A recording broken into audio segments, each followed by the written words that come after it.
Chen Jin, traversing a parallel world, has, with the aid of a super system, transformed a dilapidated old shipyard into a world-renowned super factory, inciting not only trepidation among Western nations, but also inciting a frenzy among the affluent in the Middle East.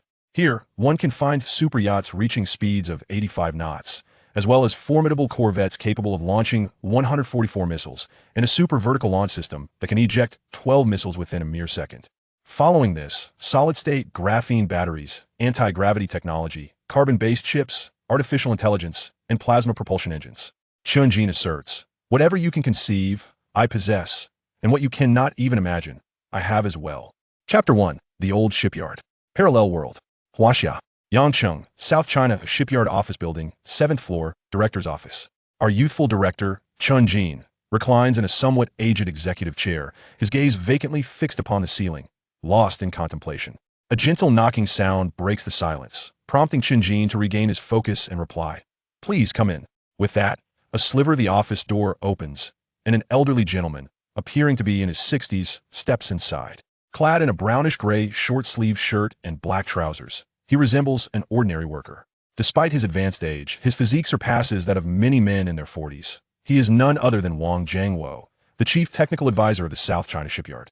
Although he holds the title of advisor, his profound technical expertise has rendered him the leader of the shipyard's technical team. Upon entering, Wang Jiangwo regards the young director and inquires, Director, what brings you to seek my counsel? Oh, it's nothing significant. I merely wish to understand our current products and sales situation. As you are aware, I took over this shipyard midway through its journey, and prior to this, I had little familiarity with it. At this point, Chen Jin pauses momentarily before continuing. In the past few days, I have gathered a rough understanding that our current products are largely antiquated, and sales are dismal. Our revenue barely suffices to cover daily expenses, and the prospect of upgrading our equipment seems remote. If this continues, we are likely to close our doors soon. As a veteran of the shipyard, having served here for over 30 years, you are undoubtedly well acquainted with its situation. I would like to hear your thoughts on the future development of a shipyard. After hearing Chen Jin's inquiry, Wang Jiangwo nods in response. Indeed, when it comes to knowledge of the shipyard, I dare say no one knows it better than I do. Allow me to share with you the current state of affairs. Our South China Shipyard was established in 1992. Although it bears the name South China, it is a private enterprise funded by multiple shareholders. Initially, our primary business revolved around the construction of cargo ships, encompassing small, medium, and large vessels, even supercargo ships exceeding 120,000 tons in displacement. While cargo ships were our main focus, we were capable of constructing various types of vessels. However, that glorious era is now 2 decades behind us. Presently, we are unable to produce even a 10,000-ton ship. Wang Jiangwo's voice falters with emotion as he continues. Though our technological prowess was not ranked among the top 3 nationally at that time, we were undeniably within the top 5. Just when we thought the shipyard's business was poised for prosperity, a catastrophic event nearly obliterated its future. The first director of the shipyard, Lin Jinghui, in a bid for personal gain, secured numerous contracts for the construction of cargo ships at unreasonably low prices. Since the financial oversight was solely managed by the director, and he concealed these dealings from the board, we initially failed to recognize the irregularities. Ultimately, after completing several cargo ships, we discovered that the payments received were nearly 1/3 less than the costs incurred in their construction. In other words, for each ship we built, we not only failed to turn a profit, but actually incurred a loss of 1/3 of the funds. As Wang Jiangwo spoke, his teeth clenched in frustration. He continued, however, by the time we identified the issue and reported it to the board, it was already too late. Lin Jinghui had absconded with the funds to the Maple Leaf Country, and at that time, we had no extradition agreement with them, leaving us powerless. The board was understandably furious, but their anger was futile. Moreover, having signed contracts, we were unable to unilaterally rescind them, which would have exacerbated our losses. Thus, we had no choice but to endure. As a result of this debacle, only one board member remained, and he was no longer willing to invest in salvaging the situation. Consequently, we lacked the funds necessary to fulfill our obligations. We had no alternative but to sell 2 500-ton gantry cranes to Jiangnan Shipyard to raise enough capital to complete these orders. Alas, following this incident, approximately 60% of the workforce departed, and those who remained were primarily locals. Otherwise, they too would have left, rendering the shipyard in a state of disarray. Although a new director arrived afterward, possessing considerable capability, he ultimately could not rescue the shipyard, as most of the staff had already left.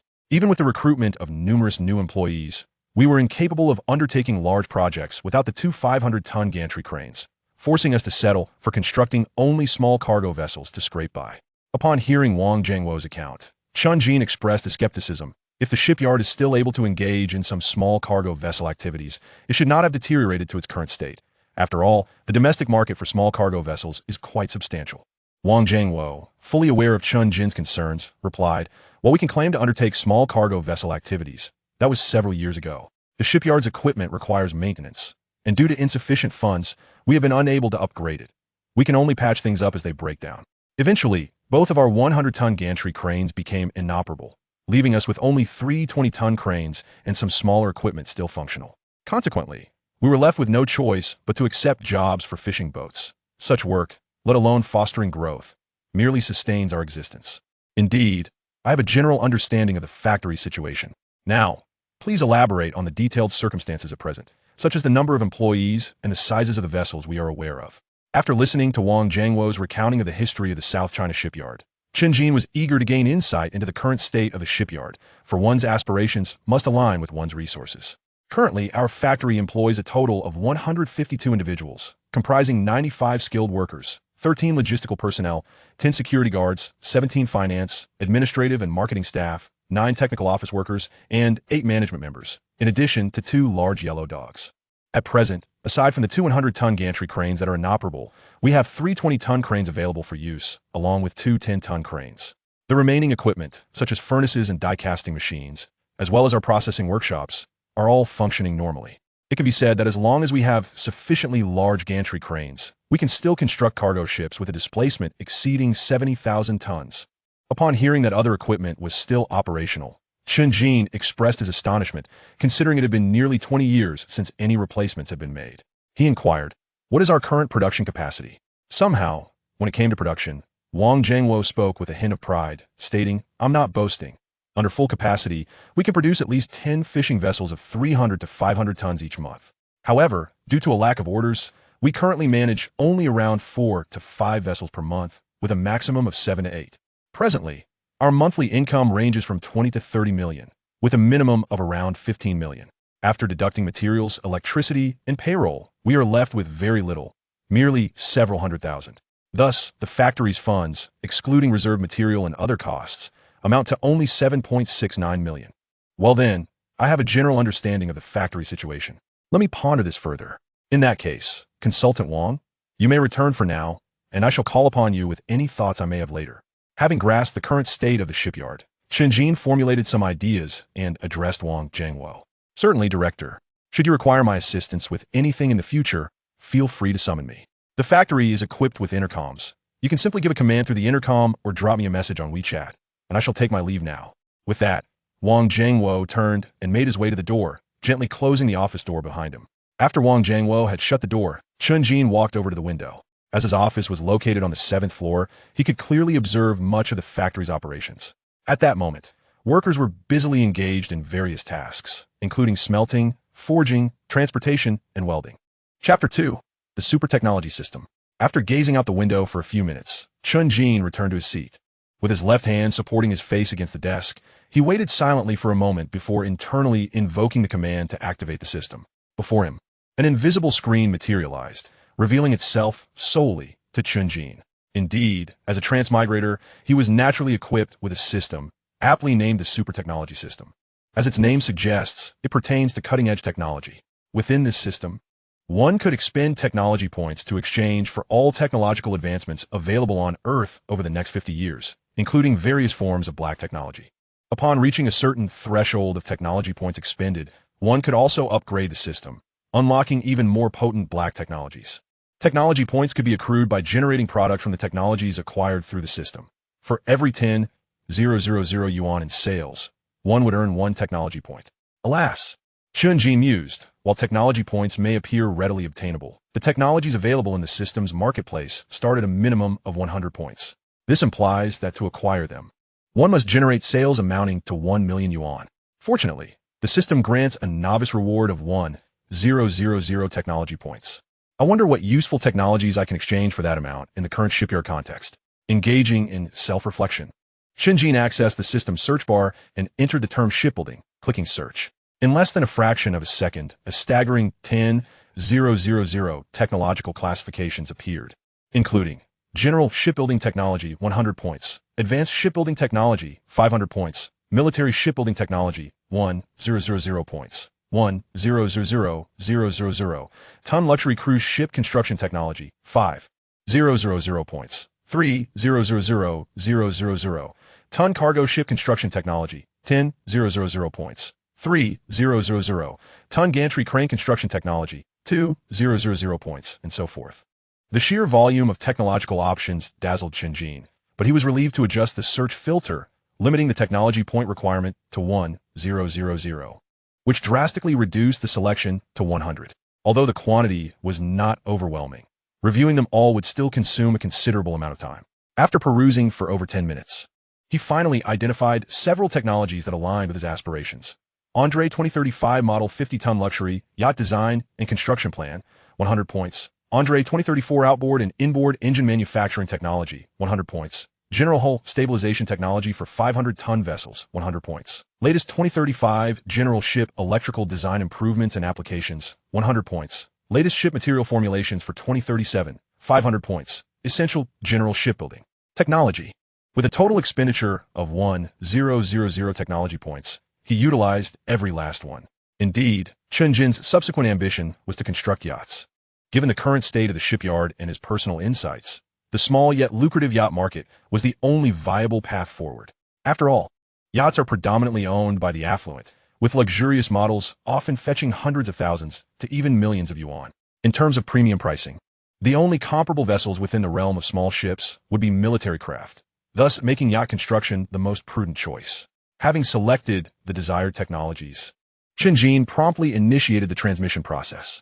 Fortunately, the transfer was devoid of the notorious headache often depicted in many novels he had read in his previous life. Soon enough, 2 minutes elapsed, and the entire transfer was remarkably swift, completing in under 4 minutes. Once the transmission concluded, Chen Jin felt as if a weight of several hundred pounds had been thrust into his mind, accompanied by a disorienting sensation of weightlessness. He shook his head in discomfort, alleviating the disorientation somewhat. The sensation of weightlessness arrived swiftly but dissipated just as quickly. After a few shakes of his head, he returned to normalcy. After stretching his limbs, Chen Jin settled back into his chair to sift through the newfound information swirling in his mind. Although he had only exchanged for 7 technologies, the breadth of technical branches encompassed within was substantial. For instance, within the simple Andre 2035 Model 50-ton Luxury Yacht Design and Construction Plan, there were multiple components such as interior and exterior design, keel design, and hull proportions, not to mention the advanced engine designs for both inboard and outboard motors, as well as the more extravagant ship materials. After a thorough organization of the information, Chen Jin's familiarity with shipbuilding rivaled that of a seasoned veteran with 50 years of experience, barring practical application. Confirming the knowledge stored in his mind, he opened the modeling software previously installed on his computer, preparing to create the model of the Andre yacht. In his former life, Chen Jin had devoted 30 months to self-learning modeling techniques. While he only grasped the basics, he felt confident in handling the relatively less precise modeling required for a yacht. Ultimately, it took Chen Jin 3 days to complete the modeling of the yacht. Before him on the computer screen appeared a fully realized model of the Andre 2035 Model 50-ton yacht. According to the specifications provided in the plan, the yacht's detailed data was as follows. Yacht name, Andre 2035 Model Luxury Deep Sea Fishing Yacht, 50 tons, total length, 343 meters. Width and height, 62. 54 meters displacement. Light weight, 45 tons. Standard, 56 tons. Full load, 63 tons. Draft depth, 11 meters standard. 13 meters, full load. Hull power, Andre 2034 Inboard Engine X2, with an option to install Andre 2034 Outboard Engine X1. Cruising speed, 45. 53 knots. Maximum speed, 61 knots. Up to 73 knots with outboard engine. Range, 800 nautical miles at cruising speed 500 nautical miles at maximum speed. Fuel tank capacity, 8,000 liters, main tank, 3,000 liters, auxiliary tank, diesel, freshwater tank, 5,000 liters. Equipped with a small seawater desalination unit, desalination rate of 200 milliliters per hour, refrigeration and freezing compartments, 2,000 and 3,000 liters, respectively. in irregular rectangular shapes. Generator power, 35 kW. Room and berth count, 5 rooms, 10 berths. Customizable per client specifications. Passenger capacity, 8 individuals. From the data, it was evident that this yacht was exceedingly luxurious, with an astonishing cruising speed that even surpassed that of speedboats. It was important to note that this vessel boasted a displacement exceeding 50 tons, while speedboats typically weigh around 1 ton. The disparity was astronomical. However, despite the yacht's opulence, 2 significant challenges remained: whether the inboard and outboard engines could indeed be manufactured within the current shipyard. After printing out the technical specifications for both engine designs, Chen Jin picked up the intercom, preparing to summon Wang Jiangwo to his office for further discussion. Chapter 3. Wang Jiangwo's Astonishment. After issuing his instructions over the intercom, Chen Jin heard a knock at the office door within 3 minutes. He responded, "Come in." Wang Jiangwo opened the door and found Chen Jin seated in the boss's chair. Gazing at him, although somewhat perplexed, he inquired, "Director, you summoned me for a purpose?" Chen Jin discerned the curiosity in Wang Jiangwo's expression. Thus he picked up the engine documentation from the table and handed it to him, stating, "Here are 2 sets of specifications for marine diesel engines. Please take them and have a seat on a nearby sofa to peruse them and subsequently assess whether we possess the capability to manufacture them ourselves." Wang Jiangwo accepted the documents and settled onto the sofa, gradually examining the contents. Initially, he presumed it to be a standard engine. However, as he delved deeper, he realized it was far from an ordinary inboard engine.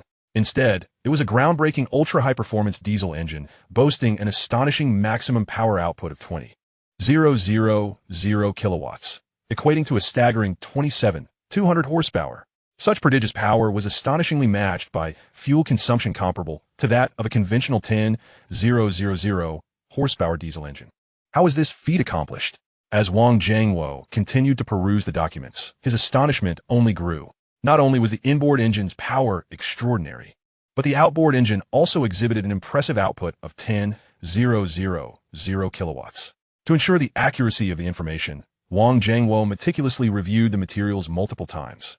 Once he confirmed their validity, he excitedly approached Chen Jin's desk and exclaimed, "Director, where did you acquire this technology?" Chen Jin, fully aware of Wang Jiangwo's exhilaration, replied, "Advisor Wang, I understand your enthusiasm, but please try to contain it for a moment. First, assess whether our factory is capable of producing these 2 engines, and if so, whether we can mass produce them and to what extent." Wang Jiangwo, recognizing his own overexcitement, calmed himself upon hearing Chen Jin's inquiry. He then resumed studying the parameters laid out in the documents. Before long, 2 minutes had elapsed. After several internal calculations, Wang Jiangwo confirmed that the shipyard was indeed fully capable of mass-producing both engines. He decisively remarked, "Director, given the extensive details in these documents regarding all components, and considering the precision requirements for diesel engines are not exceedingly high, our factory's current technology can certainly facilitate mass production.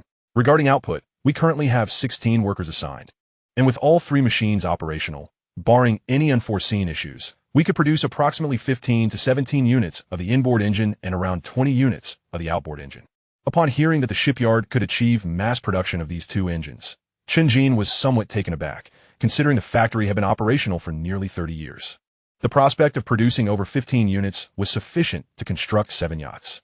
This indicated that when the shipyard was established, the board likely invested significantly in acquiring relatively advanced machinery for the time. After a brief silence, Wang Jiangwo could no longer contain his curiosity. "Director, with all due respect, I am quite familiar with the renowned diesel engines available globally, yet I have never heard of these 2 models. Their performance is so extraordinary that I doubt anyone would believe it if I shared this information. Therefore, I must inquire, where did you obtain these designs? Surely they cannot be classified technology?" In response, Chen Jin smiled and said, "This is not classified technology. I developed these 2 engines myself." "What?" Wang Jiangwo's eyes widened in disbelief. "You developed these yourself? This is utterly absurd. Who in the world could single-handedly create an engine of such caliber? Are we filming a movie here?" Observing Wang Jiangwo's incredulous expression, Chen Jin chuckled and remarked, "I understand your skepticism, but rest assured, you will soon believe it. Director, it's not that I doubt you, but this truly seems too extravagant." Wang Jiangwo felt a wave of dizziness wash over him at Chen Jin's nonchalant assertions. It is widely acknowledged that the development of a single engine is an endeavor as daunting as scaling a mountain, let alone one with such extraordinary capabilities. The combination of these factors left Wang Jiangwo at a loss for words. He had never encountered anyone capable of achieving what Chen Jin had, not even Edison himself. His respect for the young man before him deepened profoundly. He had initially assumed that this young individual was merely a wealthy heir dabbling in the shipbuilding industry for amusement. While he held a certain level of respect for his new boss, it was merely a reflection of the employer-employee dynamic. Now, however, he recognized his grave misjudgment. This young director was akin to a modern-day Einstein. Now, returning to the matter at hand, Advisor Wang, or may I call you Lao Wang?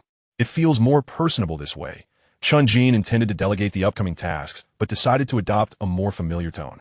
Haha, no problem, Director. You may call me Lao Wang. That's how everyone else refers to me here. Wang Jiangwo had no objections to the moniker, having been called it for decades. Very well. Lao Wan, since our factory can indeed produce these 2 engines, I would appreciate it if you could arrange for the workers to commence the fabrication of 2 units. We shall then validate the engine's performance. Understood, Director. I will make the arrangements immediately. May I take my leave? Since reviewing the engine documentation, Wang Jiangwo felt a powerful urge to fabricate the 2 super engines. Even if the director had not expressed a desire to do so, he would have proposed it himself. Thus, upon hearing his boss's intention to produce the engines, he readily agreed. Sensing Wang Jiangwo's urgency, Chen Jin refrained from elaborating further and simply added, "Very well. But please ensure the workers maintain confidentiality. I do not wish for any technical data to leak from our factory. Furthermore, reassure them that I will offer a salary increase." As a seasoned technician with decades of experience, Wang Jiangwo understood the significance of confidentiality. He replied in a serious tone, "Rest assured, Director, we have always prioritized confidentiality. Moreover, all of our skilled workers have settled nearby, making it impossible for them to leave. However, for safety's sake, I will have them sign an additional non-disclosure agreement. I will send you the details via WeChat." "Excellent. I appreciate your efforts, Lao Wang." Chen Jin, having been an ordinary worker in his previous life, was naturally unversed in corporate management. Thus, he entrusted this responsibility to Lao Wang, a seasoned veteran, with a sense of confidence and gratitude. "No need to mention it, Director. This is simply part of my duties. I shall take my leave now." "Very well, off you go." Chen Jin nodded in acknowledgement. Once granted permission by his boss, Wang Jiangwo exited the office, gently closing the door behind him, and hurriedly made his way to the processing workshop, eager to commence the construction of the 2 super engines. Meanwhile, after Wang Jiangwo departed, Chen Jin returned to his office chair, intending to gather information about luxury yachts currently available in the world for future pricing references. Thus, 3 hours slipped by unnoticed, and it was now 5:50 p.m. After stretching his limbs, Chen Jin approached the window once more. Gazing at the factory grounds illuminated by lights, he felt a resolute determination taking root within him. Chapter 4. A Home in This World. The evening in Yangsheng is undeniably bustling, with traffic congestion being a commonplace occurrence. Fortunately, the route from the suburban shipyard to my home is relatively devoid of vehicles, allowing me to traverse the 15-kilometer distance in merely 10 minutes, arriving back at Xinjiali Village. Located to the southwest of Yangsheng Bay's Lichi district, Xinjiali Village is characterized by a few gentle hills utilized for housing, yet lacks any particularly remarkable features. Unlike the urban villages in the city center, which are predominantly constructed with residential buildings, this village has retained a relatively primitive structure. Despite its rustic charm, most families within the village have built new homes, with several even erecting villas. The origin of the village's name, as gleaned from the memories of the original inhabitant of this body, reveals that over 400 years ago, only a few families with the surname Chen resided here. Due to the turmoil of war, a family bearing the surname Li sought refuge in this area and subsequently established their home here. Over the course of 400 years, what began as a handful of households gradually evolved into a village. Naturally, the Chen lineage, as the dominant clan, assumed the management of the village and named it Xinjia Village. However, to foster camaraderie between the 2 surnames, given their long-standing coexistence and the potential familial ties that may have developed, the villagers amicably agreed to rename it Xinjiali Village. To an outsider, the change in name may seem trivial, merely altering the inscription on the village's entrance. Yet, for the Li family, this name change symbolizes their establishment of roots in this land, a difference of profound significance. Even with the name alteration, the Chen surname continues to dominate the village's administration. Returning to Chen Jin's circumstances, the individual inhabiting this body enjoys the fortune of having both parents and grandparents alive and well, alongside a villa and luxury cars, an existence that, to outsiders, appears far removed from any notion of destitution. However, this perception is relative. As a family that has dwelled in this locale for centuries, the Chens have witnessed the growth of Yangshang firsthand.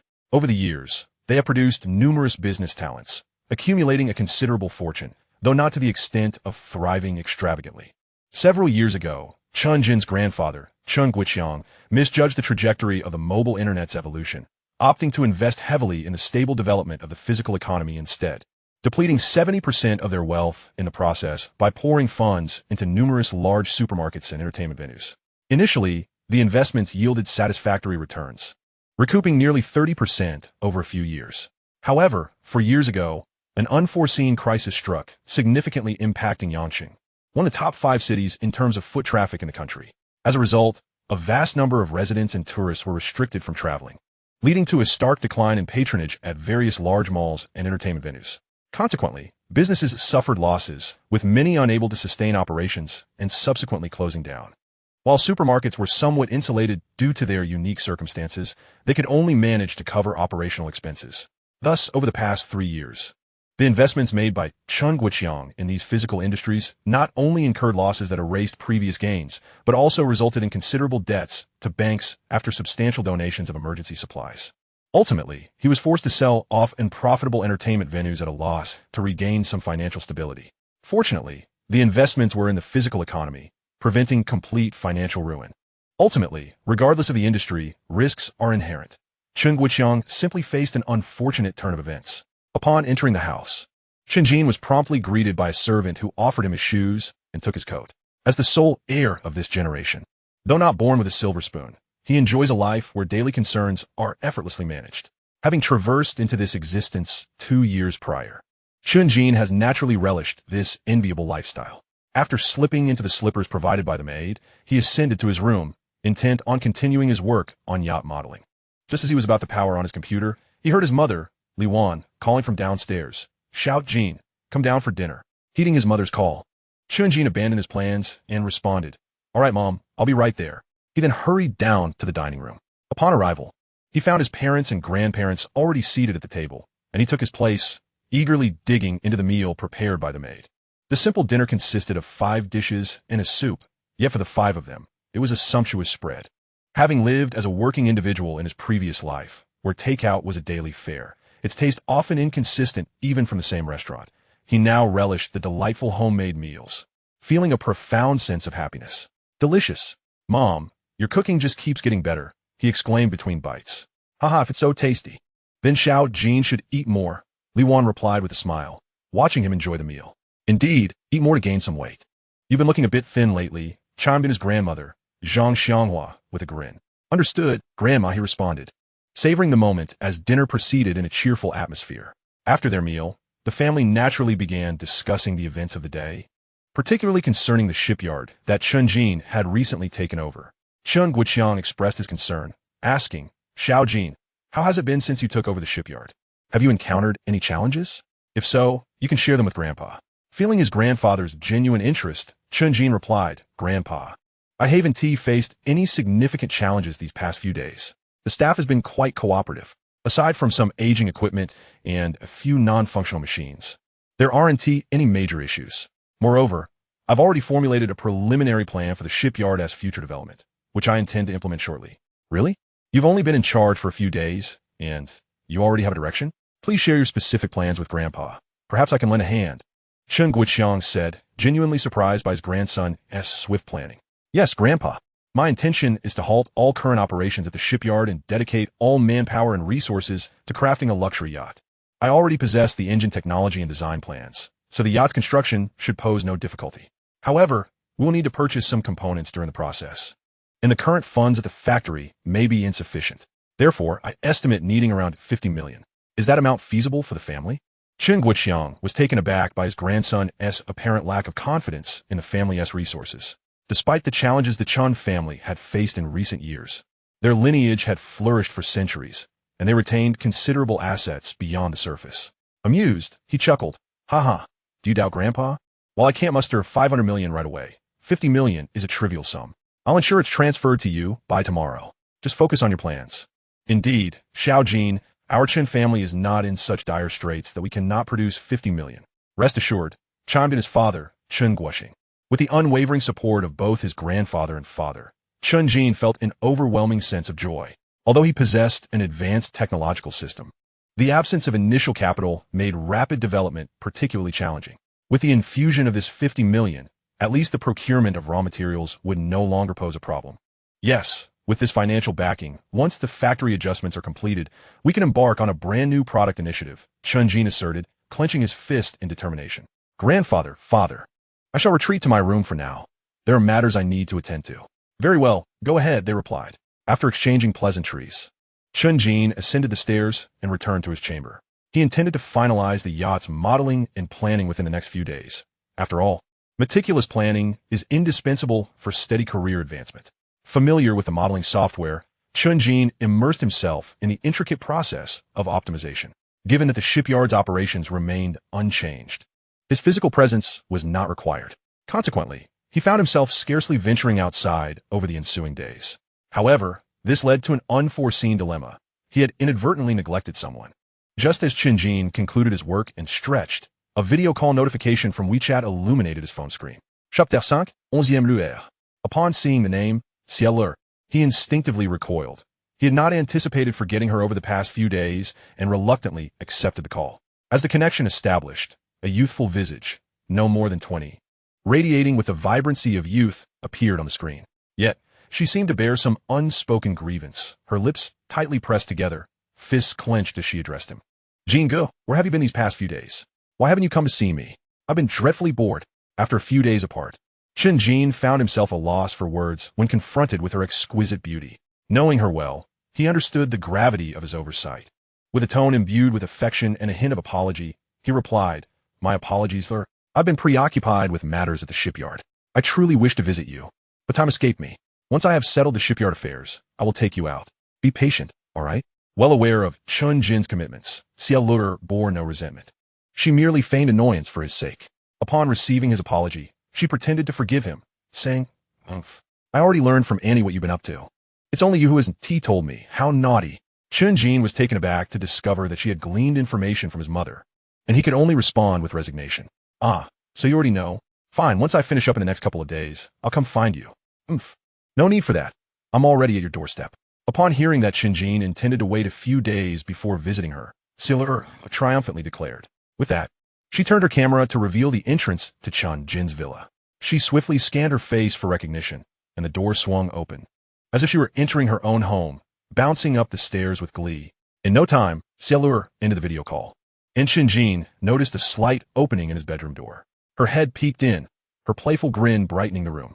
Chen Jin, go, I'm here. Chen Jin couldn't help but chuckle at her antics, and rose to invite her in. All right, come in. You look just like a little child with your playful demeanor. With permission granted, Cielur pushed the door wide open, dashed inside, tossed her backpack onto Chen Jin's bed, and leaped into his arms. Taken aback by her forcefulness, he nearly toppled backward into his chair, but his youthful vigor helped him withstand the impact. Oops, have you gained weight? You almost knocked me over, he exclaimed. Immediately, she sprang from his embrace, looking up at him earnestly. Soda. I haven't gained weight. You're just being mean. Amused by her adorable expression, Chen Jin couldn't resist pinching her cheek, to which she did not shy away, but rather leaned into him. After a few playful squeezes, Chen Jin, seeing her feigned indignation, gently tousled her hair. All right, I won't pinch you anymore. Okay, she eagerly nodded, burying her head back into his embrace. After patting her back, Chen Jin guided her back to the chair, allowing her to sit on his lap. He wrapped his left arm around her slender waist and proceeded to unveil the screen. Let me show you what I've been working on these past few days. I believe you will find it delightful. Absolutely. I've been eager to see it, and I prepared a grand gift for you too, she exclaimed with excitement. Chen Jin felt a surge of joy at the thought of her gift. In the past, her grand gifts had included high-end graphics cards, gaming consoles, watches, or even sports cars, likely influenced by her exposure to social media. Thus, he tempered his expectations but replied with a smile, All right then. I shall look forward to your gift. With that, Chen Jin opened the modeling file he had saved earlier. In an instant, a yacht model, sleek and imbued with futuristic aesthetics, materialized before Cielur's eyes. The design speed necessitated a myriad of streamlined shapes to minimize wind resistance during high-speed movement. resulting in an appearance reminiscent of the latest high-speed train designs. Entirely captivating. Wow, is this the yacht designed by you, Jingo? It's absolutely stunning. You're amazing. She gushed, utterly enamored. Of course. It took me several days to bring it to fruition, Chen Jin replied, accepting her praise with a playful arch of his brow. After a brief pause, he continued, if you like it, I will gift you the very first yacht I create. What do you think? Hee hee. Really? I want it. I want it. Xiaolu squealed with delight at the prospect of receiving the first yacht, her heart swelling with joy. Of course it's true. When have I ever lied to you? Chen Jin said, affectionately ruffling her hair. That's wonderful. Thank you, brother. Overcome with happiness, Xiaolu impulsively kissed his cheek. However, Chen Jin felt that a mere peck was insufficient. He pointed to his lips, indicating his desire for more. Oh dear, Jingu, you're so naughty, she replied bashfully, fully aware of his intentions. But you're in my domain now. Upon finishing his words, Chen Jin turned her around, gazing at Xiaolu, whose cheeks were tinted with a shy crimson hue. He leaned down to capture her soft lips in a tender kiss.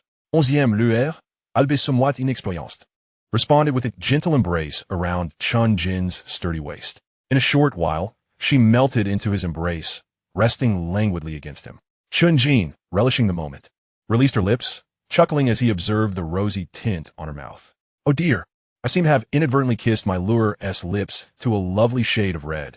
At the sound of Chen Jin's playful laughter, Xiaolu felt a rush of embarrassment and annoyance, mustering her remaining strength to pinch the soft flesh at his waist, exclaiming, Brother Jin, how can you say that? You're incorrigible.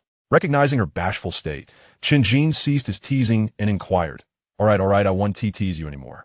By the way, what splendid gift have you prepared for your brother? It wouldn't happen to be another flashy sports car, would it? I've told you not to pay heed to what others say online. Having regained her composure while nestled in Chen Jin's embrace, Xiaolu perked up at the mention of her grand gift. She propped herself up, a hint of soreness evident, and declared, Oh dear, it's all your fault, brother. I almost forgot. Let me get my bag. With that, she rose and approached the bedside, retrieving her bag before extracting a document, which she partially concealed, announcing, Tada, this is the grand gift I shall present to you. Take a guess at what it is. I assure you, you will never guess correctly. And it's something you will absolutely adore and desperately need. The previous gifts I gave you, you didn't seem to like, leaving me rather distressed. Chapter 6, The Steel Factory has arrived. Initially harboring little expectation for the grand gift Xiaolu spoke of, Chen Jin felt a flicker of anticipation after her words. Observing the document in her hands, which resembled a contract, he mused aloud. Lure knows what I need? How intriguing. This does appear to be a contract. It wouldn't happen to be a transfer agreement, would it? Xiaolu, who had been brimming with pride, faltered at Chen Jin's suggestion of a transfer contract, stammering. Oh no, it's not that. You guessed wrong. Witnessing the change in her expression, Chen Jin discerned he had struck a chord and continued to speculate. If it resembles a transfer agreement, it must be something I desire and find useful, likely related to the shipyard. However, I'm uncertain about the specifics of the transfer. After stroking his chin, Chen Jin decided against further conjecture and said to Xiaolu, I can confirm this document pertains to a transfer contract associated with the shipyard. Yet the particulars remain a mystery. I concede, Lure, please unveil the secret. Upon hearing Chen Jin concede, Xiaolu giggled, her expression a mix of triumph and delight. Though he had partially guessed correctly, the ultimate revelation remained unknown to him, marking her victory. She extended the document towards Chen Jin, her tone light and cheerful. Here, Brother Jin, you take a look. Upon examining the contract, Chen Jin found the title emblazoned at the top, reading transfer contract, followed by the details. Party B, Yangtze Beitong Steel Company, Limited. Party A, Chen Jin. Date, August 17th, 2024. As Chen Jin recognized the name of Party B, he was momentarily taken aback. Wasn't this the steel factory adjacent to the shipyard? The date was indeed the previous day. Given the proximity of less than a kilometer between the two, Chen Jin was quite familiar with this establishment. He had contemplated the possibility of acquiring this steel factory, but due to financial constraints, he had shelved the idea, intending to revisit it when circumstances allowed. To his surprise, Lure had facilitated this for him, warming his heart with her thoughtfulness. In silence, Chen Jin sought to tease her further, flipping through the contract to peruse its contents. The terms were succinct, indicating that Party B, Yangtze Beitong Steel Company, Limited, would transfer 100 of its shares to Chen Jin for the nominal price of 1 yuan. The transfer would be completed within 3 days post-signing. Having reviewed the essential clauses, Chen Jin found no unfavorable terms. He realized that with his signature, This steel factory, boasting an annual output of 700,000 tons, would become his personal asset, a considerable treasure indeed. He anticipated such an astounding gift from Lure. Meanwhile, 11e Lueur, noticing Chen Jin's silence, feared he might not appreciate the gift and grew anxious, exclaiming, "What do you think, Brother Jin? You don't dislike it, do you?" "Woo-woo. I took so long negotiating with Dad to secure this." Initially intending to tease her, Chen Jin felt a pang of regret upon seeing her on the verge of tears.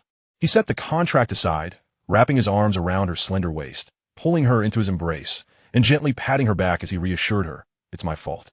I should have known better than to tease you. In truth, I'm truly fond of this gift, and you are right. My shipyard is in dire need of steel. You've been an incredible help." "Really?" "Yay. Lure has finally been able to assist brother." Hearing that her gift would indeed be of use, Lure leaped from his arms, exclaiming joyfully. She promptly buried her head back into his embrace. Amused by her adorable antics, Chen Jin chuckled. "I had no idea you've been so industrious these past few days. My dear Lure has truly worked hard. Do share with me how you came to the notion of gifting me a steel factory. Such a grand gesture, it makes me hesitant to accept it. Might others think I'm living off your generosity?" Upon hearing Chen Jin express his reluctance to accept her gift, Lure promptly lifted her head from his embrace. Fists clenched defiantly as she declared, "Humph. A gift from me to my boyfriend? How could anyone dare to voice their opinions? If I hear anyone say otherwise, I assure you, I won't hesitate to confront them. Brother Jin must accept this. Otherwise, I'll cry for you." Seeing her mimic wiping away tears, Chen Jin relented. All right, I shall accept it. From now on, I shall rely on my wealthy Lure." With a triumphant huff, Lure placed her hands on her hips, then suddenly recalled Chen Jin's earlier question about her motivation for gifting him the steel factory, and continued, "Oh, by the way, didn't you ask why I wanted to give you the steel factory?" Chen Jin nodded attentively. "It was a few days ago. I hadn't seen you for 2 days and decided to visit your home. Your mother informed me that you had acquired a shipyard, and you would likely be there for the next few days. I initially intended to find you, but considering it might interfere with your work, I chose not to." At this point, Lure tightened her embrace around Chen Jin before continuing, "Later, I did some research online and discovered that the shipyard was in dire need of steel materials. I recalled my father mentioning a steel factory that wasn't profitable and had been wanting to sell it for quite some time, but it had remained unsold. So, I approached my father to request it as a gift for you. However, he was initially reluctant, saying I was being too forward. My dear father was quite reticent when he was incurring losses, yet now that he is reaping profits, he has become rather miserly." Upon hearing this, Chen Jin opened his mouth to retort, but then recalled that the girl in his arms was acting this way for his sake, so he held his tongue. Shortly thereafter, Lure continued, "When my father was unwilling, I sought out my mother. When she was unhelpful, I turned to my second uncle, then my third uncle, and finally my grandfather. Ultimately, it was my grandmother who came through for me. I knew she would be the most indulgent. Had my grandmother not agreed, I would have had to resort to my trump card." Chen Jin pondered how much effort Lure must have expended to secure this transfer contract, never imagining she would approach all the influential figures of the CF family on his behalf. It was truly a taxing endeavor for her. He embraced the girl tightly, smoothing her somewhat disheveled hair, and said, "It seems I must have saved the entire world in my past life. Otherwise, how could I have encountered a girl like you in this one? Fear not, Lure, I shall not squander your efforts. In the near future, I shall become the world's richest man and take you as my bride, thus making you the wife of the wealthiest individual in the world." The girl nestled in Chen Jin's embrace did not respond verbally. She simply emitted a soft murmur of agreement. Chapter 7. The engine has been created. Just as the two were basking in their affection, Chen Jin's phone, which lay on the table, rang with a WeChat call, startling both of them momentarily. However, they were accustomed to such interruptions. Chen Jin released the girl from his embrace, approached the table, and picked up his phone to find it was Wang Jiangwo. Chen Jin felt a twinge of confusion. Wang usually sent voice messages when he had something to discuss. Why was he calling this time? Could it be something urgent? Perhaps concerning the engine? With that thought in mind, Chen Jin hurriedly accepted the call. Wang Jiangwo's somewhat jovial voice came through the speaker, accompanied by a deep, resonant rumble. He pointed the camera at what appeared to be an engine and exclaimed, "Director, our engine has been successfully created. It has already undergone 8 hours of high-speed operation without any issues. It can be deemed a resounding success. You must come and see it." Hearing Wang Jiangwo announce the successful creation of the engine, Chen Jin could not help but smile, responding, "Excellent, old Wang. Please continue to monitor the engine closely. I will come over right away." After hanging up the phone, he turned to Cielur and said, "The engine I developed for the factory has been completed. Would you like to accompany me to see it?" "Absolutely. I want to go." Cielur eagerly raised her hand in agreement. However, before they left, they needed to print out the yacht design plan they had prepared earlier. Fortunately, Chen Jin had recently purchased a printer that could print directly. After a few minutes, the plan was printed, and Chen Jin declared, "All right, we are ready to set off." He then grabbed the car keys and the transfer contract from beside the bed, taking Cielur's small hand as they headed to the garage. Chen Jin's vehicle was a Porsche Panamera. He preferred this understated yet sporty sedan over a more ostentatious sports car. Cielur, already familiar with Chen Jin's choice of automobile, expertly opened the passenger door, fastened her seatbelt, and signaled that they were ready to depart. "Let's go." "At your command, my queen," Chen Jin replied with practiced ease, starting the engine and driving towards the shipyard. Given that it was now 2 p.m., traffic was light, and they arrived in just about 10 minutes. Once parked, Chen Jin was eager to see the condition of the engine, so he grabbed the materials and gently pulled Cielur, who was gazing around, saying, "Don't be distracted. I promise to show you everything later. Right now, the engine is our priority." "Oh, right. I almost forgot the purpose of our visit," Cielur replied, snapping back to focus after Chen Jin's reminder. The parking lot was not far from the engine workshop, and within 5 minutes, they reached the workshop entrance. Though the door was securely shut, 2 security guards were stationed outside and recognized the new owner. Upon seeing Chen Jin approach, they promptly opened the door, saying, "Director, Advisor Wang has instructed that you may enter directly. Once inside, turn right, and it'll be the 3rd room." "Thank you for your hard work," Chen Jin replied graciously. After a brief exchange of pleasantries, the two entered the workshop. Upon reaching the 3rd door, they were greeted by a deep rumbling sound emanating from within. Pushing the door open, they found a row of monitors inside, and a large transparent window on the wall obscured their view of whatever lay beyond it. Several individuals wearing hats were examining various data, while Wang Jiangwo stood by the window, peering inside. Noticing the door had opened, he quickly approached, saying, "Director, you've arrived. Both engines are currently undergoing tests. You can come over and take a look." He gestured towards the transparent glass. However, upon noticing the girl beside Chen Jin, he hesitated momentarily, uncertainly asking, "Director, who is this?" Recognizing Wang's attention on Cielur, Chen Jin introduced her, saying, "This is my girlfriend, Cielur." He also introduced her to Wang Jiangwo. "This is our shipyard's chief technical advisor, Wang Jiangwo, who is currently in charge of the engine production and testing work. You may call him Uncle Wang." "All right, Uncle Wang, you may call me Lur as well," Cielur replied sweetly after hearing Chen Jin's introduction. "Oh, hello, Miss Leah," Wang Jiangwo said, nervously rubbing his hands together. After the introductions concluded, Chen Jin took Cielur's hand and led her towards the transparent glass. As they reached the window, they beheld a space surrounded by soundproofing, with 2 engines positioned on either side, surrounded by various pieces of testing equipment. After observing for several minutes, Chen Jin turned to Wang Jiangwo and inquired, "Old Wang, how are the 2 engines performing? Do their specifications meet our design criteria?" In response to Chen Jin's question, Wang Jiangwo approached the control panel to review the data. After jotting down some calculations, he returned to Chen Jin's side, stating, "Director, I have checked the data. Both engines have been running at high speed for nearly 9 hours. The inboard engine is currently outputting 19,857 kilowatts, with a fluctuation of 515 kilowatts, while the outboard engine's output is 9,825 kilowatts, with a fluctuation of 510 kilowatts. However, it is worth noting that both engines' maximum output is gradually decreasing, and we are currently analyzing the cause." "I have a rough idea of the cause, but please expedite the analysis." Chen Jin nodded in acknowledgement of Wang Jiangwo's report. As Chen Jin gleaned information about the 2 engines from the system exchange interface, he swiftly comprehended that, given the current state of domestic material technology, fully harnessing the engine's performance would be somewhat ambitious.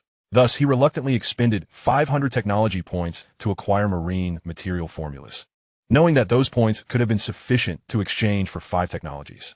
Naturally, the materials employed in the shipborne engines were encompassed within these marine materials. Before long, Wang Jiangwo concluded his analysis of the power decline in the 2 engines and approached Chen Jin to continue his report. At that moment, Cielur had already wandered over to the nearby control console. Her curiosity piqued, while the other technicians, evidently unaccustomed to such a stunning girl, shyly stepped aside to grant her space. "Director, based on the variations in power since the engines were activated, along with the fluctuations in their output, I have conducted a rough calculation and can confirm that the issue lies with the materials used to manufacture the engines. With the materials we are currently utilizing, It is anticipated that this problem will invariably arise. If the material issue remains unresolved, it will be insurmountable. However, on the brighter side, we can at least generate revenue through engine repairs. That's a narrow perspective, old Wang. How much can we truly earn from engine repairs? Think bigger. We aim to make substantial profits. Such flaws will undeniably tarnish our product's reputation, and thus must be rectified. Chen Jin continued, but you need not worry. As I mentioned, I already have a rough understanding of the cause, and naturally, there will be countermeasures. I will send you several material formulas later. You can procure the corresponding steel as specified for engine production to resolve this issue. Upon hearing old Wang's intention to rely on engine repairs for profit, Chen Jin admonished him, "Oh, I knew the director could design such two formidable engines. I just didn't expect the material issue. It seems you already have a solution in mind." Wang Jiangwo, taken aback by Chen Jin's resolution to the material dilemma, scratched his head in disbelief. "Well, since the engine issue has been addressed, we must significantly revise our production plans at the shipyard. Old Wang, here is a yacht design I have created. Please take a look." After handing the design document to Wang Jiangwo, Chen Jin continued, "I plan to have the shipyard devote its efforts to the production of this yacht. However, before we proceed, I need you to construct one according to the design to calculate the costs. I will later send you a 3D model I previously created for reference during construction. Additionally, remember to opt for luxurious configurations for the yacht wherever possible. Even if we cannot secure luxury, we must strive for high-end quality. To make a significant impact with our advertising, we need to position ourselves in the premium market. Furthermore, in a couple of days, I will transfer 50 million funds to the factory account, which should suffice for initial raw material procurement." After a brief pause, Chen Jin added, "Regarding our current operations, aside from those already in production, we will cancel all others. If there are any penalties for breaching contracts, simply transfer those orders to other shipyards. I am confident they will welcome the business. Oh, and one more thing. In 3 days, Beitong Steel will be under my control. At that time, I will inform them, and you can arrange for any steel or raw materials you require." "What? The director has secured Beitong Steel next door?" Wang Jingwo exclaimed in astonishment upon hearing that the neighboring steel plant, which produced several 100,000 tons of steel annually, had been acquired by his director. "Yes. If we cannot resolve the material issue for the engines internally, we can seek assistance from Beitong Steel." Although it was a gift from Shipyard, Chen Jin shamelessly accepted it, as he too benefited from it, did he not? Nevertheless, upon hearing this, Shipyard, who was watching the screen, couldn't help but cover her mouth and chuckle. After spending over 10 minutes discussing the shipyard's forthcoming production plans with Wang Jiangwo, Chen Jin addressed everyone in the room. "All right, it's time for you all to put in some hard work. In a few days, I will convene a meeting for all employees to announce some matters. Please look forward to it." He then turned to Wang Jiangwo, "Old Wang, do not shut down these two engines. Keep testing them until they are rendered unusable, and record the data to ascertain their limits." "Understood, Director." Wang Jiangwo nodded in agreement. "Good. We shall take our leave now. The rest is in your capable hands." After assigning the tasks, Chen Jin felt he had nothing further to do and thus bid farewell. "Received. We will ensure the tasks are completed." The other technicians chimed in unison. "Thank you for your hard work, everyone." With that, Chen Jin and Xia Lier exited the testing workshop and made their way to the parking area. On the way, Xia Lier couldn't help but ask Brother Jin, "Were those two engines in the room your inventions? They can achieve a staggering 20,000 kilowatts. That is incredibly powerful. Although I haven't delved deeply into engine technology, I did attend a few elective courses on energy and power engineering during my freshman year, where the engines used as examples typically only had outputs of several tens of kilowatts. It's no surprise that those were all large machines." Understanding her confusion, Chen Jin replied, "Indeed, they were invented by me. Did I not mention that I aspire to become the world's richest man and marry you? To achieve substantial wealth, one must present formidable creations." Hearing Chen Jin once more express his desire to marry her, Xia felt her cheeks flush with embarrassment and, clinging tightly to his arm, said, "Hee, then I shall await my brother Jin to take me as his bride." Feeling the softness against his arm, Chen Jin remained silent, gently patting her head. Once in the car, Chen Jin glanced at the time. It was 4:10 p.m. Feeling that the day was still young and recalling that he had been preoccupied with modeling work over the past few days and had not taken Xia Lier out for fun, he proposed, "Lier, it's only 4 o'clock. How about we find a place to play?" Excited by the prospect of an outing, Xia Lier eagerly responded, "Yes, yes. Is there anywhere you would like to go?" Chen Jin was keen on taking Xia Lier out, so the destination was entirely up to her. Let me think. I remember Xana mentioning that a large indoor amusement park has recently opened near Tianhe, and it sounds like a lot of fun. Brother Jin, let us go there. All right, I'm all for it, Chen Jin agreed. With that, he opened the map to locate the amusement park and, after confirming the destination, started the car toward it. Due to some traffic along the way, it took them nearly an hour to arrive at the Yongqing Xinglan Underground Amusement Park. After finding a parking spot, Xiaolier excitedly pulled Chen Jin toward the entrance of the amusement park. The two then indulged in a carefree spirit, exploring every attraction the park had to offer. After exiting the last ride, Xiaolier was utterly exhausted, and Chen Jin carried her on his back as if it were a trivial matter. I'm so tired. Xiaolier moaned softly while leaning against Chen Jin's back. Haha, who asked you to run so vigorously, Li? This amusement ride doesn't require continuous running. All you need to do is dodge correctly. Truly, Lur is both inexperienced and playful. Chen Jin chuckled knowingly. I'm not inexperienced. Clearly, I haven't been hit at all, Xiaolier retorted, indignant at Chen Jin's remark. It turns out the last attraction they engaged in was a dodging game, where a machine launches projectiles at the challengers. Of course, these projectiles are hollow plastic, so they don't hurt upon impact. However, if struck, one is deemed to have failed the challenge.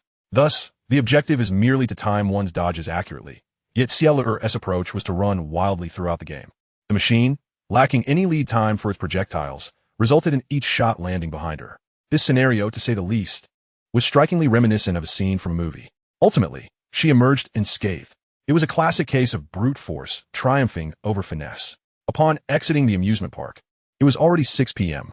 To prevent Xiaolier from going hungry, Chen Jin found a nearby restaurant to have dinner before escorting her home. After all, today marked the traditional festival of the Ghost Festival, a time not suited for late-night revelries. Chapter 8. A powerful engine is not always beneficial. The next morning, at 10 a.m., having just risen and completed his morning routine, Chen Jin heard the chime of a WeChat call. Glancing at the phone resting on his bedside table, he saw it was a call from Wang Jiangwo. Chen Jin felt a twinge of confusion. He believed he had communicated everything necessary concerning yesterday's matters and that nothing had been overlooked. With a sense of curiosity, he answered the call. On the other end, Wang Jiangwo spoke. Director, I apologize for disturbing you. I had intended to call yesterday, but I refrained, fearing I might interrupt you. The purpose of my call is to discuss the yacht. Yes, Lao Wang, go ahead, Chen Jin replied, unable to fathom what issue could possibly arise with the yacht. Director, I studied the yacht design proposal you provided, and I noticed that this yacht has a displacement of only about 50 tons. Yet it is equipped with 2 of our new inboard engines. Doesn't that seem problematic? Lao Wang, what do you perceive as the issue? Chen Jin inquired, not immediately recognizing any flaw. There is indeed a significant problem, Director. As you know, our new inboard engines boast a power of 20,000 kilowatts, which translates to over 27,000 horsepower. Such immense power would suffice for a 10,000-ton cargo vessel. Utilizing 2 of these engines for a 50-ton boat is akin to using a missile to swat a mosquito. Upon hearing this, Chen Jin instinctively opened the system interface and located the yacht and engine specifications, scrutinizing them closely. After a brief moment, he indeed found the clarification. It turned out that this yacht was specifically designed for a newly discovered lake called Jing Lake. The water in this lake was not actually water, but a certain viscous fluid that rendered ordinary boats immobile. Consequently, scientists determined that, aside from utilizing high horsepower to navigate through the fluid, there was no better solution available. Thus, the design proposal for this yacht was conceived. Chen Jin, upon realizing this, felt somewhat speechless. Fortunately, he discovered that by installing a disturbance device internally, the engine's maximum power could be limited, and the necessary information for this device was included in the engine documentation. As Chen Jin perused the system's information, Wang Jiangwo, who had completed his report but had yet to hear a response from his boss, inquired, "Hello? Director, did you hear me?" "Yes, I did." This issue was indeed considered during the engine's design phase. Although the horsepower is considerable, the engine's compact size renders it unsuitable for installation on larger vessels. I will send you a document. Once you produce the components within, install them at point A7 of the engine to regulate its output power. Additionally, this device can adjust power limits based on size, Chen Jin explained after exiting the system interface. "Oh, I see now," Wang Jiangwo responded, clarity dawning upon him. However, after a moment's reflection, he seemed to uncover another issue and hurriedly asked, "Director, if we need to limit the engine's power, why are we using 2 engines? Isn't that redundant? One engine would suffice, and with the outboard engine, the total power would still be formidable." Lao Wang, one must always think on a larger scale. We are creating a luxury yacht. With luxury comes the necessity to maximize features, thereby attracting the attention of affluent clients, which will yield substantial profits for us. The allure of two engines far surpasses that of a single engine, and we can design multiple engines with varying power outputs to cater to different market segments. Do you understand? Oh, right. I see now. I've been a bit out of touch with the current trends, Wang Jiangwo admitted, realizing his oversight. Chen Jin continued. Regardless of the nature of the business, as long as it is profitable, it is acceptable. We are not cutting corners here. Rather, we are merely adjusting performance due to our overly advanced technology. At this point, Chen Jin felt a twinge of frustration. The older generation's mindset was still somewhat conservative. Yet, for the sake of the shipyard's progress, he felt compelled to impart some wisdom to Wang Jiangwo. All right, Lao Wang, I have sent the information to your WeChat. Please check it. After sharing the details about the disturbance device, Chen Jin added, this device can reduce the power of both the inboard and outboard engines to as low as 30 of their original output. Detailed parameters are included in the document I sent you, so refer to that. Understood, Director. Is there anything else you need from me? If not, I will begin my research, Wang Jiangwo replied. Nothing further, get to work, Chen Jin responded before ending the call. He then reclined back onto his bed, reopening the system interface. He intended to delve deeper into the system's specifics, realizing that due to his initial lack of thorough understanding, he had hastily exchanged for technology that nearly led to disaster. Thankfully, the advanced nature of the technology had provided a perfect solution. Otherwise, he would have had no additional points to exchange for other technologies. Thus, a day passed. With school out for the summer, Chen Jin had ample time on his hands. Next, he needed to visit the steel factory to arrange for the production of the material formula he had exchanged for from the system. The following morning, Cielur, who had initially intended to seek out Chen Jin for entertainment, decided she wanted to accompany him to the steel factory, thus transforming the outing into a duo. Given that the contract was a complete transfer, the factory manager was already waiting at the gate when Chen Jin arrived. Upon seeing him, the manager warmly approached. But upon noticing Cielur beside him, he gasped, "Young miss, what brings you here?" Uncle Taiju, why can't I come? I'm here with Brother Jean today. As the eldest daughter of the CF family, she was naturally acquainted with the manager of the steel factory. Of course, I can come whenever I wish, she thought. Although initially she assumed it was only the new owner who would be present. Apologies were in order. Reconnaissez 11e lueur estampé. Zheng Taiju quickly offered his apologies upon hearing her huff. Chen Jin, well aware that she was not genuinely upset, interjected, all right. At first, I only mentioned to Director Zheng that I would be coming alone. It was only later that I decided to bring you along, and Director Zheng was unaware. Fine. I will forgive Uncle Taiju, Cielur replied after Chen Jin's explanation. With that, Zheng Taiju, visibly relieved, welcomed the two into the factory. During their tour, Chen Jin learned from Cielur that Director Zheng, now 37 years old, had been assigned to work at the factory approximately 18 years ago by Cielur's father, the patriarch of the CF family. Through his diligent efforts, he had risen to his current position, having spent nearly 2 decades in the steel factory. This information was relayed to her by her father. After Chen Jin and Cielur completed their inspection of the factory with Zheng Tieju's assistance, Chen Jin gained a general understanding of the factory's operations. The steel factory primarily produced commonly used materials such as rebar, steel coils, and pipes, in addition to some aluminum alloy sheets. It was no wonder they struggled to turn a profit. These were standard materials, and the market was fiercely competitive, leading to reduced prices and consequently minimal earnings.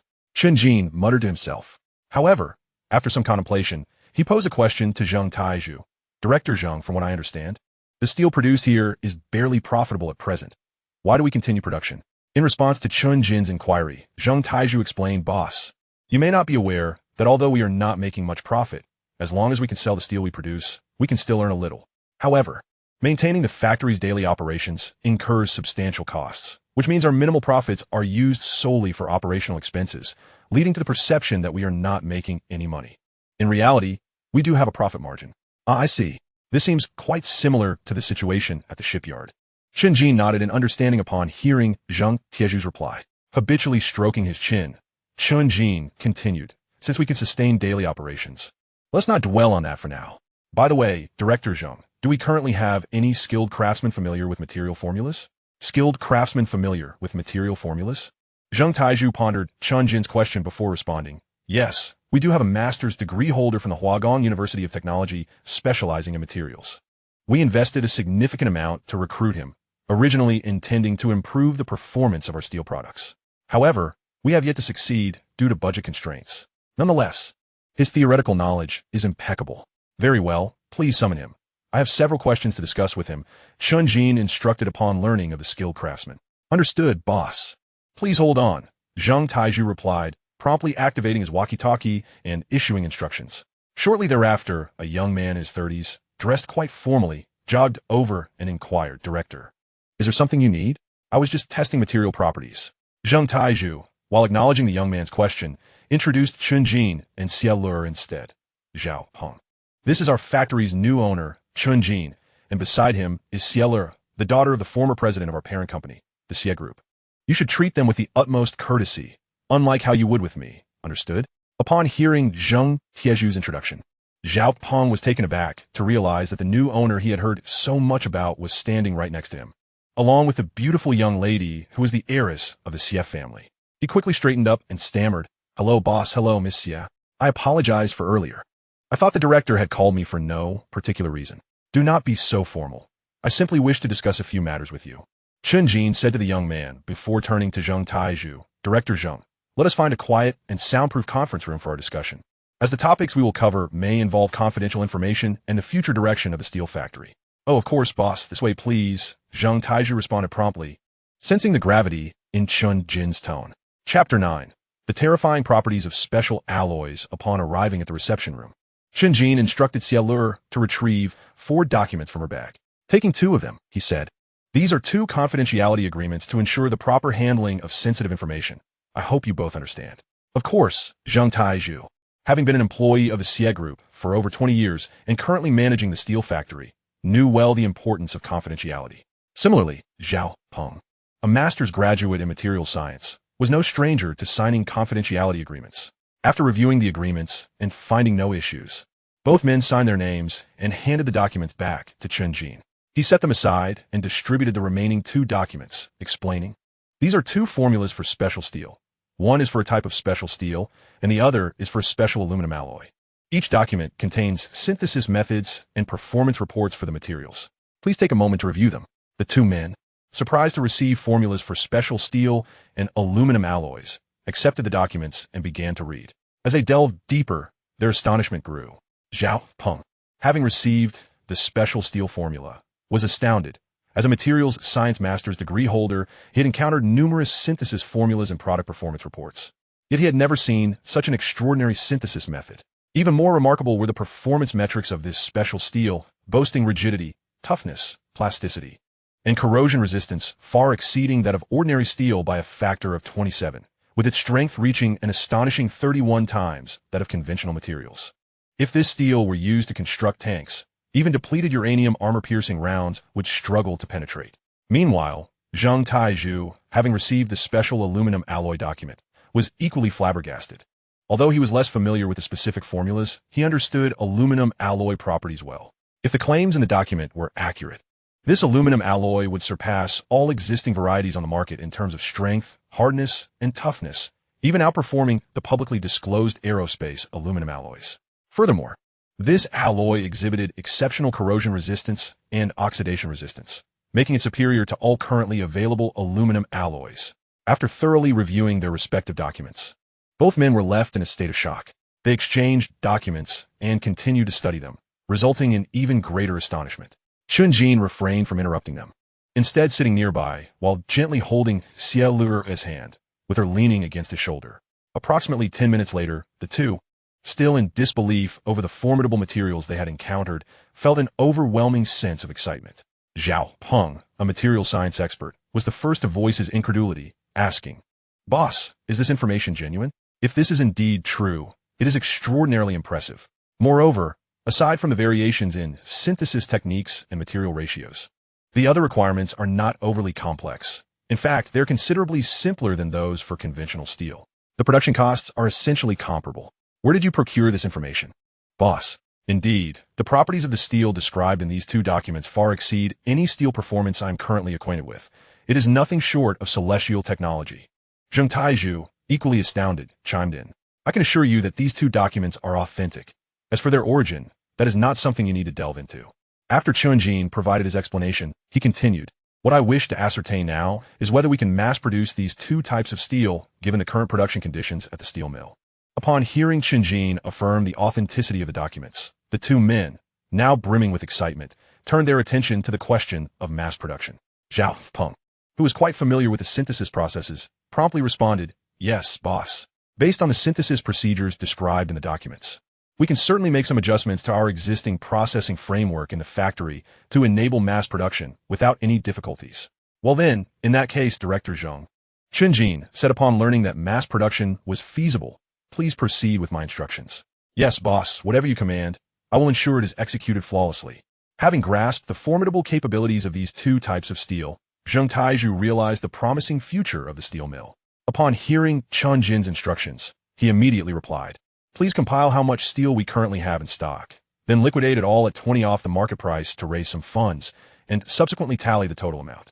The next course of action for the mill will be to devote all efforts to the production of these two types of steel, aiming to stockpile at least 50,000 tons of specialty steel and over 20,000 tons of aluminum alloy." At this juncture, Chen Jin paused briefly and added, "Furthermore, the shipyard next door, Huanan Shipbuilding, is also under my purview. I will have someone from the shipyard coordinate with you regarding shipbuilding-related matters. So, Director Zhang, please cooperate accordingly." "Of course, boss. By the way, concerning the steel currently in stock, we have been keeping track of it. May I now report the figures to you?" Zheng Taizhu nodded in response to Chen Jin's directive. "Please proceed," Chen Jin replied, permitting Zheng Taizhu to commence his report. "Certainly, boss. Our factory's monthly production capacity is approximately 60,000 tons, resulting in an annual capacity of around 730,000 tons. Based on historical data, we typically accumulate around 2 months' worth of production, which is about 120,000 tons. However, due to this year's unfavorable market conditions, we have been unable to sell much steel, resulting in an accumulation of nearly 270,000 tons, which has been building up for over 4 months. This includes primarily rebar, approximately 180,000 tons, around 40,000 tons of steel coils, and roughly 50,000 tons of aluminum alloy sheets." After relaying this information, Zheng Taizhu felt a bit parched and grabbed a sealed bottle of mineral water from the side of the conference room, taking several gulps before continuing. "At current market prices, rebar and steel coils are approximately 200 yuan per ton, which would be around 560 yuan after the discount, while aluminum alloy is about 18,000 yuan per ton, discounted to around 400 yuan. If we sell everything at these prices, we could recoup approximately 12.8 billion yuan. Wow, I did not realize the factory had accumulated so much," Chen Jin remarked, surprised at the staggering value of steel stockpiled in the factory. No wonder Luer's father, along with her uncles and grandfather, opposed it. After all, who would willingly give away more than 1 billion yuan worth of steel? He sighed, reflecting on the perks of his current situation. Indeed, the benefits of this arrangement grow ever more enticing, he mused, before setting about the next tasks at hand. Yes, boss, I assure you I will accomplish the task.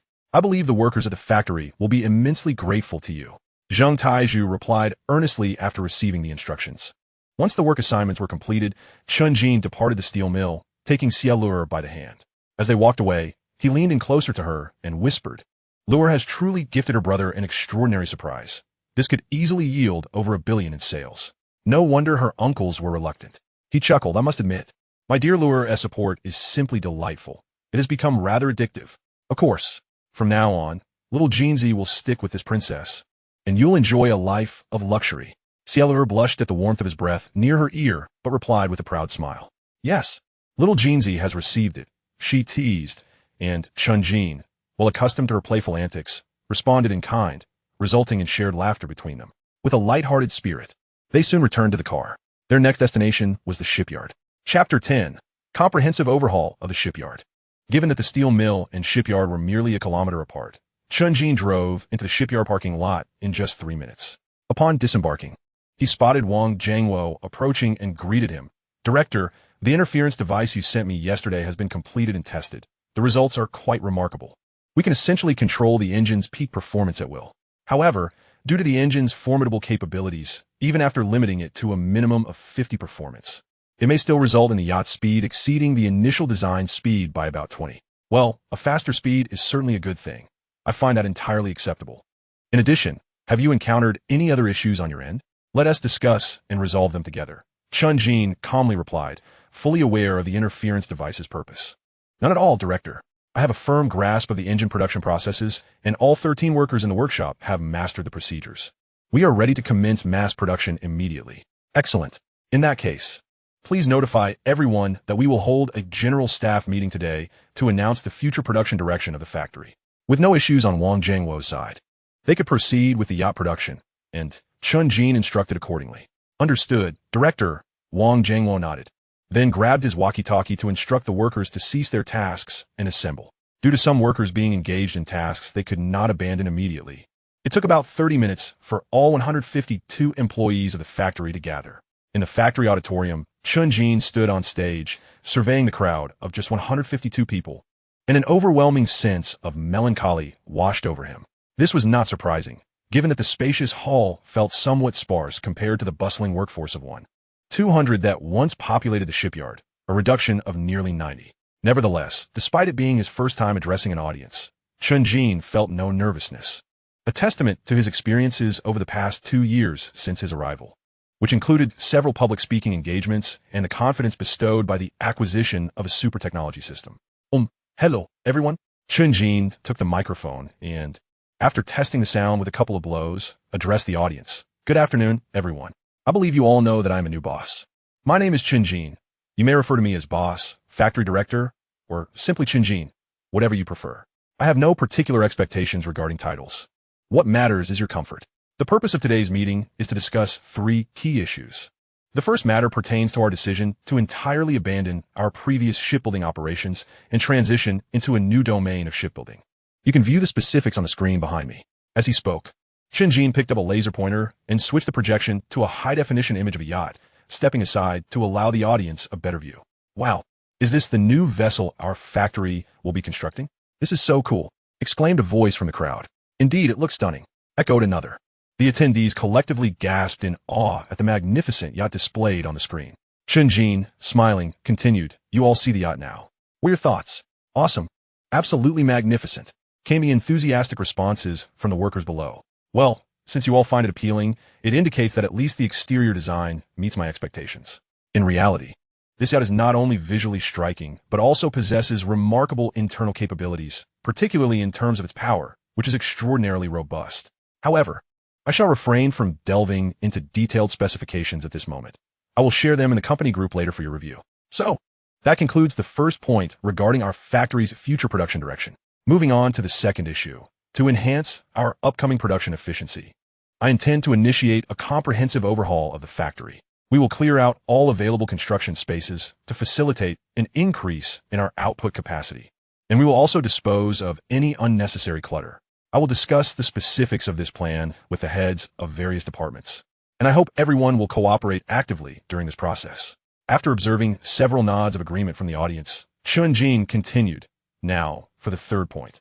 As I will not be frequently present at the factory, I'm appointing our chief technical advisor, Wang Jiangwo, as the deputy factory director while he continues his role as a technical consultant.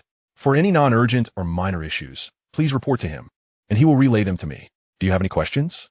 When no voices were heard from the audience, he proceeded, well, since there are no questions, let us proceed with our decision. Lastly, I want to acknowledge that the forthcoming factory renovations and the construction of the new vessels may entail some challenges for all of you. Therefore, I have decided to increase the salaries of all factory employees by 10%. Yay, thank you, boss. Cheer the crowd, unable to contain their excitement at the announcement of salary increase. Chen Jin gestured for silence, and once the noise subsided, he continued. I understand that a 10% increase may seem modest. I share your sentiments. However, considering that the factory renovations have yet to commence and the new ships are still in the pipeline, we are unable to offer a more substantial enhancement at this time. I hope for your understanding. Nevertheless, I assure you that once the new vessels are successfully launched, the rewards will be plentiful. So, please look forward to it. With spirits lifted by the tantalizing prospect of the stunning yacht, the workers cheered in enthusiastic support. Recognizing that shipbuilding is inherently challenging, but feeling reassured by the substantial salary increase. Most of the factory employees are skilled technicians, and the arduous nature of shipbuilding has led to even the lowest wages nearing 10,000 yuan, especially for those who have recently joined. Thus, a 10% increase translates to an additional 1 12,000 yuan, equating to an annual boost of 12,000 yuan. An unexpected windfall. Since there are no further questions, this employee meeting is now concluded.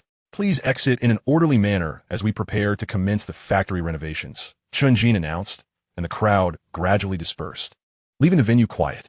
At this moment, only Chen Jin, Xia Le, and Wang Jiangwo remained. Once the workers had exited, Wang Jiangwo approached Chen Jin with evident excitement, saying, "Director, Noticing Wang Jiangwo's eagerness, Chen Jin anticipated his words and interjected, "All right, old Wang, I understand what you wish to convey. The reason I appointed you as deputy director is based on my confidence in your abilities." Thank you, Director, Wang Jiangwo stammered, nodding appreciatively. Having worked at the factory for over 40 years, he regarded it as his home, which is why, despite being in his 60s, he remained on the front lines of technical operations. Thus, attaining the position of deputy director felt like the resolution of a long-held aspiration. He sensed that the factory had begun to pulse with new vitality since the arrival of the new director, something he had not witnessed in over 20 years. After Wang Jiangwo nodded in agreement, Chen Jin continued, "There is one more matter regarding your salary, old Wang. Given your new role as deputy director, your previous salary is no longer applicable. I have considered this and propose to adjust your compensation to 3 times your former amount. What do you think? As for the profit sharing from the factory's equity, I have not yet finalized the details, but there will certainly be a plan. Director, that is more than enough. 3 times is already a significant increase.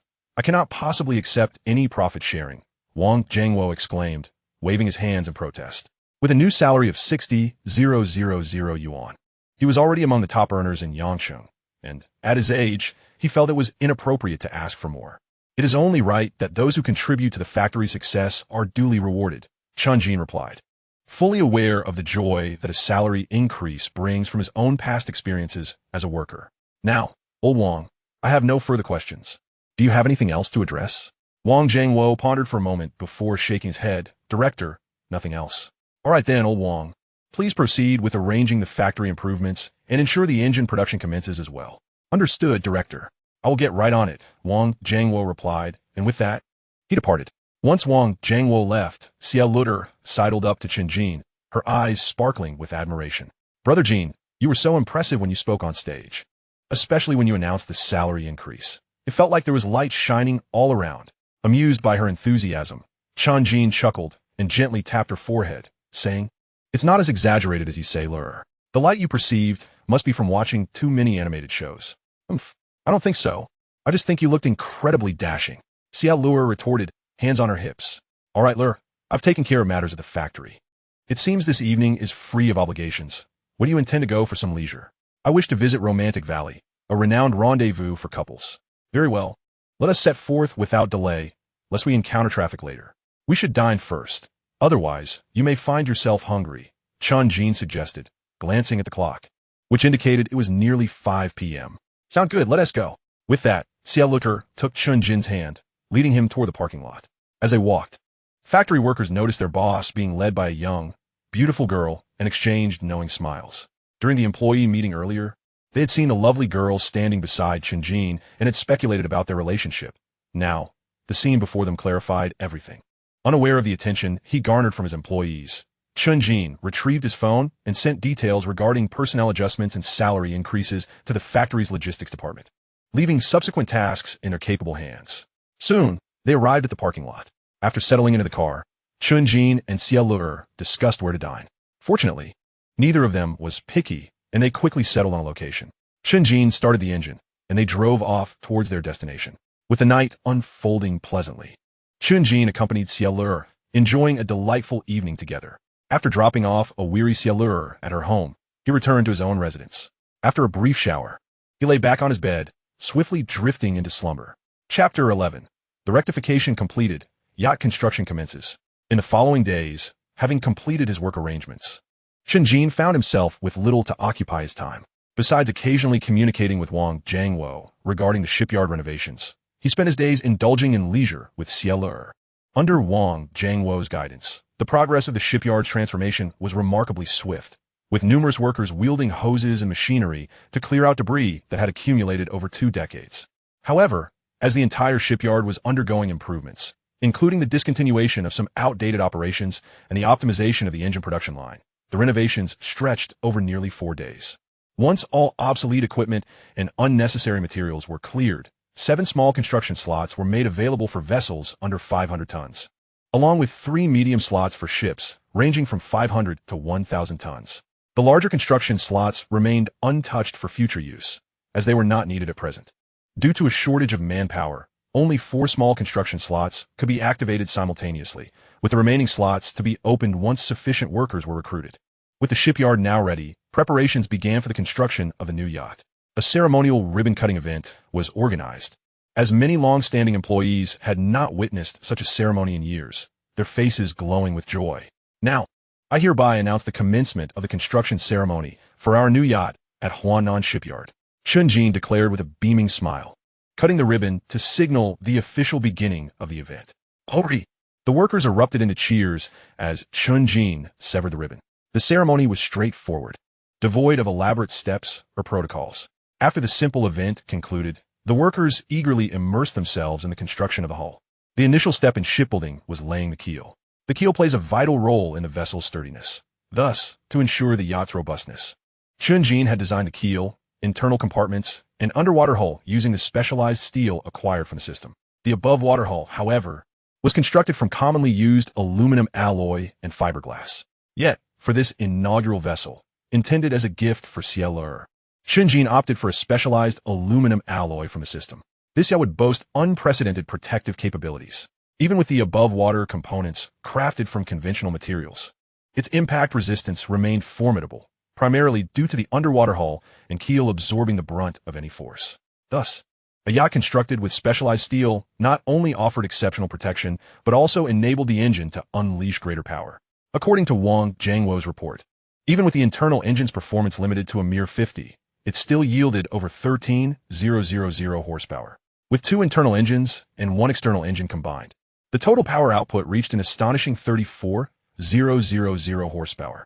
With such formidable power, this vessel, weighing approximately 50 tons, could achieve speeds exceeding 70 knots, truly astonishing.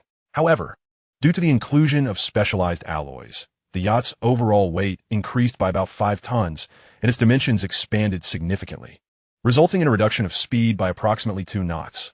Fortunately, the overall aesthetics remained unaffected.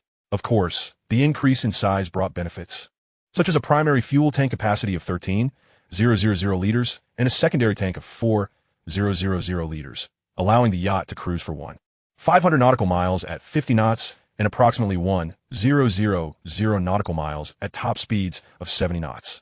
With such remarkable speed and an impressive range, Chen Jin was confident that no one could resist this yacht. As a result, Chen Jin grew increasingly eager for the yacht's completion and launch.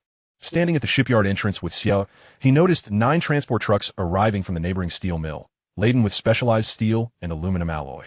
Over the past few days, while the shipyard underwent its fervent transformation, the steel mill had been diligently ramping up production of these materials, with current output exceeding 2,000 tons, far surpassing the shipyard's requirements. Chen Jin, momentarily at a loss for a solution, decided to let production continue, as he still had a considerable distance to reach his target of 50,000 tons of specialized steel and 20,000 tons of specialized aluminum alloy. After pondering for a while without arriving at a satisfactory solution, Chen Jin ceased his contemplation, sensing her brother Jin's furrowed brow, as if he were facing a dilemma. Xiaolur took his hand and offered comfort. "Brother Jin, are you encountering some difficulties? Share them with me. Perhaps we can find a solution together." "Oh, it's nothing major, just some minor issues. Remember when I instructed the steel mill to commence production of specialized steel? The current output far exceeds the shipyard's needs, and I'm momentarily unsure of how to handle the surplus. Selling it as ordinary steel is out of the question. However, there's still plenty of time, so you needn't worry." Chen Jin reassured her, gently ruffling her hair. Xiaolur tilted her head in thought, unable to devise a viable solution herself, as she was merely a soon-to-be junior student. With no other option, she finally said, "Well, I trust that Brother Jin will definitely resolve the issue. Plus, I'll be here with you. If need be, I can always ask my dad for help." "Haha, I can't keep relying on Uncle Xia for assistance. What do you think of me then? I certainly don't want him to look down upon me for this. After all, how could I earn his trust to take care of you?" Gently tousling Xiaolur's straight black hair, Chen Jin continued, "All right, it's merely a matter of not having thought of a buyer just yet. It doesn't imply that there is a lack of demand. Rest assured. I understand, Brother Jin, Xia Lure replied, relieved by Chen Jin's explanation. After this exchange, Chen Jin led her towards the factory, as she wished to witness the shipbuilding process. Observing the bustling construction site, Chen Jin and Xia Lure maintained a distance, watching intently. At this initial stage of the factory's operation, the primary activity involved loading materials, unloading steel from transport vehicles, and transferring it to the processing workshop. The scene was alive with forklifts and cranes tirelessly moving about. As Xia Lure beheld this spectacle for the first time, she was utterly captivated. However, after watching for over 10 minutes, her interest waned, as the loading process primarily involved a repetitive sequence of actions. Thus, no matter how fascinating it was initially, the monotony rendered it tedious after several repetitions. Noticing that Chen Jin was still engrossed in observing the construction, she refrained from interrupting and instead pulled out her phone to scroll through Douyin. Yet, when she stumbled upon a video showcasing the United States parading its aircraft carrier fleet with audacity, she clenched her fist and exclaimed, "This United States is truly outrageous, flaunting their might near our country every day. If only our nation's aircraft carriers were as formidable, they wouldn't dare approach." Chen Jin nodded toutefois. Suddenly, he recalled his steel supply dilemma. Who to sell it to? Beyond the military, there seemed to be no better buyers. After all, naval vessels require substantial amounts of steel, and tanks and armor vehicles demand it as well. The steel procured from the system possesses high strength, hardness, toughness, and corrosion resistance, perfectly aligning with the requirements for military products. Although it is shipbuilding material, its universal applicability lies in its performance. Moreover, any product crafted from technology exchanged through the system, once sold, would earn technological points, making the sale of steel entirely viable. With this realization, Chen Jin slapped his thigh with vigor, then lifted Xia Lure's delicate form into his arms, planting a hearty kiss on her tender face as he declared, "Lure, you are truly my lucky angel." Huh? Why has Brother Jin suddenly become so excited? Xia Lure, perplexed by his exuberance, gazed at him with wide-eyed innocence. Unable to resist, Chen Jin kissed her other cheek and continued, "Lure, remember when I mentioned being unsure about selling the steel produced at the factory? Your recent comment has sparked an idea for an ideal buyer, the military. Just think, if our nation were to utilize our steel products to build warships or aircraft carriers, it would undoubtedly enhance their defensive capabilities, thus strengthening our national power. You're right. This way, our nation's strength would be augmented, and those Americans would surely think twice before encroaching." Xia cheered, her excitement palpable in Chen Jin's embrace. Indeed, as our nation's power grows, those who prey on the weak will naturally be deterred. However, how do we establish contact with the military? Chen Jin pondered, sharing her hope for a stronger nation, especially given that the Dragon Kingdom, much like in his previous life, faced oppression from the United States.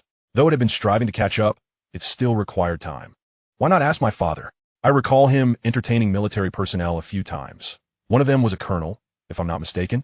11e Luer suggested, recalling her father's past encounters.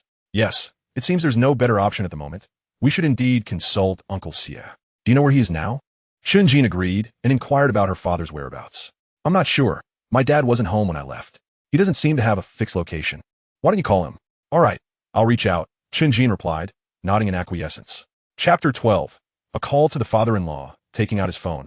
Chen Jin scrolled through his contacts until he located Uncle Xia's number and dialed. The call connected swiftly and a calm, authoritative voice emanated from the receiver. It was Xia Lure's father, Xia Jingye, the current head of the Xia family. "Jin, my boy, aren't you supposed to be out and about with Luo? What brings you to call Uncle Xia today?" He inquired with a hint of curiosity. Uncle Xia, I actually haven't taken Luo out for fun today. We're at the shipyard. They're holding the commencement ceremony today, so I brought her along to experience it. Chen Jin replied candidly, sensing Xia Jingye's curiosity. "Well, it's good you're not out causing mischief. Luo behaves like a little wild child every day. It's quite the spectacle. Just make sure to keep an eye on her. If anything happens, you'll have to answer for it." "Dad, I don't act like a wild child every day. What are you talking about?" Xia Lure interjected, somewhat indignant at her father's assessment. All right, Uncle Xia, I assure you I will protect Lure, even without your admonition." "I would do so," Chen Jin said, fully aware he had indeed taken Xia Lure out multiple times recently, offering a sheepish promise. Noticing Xia Lure next to him looking a bit annoyed, he gently ruffled her hair in a soothing gesture. "Now, Lure, we have important matters to discuss." On the other end, Xia Jingye, seemingly unfazed by his daughter's retort, grew curious when he heard Chen Jin mention a serious matter. "Oh, Jin, do you have something to discuss with me today?" That's rather unusual. "Yes, Uncle Xie, regarding the steel factory that Luer entrusted to me." "Yes, I remember. I was initially opposed to it. After all, Beitong steel is worth billions. Had it not been unprofitable, I would never have considered selling it. But Luer pleaded with her grandmother, who, being quite fond of her, insisted I agree. Truth be told, my boy, you've struck an extraordinary fortune," Xie Jingye responded, a hint of indignation in his tone. "Haha, I sincerely apologize, Uncle Xie. At first, I had no idea she would gift me such a large steel factory. It certainly took me by surprise." Chen Jin recalled the moment, a smile creeping onto his face. Realizing he had digressed, he swiftly changed the subject. "Ahem. My apologies for rambling on, Uncle Xie." "Go on," Xie Jingye replied nonchalantly, recognizing that there was little value in dwelling on the past. Feeling encouraged by Xie Jingye's nonchalance, Chen Jin pressed on. "Well, Uncle Xie, after taking over the steel factory, I found that the steel products produced were rather mediocre, lacking competitiveness compared to those from other factories. This is likely why the factory has been struggling. So, I experimented a bit and developed two types of superior steel. One is a special steel, and the other is an aluminum alloy." Chen Jin paused momentarily, prompting Xie Jingye to casually inquire, "Oh, you, young man, actually managed to develop two types of steel? How do they perform?" Following Xie Jingye's inquiry, Chen Jin continued, "The performance is remarkable, surpassing the currently popular steels on the market by approximately 20-fold. "What? Jin, are you jesting? 20 times more powerful than the steel available in the market?" Xie Jingye questioned incredulously upon hearing such an extravagant claim. "Uncle Xie, I assure you, it is entirely true. I would never dare to deceive you. As you are aware, such high-performance steel cannot circulate in the market. Hence, I was contemplating whether it could be sold to the military. Luer mentioned that you had previously entertained military representatives, so I called to inquire if you could facilitate a connection with them." "Wait a moment, let me clarify. You're telling me that you tinkered around and produced two types of steel that outperform the market standards by 20 times? One is a special steel, and the other is an aluminum alloy?" Xie Jingye, feeling as though his worldview had been shaken, interrupted Chen Jin's explanation. He believed he must have misheard. Could such an absurd achievement truly coexist? "Indeed, Uncle Xie, I can unequivocally confirm its authenticity. If you wish to conduct a test, I could bring the finished products to you right now." Aware of Xie Jingye's skepticism, Chen Jin proposed a testing session. "Very well, in that case, bring the product to the first research institute in Yangqing. Luer knows the location. I will await your arrival here," Xie Jingye replied hastily before ending the call. After the call, Chen Jin promptly dialed Zheng Tieju's number, instructing him to prepare two steel pieces, each measuring 50 centimeters in length and width, as he had a need for them. After giving his instructions, Chen Jin took hold of Xie Luer's hand and walked toward the parking lot, saying, "Did you hear that? Uncle Xie wants us to go to the first research institute in Yangqing to test the steel's performance, so we shall head there now." "All right, Brother Jin," Xie Luer nodded in agreement. Soon, the pair arrived at the parking lot, swiftly getting into the car and driving towards Beitong Steel. Initially, Chen Jin pondered why they did not procure materials from the shipyard, but noticing that the shipyard was still in the loading phase and had yet to commence cutting, he deemed it more troublesome to gather materials there. Upon driving into Beitong Steel, Zheng Taiju had prepared the items, wrapping them in cardboard for safety, to avoid drawing attention from outsiders. Given that the special steel's thickness approached 3 centimeters, it was relatively heavy, with the 50-centimeter pieces weighing 80 jin, which was already considered light compared to conventional steel. Zheng Taiju exerted considerable effort to load it into Chen Jin's trunk, while the aluminum alloy was considerably lighter. Once everything was loaded, Zheng Taiju said, "Boss, it's all set." "Good, you may leave now, Director Zheng. My primary purpose here is to acquire these two items." Chen Jin replied with a nod. "Understood, boss. I shall return now." With that, Zheng Taiju turned and headed back into the factory. After Zheng Taiju departed, Chen Jin started the car and drove towards the destination that Xie Luer had already set. Since the inauguration ceremony was scheduled for 10 a.m., and it was just past 11, the traffic in Yangqing was relatively smooth, allowing them to cover the 20-kilometer distance in just 15 minutes. The first research institute in Yangqing was an unremarkable 4-story building, appearing quite ordinary from the outside, save for its expansive area. However, the presence of several soldiers guarding the main entrance, along with a SWAT team stationed nearby, indicated that this institute was far from ordinary. With Xie Jingye's instructions, Chen Jin and Xie Luer, aside from a brief security check at the entrance, were able to drive smoothly into the Institute's underground parking lot. Once the car was parked, two individuals dressed in black suits, resembling bodyguards, awaited them. As Chen Jin parked, one of the bodyguards approached and stated, "Mr. Chen and Miss Lu Er, President Xie has been waiting for you upstairs. Please follow me." "Very well. I have some heavy items in the trunk. Could you bring a cart to assist in transporting them?" Chen Jin requested upon learning that Xie Jingye was already waiting. The bodyguards, seemingly prepared for this, promptly fetched a dolly and loaded the steel from the trunk onto it, signaling for Chen Jin and Lu Er to follow them. Upon reaching the elevator and entering, one of the bodyguards pressed the button for the third floor. Shortly, the elevator arrived at the third floor, and as the doors opened, Chen Jin was greeted by a sight distinct from the exterior. The Research Institute was brightly lit, with walls adorned in high-end finishes, clearly indicating significant expenditure. However, in order to avoid arousing suspicion, Chen Jin refrained from surveying the surroundings, while Xie Er eagerly took in the sights. Chapter 13. The Astonished Father-in-Law Before Long. After traversing a long corridor, Chen Jin and the others arrived at the materials laboratory on the third floor. At that moment, Xie Jingye was anxiously pacing in place. Upon spotting Chen Jin, he hurried over and exclaimed, "Young Jin, why are you so slow? I've been waiting here for you for a full 20 minutes. All my apologies." "Uncle Xie, the journey was a bit lengthy." Chen Jin scratched his head in response to Xie Jingye's admonishment. Meanwhile, 11e le UR, noticing that her father had not acknowledged her presence, interjected Dad. "Oh, Le you come as well. Now that you have brought the items, let's commence the testing immediately." With that, Xie Jingye instructed the elderly gentleman beside him, the director of the institute, Lu Jingyi, along with the head of the materials department, Li Wenyu, to push the cart into the laboratory.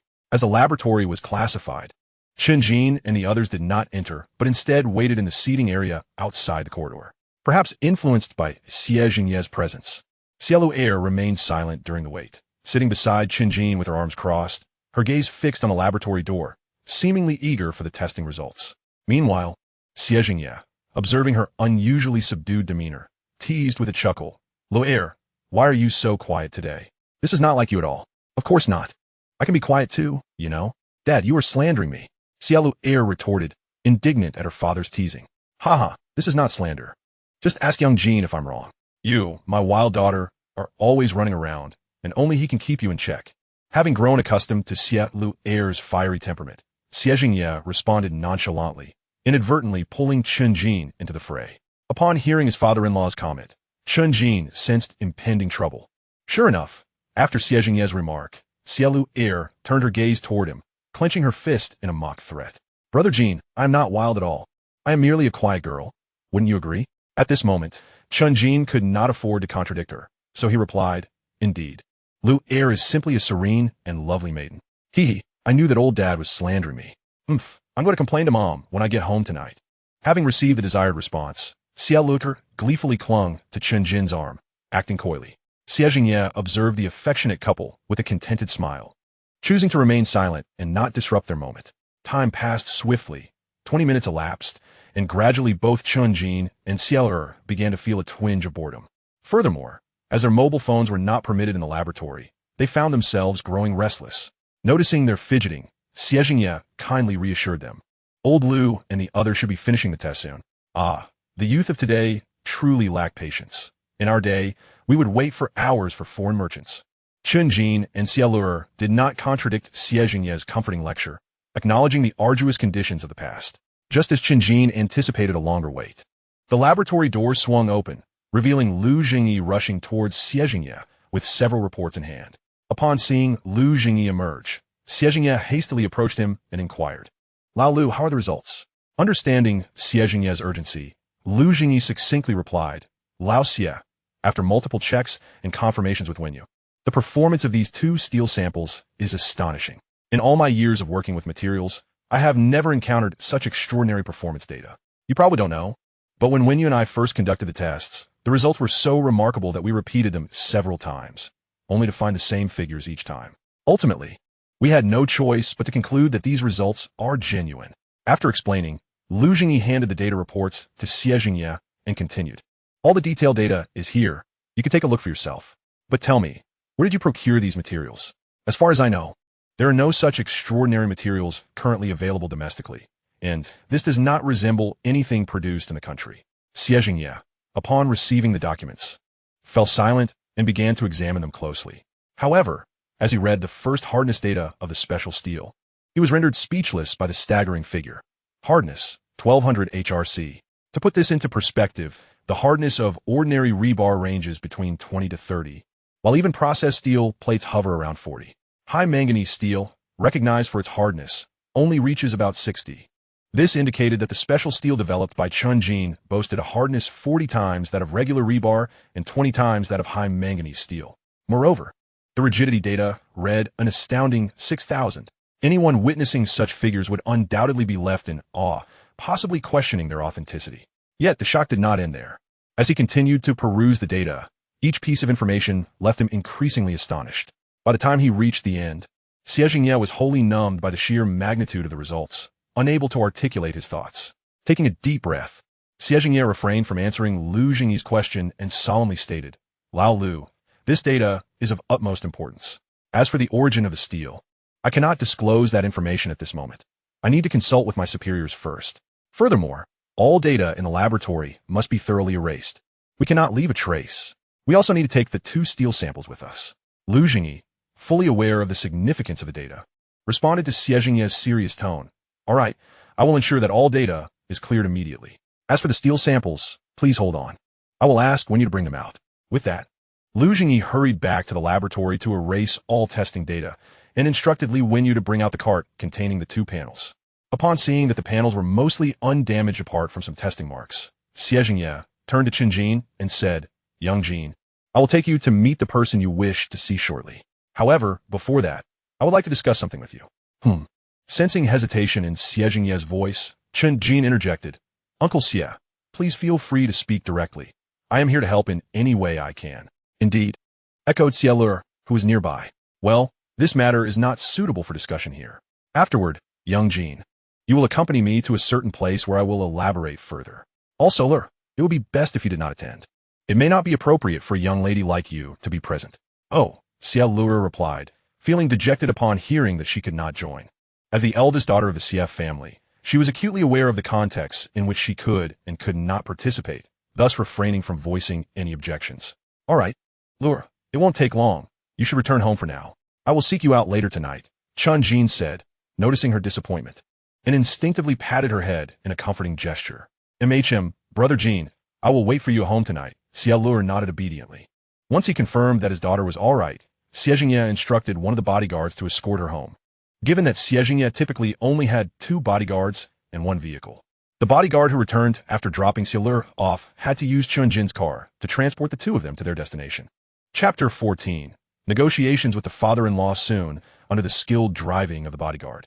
The car came to a smooth stop in front of a residential building that bore a hint of age, yet appeared well-maintained. After disembarking from the car, Chen Jin followed Xie Jingye into the building while the bodyguard remained at the entrance to guard. Upon entering, Chen Jin immediately sensed a distinct atmosphere compared to the outside world. From the exterior, the residential building resembled a renovated old structure. Yet the interior was lavishly decorated and exceptionally modern. As they stepped inside, a waitress clad in a cheapao approached and informed Xie Jingye, "Mr. Xie, the private room you requested is ready." Xie Jingye acknowledged before confidently leading the way to the prepared room, clearly having visited before. Upon reaching the only private room on the 3rd floor, Chen Jin noted that the decor was yet another style, featuring an abundance of redwood accents, with the tables and chairs also in red. As someone unfamiliar with wood types, Chen Jin could not discern the exact material used, but he surmised that it must be quite valuable. Once inside the private room, Chen Jin sat down alongside Xie Jingye, and a waitress promptly served tea and dishes. After the waitress skillfully presented the dishes, she exited the room. At that moment, Xie Jingye gestured towards the food on the table and said, "Young Jin, give it a try. The Cantonese cuisine here is quite exceptional. The chefs are all top tier, and some even have ancestors who were imperial chefs. Today, you are in for a treat." "All right, I will give it a shot," Chen Jin replied, not hesitating further as he picked up his chopsticks and took a piece of roasted suckling pig.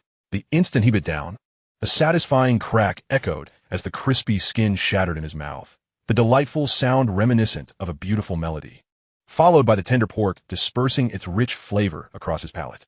This experience was unlike any other suckling pig he had tasted before. Indeed, the suckling pig here is completely different from what I've had elsewhere. It's absolutely delicious.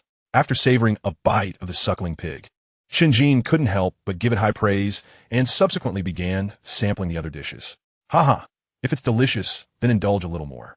We'll discuss matters after we finish eating, Xie said with a smile, observing Chen Jin as he piled his plate high. Afterward, he picked up his chopsticks and began to eat as well. Over the past 2 years, Chen Jin had grown quite familiar with several key figures from the Xie family, particularly Xie Le's grandmother, who held a great fondness for him. It was no surprise that when she heard Xie Le mention gifting the steel factory to Chen Jin, she wholeheartedly supported the idea and issued a firm directive. Therefore, Chen Jin felt no restraint in the presence of Xie Jingye. Instead, he treated him like a beloved elder and feasted heartily. In no time, under Chen Jin's voracious appetite, several empty plates had accumulated on the table within a mere 10 minutes. Burp! I'm so full, Chen Jin exclaimed after letting out a loud belch, patting his now rounded belly as he reclined in his chair, feeling as though his stomach might burst. Looking at the 9 dishes, half of which had vanished into Chen Jin's belly, Xie Jingye remarked incredulously, "You little rascal, you might be quite impressive. You've devoured half of 9 dishes all by yourself." "Ah, it's all the fault of the incredibly delicious food here. I simply couldn't resist," Chen Jin replied, belching once again. At this moment, Xie Jingye, having also satisfied his hunger, wiped his mouth with a napkin and said, "All right, young Jin, since we've eaten our fill, let's get down to business." Upon hearing that they were to discuss serious matters, Chen Jin straightened up and responded, "Oh, what is this important matter that Uncle Xie wishes to discuss?" Understanding Chen Jin's curiosity, Xie Jingye began to elaborate. "Recently, there have been rumors circulating that the government is conducting a technical assessment of domestic private enterprises, right?" "Indeed, I've seen various short video platforms buzzing about it." Chen Jin nodded in acknowledgement. "The truth is, this news is genuine. It has been ongoing for 5 years. However, aside from a select few enterprises that truly excel, the majority of private companies possess only average technological capabilities, failing to meet the assessment criteria. Thus, aside from the few companies already mentioned, there are no other formidable private technologies." With that, Xie Jingye took a sip of tea and continued, "The reason I summoned you today is to discuss this assessment. As you know, the primary business of the Xie family group is real estate, with a smaller portion dedicated to the machinery manufacturing industry. However, this segment is not significant. Although we have been intensifying our investments in emerging industries and scientific fields in recent years and have established several tech enterprises, including the first research institute in Yangcheng, our overall business remains predominantly real estate. Coupled with the ongoing downturn in the real estate market, we plan to gradually reduce our investments in that sector and shift to comprehensive investments in emerging technology industries. However, we currently face a challenge. We have yet to receive support from the government. While our funds are ample in the eyes of the state, we are merely a family business centered around real estate. Under these circumstances, our progress has been quite sluggish. At this point, Chen Jin began to grasp what Xie Jingye was alluding to and interjected. "So Uncle Xie intends to leverage my 2 types of steel to participate in the national assessment plan, thereby gaining the government's attention?" "Precisely. The steel you've developed possesses extraordinary qualities. Submitting it for the assessment would undoubtedly outshine other enterprises. Once we secure government support, we can establish collaborations with renowned universities or research institutions based on our group as research institute, thus developing more innovative technologies. My idea is to arrange for you a researcher position at the institute, announce that you've developed these 2 types of steel, and then publicly state that Beitong Steel has been gifted to you. After all, Beitong Steel has indeed transferred ownership to you, and these 2 types of steel were produced there. This would render the situation quite reasonable. Of course, the announced performance of the steel will not be as exaggerated. It may be presented as merely superior special steel and aluminum alloy. Naturally, we wouldn't want to take advantage of this borrowed title without offering something in return. As long as you agree, I can approve any conditions worth up to 5 billion. Additionally, I can facilitate your dealings with the military." "Really, Uncle Xie, do you perhaps underestimate me? Not to mention that you are Lure's father, given how fondly Grandma Xie regards me. I wouldn't dare to impose any conditions." Chen Jin remarked, feeling somewhat overwhelmed by the generous offer of conditions worth 50 billion for a mere borrowed title. He quickly agreed, realizing that it wouldn't hinder his ability to sell his products. "Haha, young Jin, you truly have a way about you. I apologize for being overly business-minded," Xie Jingye responded, realizing the influence of his commercial mindset. "It's all right, Uncle Xie.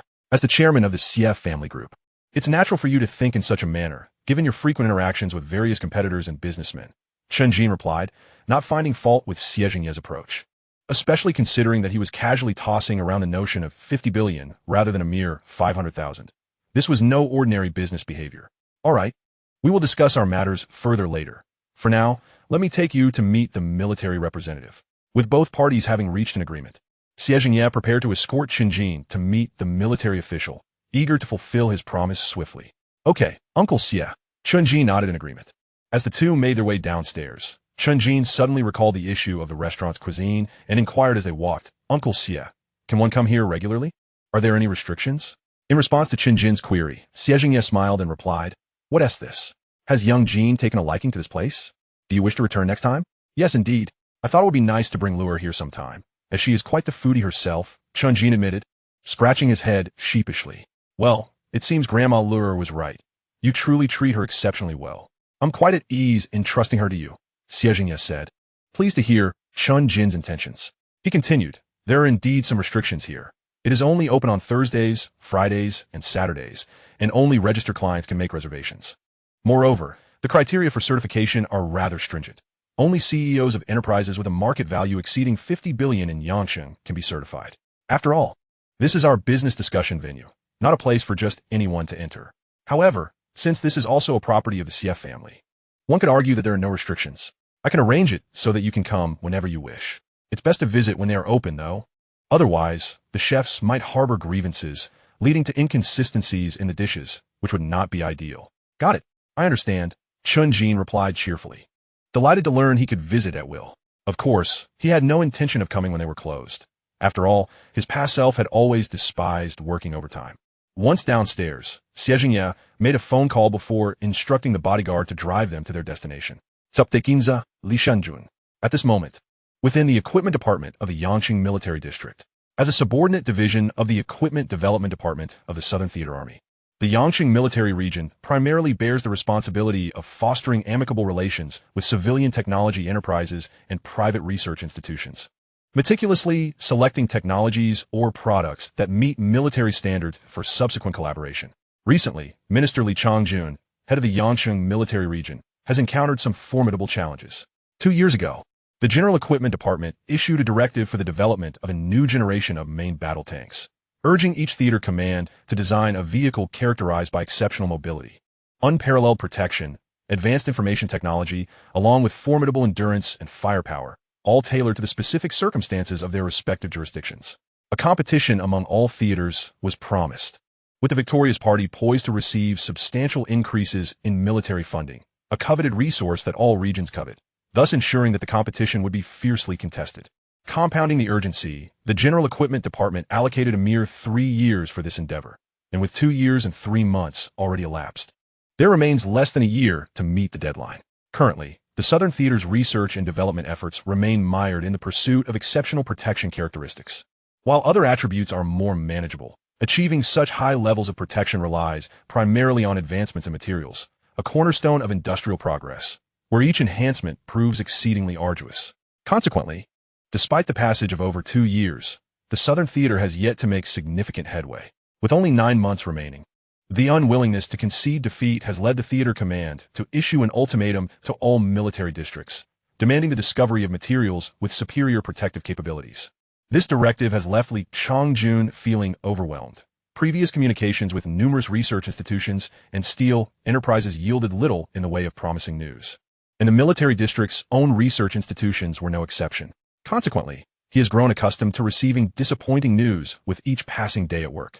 However, just moments ago, he unexpectedly received a call from the CEO of a trillion-dollar conglomerate with whom he had previously conversed several times. The CEO informed him that they had identified a suitable material, but the owner required a discussion with him. Li Changjun found this claim credible. Having previously engaged with various technology companies in Yangcheng, and as the leading group in the city, the Xie Group, which owns several tech companies and the foremost research institute, was naturally a priority for communication. While the material issue had not been resolved, he had witnessed the Xie Group's formidable capabilities. Thus, upon hanging up the phone, he began to pace anxiously in the military district's administrative reception area. The urgency of the material's issue weighed heavily on him. Failure to complete the task would lead to dire consequences. Merely facing accountability would be a minor inconvenience, But losing to other theaters in competition would be a source of immense embarrassment, an intolerable fate for the proud people of Huaxia. After nearly 30 minutes of impatient waiting, he finally observed 3 individuals entering the reception area, one of whom was pushing a cart. Upon recognizing one of the newcomers, he hastened towards them. Seeing Li Changjun approach, Xie Jingye extended his hand in greeting, saying, "It appears Minister Li has been waiting for quite some time. I sincerely apologize for the delay." As the journey was somewhat lengthy, Li Shanjun babadis misiveli, replying, "Noburias, Noburias." You cannot imagine the excitement I felt upon hearing from you, Mr. Xie, about the matching materials. This has been a predicament for us for over 2 years, so even if I had to wait here all day, I would not utter a word of complaint. Let us discuss this in a more private setting, as the lobby is hardly conducive. Very well, I shall forego pleasantries. Xie Jingye responded, signaling to Chen Jin to follow, while the bodyguard remained in the lobby. Chen Jin and Xie Jingye accompanied Li Changjun into a conference room. Once seated, Xie Jingye handed over the documents to Li Changjun, smiling as he said, "Minister Li, this is the testing report for the materials we obtained today. Please take a look. However, I advise you to brace yourself beforehand, lest you be overwhelmed." "Is it truly that astonishing, Mr. Xie?" Li Shanjun inquired, his face a mask of confusion as he accepted the documents. Upon glancing at the data for the first type of special steel, he was rendered speechless, his mouth agape as if frozen in place. "Mr. Xie, are you certain this data is authentic? Although I have faith in you, this information appears utterly implausible." Anticipating Li Changjun's skepticism, Xie Jingye chuckled and replied, "I anticipated your disbelief. To be honest, when I first received this data, I too found it hard to believe. However, if you remain unconvinced, I have brought samples. Our data was derived from testing these 2 plates. You may have the military district's laboratory conduct their own tests, and I believe that will assuage your doubts. I must reiterate that this data has been confirmed through multiple rigorous tests at our research institute, with consistent results, which is why I am compelled to believe it." With that, Xie Jingye gestured towards the cart that Chen Jin had pushed in. Noticing the young man beside the cart, Li Changjun paused momentarily before asking, "Mr. Xie, who is this?" In response to Li Changjun's inquiry, Xie Jingye introduced, "Allow me to present this young man. His name is Chen Jin, a materials researcher at our institute, as well as the CEO of Beitong Steel in Yangqing. He is the inventor of these 2 types of steel developed during his time at Beitong Steel. I must say, I am quite surprised to meet the inventor of these remarkable materials at such a young age. Greetings to you, sir," Li Shanjun exclaimed, extending his hand to shake Chen Jin's. "Hello, Minister Li," Chen Jin responded amicably as they shook hands. "Excellent, excellent. Now that Mr. Xie has brought the samples, I shall not dwell on the authenticity of the report. I will arrange for testing immediately." After greeting Chen Jin, Li Changjun turned to Xie Jingye and stated, "Now, I will call someone to facilitate this." With that, Li Changjun picked up his phone and dialed number. Upon connection, he promptly instructed Xiao Zhang, "Please bring 2 personnel to the conference room in the administrative reception area." After concluding the call, he added, "All right, we shall wait for Xiao Zhang and his team to bring these materials for testing." He then sat silently, gazing towards the conference room door, lost in thought. At this moment, Chen Jin sensed a sudden chill in the atmosphere and glanced at Xie Jingye, who subtly shook his head, signaling for silence. As a seasoned veteran in the business arena, having battled for over 20 years, Xie Jingye understood that Li Changjun harbored doubts regarding his trustworthiness. Whether due to the implausibility of the data or Chen Jin's youth, he could not ascertain. However, Xie Jingye was confident that the data was genuine and chose not to dwell on it. On Li Changjun's end, his disbelief stemmed from the data's outrageous nature, compounded by the fact that Chen Jin appeared too youthful to have developed such extraordinary materials. Were that the case, he would be likened to a genius inventor akin to Edison. Thus, he initially speculated that this young man had indeed invented a new material, one whose properties were significantly superior to those of conventional materials. Seizing this opportunity, Xie Jingye brought him along to bask in the glow of success. As a soldier, he harbored a strong disdain for such individuals and practices. However, given that Xie Jingye was the head of the foremost conglomerate in Yangqing, and no one dared to present false data to the military, he resolved to arrange for an inspection, despite suspecting the validity of the 2 reports. The sudden chill in the atmosphere merely signified a loss of initial enthusiasm. The military operated with remarkable efficiency. Within 2 minutes of Li Changjun finishing his phone call, there was a knock on the conference room door. After instructing the person to enter, 2 young soldiers in uniform stepped in and saluted. "Minister, very well. Please take these 2 steel plates to the laboratory and hand them over to old Zhang from the Materials Inspection Department." Ensure a thorough examination of the data from these steel plates and send the results to me as soon as possible. The two soldiers, upon receiving their orders, responded with a simple yes and pushed a cart out of the conference room. Watching them depart, Li Changjun spoke in a calm tone. Mr. Xie, I have arranged for the inspection. I will hold on to these two reports for now, and once the results are in, I will contact you. Does that sound acceptable? I have other matters to attend to. So shall we conclude our discussion for the time being? All right, Minister Li. You can reach out to me if needed later. We shall take our leave now. Although Li Changjun did not explicitly state it, Xie Jingye understood that this was not the moment for further discourse. However, he was confident that Li Changjun would soon seek him out, so he responded with a smile. Turning to Chen Jin, Xie Jingye remarked, Young Jin, let us depart. Certainly. Uncle Xie. Chen Jin acknowledged the moment was not opportune for further conversation and followed closely behind Xie Jingye as they exited the conference room. Chapter 16. The shocked Li Changjun. Once the two emerged from the reception hall and settled into the vehicle, they remained silent until they had exited the military zone, at which point Xie Jingye spoke. Young Jin, Minister Li is quite a decent fellow. He likely perceives our data as too far-fetched, leading to this misunderstanding. After all, I too found the data rather dubious at first. As a soldier, he adheres to the principle of seeking the truth, so it's understandable. You shouldn't harbor any ill feelings towards him. Uncle Xie, you know me well enough. I bear no ill will. I have always held the military in high regard, given their role in safeguarding our nation's security. Moreover, I am well aware of the performance of these two materials, so you need not worry about my sentiments. However, I am quite eager to see Minister Li's reaction upon receiving the data. Will he be left astounded, perhaps? Chen Jin replied, fully aware of Xie Jingye's concerns about his feelings towards Li Changjun, and thus spoke in a light-hearted tone. Haha, I know you well, but it's prudent to remind you nonetheless. By the way, it's only a little past 3 in the afternoon, and I need to make a trip back to the company. Once little Li, the bodyguard, takes me back, you could drive home on your own. Understood. Chen Jin nodded in affirmation. After Chen Jin and Xie Jingye departed, Li Changjun, who had matters to address, returned to his office. After perusing news for a few minutes, he was about to make himself a cup of tea to invigorate his spirits when he suddenly heard a vigorous knock on the office door, followed by a familiar voice. Changjun. Recognizing the voice as that of Zhang Ruin from the Materials Inspection Department, whom he referred to as Old Zhang, Li Changjun hurried to open the door. Before he could utter a word, Zhang Ruin bombarded him with urgent questions. Changjun, where did those 2 steel plates you sent come from? I must tell you, their properties are extraordinarily remarkable. Old Zhang, have the 2 steel plates been tested already? Let me see the report. Li Shanjun, astonished by Zhang Ruin's exclamation about the steel's exceptional properties, did not immediately respond to his inquiry, but rather pressed for the testing results. Here are both reports. After you review them, you must tell me where you acquired these steel plates. It's simply unbelievable. Zhang Ruin handed over the reports while continuing to inquire. All right, Old Zhang, let me take a look first. I'll get back to you shortly. After receiving the report, Li Changjun quickly replied, delving into the details. However, upon examining the first set of data, he was taken aback, his astonishment noticeably greater than during their initial meeting. The figures in the report mirrored those provided by Xie Jingye, down to 3 decimal places, confirming that Xie Jingye had indeed spoken the truth. The properties of these steel plates were indeed extraordinary. No wonder he had advised preparing for such an eventuality. After thoroughly reviewing both reports, Li Changjun took a deep breath and addressed Zhang Ruin. Old Zhang, you may find this hard to believe, but these 2 steel plates were delivered to us by the president of the Xie Group in Yangqing. He mentioned that they were developed by a remarkably young researcher in their institute, and they provided 2 reports that match the data you have.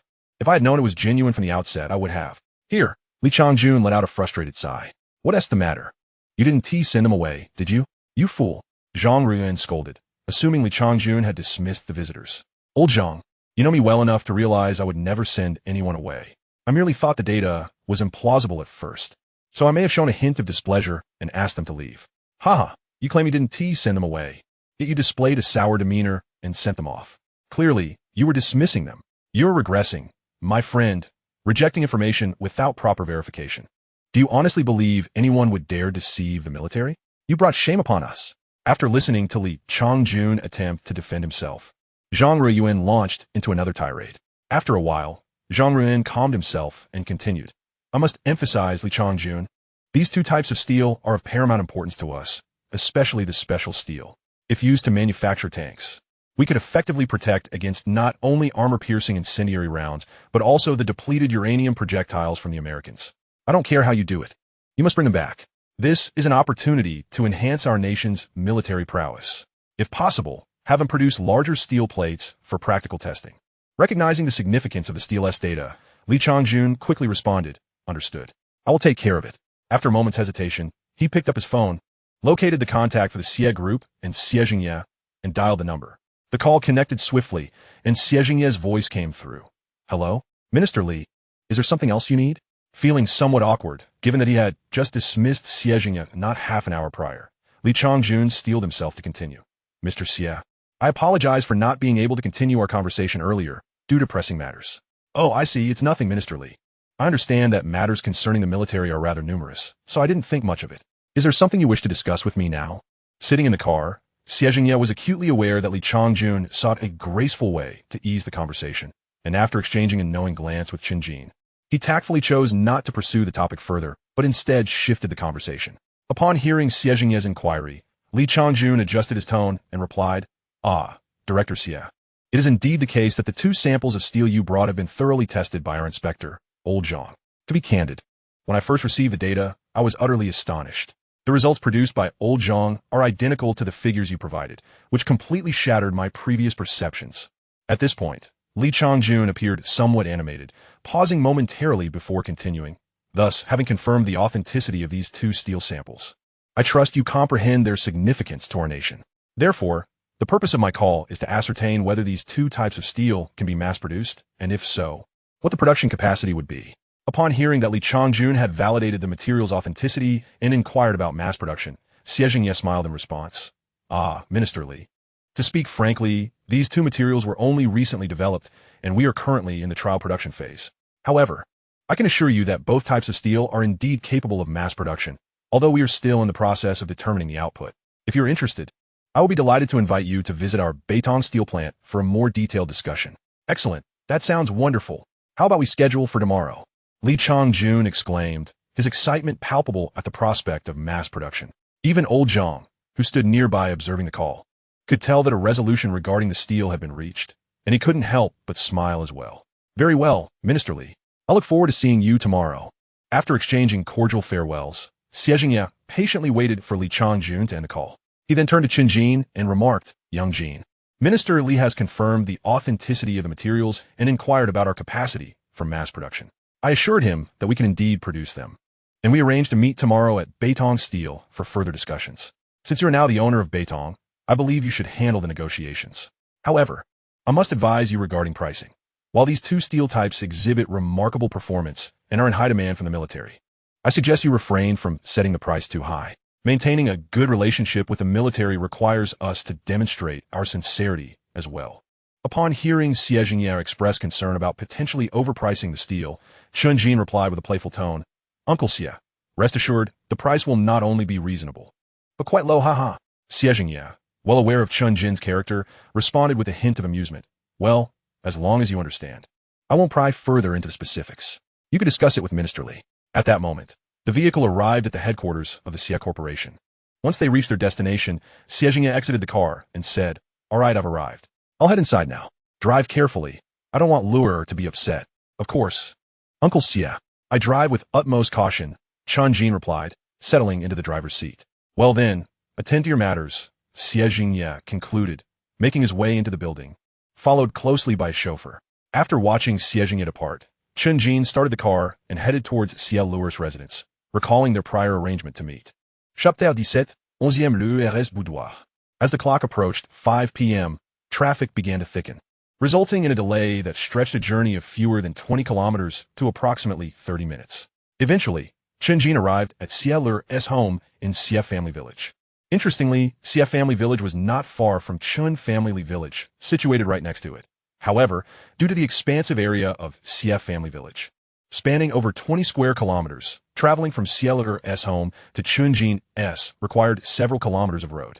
Given that Xie Family Village was commercially developed, most of the land had been repurposed for rental housing, which necessitated navigating a lengthy village road upon entering.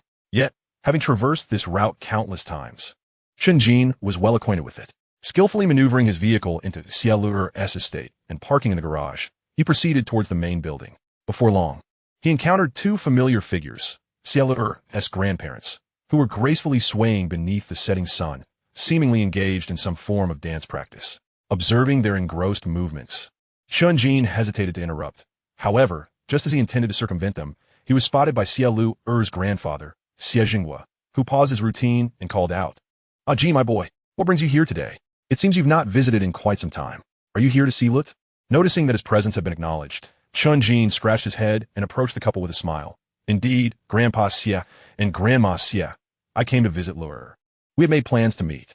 I saw you both were so engrossed in your practice that I was going to take a detour, but it seems I was spotted. Oh dear, young Jin, it feels like an eternity since I last saw you. Come here, let me see if you've lost any weight," exclaimed Xie Lu'er's affectionate grandmother, Zhang Shuaqin, as she set aside her movements, took Chen Jin's hand, and began to assess him with gentle squeezes. You haven't lost weight. In fact, it seems you've gained quite a bit. It's reassuring to see you're doing well." After her examination, Zhang Shuaqin nodded approvingly. "Rest assured, Grandma, I have no intention of neglecting my health. I make sure to eat and sleep well," Chen Jin affirmed, sensing the warmth of her concern.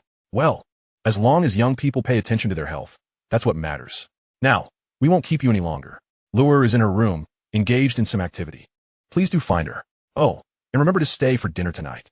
Having learned that Chen Jin was in good health, Zhang Shuaqin ceased her inquiries and resumed her dance practice with Xie Jinghua after reminding him to join them for dinner. "Certainly, Grandma, I won't intrude any longer," Chen Jin replied with a smile, turning toward the main house. The Xie family's main residence was a 4-story building, a harmonious blend of Eastern and Western architectural styles, covering an estimated area of 3,000 square meters, which made it quite an imposing structure from the outside. Upon entering, he found several servants tidying the floors and polishing the furniture, who greeted him with smiles and gestures indicating that Miss was upstairs, as they all recognized this handsome young man as the future son-in-law of the Xie family. Acknowledging their gestures with a nod and a smile, Chen Jin proceeded upstairs. Xie's room was located on the 3rd floor. Although there were several rooms on that level, presently only Xie Lu'er occupied one of them. Upon reaching the 3rd floor, Chen Jin, who intended to surprise Xie Lu'er, stealthily approached her room. He pressed his ear against the door and was greeted by the sound of her melodic humming, suggesting she was singing. Unable to discern the situation inside, Chen Jin cautiously twisted the doorknob, only to find the door swung open, likely because Lu'er had neglected to lock it in her absence. Gently pushing the door ajar, he beheld Xie Lu'er sitting with her back to the entrance, engrossed in whatever was on her computer screen, with headphones adorning her ears. She hummed a tune while her petite feet swayed rhythmically. The decor of Xie Lu'er's room deviated from the stereotypical pure pink girlish style, embracing a blend of white and pink, accented by soft gray and blue. The furniture, cabinets, desk, and chair were a delicate pink, while her bed was white with light blue sheets, and the walls were painted white, creating a subtle divergence from the traditional youthful aesthetic. Chen Jin slipped off his shoes and stepped inside, but Lu'er remained blissfully unaware of his presence. Flashing a grin, he softly closed the door behind him and tiptoed closer to her. Stealing a glance, he discovered that she was watching a popular melodramatic idol drama, Stars from the Moon. Chen Jin crouched down, observing her for a moment, nearly bursting into laughter at the absurdity of the plot. Despite his efforts to suppress it, his slight movements caught Lu'er's attention. She turned around, startled to find him stifling laughter, and quickly removed her headphones. With an exaggerated display of surprise, she playfully swatted at him, exclaiming, "Ah, you naughty Chen Jin. You nearly scared me to death. I could just bite you." Saying this, she playfully nipped at his arm. Chen Jin, feeling no pain from her playful bite, recognized it was merely a jest. He feigned agony and pleaded, "Ah, that hurts, Lu'er. Let go, or I might have to unleash my secret weapon." Familiar with his playful threats, Lu'er quickly released him, pouting, "Why does Brother Jin always want to use that secret weapon? I barely bit you." All right. I admit my fault. I shouldn't have scared you, Lu'er." "I apologize," Chen Jin conceded, seeing her pout. He embraced her slender waist and whispered softly in her ear, "Be a good girl, Lu'er. Don't be angry. Will you forgive your brother?" Feeling the warmth of his breath, Lu'er melted against him, her heart swelling with sweetness. For she hadn't truly been frightened, had she? She huffed, lifting her gaze to meet his eyes. "I want to forgive you. Who told you to scare me?" Okay, I see my mistake. Is that not enough? You're the best, my dear Lu'er." Chen Jin chuckled, unable to contain his amusement at her adorable demeanor. "That's more like it," Lu'er replied, her face lighting up with pride. She shifted slightly in his embrace, seeking comfort, while Chen Jin held her a little tighter. Remaining silent, After a moment of tender warmth, Lure raised her head and asked, Brother Jean, where did you and Dad go today? You said it wasn't too convenient for me to be there. With a smile, Chen Jin stroked her long hair and replied, Today, Uncle Xie and I visited the military district in Yangqing. We even met the head of the equipment development department. Initially, they didn't believe our data, so the conversation was a bit tense. However, after they verified the data themselves, they arranged to meet with Uncle Xie tomorrow at Beitong Steel to discuss procurement. So, we must head there tomorrow. Listening intently, Lure was initially worried by the mention of a tense interaction with military personnel, but her concern melted away upon hearing the positive turn of events. She nestled her cheek against his chest and murmured, Wow, I didn't expect you to encounter so much in one afternoon, Brother Jean. As long as everything is fine in the end, I won't worry. Ha! Don't fret, Lure. Brother Jean won't do anything to make you anxious, and we are well prepared this time, he reassured her, eager to alleviate her worries. Okay, I trust you, Brother Jean, Lure responded with a nod, reassured by his words. Well, it's getting late. Shouldn't we attend to some important matters? Chen Jin remarked, casting a glance at Leah. Curious about what he meant by important matters, Lure tilted her head in inquiry. What important matters do you mean, Brother Jean? Unable to resist her adorable curiosity, Chen Jin decided to show her rather than tell. Lowering his head, he captured her soft, sweet lips in a kiss. Initially taken aback, Lure quickly realized what he meant by important matters. She eagerly entwined her tongue with his, and they embraced in a passionate kiss, gradually losing themselves in the moment. After an eternity, they reluctantly parted, both breathless. Chen Jin gazed at Lure's flushed cheeks and couldn't help but plant another gentle kiss on her lips, declaring her, You are truly beautiful. Blushing at his compliment, Lure replied bashfully, Brother Jean, you're so mischievous, always taking advantage of me when I'm not paying attention. Laughing heartily, Chen Jin teased, Well, it's precisely because you're not paying attention that I can tease you properly.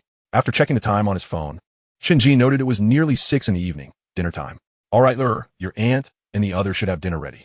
Let us head downstairs. Okay, Lure agreed, realizing it was indeed time for dinner, and nodded in response. With that, they adjusted their attire and made their way downstairs. That evening, after savoring a sumptuous dinner at the Xie residence, Chen Jin took Lure out for a leisurely stroll. Upon returning home later that night, he retired early, mindful of the tasks awaiting him the next day. Chapter 18. Visitors from the military the following day. Chen Jin rose early and made his way to Beitong Steel, as he had to discuss procurement matters with the military and could not afford to arrive later than them. Zheng Taizhu, who had received notification from Chen Jin the previous day, also arrived at the factory.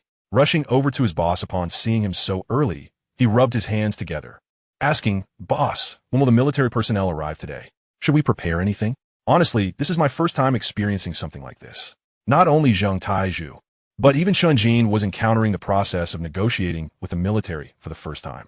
Although he had met military representatives the day prior, that meeting had merely been a discussion about data, not yet a negotiation. Fortunately, with Xie Jingye present, Chen Jin was merely a bit tense. Upon hearing Zheng Tieju's words, Chen Jin replied, It's nothing, Director Zheng. Although we are discussing a significant business deal today, the military does not adhere to any peculiar regulations. Please just instruct the gatekeepers to allow the military vehicles to pass, and remind the factory workers to dress appropriately and refrain from wandering about. Understood, boss. I will convey the message right away, Zheng Taizhu said, then proceeded toward the gatehouse, subsequently notifying the staff in the factory's WeChat group about the necessary precautions. Observing Zheng Taizhu leave, Chen Jin made his way to the office. He intended to organize the current inventory and production data, as well as some specifications of the products. Given the varying specifications in the production workshop, the steel produced comes in multiple dimensions, such as lengths, widths, and thicknesses. Once organized, this would facilitate their selection based on their requirements. Of course, custom orders are also feasible, though they involve adjustments to the production process and thus come at a slightly higher price. Upon returning to the office and sitting down at his computer, Chen Jin began to sort through the data that Zheng Taizhu had sent him the previous day. Today, he merely needed to organize and print it out. The production figures were as follows. Current total daily output, 200 tons. Total daily output of special steel, 800 tons. Specification 1, width, 3 m. Length, 8 m. Thickness, 3 centimeters. Flat plate daily output, 1000 tons. Specification 2, width, 2 m. Length, 10 m. Thickness, 4 centimeters. Flat plate daily output, 500 tons. Specification 3, width, 2 m, length, 10 m, thickness, 5 centimeters, flat plate daily output, 300 tons. Total daily output of special aluminum alloy, 400 tons. Specification 1, width, 3 m, length, 5 m, thickness, 1 centimeter, flat plate daily output, 200 tons. Specification 2, width, 2 m, length, 6 m, thickness, 15 centimeters, flat plate daily output, 100 tons. Specification 3, width, 2 m, length, 8 m, thickness, 2 centimeters, flat plate daily output, 100 tons. Current total inventory, special steel, 9, 300 tons, specification 1. 5, 500 tons, specification 2. 2, 600 tons. Specification 3, 1, 200 tons. Special aluminum alloy, 2, 300 tons, specification 1. 1, 100 tons, specification 2, 700 tons, specification 3, 500 tons. Due to prior shipments to the shipyard, the inventory had diminished considerably. After confirming that the data was accurate, Chen Jin printed 5 copies to ensure there were enough for the military personnel. Having completed these tasks, Chen Jin settled into his chair and began scrolling through Douyin, awaiting the arrival of the military representatives. Before long, a knock at the door interrupted him, followed by Zheng Tieju's voice. "Boss, the military personnel have arrived, and they are accompanied by General Xie. I have already sent someone to guide them to the conference room." Upon hearing that the military personnel had arrived, Chen Jin swiftly gathered the documents and, alongside Zheng Taiju, headed to the conference room. Soon, they encountered 2 armed soldiers stationed outside the conference room. Upon noticing the arrival of Chen Jin and Zheng Taiju, they commenced their routine inspection. Chen Jin understood the necessity of this procedure and cooperatively complied with the inspection. Once the examination was complete, Chen Jin pushed open the conference room door. Inside, Li Changjun, who had been anxiously waiting, immediately approached Chen Jin and extended his hand, saying, "Ah, Researcher Chen, I sincerely apologize for yesterday. It was my premature judgment. Seeing your youth, I mistakenly assumed the data was fabricated, only to find myself proven wrong. I offer my apologies here. It's quite all right, Minister Li. You may call me Chen Jin, or if you prefer, like Uncle Xie, you may call me the young lad Jin. I completely understand your sentiment. I believe any rational individual would initially doubt such data, given its extraordinary nature. And not just you, even Uncle Xie was initially skeptical. It was only upon receiving the data that he chose to believe, haha." Chen Jin was well aware of the difficulty in instantly believing in something that would only materialize decades later. Thus he expressed his understanding. "Very well. I shall call you Chen Jin then. Truly, you are a remarkable youth. With a talent like yours, the nation has every reason to prosper." Li Changjun continued, "Oh, by the way, let me introduce you to my colleague from the Materials Inspection Department, Old Zhang. His name is Zhang Ruiyuan. You can simply refer to him as Old Zhang." At this moment, the elderly gentleman approximately 60 years of age seated beside Li Changjun rose and nodded, saying, "Greetings. I have come merely to understand the production situation in the factory and to see what the inventor of such extraordinary steel looks like. Please call me Old Zhang, and don't mind my old age." "Haha, Old Zhang, you might not be aware, but the young man before you is the very inventor of these 2 types of steel," Li Changjun exclaimed, laughing as he pointed out to Zhang Ruiyuan. "Oh, I did not expect this young lad to be the inventor. Indeed, he is a remarkable talent, and the nation's rise is promising," Zhang Ruiyuan praised. "Well then, since we have broached this topic, General Xie, shall we commence discussions regarding the procurement?" Seeing Chen Jin and Li Changjuan's previous misunderstandings dissipate, Xie Jingye also smiled, and, upon hearing Li Changjun mention procurement, added, "Certainly, Minister Li, but this time, the primary discussions will be between you and Chen Jin, as he is now the owner of Beitong Steel. I will merely observe." "All right, how could I forget? I remember now that General Xie mentioned yesterday that the current owner of Beitong Steel is indeed Chen Jin. My apologies." Li Changjun realized his oversight and expressed his regret. Feeling somewhat vexed that his usually prudent demeanor had faltered in recent days, likely due to the earlier issues surrounding the steel for the new main battle tank. "No waities. Minister Li, here are the capacity details for our 2 types of steel, along with the specifications of the produced plates. Please take a look first. And once you're done, we can discuss further," Chen Jin said graciously, producing 2 printed sheets of production data and handing them to Li Changjun and Zhang Ruiyuan. Receiving the documents, Li Changjun responded promptly, "Very well, no problem. Let's take a look." Chapter 19. Astonishing production capacity as Li Changjun and Zhang Ruiyuan perused the materials. They examined the information intently. However, It was not long before they encountered data that was simply unbelievable. According to conventional reasoning, the more exceptional the product, the more challenging it is to produce. Thus, they initially estimated that the output would not be substantial, suspecting that producing a few tons per day would already be quite impressive. What they encountered instead was astonishing. The daily output of special steel was an astonishing one. 800 tons. What absurd figures. It is understood that the steel used for a tank's shell requires approximately 30 tons, meaning that this steel mill's daily output would suffice to manufacture 60 tanks, and not just any steel, but a super special steel that far surpasses ordinary steel in performance. Additionally, the daily output of special aluminum alloy stood at 400 tons. While this was not as outrageous as the special steel, it still exceeded the capabilities of standard aluminum alloys, making it perfectly suitable for the construction of aircraft and drones. Faced with such outrageous production figures, Zhang Ruiyuan could not help but inquire, "Mr. Chen, is this production capacity truly accurate?" Upon hearing Zhang Ruiyuan's inquiry, without much contemplation, I promptly replied, "Old Zhang, rest assured.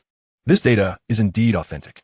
The two types of steel we produce utilize specialized techniques, and we have meticulously overhauled the entire production line to achieve such remarkable output." I see now that my perspective was rather limited. I initially thought that producing 10 tons a day of such extraordinary steel was already astounding. Yet it turns out we are exceeding that by over 100-fold, Zhang Ruiyuan remarked, expressing his astonishment after Chen Jin confirmed the data's veracity. "Old Zhang, you're not the only one with a narrow view. I thought we were only capable of producing a few tons daily." Li Changjun sighed in agreement. Observing the astonishment etched on both their faces, Chen Jin inquired, "Minister Li, considering our current domestic production capabilities, isn't this output rather modest? Why are you both so amazed?" "Mr. Chen, you're referring to the production of conventional steel, and you're correct. Our country can produce several million tons a day of standard steel. However, that applies only to conventional materials, which are unsuitable for specialized applications.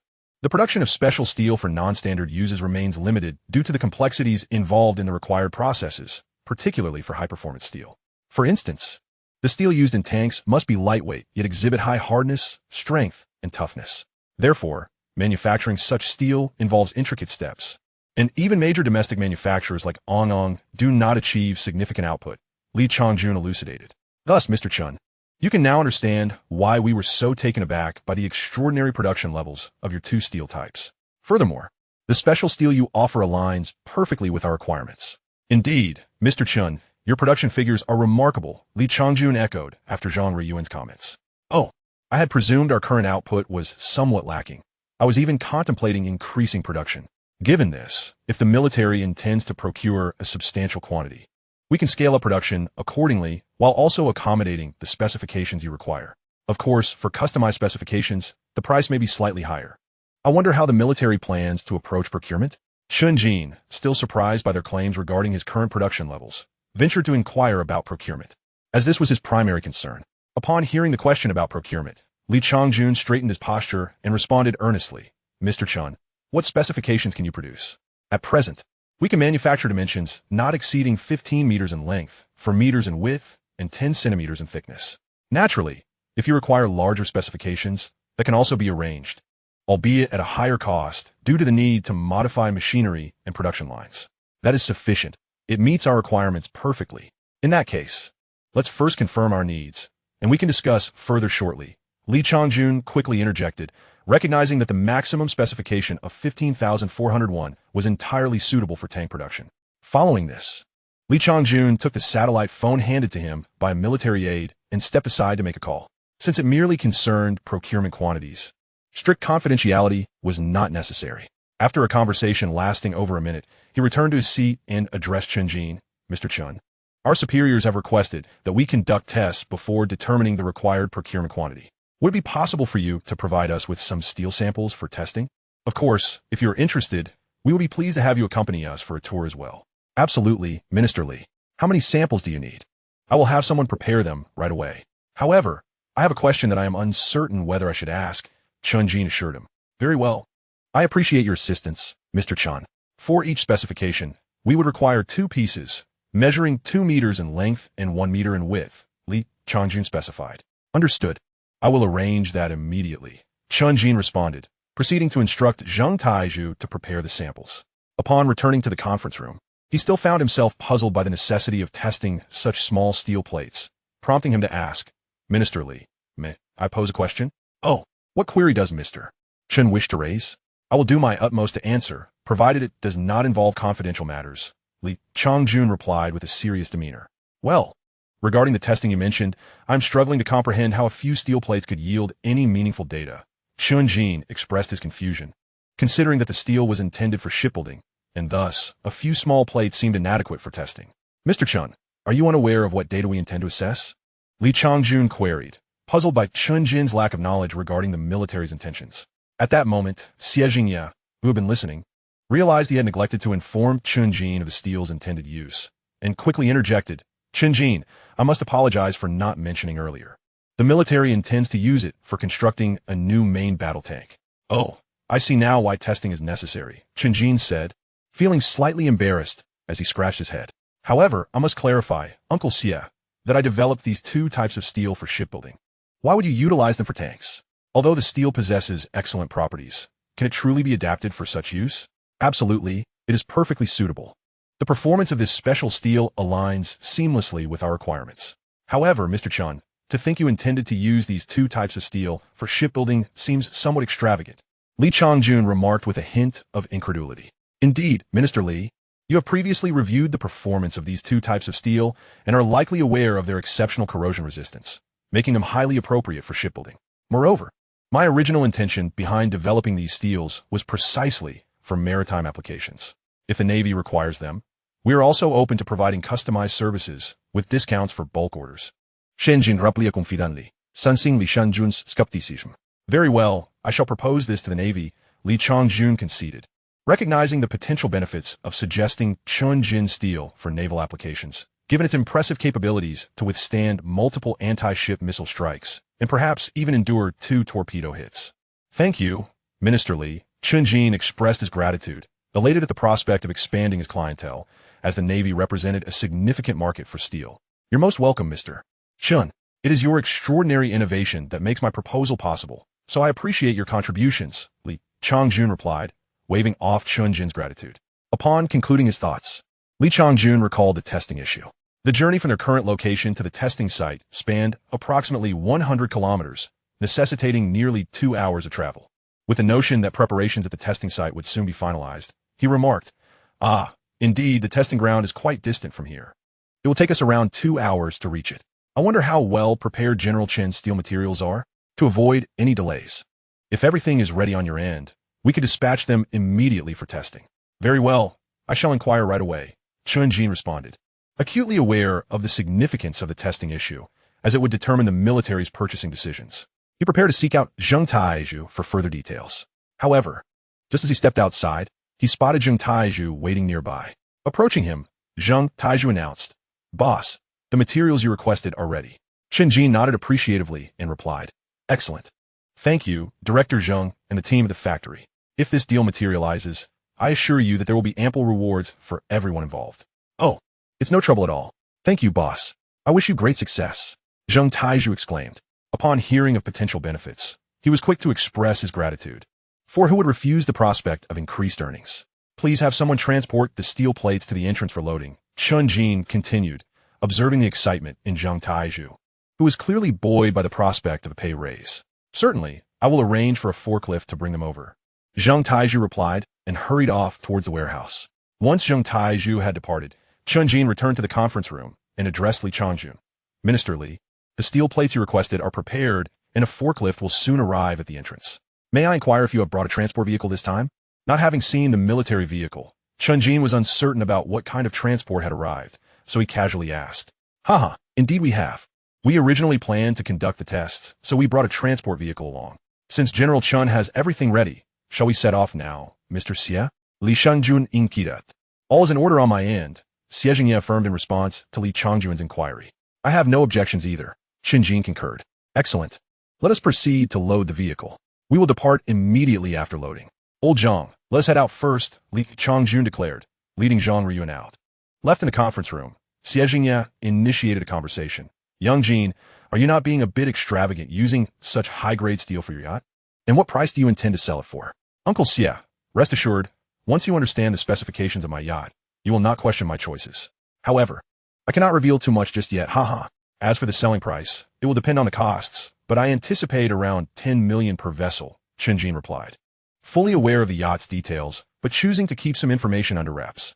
You little rascal, keeping secrets from me, are you? I look forward to seeing what you can achieve. Although slightly irritated by Chen Jin's reticence, Xie Jingye chose not to press further. I am confident it will astonish you, Uncle Xie, Chen Jin promised earnestly. Well, I know you are quite capable. Let's head out. Minister Li and the others should be finishing up soon, Xie Jingye remarked, shaking his head with a smile before exiting the conference room. All right then, Chen Jin responded. Following suit. Chapter 20, Live Ammunition Testing. As Chen Jin and his companion approached the entrance, Zheng Taizhu was just instructing the workers to load the steel plates onto the military's transport vehicle. Observing the ordinary transport vehicle alongside the luxurious Hongqi business car, carrying Li Changjun and his team, Chen Jin understood that the military preferred to maintain a low profile.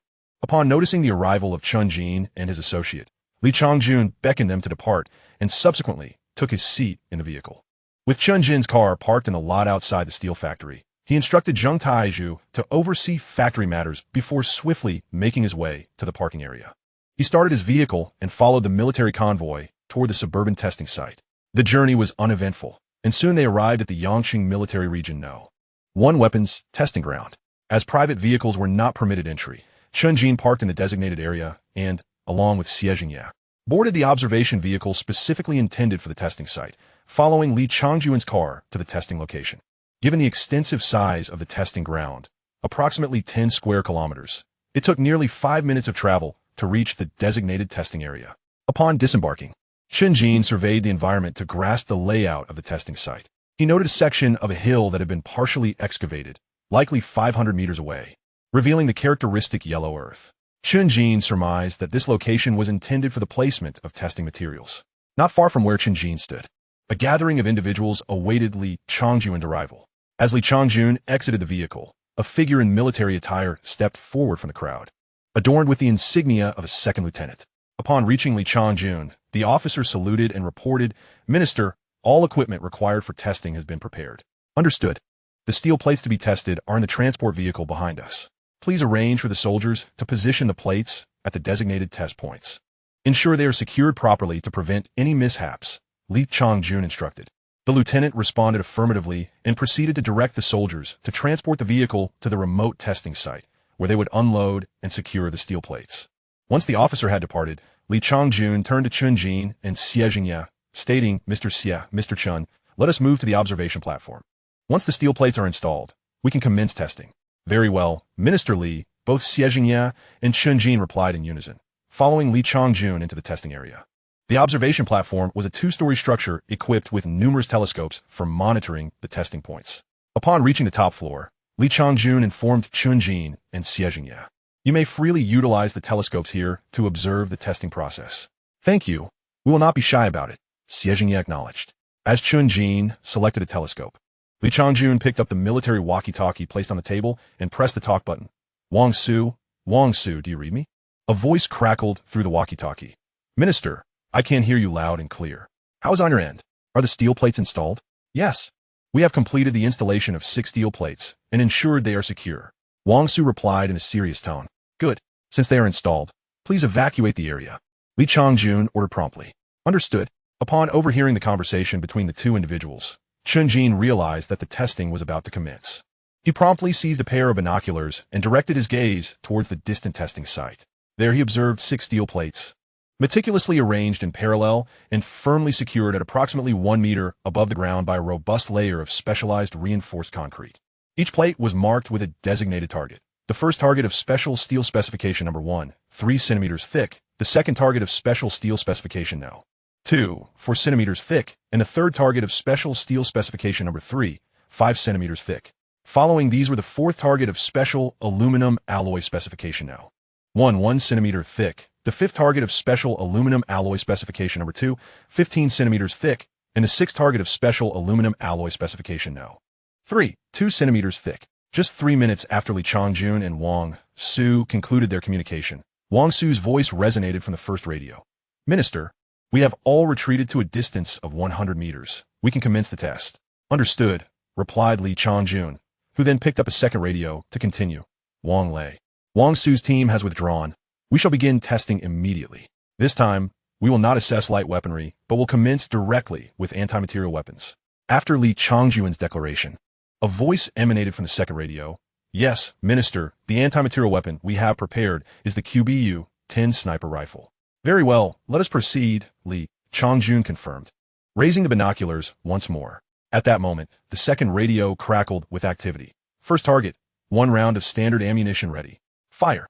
As Wang Lei completed his command, a thunderous bang erupted from the second radio, followed by a crisp impact sound emanating from the testing site. Due to the bullet's incredible velocity, Chen Jin could scarcely discern any movement on the steel plate through the binoculars. He merely heard the resounding impact. In less than 30 seconds, Wang Su's voice came through the first radio. Minister, the first target remains intact, showing no signs of damage. As expected. In that case, we shall skip the tests on targets 2 and 3 and proceed directly to target 4. Wang Su, please relocate to a safe position, Li Changjun instructed. Initially, he had anticipated that the sniper rifle would not inflict any damage upon the specialized steel, so Wang Su's report of the target's intact condition came as no surprise. He then continued issuing orders, picking up the second radio again. Wang Lei, since the sniper rifle caused no damage, we shall forego tests on targets 2 and 3 and commence testing on target 4. Understood, came the acknowledgement from the second radio. Shortly thereafter, another resounding bang echoed. However, this time, there was no crisp sound. Instead, it resembled a metallic clang. Chen Jin observed that the aluminum alloy plate of target 4 appeared to vibrate violently, as if subjected to a tremendous impact. Yet it remained securely fastened and did not dislodge. Approximately 30 seconds later, Wang Su's voice returned through the first radio. Minister, target 4 has sustained a dent approximately 8 millimeters deep, but it has not been penetrated and the bullet is lodged within the indentation. Excellent. I did not anticipate that target 4 could withstand a 127 millimeters sniper round despite its thinness. Let us proceed to test the armor-piercing incendiary round. Wang Su, please evacuate promptly. Yes. After Wang Su had retreated, Li Changjun instructed Wang Lei to replace the ammunition with armor-piercing incendiary rounds. However, since the standard bullet had already caused a dent in target 4, the armor-piercing incendiary round easily penetrated through, similarly affecting target 5. Target 6, however, managed to withstand the impact, resulting in a substantial indentation approximately 10 centimeters in diameter and 3 centimeters deep, thus halting the aluminum alloy testing. The subsequent tests, apart from the initial sniper rifle evaluation, employed heavier weaponry. First up was a 30mm autocannon, which, like the 127mm sniper rifle, failed to inflict any damage on target 1. The 60mm howitzer similarly left the target unscathed aside from traces of explosive residue. The 100mm howitzer produced a slight deformation on target 1, but it remained intact, and target 2 was unharmed. The 105mm smoothbore cannon yielded similar results, with only minor deformation on target 1 and target 2 remaining undamaged. The 125mm smoothbore cannon resulted in increased deformation on target 1, creating a significant dent, yet it too was not penetrated and no damage was evident. Target 2 also exhibited considerable deformation, albeit to a lesser extent, while target 3 only showed minor changes. Thus, the results of this testing were conclusive. The 3-centimeter thick specialized steel could withstand the impact of a 125mm armor-piercing round, despite the notable deformation and denting. As long as the steel was not penetrated, it retained sufficient protective capabilities. The primary cause of deformation stemmed from the steel's inherent limitations. With appropriate angular modifications, its resistance to deformation could be significantly enhanced. As for the absence of tests with larger 155mm howitzers, this was due to the howitzer's characteristic of area damage, which was not as effective against penetration as armor-piercing rounds. Hence, after the 125mm armor-piercing projectile failed to penetrate the steel plate, further testing with howitzers became redundant. Having confirmed the results, an elated Li Changjun grasped Chen Jin's hand, exclaiming, "Mr. Chen, I cannot thank you enough for your invention. While I was aware from the data that this specialized steel was extraordinary, it was merely laboratory data. I never anticipated that the live fire testing would yield such astonishing results. A mere 3-centimeter thick steel plate can withstand a 125mm armor-piercing round. Consider that typical tanks have rear armor thicknesses of about 7 centimeters, which is quite vulnerable. If our new tank employs this steel as armor material, we could achieve sufficient protection with just 5 centimeters, rendering us impervious to virtually all tanks currently in existence. Moreover, we can significantly reduce the tank's weight. With palpable excitement, Chen Jin seemed to release the pressures accumulated over the past 2 years. After taking a deep breath, he continued. Take our Type 99A tank, for instance. It weighs an impressive 55 tons and is classified as a heavy tank. We have achieved this weight to enhance the tank's protective capabilities, employing a notably thick outer shell and reactive armor. Yet even with these measures, its defensive capabilities can still be compromised by armor-piercing projectiles, posing a risk of penetration. Thus, Mr. Chen, you can surely comprehend the extraordinary nature of the specialized steel you have developed. Upon hearing this, Chen Jin nodded in acknowledgement. Observing Chen Jin's reaction, Chen Jin continued. Now, with merely 5 centimeters of specialized steel, we can render the armor-piercing shells ineffective against our tanks, allowing us to forego the necessity of a thicker shell and even eliminate the weight of reactive armor. Consequently, I estimate that we could reduce the weight by at least 15 to 20 tons. This would enable us to achieve the effectiveness of a 55-ton heavy tank with a mere weight of around 40 tons, dramatically enhancing not only our defensive capabilities, but also significantly improving the tank's speed and maneuverability. A true boon. Furthermore, our armored vehicles could also be constructed using this specialized steel. No time to lose. I must confirm this at once. Mr. Chen, Mr. Xia, please hold on for a moment while I make a call. Chen Jin, unable to contain his excitement, hurriedly informed Chen Jin and Mr. Xia of the potential use of this specialized steel for armored vehicles before rushing downstairs to make the call. As they watched Chen Jin hastily descend, Chen Jin and Mr. Xia exchanged glances, and Xia Jingye remarked with delight, "Haha, Jin, it seems your deal with the military is a done deal. This testing has truly opened my eyes. I never expected even the 125mm armor-piercing shells would fail to penetrate. Haha, Uncle Xia, it's not just you who has been enlightened. This is my first encounter with such a live-fire test, and it was indeed awe-inspiring." Chen Jin nodded in agreement with Xia Jingye's sentiments. Chapter 21. The military's acquisition proposal. While Chen Jin and Xia Jingye conversed, approximately 50 meters away from the observation platform, Chen Jin was engaged in discussion with Zhang Jinghui, the director of the Army Equipment Development Department at the Southern Theater Command. Director, the test results have been confirmed. The performance of this specialized steel is nothing short of extraordinary. Even a thickness of merely 3 centimeters can withstand our 125mm armor-piercing shells without penetration or damage, only resulting in a 5-centimeter deep indentation. The 5-centimeter thickness remains pristine, exhibiting only the slightest deformation. Thus, this steel plate is exceptionally suited for our new tanks, and we believe our armored vehicles could also be constructed from this specialized steel. Excellent. I never anticipated that our Southern Theater might outpace the other brother theaters. What a delightful surprise. Chen Jin, I will discuss the procurement quantity with the commander immediately. It should take about 10 minutes, so please hold on for a moment. Upon hearing such exhilarating news from Chen Jin, Zhang Jinghui promptly informed him that he needed to confer with the commander regarding procurement matters before ending the call.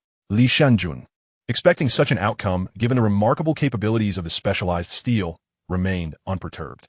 After Zhang Jinghui hung up, he patiently awaited further developments. Shortly thereafter, approximately 7 to 8 minutes later, Chen Jin received a call from Zhang Jinghui. Upon answering, he heard Zhang Jinghui's voice. Chen Jin, the command intends to procure based on the pricing provided by the supplier, with 2 proposals. The first being if the price of the specialized steel exceeds 200,000 but does not exceed 250,000 per ton, we will procure 50,000 tons. Should the price be below 150,000 per ton, we will acquire 100,000 tons. As for the aluminum alloy, if the price does not exceed 300,000 per ton, we will purchase 5,000 tons. If it exceeds 500,000, we will only procure 1,000 tons. Do you understand, Chen Jin? Chen Jin, diligently recording the details, promptly replied, "Director, I have taken note." Good. Now for the second proposal. We need to inquire whether the inventors of these 2 types of steel are willing to sell the formulas and processes to the state. As long as the price does not exceed 50 billion, we can accept it. If they refuse, we will continue purchasing from them. If they are willing to sell, but find the price unsatisfactory, feel free to call me again, and I will discuss it further with the commander. Is that clear? Understood. Chen Jin affirmed without hesitation. All right. Remember, if the other party is willing to sell the formula, we will prioritize that. Yes. Chen Jin responded. Good. I will await your favorable news. With that, Zhang Jingwei ended the call. As Li Changjun stood in contemplation after the call ended, he made his way back to the observation platform. Upon returning to the second floor, he found Chen Jin and Mr. Xie engrossed in conversation about the steel. Chen Jin remarked, I still believe this steel is better suited for shipbuilding. Whether for the keel or the hull, it is magnificently appropriate, not only providing enhanced resistance to bending, but also superior hull protection. If constructed to the thickness of a warship's hull, what could possibly threaten it from those meager anti-ship missiles? Ah, you truly are mad. Only you could conceive using specialized steel for shipbuilding. Do you realize how exorbitant such steel is? The cost of constructing a ship with it would be astronomical. Xie Jingye replied, somewhat exasperated by Chen Jin's suggestion.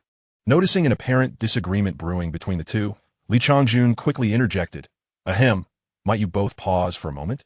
Haha, no worries, Director Li. We are merely discussing. Xie Zhengye Shuklat, sensing Li Changjun's misunderstanding. Very well, Mr. Xie. Mr. Chen, following this testing, we have conclusively demonstrated that the two types of steel invented by Mr. Chen exhibit extraordinary properties.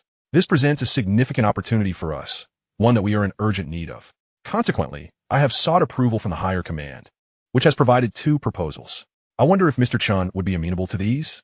Upon observing that the two were not genuinely in conflict, Li Changjun proceeded to relay the higher-ups' directives. Oh, what proposals might the military have? Chen Jin inquired, somewhat perplexed, as he had assumed it was simply a matter of how much would be procured.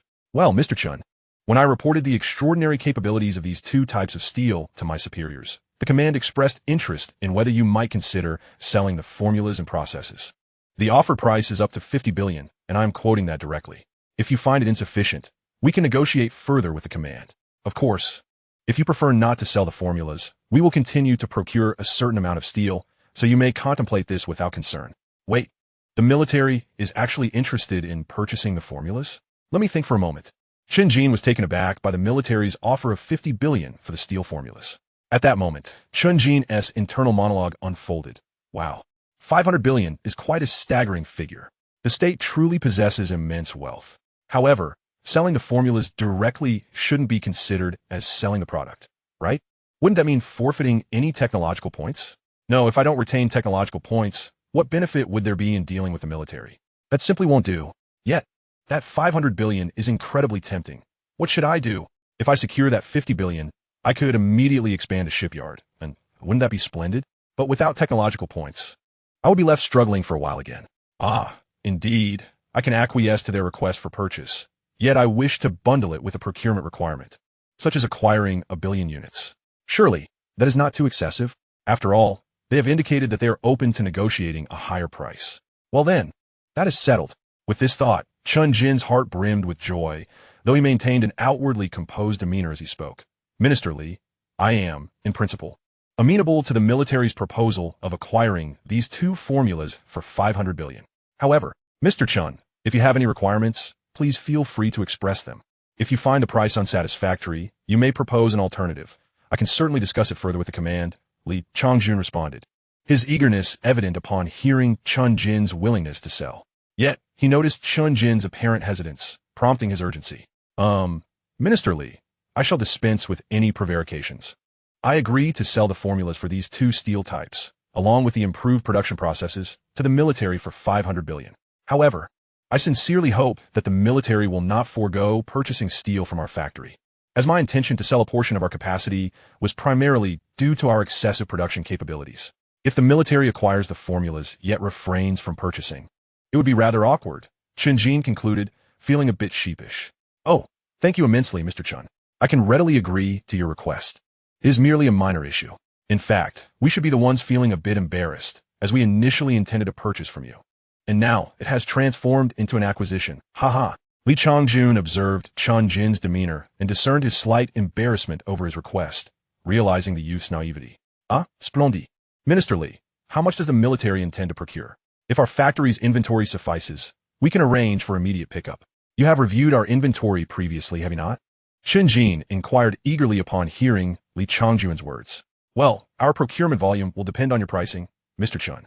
May I inquire what your pricing is? Li Changjun nodded in response to Chen Jin's question about procurement quantity.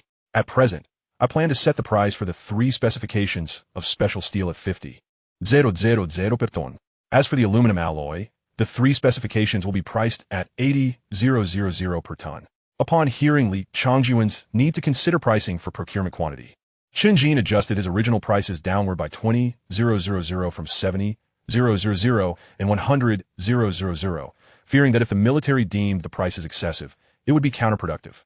Is it truly that inexpensive? Li Changjun was taken aback upon hearing Chen Jin's pricing, astonished at the unexpectedly low offer.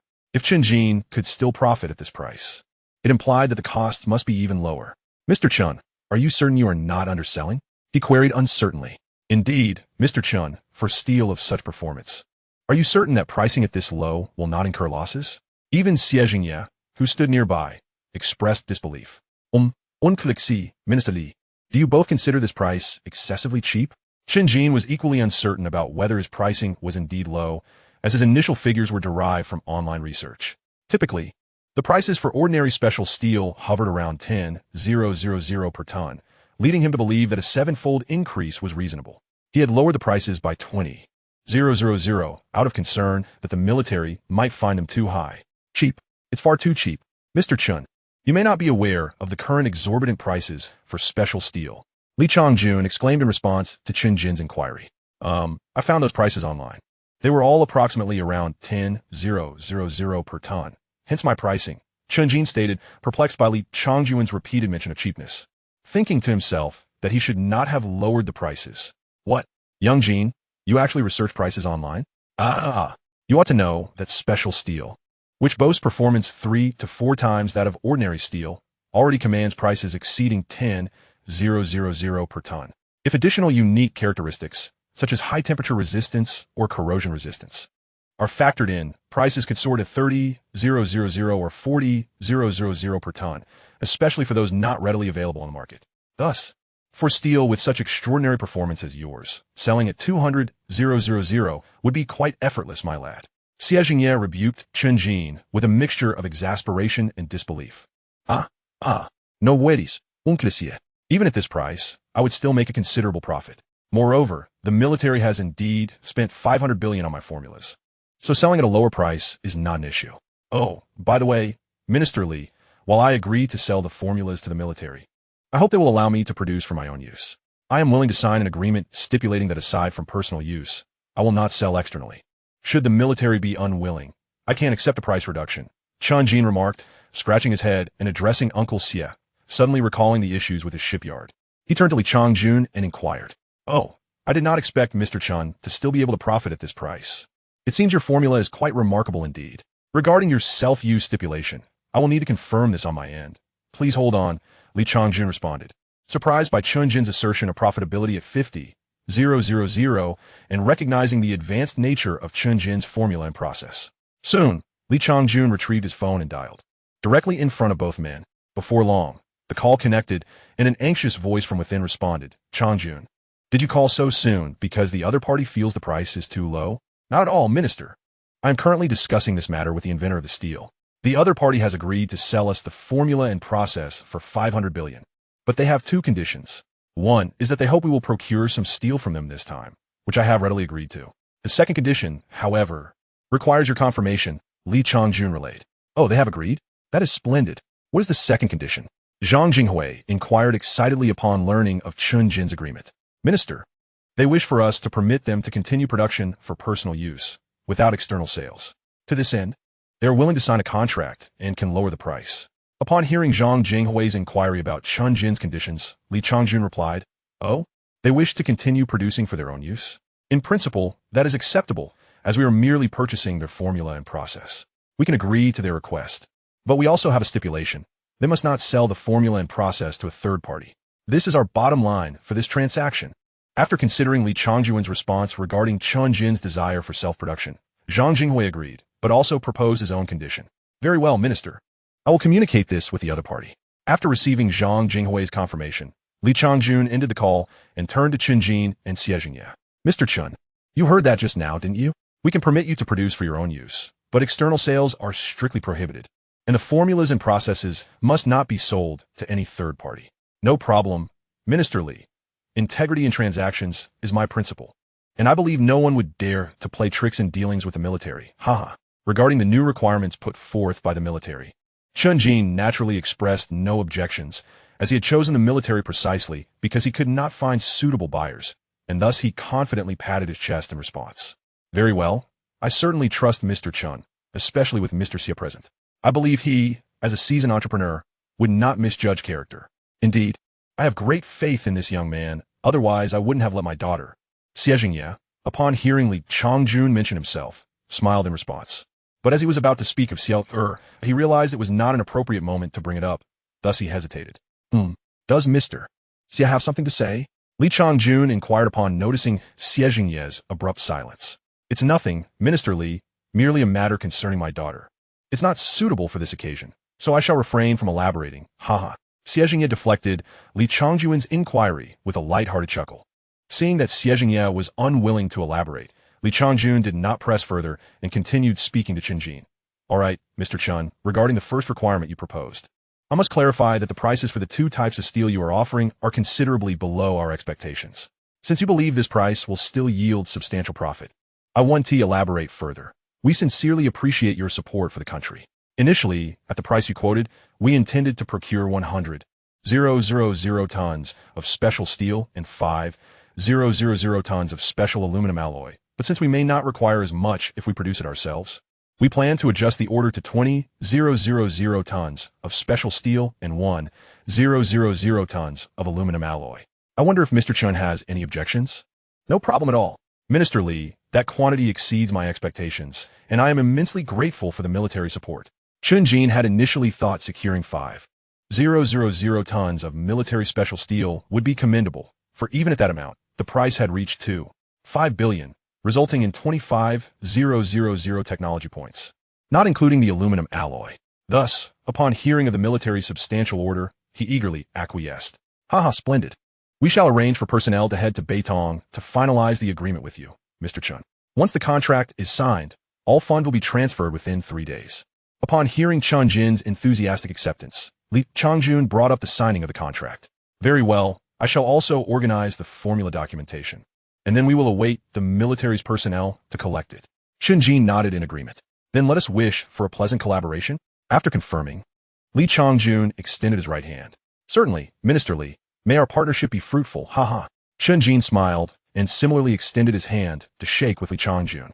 Meanwhile, Xie Jingye observed the two finalizing their agreement with a look of satisfaction, for this was indeed a business worth over 50 billion. After their handshake, Li Changjun turned to Xie Jingye, extending his right hand. Mr. Xie, I must express my gratitude to you. Were it not for the genius that emerged from your research institute, we would not have access to such extraordinary steel. This is of monumental significance not only to our Southern Theater, but also to the nation. I truly appreciate it. Regarding the issue you previously mentioned, I will propose it to my superiors upon my return. However, with a genius like Mr. Chen on board, I foresee no obstacles. Thank you, Minister Li. This is merely our duty as citizens. After all, who wouldn't wish for their country to grow stronger? Upon hearing Li Changjun refer to the matter he had raised earlier, Xie Jingye felt a surge of delight and grasped his hand firmly. There is no need for such formalities, Mr. Xie. We are all contributing to the nation. This minor issue pales in comparison to the surprises you have brought us. Ultimately, it is your own capabilities. I merely offered a gentle nudge. Rest assured. Indeed, thank you.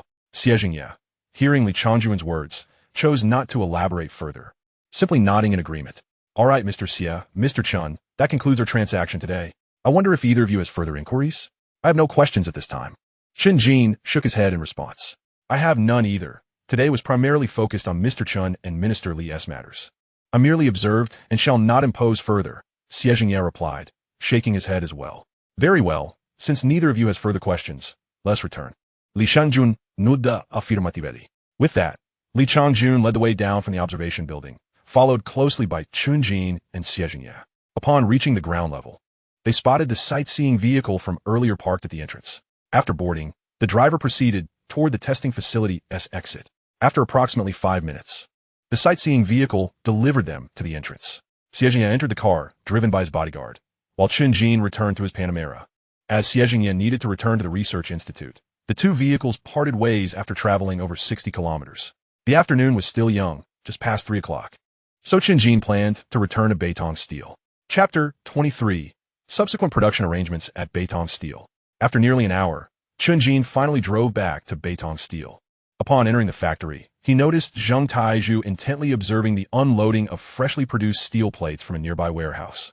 Since he needed to discuss subsequent matters with Zheng Taizhu, he called out to him, "Director Zheng, what are you so engrossed in?" At that moment, Zheng Taizhu, captivated by the scene, turned upon hearing Chen Jin's voice and quickly replied, "Ah, boss. We just produced a batch of steel plates that need to be transported to the warehouse, so I came to check. The factory is currently operating smoothly without any issues. Do you have any directives, boss?" "I see. I do indeed have some matters to discuss concerning the military order, as well as some subsequent arrangement for the factory. Let us go to the office to talk." Chen Jin acknowledged Zheng Taizhu's explanation and mentioned his concerns. "All right, boss." Zheng Taizhu responded affirmatively and followed Chen Jin towards the office. Once inside, Chen Jin gestured for Zheng Taizhu to take a seat, and after he settled in, Zheng Taizhu inquired, "Boss, you mentioned you wanted to discuss the military order and factory matters. Could it be that the order has been finalized?" "Indeed, you guessed correctly." Chen Jin nodded and said, "The order has indeed been secured, and I anticipate that the military will come to sign the agreement in a couple of days. What I need to inform you about is that the military has placed an order for not only 20,000 tons of special steel, but also 1,000 tons of special aluminum alloy." "Ah, the military is placing such a large order?" Zheng Taizhu expressed surprise upon hearing the figure of 20,000 tons. "Moreover, the military has also acquired the formulas and processes for these two types of steel. I have agreed to this, which means that the steel we produce henceforth, aside from supplying the shipbuilding plant, cannot be sold to any third-party buyers. Thus, I have resolved to upgrade the entire steel mill, not only to produce specialized steel and aluminum alloys, common materials, but also to manufacture various types of steel for specialized applications in the future." Upon hearing Zheng Taizhu's inquiry, Chen Jin responded affirmatively. "Well, boss, the military has purchased our formula. Do we have any other steel formulas available? If we cannot sell to other buyers indefinitely, we won't be able to expand production. Currently, the consumption at the shipyard is rather low."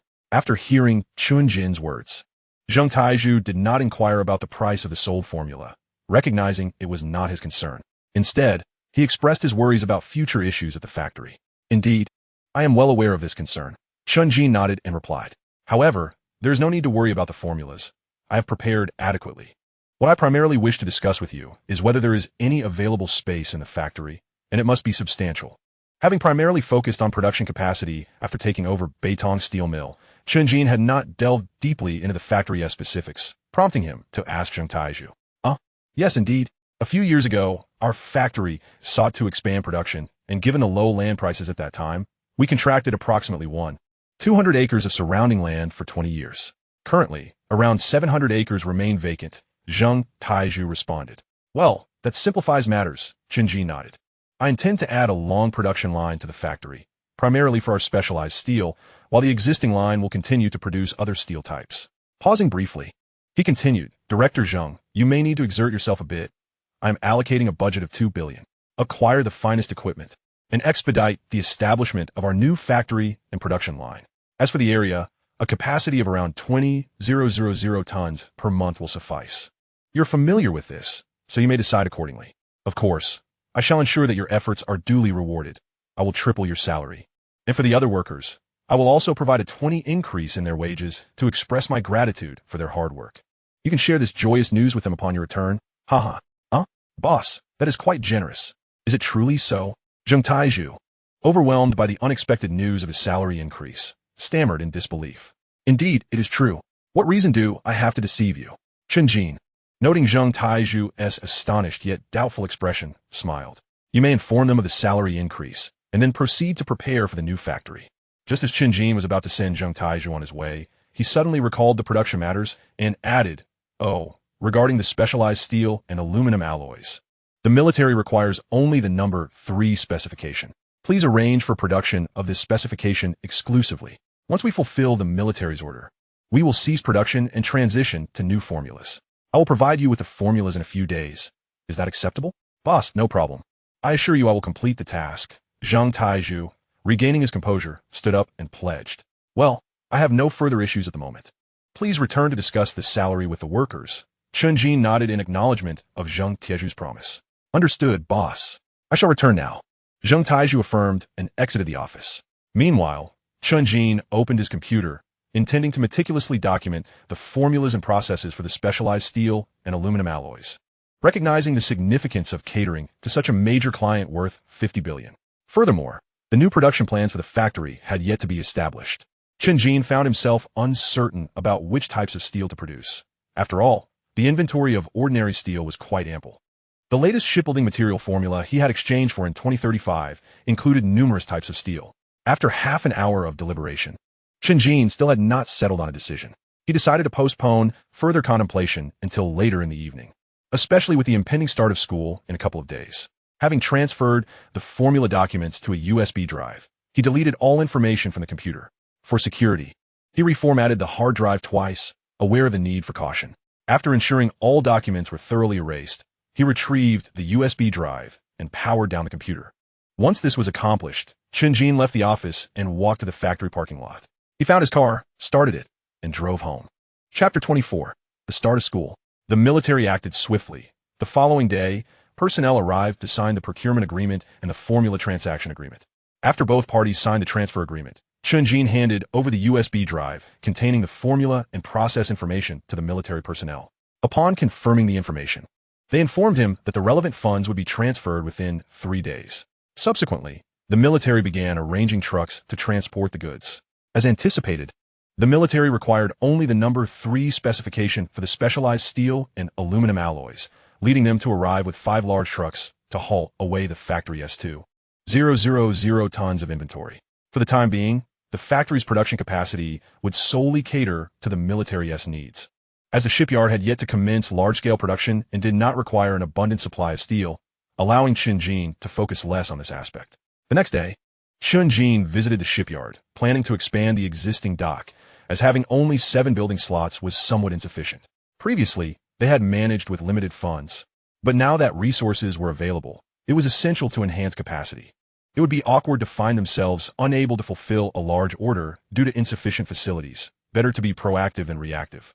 According to Chen Jin's vision, at least 4 small docks would be added, increasing the slots for vessels under 1,000 tons to 15.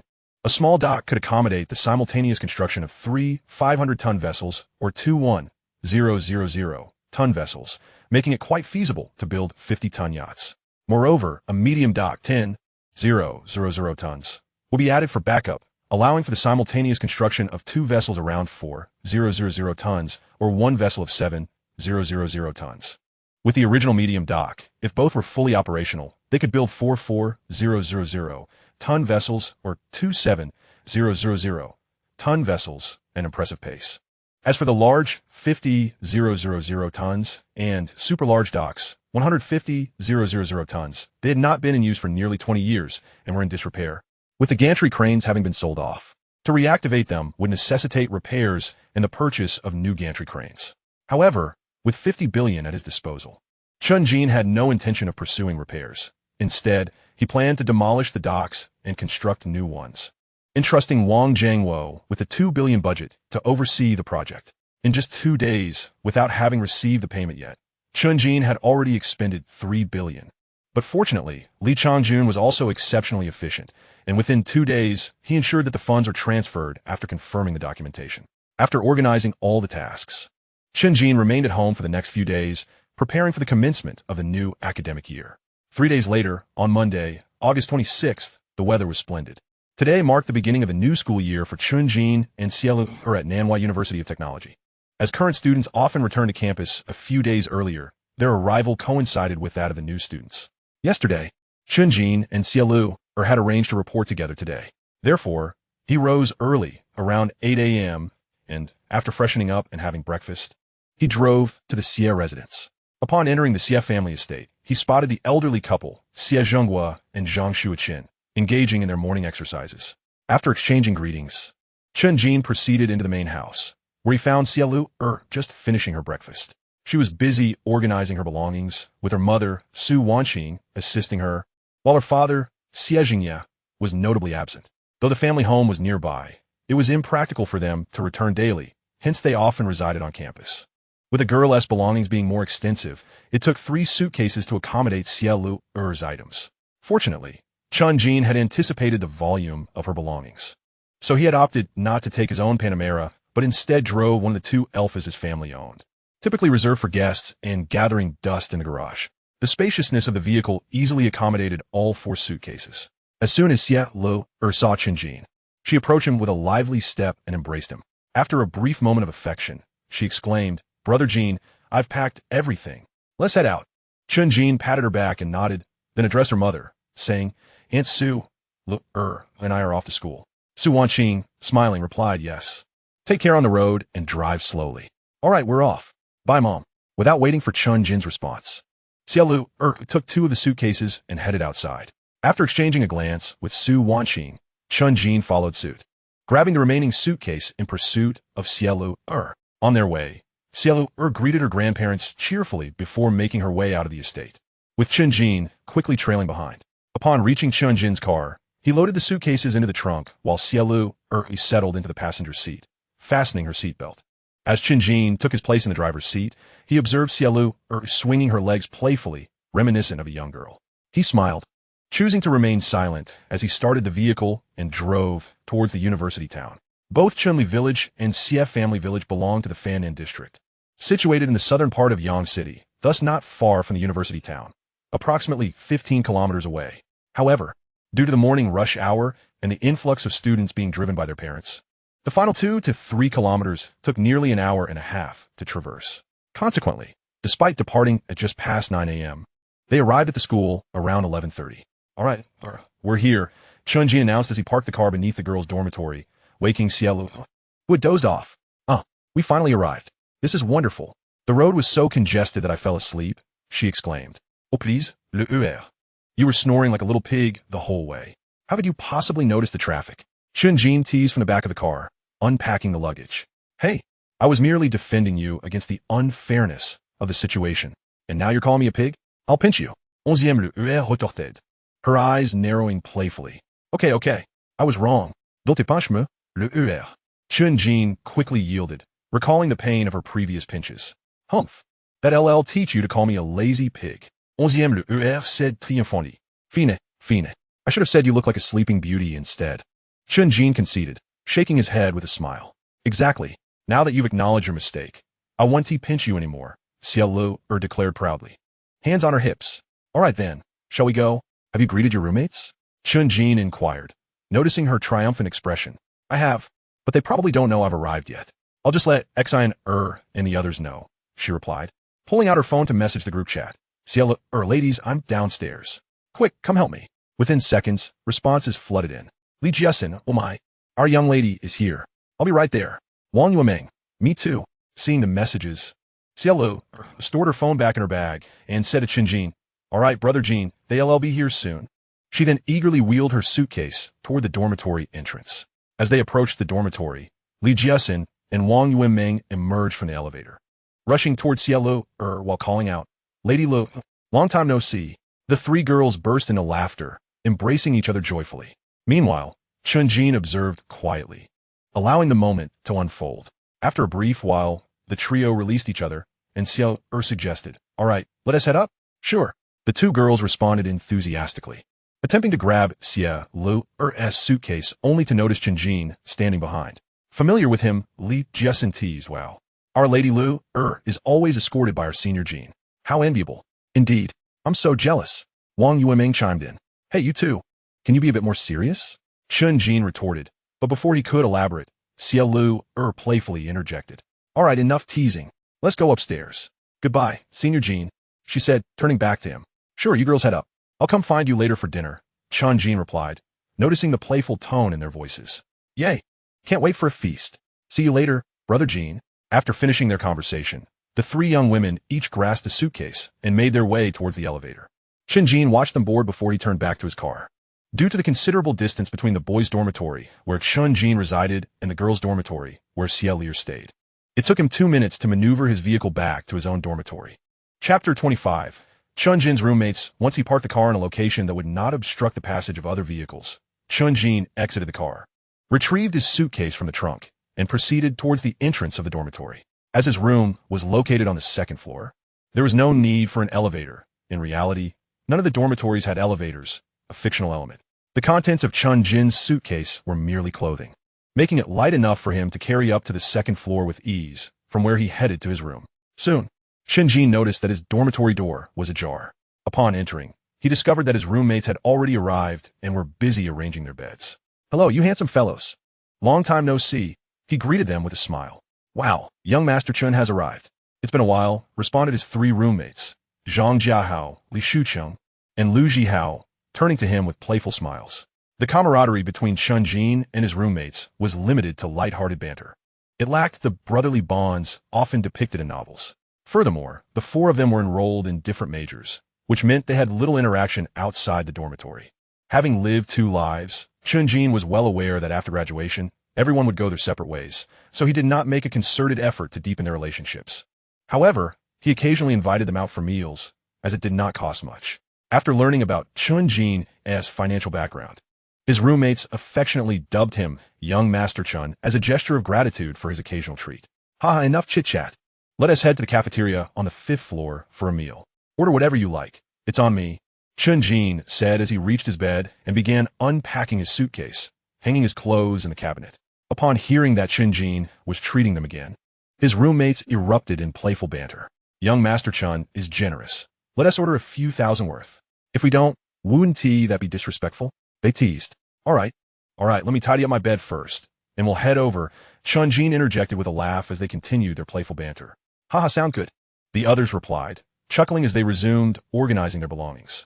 After what felt like a considerable amount of time, the four of them finally finished arranging everything in their dormitory. "Let us go. Time to eat," Chen Jin proclaimed, rising from his seat. "All right," his roommates exclaimed, promptly jumping off their beds and following him out the door.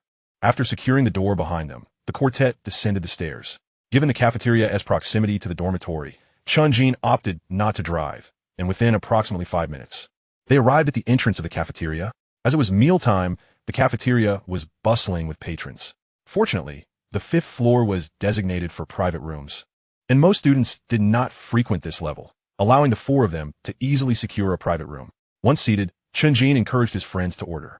Although the 5th floor menu offered dishes mostly priced between dozens to over 100 yuan, ordering 5 or 6 dishes for 4 people would not exceed 1,000 yuan. Thus, the earlier jest about ordering a few thousand was merely playful banter. Having dined on the 5th floor a few times before, they were familiar with the menu and quickly placed their order. Each roommate ordered a dish, while Chen Jin, concerned about the quantity, added 3 more dishes and 2 bottles of drinks. After placing the order, Chen Jin noticed that each of them had only ordered 1 dish and teasingly remarked, "What is going on? Didn't you all say to order a few thousand? Why is everyone only getting 1 dish? I said order freely. Don't skimp on me. Haha, we were just joking. A few thousand worth? We'd be eating for a week." They bantered back. Chen Jin laughed heartily at their response. Soon, the dishes arrived, and the four began to eat. Although the food on the 5th floor wasn't exquisite, it was considerably better than the standard offerings downstairs. As they dined, they discussed their summer experiences, such as Lu Jihao's family renovation project, which required him to help transport materials. He had spent much time under the sun, giving him a sun-kissed complexion. Despite his complaints, Chen Jin and the others could see the happiness radiating from his face, as renovations in rural areas are generally viewed as a positive development. Then, there was Zhang Jiahao, who had taken a summer job and, during this time, encountered a girl he felt an instant attraction to. He embarked on a mission to win her affection, showering her with food and inviting her out when possible. Unfortunately, she never agreed to meet him, although she accepted all his gifts. Initially, Zhang Jiahao believed she was just shy and continued to send her food and invitations. After about a month of this one-sided effort, he could no longer tolerate the stagnation and confronted her, only to learn that she already had a boyfriend and had no intention of breaking up. Upon hearing this, Zhang Jiahao felt crushed, realizing that his efforts had been in vain and that he had spent money without reciprocation. Unable to bear the disappointment, he drowned his sorrows in alcohol that night, but ultimately learned a valuable lesson about love. As Zhang Jiahao recounted his tale, Chen Jin and the others offered silent support by patting him on the shoulder. Following this, it was Li Shucheng's turn to share. While his summer experience was less eventful than the others, he too had worked a summer job like Zhang Jiahao, but his story lacked any particular highlights. He concluded by mentioning that he had used his earnings to purchase an anime figurine, prompting Chen Jin and the others to jokingly express their disdain for his nerdy interests. Finally, it was Chen Jin's turn. Rather than discussing his acquisition of the South China Shipyard, he spoke about familiarizing himself with the shipbuilding process. as his major was naval architecture and ocean engineering, supplemented by a minor in energy and power engineering. This was the primary reason he chose to acquire the shipyard. Starting with something familiar would mitigate potential complications. The other three did not find anything amiss with Chen Jin's account. Thus, through their engaging conversation, the meal quickly came to an end.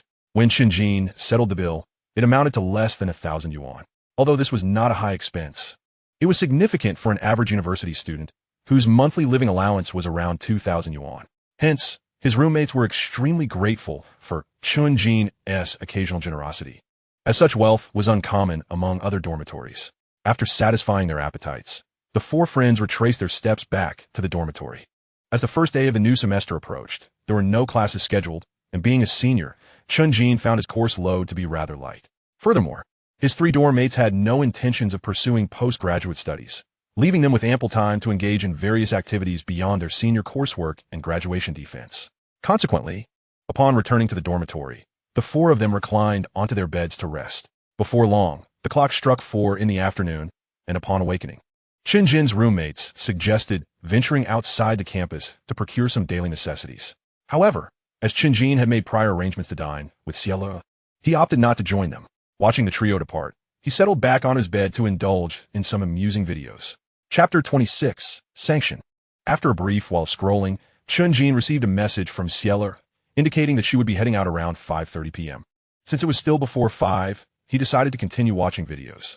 After viewing more than 10 clips, he stumbled upon a news video time-stamped 12 hours earlier. The video reported, according to Huaxi News, the United States has officially signed a new list of commodities banned from export to China as of today, Beijing time, August 25th. This list includes various high-end electronic consumer products, such as the 4090 graphics card and numerous industrial goods, including specialized high-grade steel and other products. Statistically, the number of items prohibited from export to China has reached a staggering 105. The comment section was flooded with 520,000 entries, with the majority vehemently denouncing the United States, while a few others speculated that some were trying to incite chaos to garner attention. Having watched the video, Chen Jin felt an overwhelming sense of indignation. Were it not for the circumstances, he would have unleashed a stream of expletives aimed at the United States, whose relentless ambitions seemed unfathomable. After taking a deep breath to compose himself, he opened his browser to search for detailed information regarding the banned commodities. In the current fast-paced news environment, a wealth of information was readily available online. He located an article that included a list of the prohibited products and began to scrutinize it attentively. After nearly 3 minutes of perusal, Chen Jin sighed in relief. Despite the extensive list of banned items, most were high-end products and, aside from a few exceptions, such as the semiconductor products like the 4090, the majority of them had domestic alternatives. While these substitutes might not match the performance of their foreign counterparts, they were functional enough to prevent immediate collapse post-sanction. Moreover, he noted that among the banned items were 2 types of high-end bearings, which piqued his interest. At present, Chen Jin was aware that domestic enterprises possessed the capability to manufacture high-end bearings and had the necessary production lines. However, material deficiencies had led to a notable gap between domestic and foreign high-end bearings. Fortunately, the material challenges were something he could feasibly address. The marine material formulas he had previously exchanged included several formulations for bearing steel, as most vessels demand high-quality bearings. For instance, the Andila yacht, boasting an exceptionally powerful engine, necessitated specially manufactured bearings due to its rapid rotational speeds. Thus, the manufacturing technology encompassed several design production schemes for diverse bearing applications, allowing Chen Jin to isolate the materials and designs for production. Realizing this, he understood what steel grades the steel mill should prioritize. But he was in no rush since the military's order for 20,000 tons of special steel would take approximately 2 more weeks to fulfill based on the current production capacity. However, he could begin organizing the factory and production line in advance. Therefore, Chen Jin contacted Zheng Taizhu, instructing him to locate a plot of land approximately 10 acres in size within the factory's remaining available space to construct a bearing processing center. Given the precision required for such processing and the relatively low domestic consumption of high-end bearings, a large production line was unnecessary. A 10-acre site, amounting to 666 square meters, would suffice for a substantial processing facility. Due to the precision nature of the work, high standards were needed for CNC, machining equipment, and precision testing devices. Fortunately, domestic companies could undertake the production lines, requiring only financial investment. After addressing the factory concerns, Chen Jin also tasked Zheng Taizhu with managing the production line aspect. Without hesitation, he allocated a budget of 500 million yuan, insisting on utilizing the highest quality equipment available domestically, emphasizing both precision and sufficient automation. Initially, Zheng Taizhu was taken aback by Chen Jin's directive, but he quickly grasped the ambitious vision of his employer. He had no objections. After all, having projects in motion was preferable to a stagnant factory, which would render his role as factory manager obsolete. Once Chen Jin concluded the call, Zheng Taizhu accessed his contacts to reach out to suppliers. Although Zheng Taizhu was merely a factory manager with little exposure to precision machining and limited understanding of the intricacies involved, he had built a network over the years at a steel mill producing 700,000 tons annually. Among these connections were several enterprises engaged in precision machining since their operations heavily relied on steel. He swiftly contacted several acquaintances who were owners of bearing processing companies and, after making a series of calls, received a response from the president of Qingyang Bearing Company, who knew the vice president of a renowned domestic large-scale bearing manufacturing group, Beifang Bearing Group, and could facilitate an introduction. Consequently, under this connection, Zheng Taizhu received a call from the vice president the same day. The swift communication was attributed to Beifang Bearing Group's robust annual production capabilities and its previous status as a subsidiary under the Xie Group, valued at several billion. When the vice president learned of Zheng Taizhu's position, he promptly reached out, recognizing that anyone who could facilitate such connections was not engaged in trivial business. During the conversation, Zheng Taizhu conveyed the budget of 500 million yuan while outlining the need for high precision and automation in the production line. Upon hearing the substantial budget, the vice president confidently assured him that it would not be an issue, as the highest specification production lines in their group required less than 300 million yuan. However, the time frame may extend to approximately 1 month. In light of this, Zheng Taizhu expressed his willingness to accept the timeline, as the factory construction has yet to commence. Consequently, the time required for the new establishment will also approximate 1 month. Once the factory is completed, the installation of the production line can be promptly arranged. After confirming the requirements, the two began discussions regarding the contract, though that is a matter for another time. Chapter 27. Overindulgence. Upon concluding his plans with Zheng Taizhu, the clock struck 5:24 p.m., and at that moment, Ciel sent a message indicating she was ready to depart. Chen Jin, upon seeing her message, couldn't help but smile. She had an uncanny knack for timing her messages perfectly so as not to disrupt him. He replied with a message stating that he would arrive shortly, then secured the dormitory door and made his way to the parking area below. Given that it was the period for school enrollment, the institution recognized that many students were driven by their parents. Thus, it would be unreasonable to prohibit vehicles from entering the expansive campus. Therefore, during this enrollment period, as long as vehicles were not parked haphazardly and did not obstruct traffic, parking in the hallways was permitted. As Chen Jin parked his vehicle beneath Ciel's dormitory, he spotted her and her roommates approaching his car. Ciel's dormitory housed only 3 individuals, so she was accompanied by Li Jiasin and Wang Yueming. Since the 3 of them perfectly fit in a row, Ciel opted not to sit in the front passenger seat, but rather chose to join her roommates in the back row. Once all 3 had boarded, Chen Jin started the vehicle, heading towards the restaurant he had reserved outside the campus. On the way, Ciel, still uncertain about their dining destination, inquired, "Brother Jin, where are we planning to eat? You haven't mentioned it to me." "Indeed, senior," the other 2 chimed in. "We're headed to a rather understated restaurant that you certainly haven't visited before." "Haha," Chen Jin replied with a smile, revealing the target of their outing without disclosing the specific location. "Wow, hearing that from you, senior, I can tell we are in for a treat." "Thank you so much, young lady," Wang Yueming exclaimed. Though she was unaware of the restaurant's name, her previous experiences led her to anticipate delectable cuisine. Indeed, had it not been for our esteemed Ciel, we would never have the pleasure of indulging in such culinary delights. "Ha," Li Jiasin concurred. "Ha, you 2 gluttons. The mere mention of delicious food gets you all riled up, doesn't it? Here it comes." 11e le artiste, unable to resist retaliating against their flattery with a playful tickle attack. "Ah, how dare you? Watch me retaliate." The 2, subjected to her tickling onslaught, immediately began their counterattack. Thus, amidst the merry laughter and playful banter, Chen Jin drove the trio to a restaurant named Yueju. From the exterior, this establishment resembled an ancient inn, and the interior was similarly styled, with the dining tables on the first floor crafted in an antiquated fashion, albeit with some variations in size. The private rooms on the second floor maintained the same aesthetic, constructed with a blend of reinforced concrete and traditional bricks, preserving the ancient charm.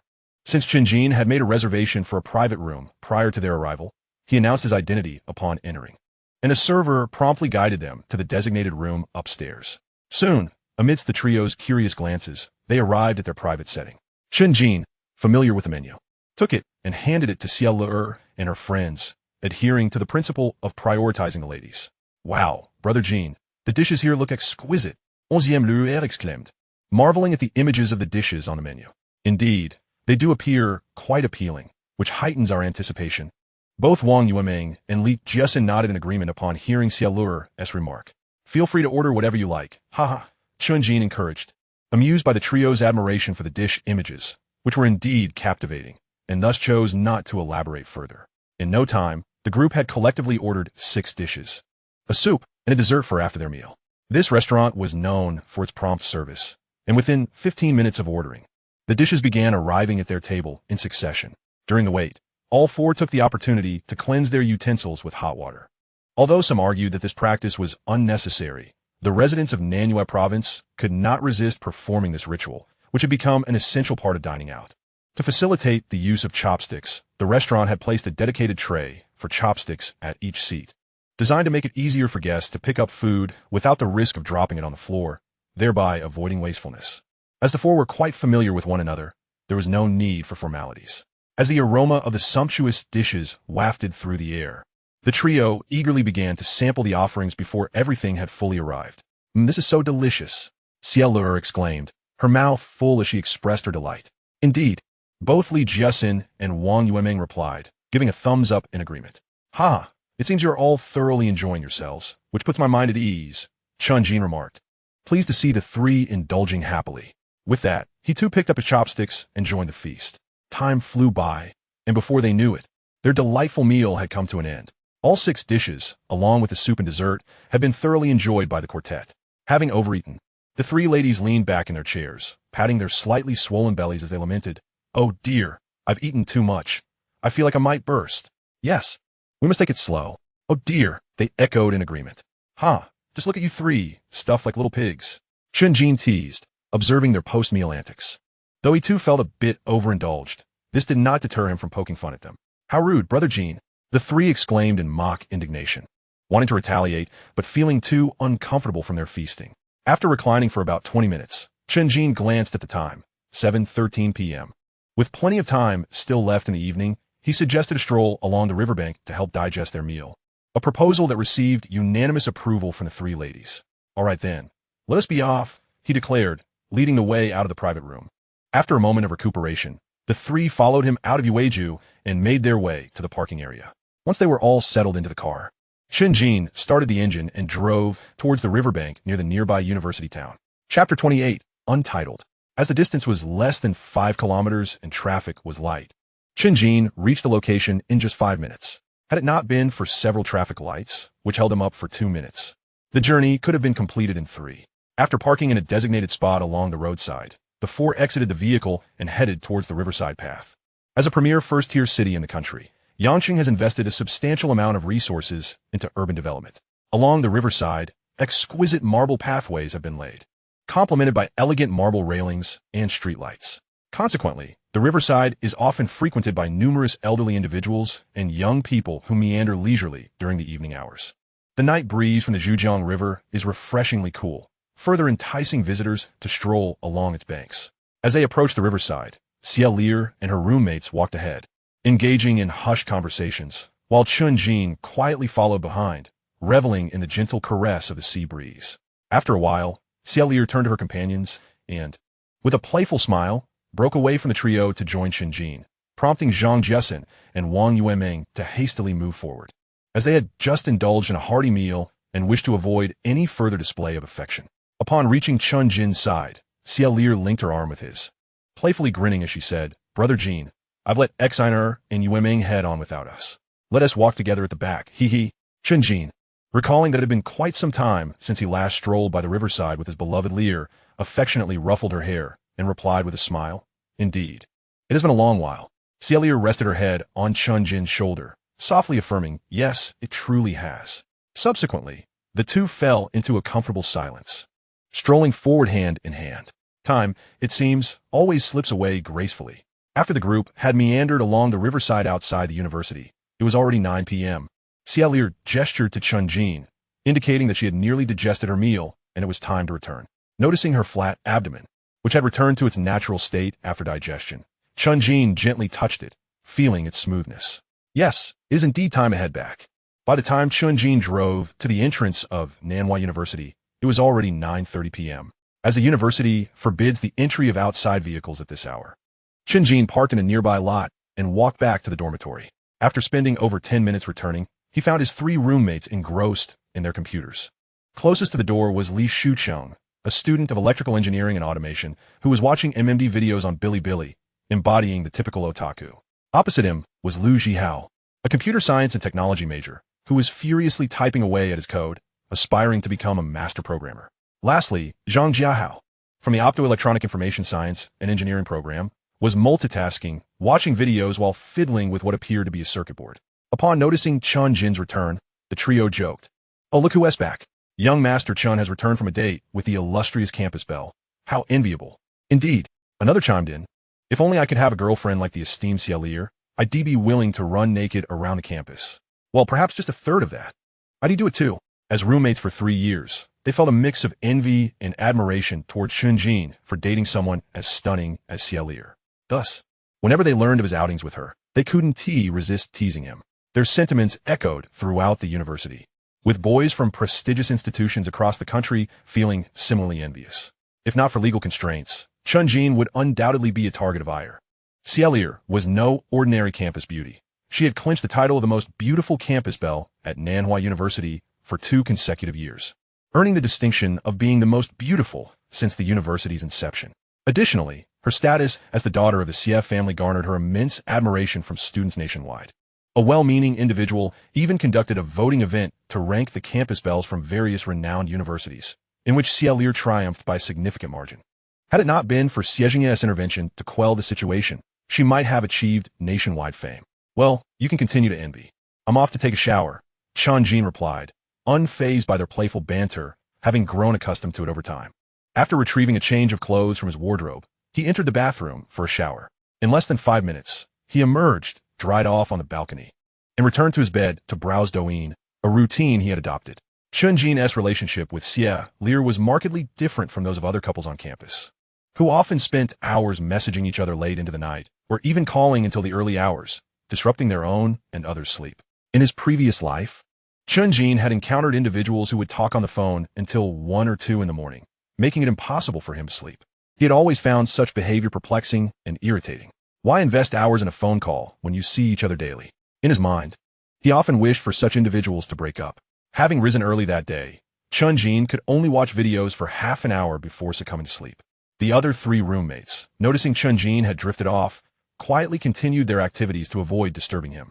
This was a mutually agreed-upon rule in their dormitory, respected by all, as those who managed to enroll in a prestigious 985 university were well aware that such arrangements were ultimately for their own benefit. The following day, with only an afternoon signing and no classes scheduled, Chen Jin slept until 10:30 a.m. Upon waking, he observed his roommates diligently working at their computers. Even Li Shucheng, the otaku, was taking notes while watching videos. These 3 fellows were indeed industrious, rising early to study. Even Li Shucheng, who had already received invitations from major corporations, continued to exert himself. Chen Jin couldn't help but feel a sense of admiration for their dedication. After reflecting on this, he got up to wash up. Upon noticing Chen Jin was awake, his roommates silently acknowledged him before returning to their studies. Chapter 29. The plan to establish a company after freshening up. Chen Jin returned to his desk and powered on his computer. Following his conversation with Zheng Taizhu about securing the factory and production line for bearings, Chen Jin realized the necessity of registering a company. Otherwise, utilizing the name of Beitong Steel would seem inappropriate, and the issue of how to market the bearings once produced would also need addressing. Thus, he concluded that forming a company and finding an experienced manager to set it up and tackle sales was essential. Initially, Chen Jin thought of Xiaolier, having been influenced by Xie Jingye from a young age, had acquired considerable experience. Moreover, as a business administration major, she was exceptionally well suited for the role. Most importantly, she was his girlfriend, making her the ideal candidate. However, Xie was only beginning her junior year, with 2 years left until graduation. He hesitated at the thought of introducing her to such responsibilities early, fearing it might negatively impact her studies. After all, he didn't want to be chased down the street by Xie Jingye. After searching online, however, he found nothing but irrelevant advertisements. Unyielding in his pursuit, Chen Jin continued to alter his search keywords. However, the results remained largely unchanged, merely reflecting different advertising companies. At an impasse, Chen Jin contemplated seeking guidance from his father-in-law, Xie Jingye, planning to approach him that evening. As for why he did not consult his own father, Chen Guoxing, or grandfather, Chen Ohua, Chen Jin rationalized that there were individuals more competent to provide insights. Why consult those with limited expertise? His reasoning stemmed from the fact that both his grandfather and father possessed only a rudimentary understanding of corporate management, lacking relevant experience. The Chen family's wealth was primarily the result of the elder generation's investment acumen, coupled with a stroke of fortune. Acquiring the shipyard set a precedent of sorts for Chen Jin.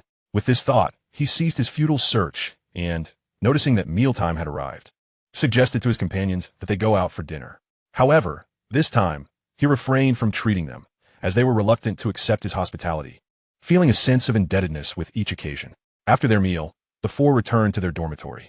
The other 3 resumed their earlier activities, while Chen Jin sat at his computer, preparing to document the design information for bearing steel and bearings to present to Xie Jingye later.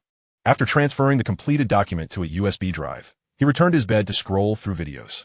Time flew by, and soon it was 2 p.m., the moment to sign in at the academy, which the other 3 also had to do. Consequently, the 4 set out towards their respective academic districts.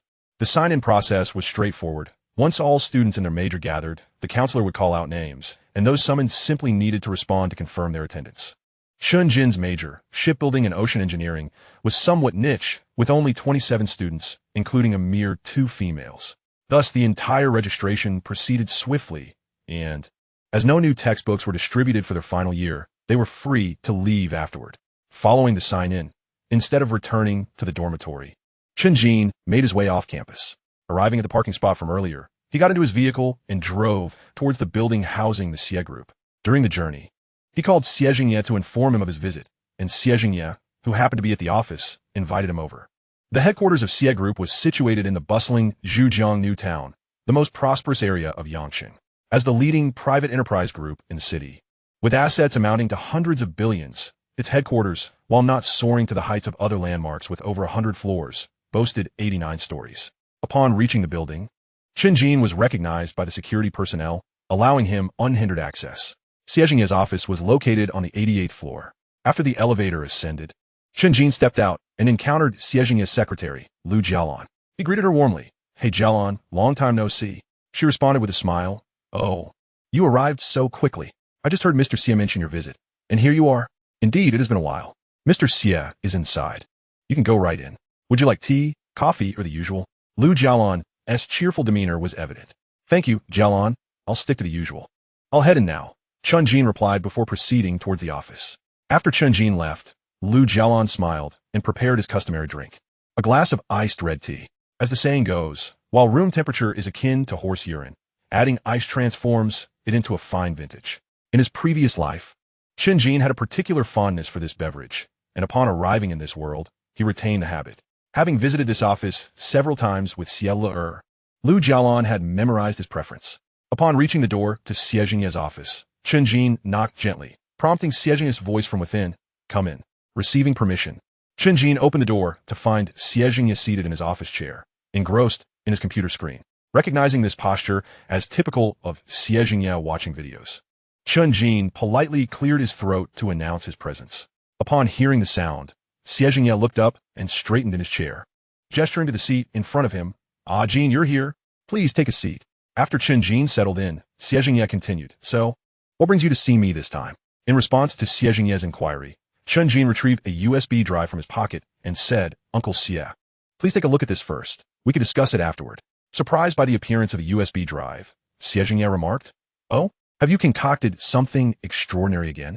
Without hesitation, he took the USB drive and inserted it into his computer, trusting Chen Jin and their relationship, as well as recognizing the significance of his previous successes, which made any malicious intent unlikely. The computer promptly recognized the USB drive, and Xie Jingye double-clicked the file within, revealing a document.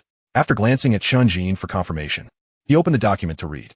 However, as he delved into the contents, his expression shifted from confusion to astonishment, reminiscent of his earlier reaction to the special steel data. Is this yet another of your ingenious creations? He asked, scrutinizing the document multiple times. Indeed, it is authentic, Chen Jin affirmed confidently. Chapter 30. The Intention to Establish a Company, Part 2. You rascal. As Xie Jingye began to respond, he was interrupted by a knock at the door, followed by Lu Jialan's voice. Acknowledging the need to pause, Xie Jingye composed himself and said, "Come in."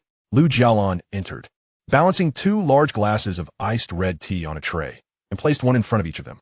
"Thank you, Jialan," Chen Jin said gratefully, to which she replied with a wave of her hand, indicating no need for thanks, before exiting at Xie Jingye's nod. "Haha, you still enjoy it this way, huh? You made me a fan as well. Let us raise a toast." Xie Jingye laughed heartily, lifting his glass of iced red tea to clink with Chen Jin's, and they both took a sip. "Ah, refreshing," they exclaimed in unison, savoring the delightful drink. Continuing the earlier discussion, Xie Jingye inquired, "Jin, if I recall correctly, you are majoring in shipbuilding and ocean engineering. Although you have taken courses in energy and power engineering, those fields seem unrelated to material science. How did you manage to develop 3 such remarkable material formulas in less than a month?" "Haha, Uncle Xie, have you heard of geniuses?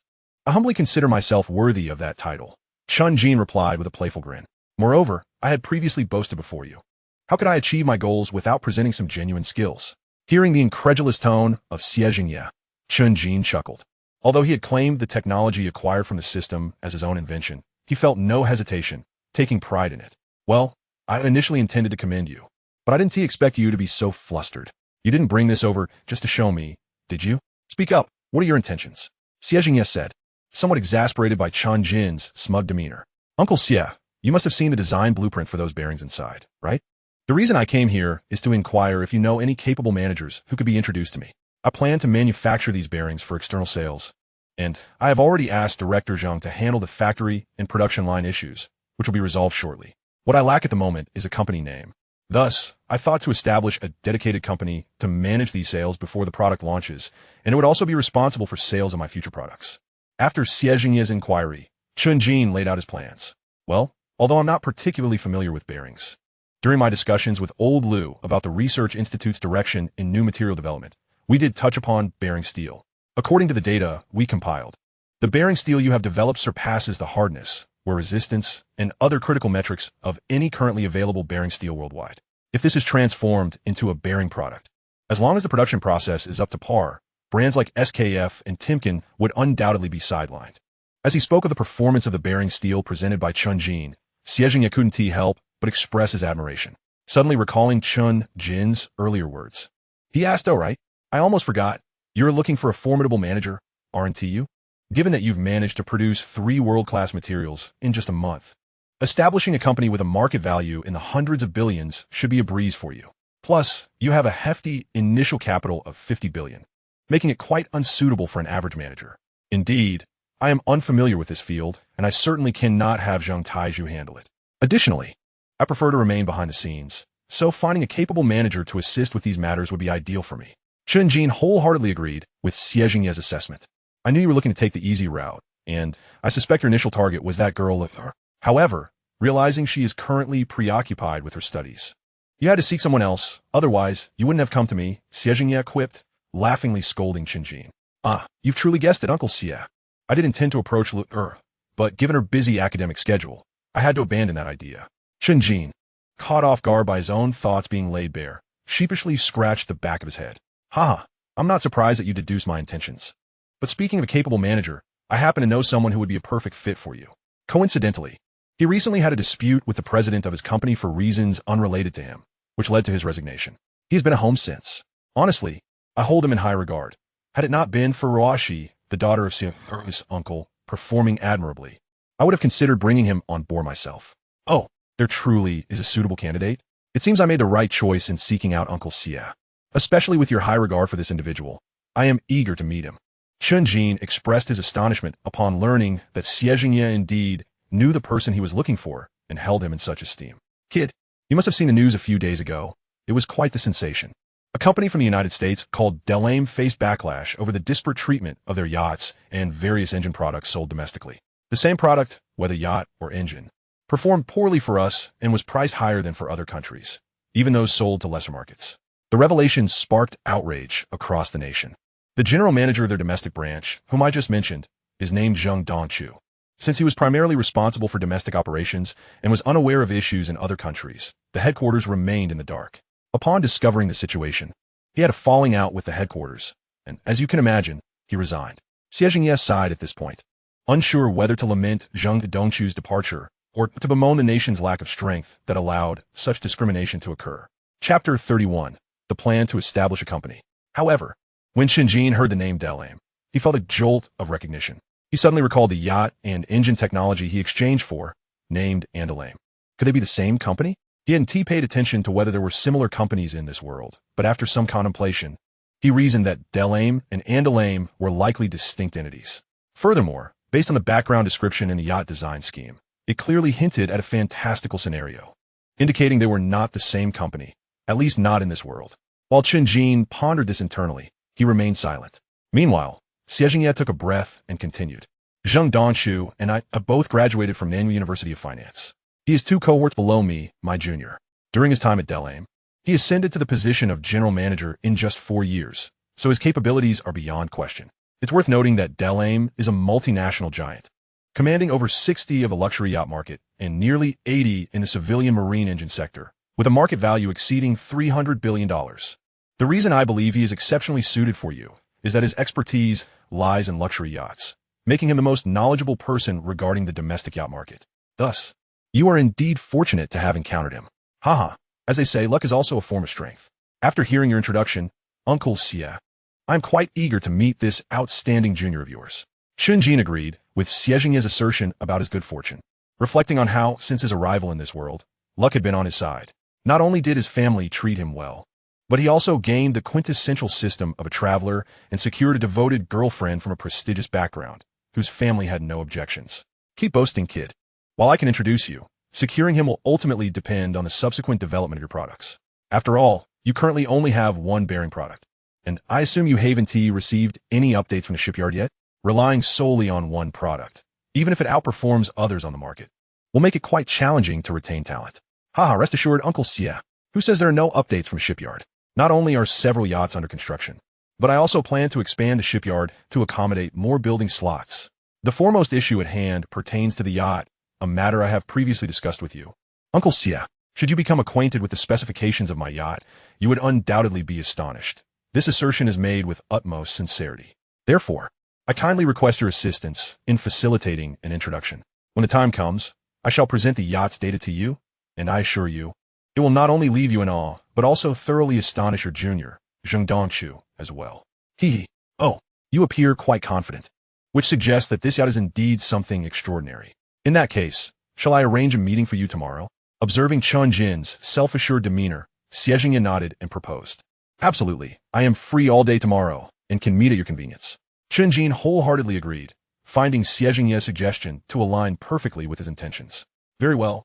I shall summon Dongchu here around 3 p.m. tomorrow. I will take the opportunity to catch up with him before your arrival. Upon receiving Chen Jin's consent, Xie Jingye smiled and stated, Excellent. I shall not impose further on you, Uncle Xie. I will return now to prepare. Having obtained what he desired, Chen Jin prepared to take his leave. Oh, you're truly swift in both your arrival and departure. Just as I mentioned it, you wish to leave. No visit is complete without a purpose, is it? Xie Jingye teased, observing Chen Jin's eagerness to depart. Haha, I'm merely aware of your busy schedule, Uncle Xie, and do not wish to take up too much of your time. Shall we clink glasses?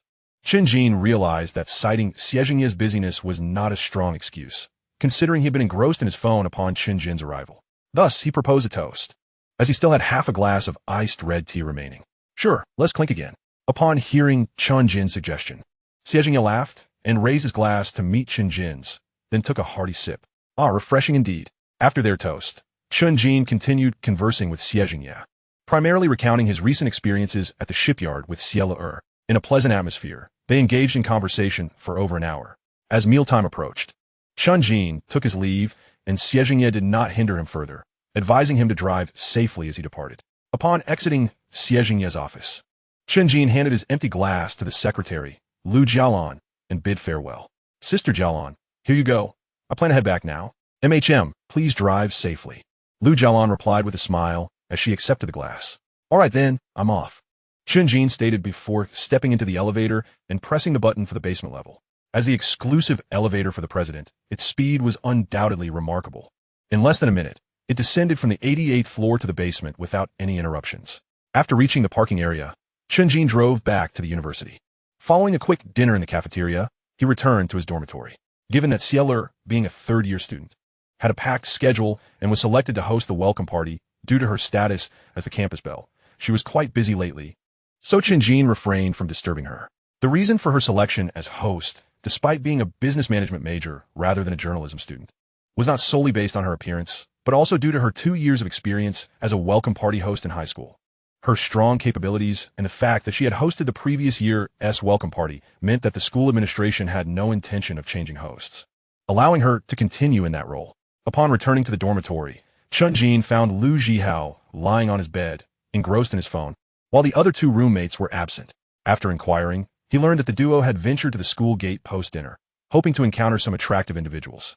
With a bemused shake of his head, Chen Jin opened his laptop, needing to organize some information regarding the yacht, as well as the current conditions of a shipyard and steel mill. Naturally, any confidential information was omitted, as Zheng Dongchu was not yet considered part of his inner circle. After compiling the necessary data, Chen Jin reclined back onto his bed to rest. That evening, he received a message from Xie, inviting him for a morning jog the next day. Despite his initial inclination to decline, considering it was only the second day of the semester, he ultimately acquiesced, recognizing that he hadn't run much over the summer. Chapter 32. The first encounter with Zheng Dongchu. At 7 a.m. the following morning, Chen Jin quietly rose, washed up, donned his running attire and shoes, and informed Xie before setting off. Upon arriving at the base of Xie dormitory, he spotted her, dressed in matching running gear. Cheerfully standing by the roadside, Chen Jin hurried over to greet her, asking, "Have you been waiting long?" "Let us go." "Not all, I just came down myself." Upon seeing Chen Jin, Xie bounced over, linking her arm with his as she responded. The two then made their way to the school's football field, which featured a 400-meter track, perfect for running. Having run together often in the past, they completed a few sets of familiar stretching exercises before commencing their laps. However, after only 10 laps, they decided to halt their run. Having been inactive over the summer, such vigorous exercise would certainly lead to sore thighs. Post-run, they headed to the cafeteria for breakfast. After their meal, Xie had to attend class, while Chen Jin needed to return home to print the materials he had prepared earlier. It was imperative that they did not rely solely on digital access. Given the sensitive nature of these documents, he opted to print them at home rather than at an external print shop.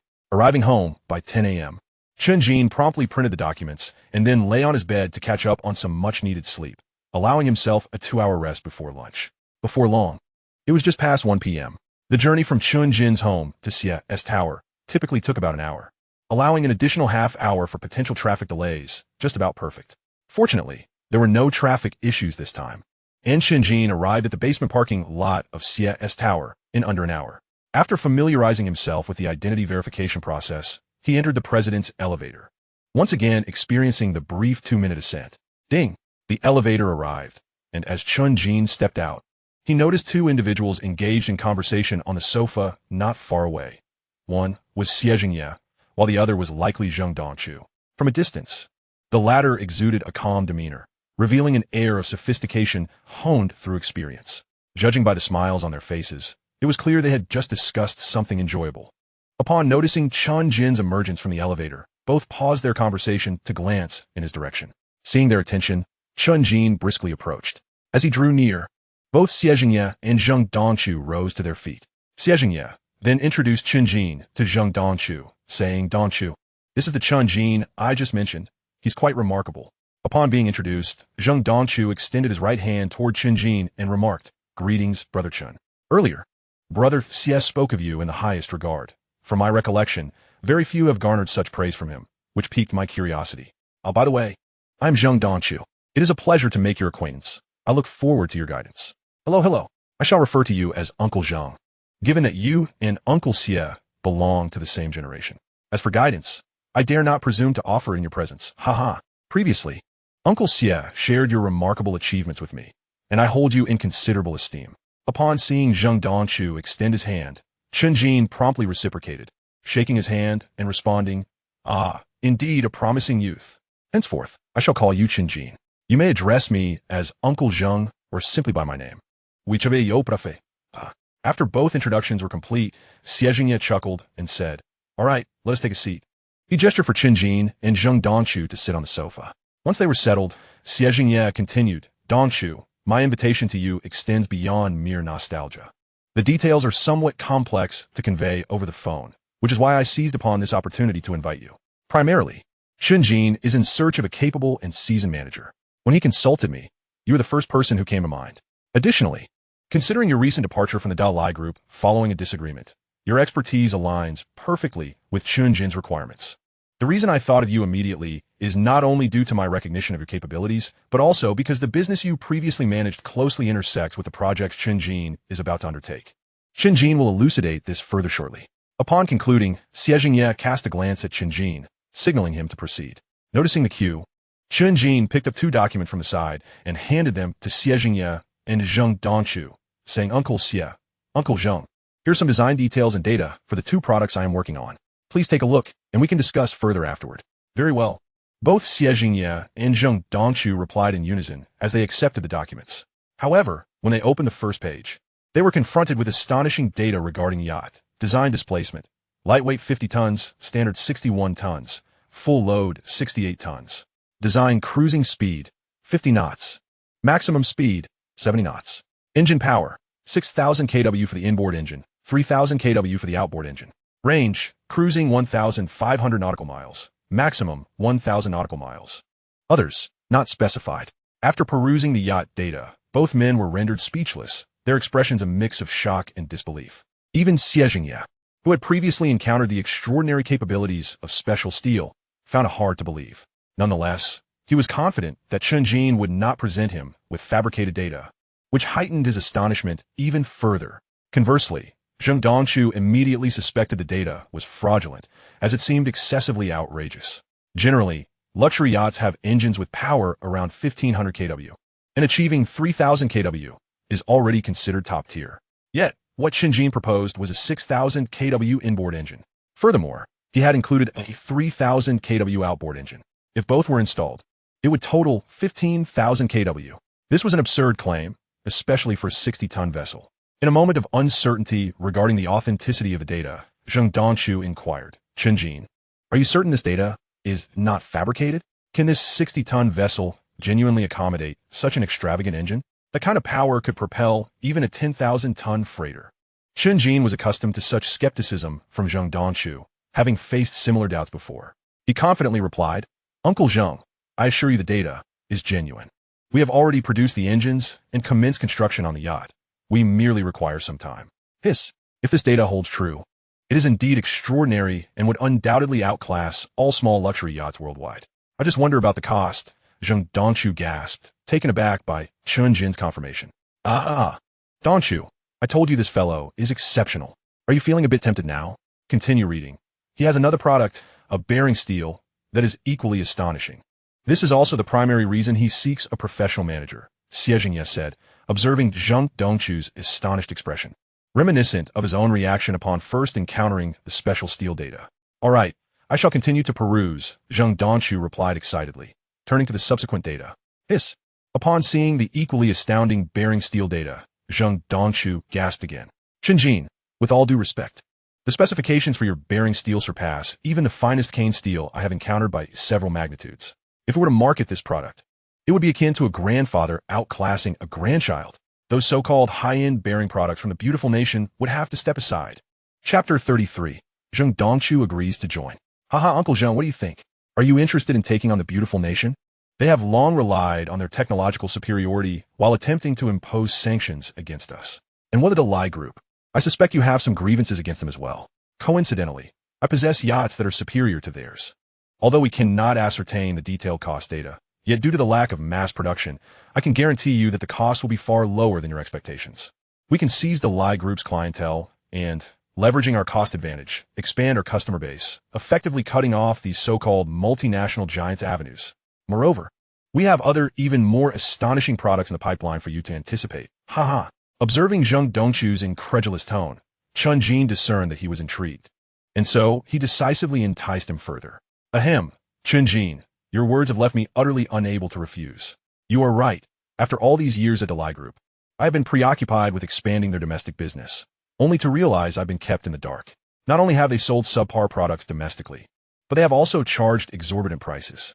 Such deplorable conduct occurring within an international corporation is truly disheartening. I feel a profound sense of guilt for having devoted so many years to them. Zheng Dongchu lamented in response to Chen Jin's remarks. Uncle Zheng, I understand your sentiments completely. Hence, when Uncle Xie mentioned your experiences, I felt it imperative to discuss matters with you. Your familiarity with the domestic market, combined with the inequitable treatment from the Delay Group, aligns perfectly with my upcoming actions. My intention is to confront those international giants, particularly the beautiful nation, who presume to hold us in a chokehold due to their technological advantages, and let them know that China possesses formidable strength to support us. Chen Jin empathized with Zheng Dongchu's experience, recognizing the frustration of having labored for years only to discover one had been misled into complicity. Thus, he resolutely replied, All right, with your words, Chen Jin, I have accepted your manager's invitation.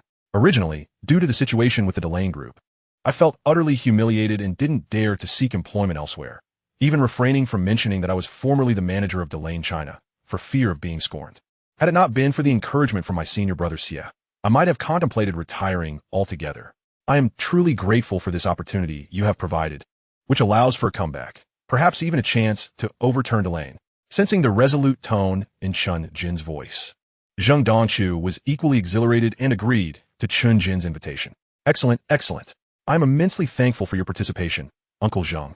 I have been rather unclear about the forthcoming direction of our development, but with your involvement, I am confident we will swiftly find our footing. Upon hearing Zheng Dongchu's agreement, Chen Jin was overjoyed and promptly addressed him.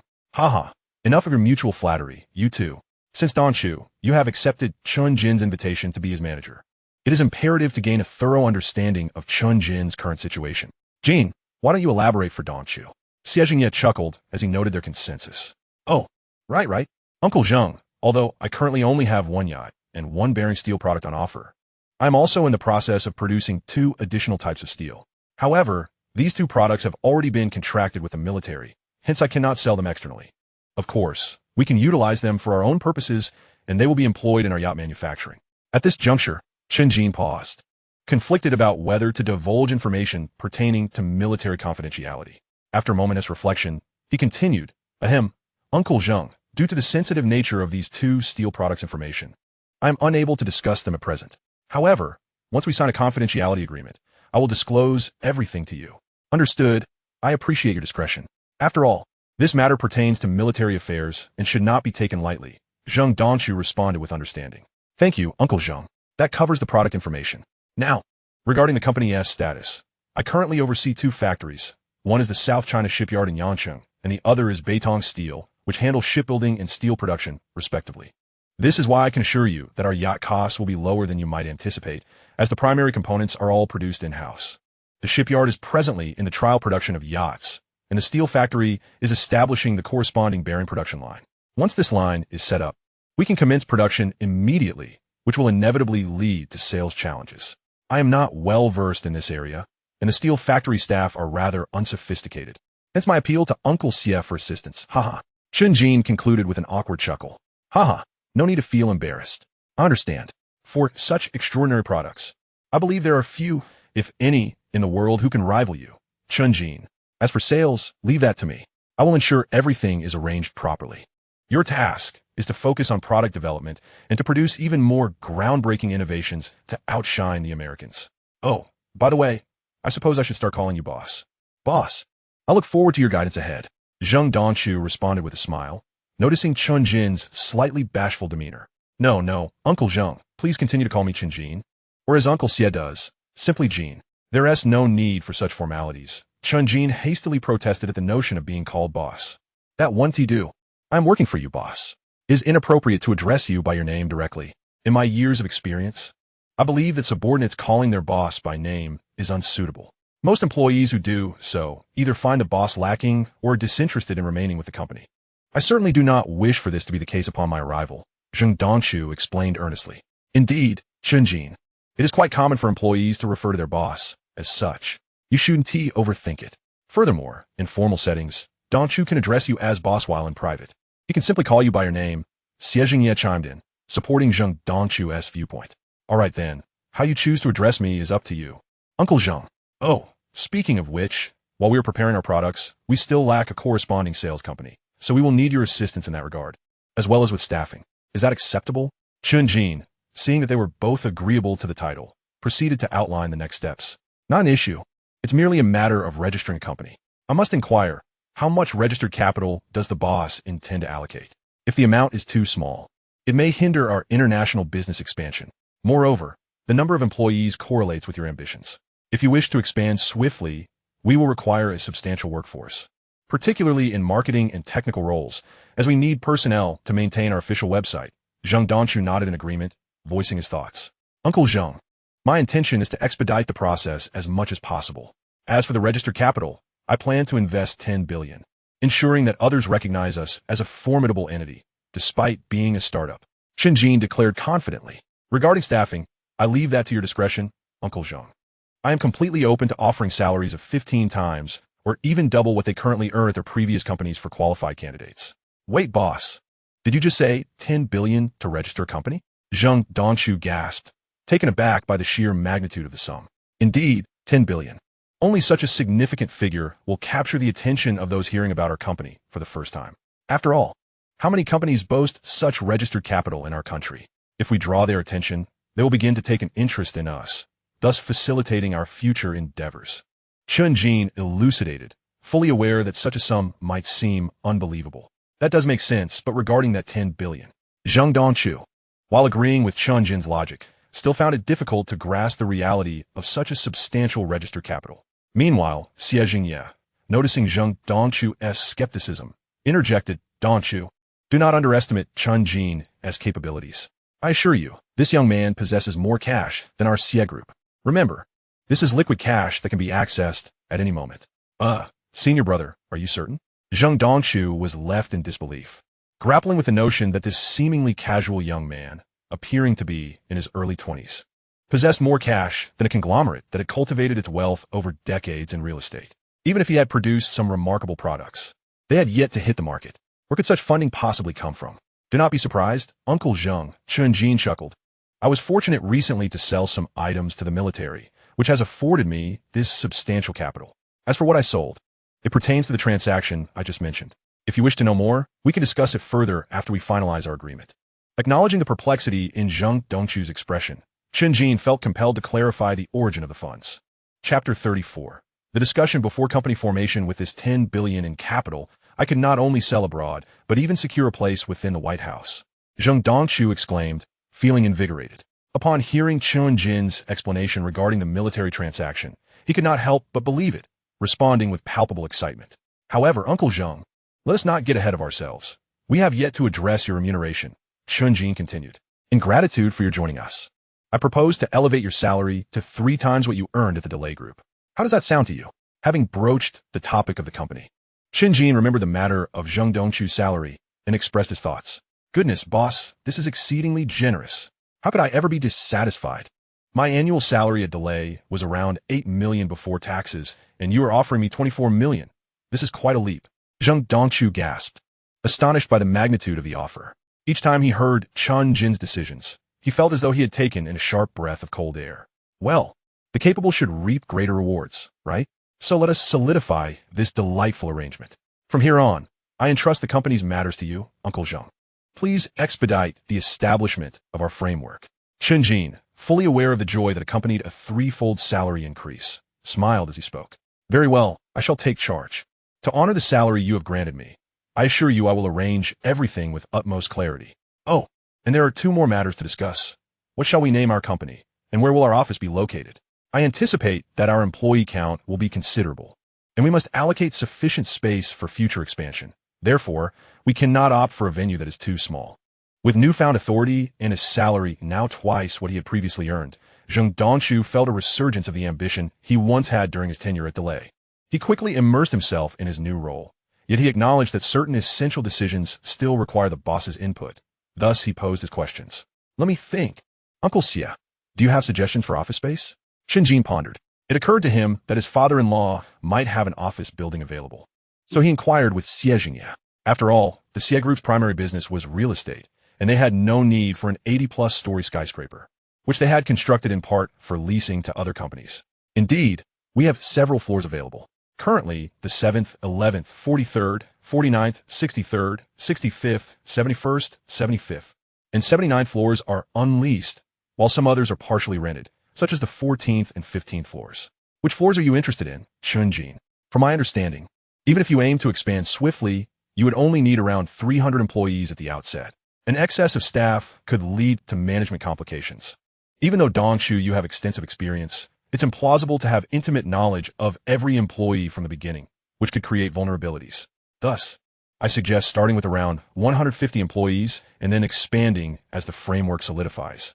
Our building's first floor area is approximately 200 square meters, which is ample for accommodating 300 individuals. Xie Jingye was quite agreeable to the notion of establishing the company in the Xie building. He nodded and provided details regarding the floors available for lease, along with his personal insights. Uncle Xie, you raise a valid point. If we were to hastily recruit 400 to 500 individuals, it would indeed pose significant issues. If sensitive internal information were to leak, tracing the source would be quite challenging. Chen Jin concurred, recalling a similar predicament he faced in his previous life when someone covertly sold internal client information. Although the company eventually discovered the breach and took legal action, the damage had already been done, losses that were irretrievable. Precisely. I've considered this as well, which is why I suggested reserving space for future growth. After all, dishes are served one plate at a time. If everything arrives at once, it will cool too quickly. Zheng Dongchu echoed the sentiments shared by Xie Jingye and Chen Jin, affirming his initial thoughts with a nod. However, even if we cannot have too many people at the start, that does not mean our space must be limited. After all, we possess 10 billion in registered capital. Having just one floor of office space does not present a favorable image. In my view, we should directly lease 3 floors. I believe the 63rd, 64th, and 65th floors would be ideal, conveniently adjacent to one another. Let us secure them immediately to avoid others leasing them first. Given his current cash reserves exceeding 40 billion, Chen Jin could not abide the prospect of a cramped office for his company.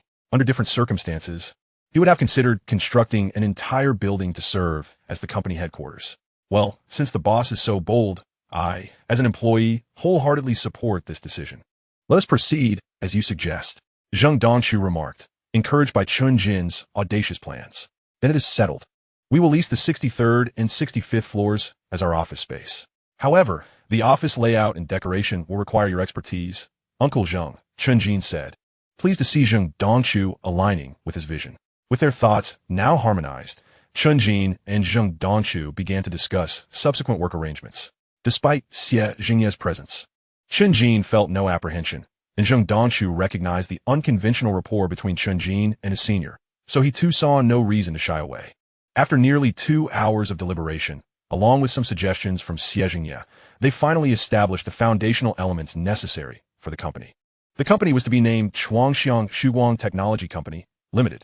Chen Jin explained that he hoped to bring a glimmer of hope to the domestic technology sector through innovative imagination.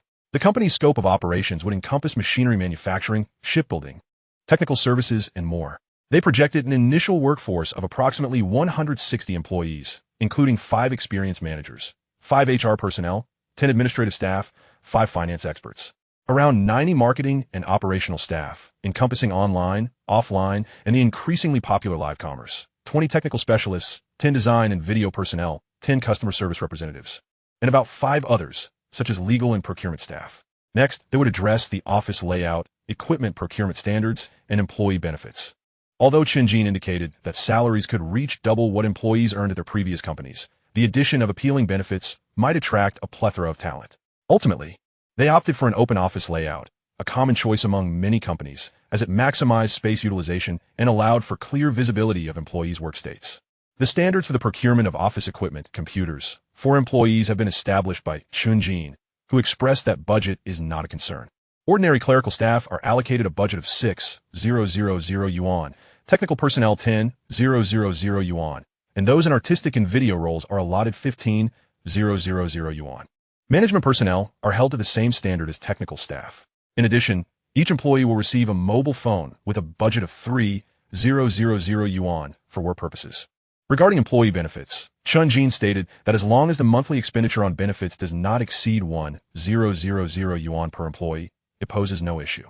Chen Jin harbors a strong aversion to the 996 work culture. Thus, the working hours are set from 9 a.m. to 6 p.m. with weekends off, including lunch provisions. Once the final plan is confirmed, both Xie Jingye and Zheng Dongchu expressed their eagerness to work here. After finalizing the company's bylaws, Chen Jin smiled and said to Xie Jingye, "Uncle Xie, I will rely on you to take care of the property and cleaning staff, ensuring that rent and property fees are paid in full." Haha. You rascal. What rent are you talking about? Am I to collect money from you? You and Dongchu should focus on getting the company off the ground. Who knows? Perhaps one day an international giant will emerge from our CS mansion. That title is far more valuable than any rent you could pay. Keep your money. As for the property management, I'll have Jialan arrange it later. Upon hearing Chen Jin mention paying rent, Xie Jingye chuckled, for he certainly did not want Xie Lu to discover that he had collected rent from Chen Jin. Otherwise, he would face her grandmother as ire. "Oh, all right then, Uncle Xie. You're generous, so I want to be polite. I can save some money, haha." Chen Jin replied with a grin upon learning he need not pay rent. "Haha, when have you ever been polite with me?"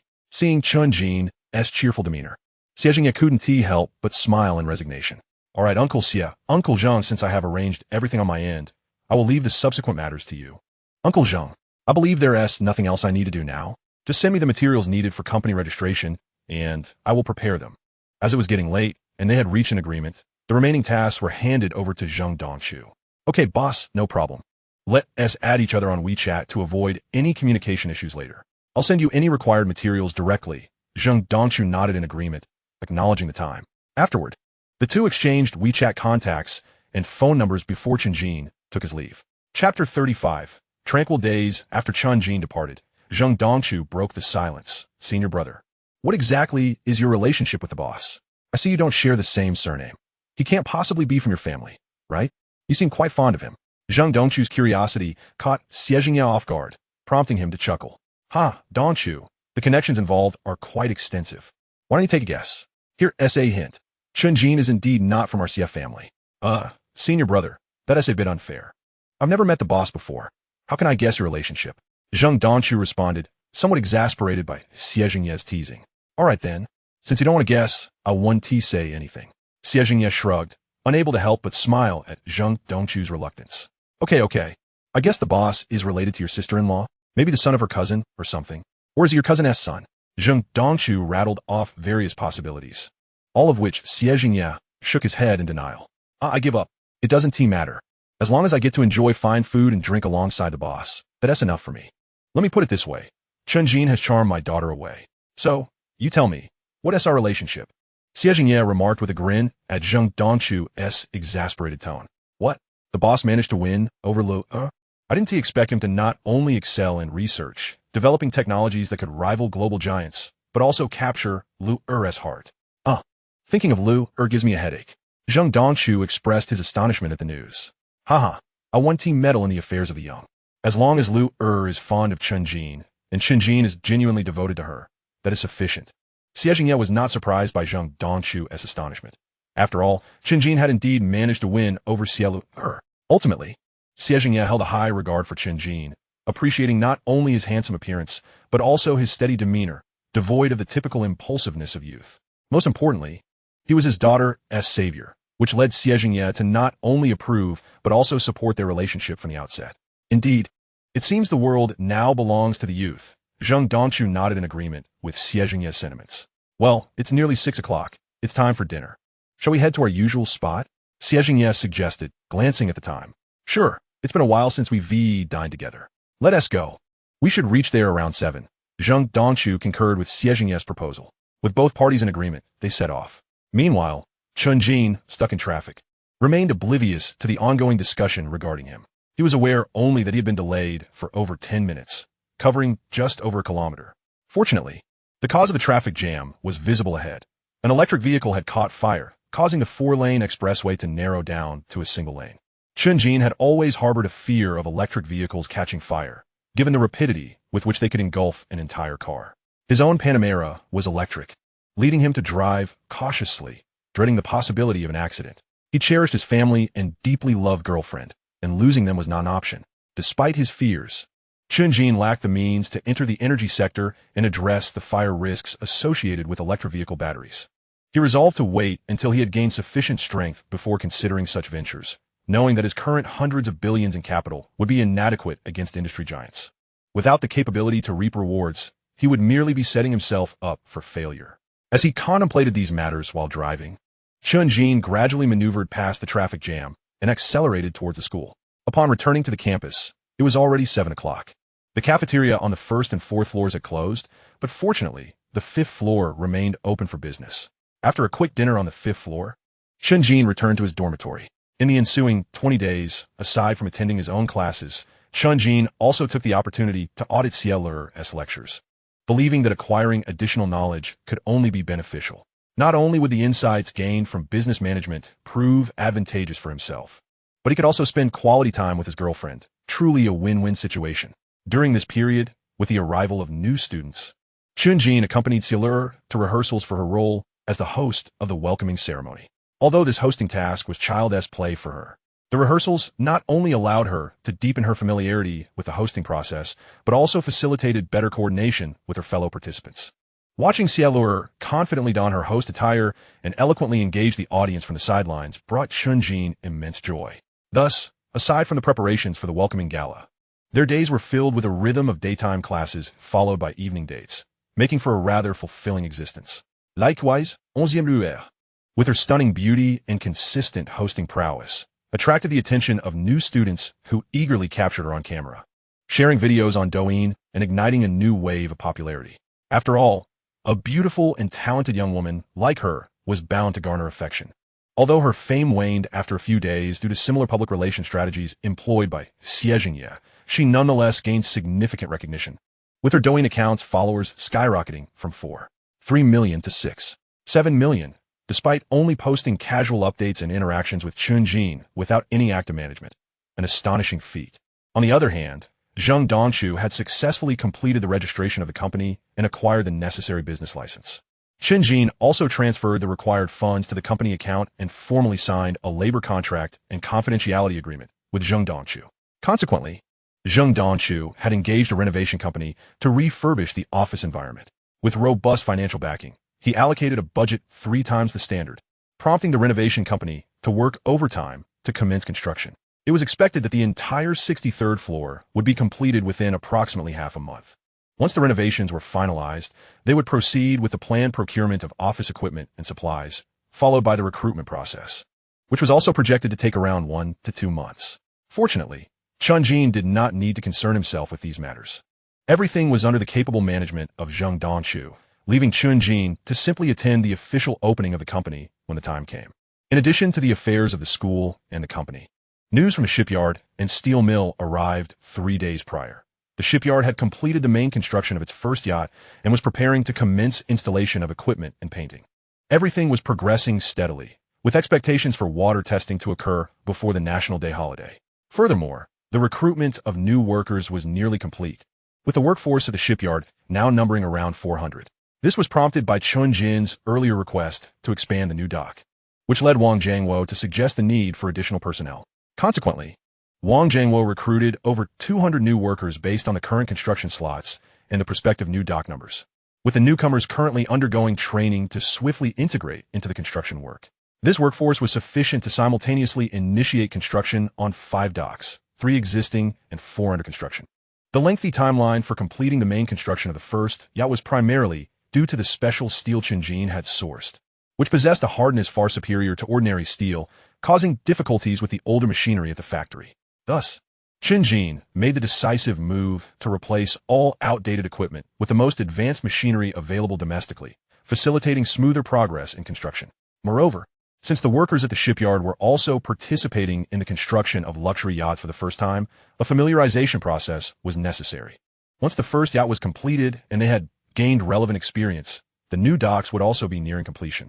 Both the shipyard and the steel mill were progressing steadily, with military orders having been fulfilled by mid-September. During this period, the factory continued to produce sufficient steel to meet the shipyard's demands, ensuring ample inventory. The bearing steel factory had completed its main construction and was in the process of finalizing operations, awaiting the completion of subsequent production lines for installation. Thus, under Chen Jin's lavish stewardship, all matters were advancing favorably. Chapter 36. The completion of the first yacht construction. On September 30th, a Monday with clear skies, Chen Jin had just finished his classes and was walking back to the dormitory with Cielur, since both had only morning classes. They intended to tidy up their belongings and head home, especially given the 7-day National Day holiday ahead. Just as Chen Jin and Cielur parted ways to head to their respective dormitories, he received a phone call from Wang Jiangwo, who informed him that the first yacht under construction had been completed.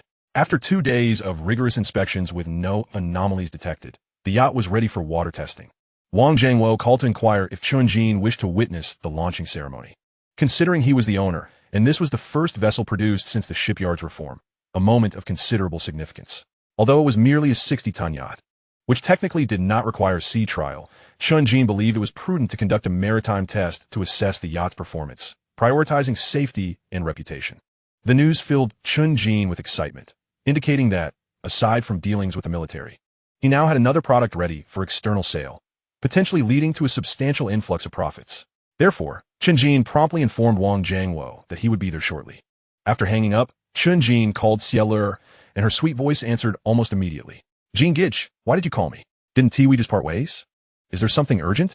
Hearing her curious tone, Chen Jin replied with a smile, "It is indeed urgent, but it's good news.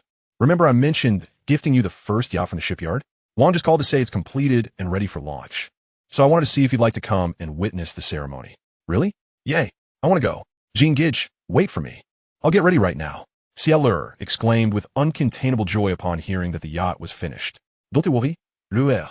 I haven't returned to my dorm yet either. Take your time. Just wait until I'm ready before we head over together." Chen Jin reassured her, noticing her excitement. "Okay, Jean Gitch, please hurry. I'll be waiting for you," she replied eagerly. "All right, I'll hang up now," Chen Jin said before ending the call and heading back to his dorm to gather his things. Oh yes. Meanwhile, upon hearing the call end, Cielur leapt up in excitement, startling her dorm mates, Li Jiasin and Wang Yueming, who were puzzled by her sudden elation. Li Jiasin was the first to inquire, "What's got you so excited all of a sudden? Could it be that your esteemed senior Chen Jin intends to propose to you?" Indeed, Luer. Your sudden leap just now startled us. What could possibly have elicited such excitement from our young lady?" Wang Yueming chimed in agreement. "Oh no, Jingu already proposed to me long ago, and I accepted without hesitation. He. In response to their inquiries about her exuberance, Cielur did not provide a direct answer, instead addressing the question concerning the proposal posed by Li Jiasin. So Chen Jin has already proposed to our young lady. You both certainly kept that a well-guarded secret. But if it is not a proposal, then what could have prompted Luer to leap with joy? Do share with us." Regarding the fact that Chen Jin had already proposed to Cielur, neither Li Jiasin nor Wang Yueming appeared surprised, as both had witnessed the couple meeting each other's parents countless times. Had it not been for their unfinished studies, they likely would have wed long ago. Thus, they merely remarked on how well the couple had concealed this information up till now. "Very well, since you are so curious, I shall divulge the details. During the summer, Jingu acquired a shipyard with the intention of crafting luxurious private yachts. You cannot imagine how astounded I was when I beheld the design of the yacht he envisioned. It was truly exquisite." At this juncture, Cielur animatedly gestured to convey her wonder upon seeing the yacht's model, continuing, "Subsequently, upon noticing my admiration for this particular yacht, Jingu declared he would gift me the first yacht produced at the shipyard, which has now been completed and awaits its launch. He called me just now to ask if I would like to come and see it, and that is the reason for my excitement. Wow, I am truly envious of you." Chen Jin is remarkable. After acquiring the shipyard, he intends to present the first vessel to his girlfriend. If this were made into a drama series, it could easily span 50 episodes. Upon hearing Cielur's explanation, both Li Jiasin and Wang Yueming marveled in admiration. "Oh, come now, it's not as exaggerated as you suggest. 50 episodes for a drama." Cielur, while elated by their admiration, feigned modesty in her response. Just look at you, Luer. Your joy is practically written across your face. Yet you deny it. Well, I shall not disturb you any longer as you tidy things up. I'll take a little nap, as I woke up rather early this morning and am utterly exhausted. Wang Yuming, upon noticing 11e Luer est denial, merely teased her before returning to her own bed to sleep. Yes indeed. I was up too late last night and arose too early today. So I too shall snooze a bit longer and 1T intrude on your activities, Luer. Li Jiasin yawned and echoed this sentiment before climbing back in her own bed. Oh dear, what can I say? You all chose to retire early last night, so you reap what you sow? Well then, do continue your slumber. 11e lueur. Observing the two return to their beds, chuckled softly and resumed her packing. Since her home was nearby, Cielur merely needed to organize her belongings in the wardrobe rather than pack them for transport, completing the task in a matter of minutes. Once finished, she settled into her seat, awaiting Chen Jin's message. Before long, she received a notification from WeChat indicating that Chen Jin was waiting for her downstairs. Thus, Cielur promptly grabbed her bag and made her way out of the dormitory, careful not to disturb her roommates, gently closing the door behind her as she hurried towards the elevator. Coincidentally, the elevator was on her floor, and in less than a minute, she arrived at Chen Jin's location. Upon reaching Chen Jin, she linked her arm with his and playfully urged, "Jin go, let us depart." Chen Jin, noticing the rise and fall of her chest from her brisk run, affectionately ruffled her hair while reproaching her gently. Why must you run so fast? There's no need to rush. I have already informed Lao Wang to commence the launch ceremony only upon our arrival, so we can take our time. But I am simply eager to see it. Jingo, let us hurry along. Cielur, unable to contain her excitement, playfully pouted at Chen Jin. Very well, very well. Let's first head to the parking lot outside the campus, and then set off immediately. Observing Luer's playful demeanor, Chen Jin walked alongside her towards the parking lot.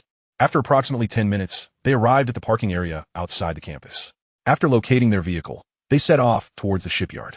The shipyard lay approximately 13 kilometers south of the university town, and given that it was just past 10 in the morning with light traffic, Chen Jin managed to reach the shipyard in about 8 minutes. Upon disembarking, Chen Jin and Cielur were greeted by a throng of workers gathered outside dock number 1, eagerly awaiting the launch ceremony. Chapter 37, The Launch Ceremony. Meanwhile, Wang Jiangwo, who was waiting to officiate the launch ceremony, approached Chen Jin and Cielur as they entered. Director, you have arrived. The workers are prepared for the launch and await your command. Manager Zheng is also over there observing, Wang Jiangwo reported, gesturing towards a vantage point overlooking dock number 1. Excellent. Let us proceed then. We must not keep the workers waiting, Chen Jin replied, nodding in acknowledgement. With that, he took Cielur's hand and led her towards the viewing area Wang Jiangwo had indicated, which provided the best perspective for observing the event. Upon reaching the viewing area, they spotted Zheng Dongchu already present. Upon seeing Zheng Dongchu, Cielur was puzzled, wondering why he was there, and thus inquired, "Uncle Zheng, what brings you here?" As Zheng Dongchu stood, gazing towards dock number 1, he was taken aback by the familiar voice behind him. Turning around, he saw it was Cielur, and he appeared somewhat flustered. Luer. It has been quite a while, and hello to you too, boss. Noticing Zheng Dongchu's reaction, Cielur suppressed a laugh and reassured him. Oh, Uncle Zheng, there's no need to be alarmed. I have long since ceased to inquire about those matters. Hearing her disinterest in discussing his past, Zheng Dongchu sighed with relief, saying, Haha, you little rascal. You nearly frightened me to death. You have no idea how daunting it was when you cornered me with questions back then. Oh, and regarding your earlier question about my presence here, I am currently working under your boyfriend, Chen Jin, so I am here to witness the launch of the shipyard's first yacht. Oh, Uncle Zheng is now working for Jinga? I thought you were with that delay group. 11e lueur exclaimed, surprised, glancing at Chen Jin before returning her attention to Zheng Dongchu. Zheng Dongchu hesitated upon hearing Cielur's question, uncertain whether to divulge further information. As Chen Jin observed Zheng Dongchu's hesitation, he understood that the latter had momentarily faltered in his speech. Therefore, he gently grasped Cielur's small hand and said, All right, Luer, it is time for the launching ceremony. I will explain everything else to you later. After speaking, Chen Jin turned to Zheng Dongchu and added, Uncle Zheng, let us allow the workers to launch the yacht first. We can discuss the remaining matters afterward. Zheng Dongchu, relieved by Chen Jin's intervention, nodded in agreement. Once Zheng Dongchu acknowledged the plan, Chen Jin picked up the walkie-talkie placed at the observation point, switched the channel, and spoke into it. Old Wang, you may proceed. Immediately, the voice of Wang Jiangwo responded, Understood, Director, I will arrange it right away. Following his command, Wang Jiangwo instructed the workers to begin moving the yacht. After Chen Jin finished speaking, he quietly gazed at the dock's entrance, while Cielur took out her phone, propping it up against the railing to film the event. In a short while, a yacht dominated by white with accents of pink, being drawn by a track vehicle, gracefully moved towards the water's edge. The vessel was designed with 3 distinct layers, showcasing a well-defined structure and harmonious proportions, due to the necessity for exceptionally high sailing speeds. A plethora of streamlined designs were employed. Moreover, as this yacht was a gift for Cielur, Chen Jin insisted that Wang Jiangwo use the finest quality paint, resulting in an exterior that shimmered under the sun like a jewel, delivering a striking visual impact. Upon witnessing this yacht, which was simultaneously futuristic yet endearingly charming due to its pink embellishments, Cielur exclaimed with excitement, "Aw, it's so beautiful." Chen Jin, observing her exuberance, smiled silently as he continued to watch the workers maneuver the machinery to lower the yacht into the water. In no time, the vessel, weighing approximately 50 tons, was transported to the designated launching area. Given the yacht's relatively compact size, the method of launching employed was through airbags. This technique was familiar and expertly executed by the veteran employees, as they had previously utilized it for launching small fishing boats. Thus, under the adept handling of the seasoned workers, the yacht was swiftly placed atop the airbags, which gradually rotated and facilitated its descent into the water. The entire process was remarkably smooth, taking less than 5 minutes to transition the yacht from the shore to the water, culminating in a resounding splash as the yacht plunged into the depths. Although the yacht rocked back and forth due to its own weight, the advanced stability technology derived from larger vessels, capable of accommodating 500 tons, rendered the oscillation of this 50-ton yacht trivial. Consequently, with the assistance of the stabilization technology, the yacht settled steadily in the water after a few gentle sways, signifying the resounding success of the launching ceremony. Oh yeah, it's a success. 11e lueur? Ecstatic at the yacht's successful launch, momentarily disregarded her phone, filming, and eagerly leaped into Chen Jin's embrace, exclaiming joyfully. Chen Jin, witnessing her excitement, quickly opened his arms to envelop her trembling form and gently patted her back, saying, all right, the launching ceremony isn't over yet. The most significant part has yet to be revealed. Are you this excited already, Lua? What is the important thing that is left?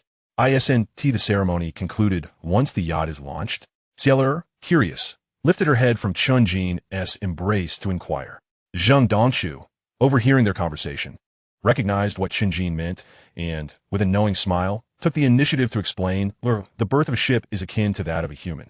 Just as a baby is born from the womb, a ship is birthed from the dock. The launching of the vessel is comparable to a newborn entering the world. After birth, what do you believe is the most crucial aspect? It must be ensuring the baby's health, right? They need to be placed in an incubator for warmth. For a while? Uncertain, Cielur responded, not exactly. Not at all. My dear Lure, while the health of a newborn is indeed vital, that is merely secondary. In ancient times, there were no incubators. Babies were simply wrapped in soft cloths. Zheng Dongshu gently corrected her, then, shifting to a more resolute tone, continued. Let me put it this way. The most important thing upon our birth is our name. It is only with a name that we can truly prove our existence in this world. Similarly, a ship's number is its name. Did you not notice the absence of a displayed ship number on the hull? So, do you now understand what the most significant task ahead is? I understand. So the next step is to name the yacht. Cielur affirmed, having grasped the forthcoming task. At that moment, Zheng Dongshu remained silent and glanced at Chen Jin. Acknowledging Zheng Dongshu's cue, Chen Jin wrapped his arm around Cielur's slender waist, directing their gaze towards the yacht nearby. He smiled and said, Indeed, Lur, the next step is to christen this yacht. Since it is a gift to you, the name shall be yours to choose. I have to come up with a name? Let me think. Sie Lia amused, Skaitzingahit. Although she did not suffer from a naming dilemma, she recognized the significance of this name for the yacht's lifetime and knew it required careful consideration. After observing the yacht that now floated steadily in the water, she pondered for 2 minutes, but still had not settled on a name. Just as she was about to speak, a name flashed through her mind, prompting her to pause and, with a beaming face, declare Brother Jin. I have thought of a name. Oh my Lure, you thought of one so quickly. Let us hear it. Chen Jin asked, amused by her enthusiasm.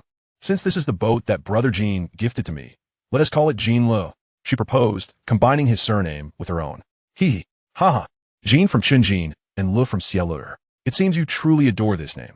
So it shall be. Chen Jin responded with a smile, clearly pleased. Yes, that's the name.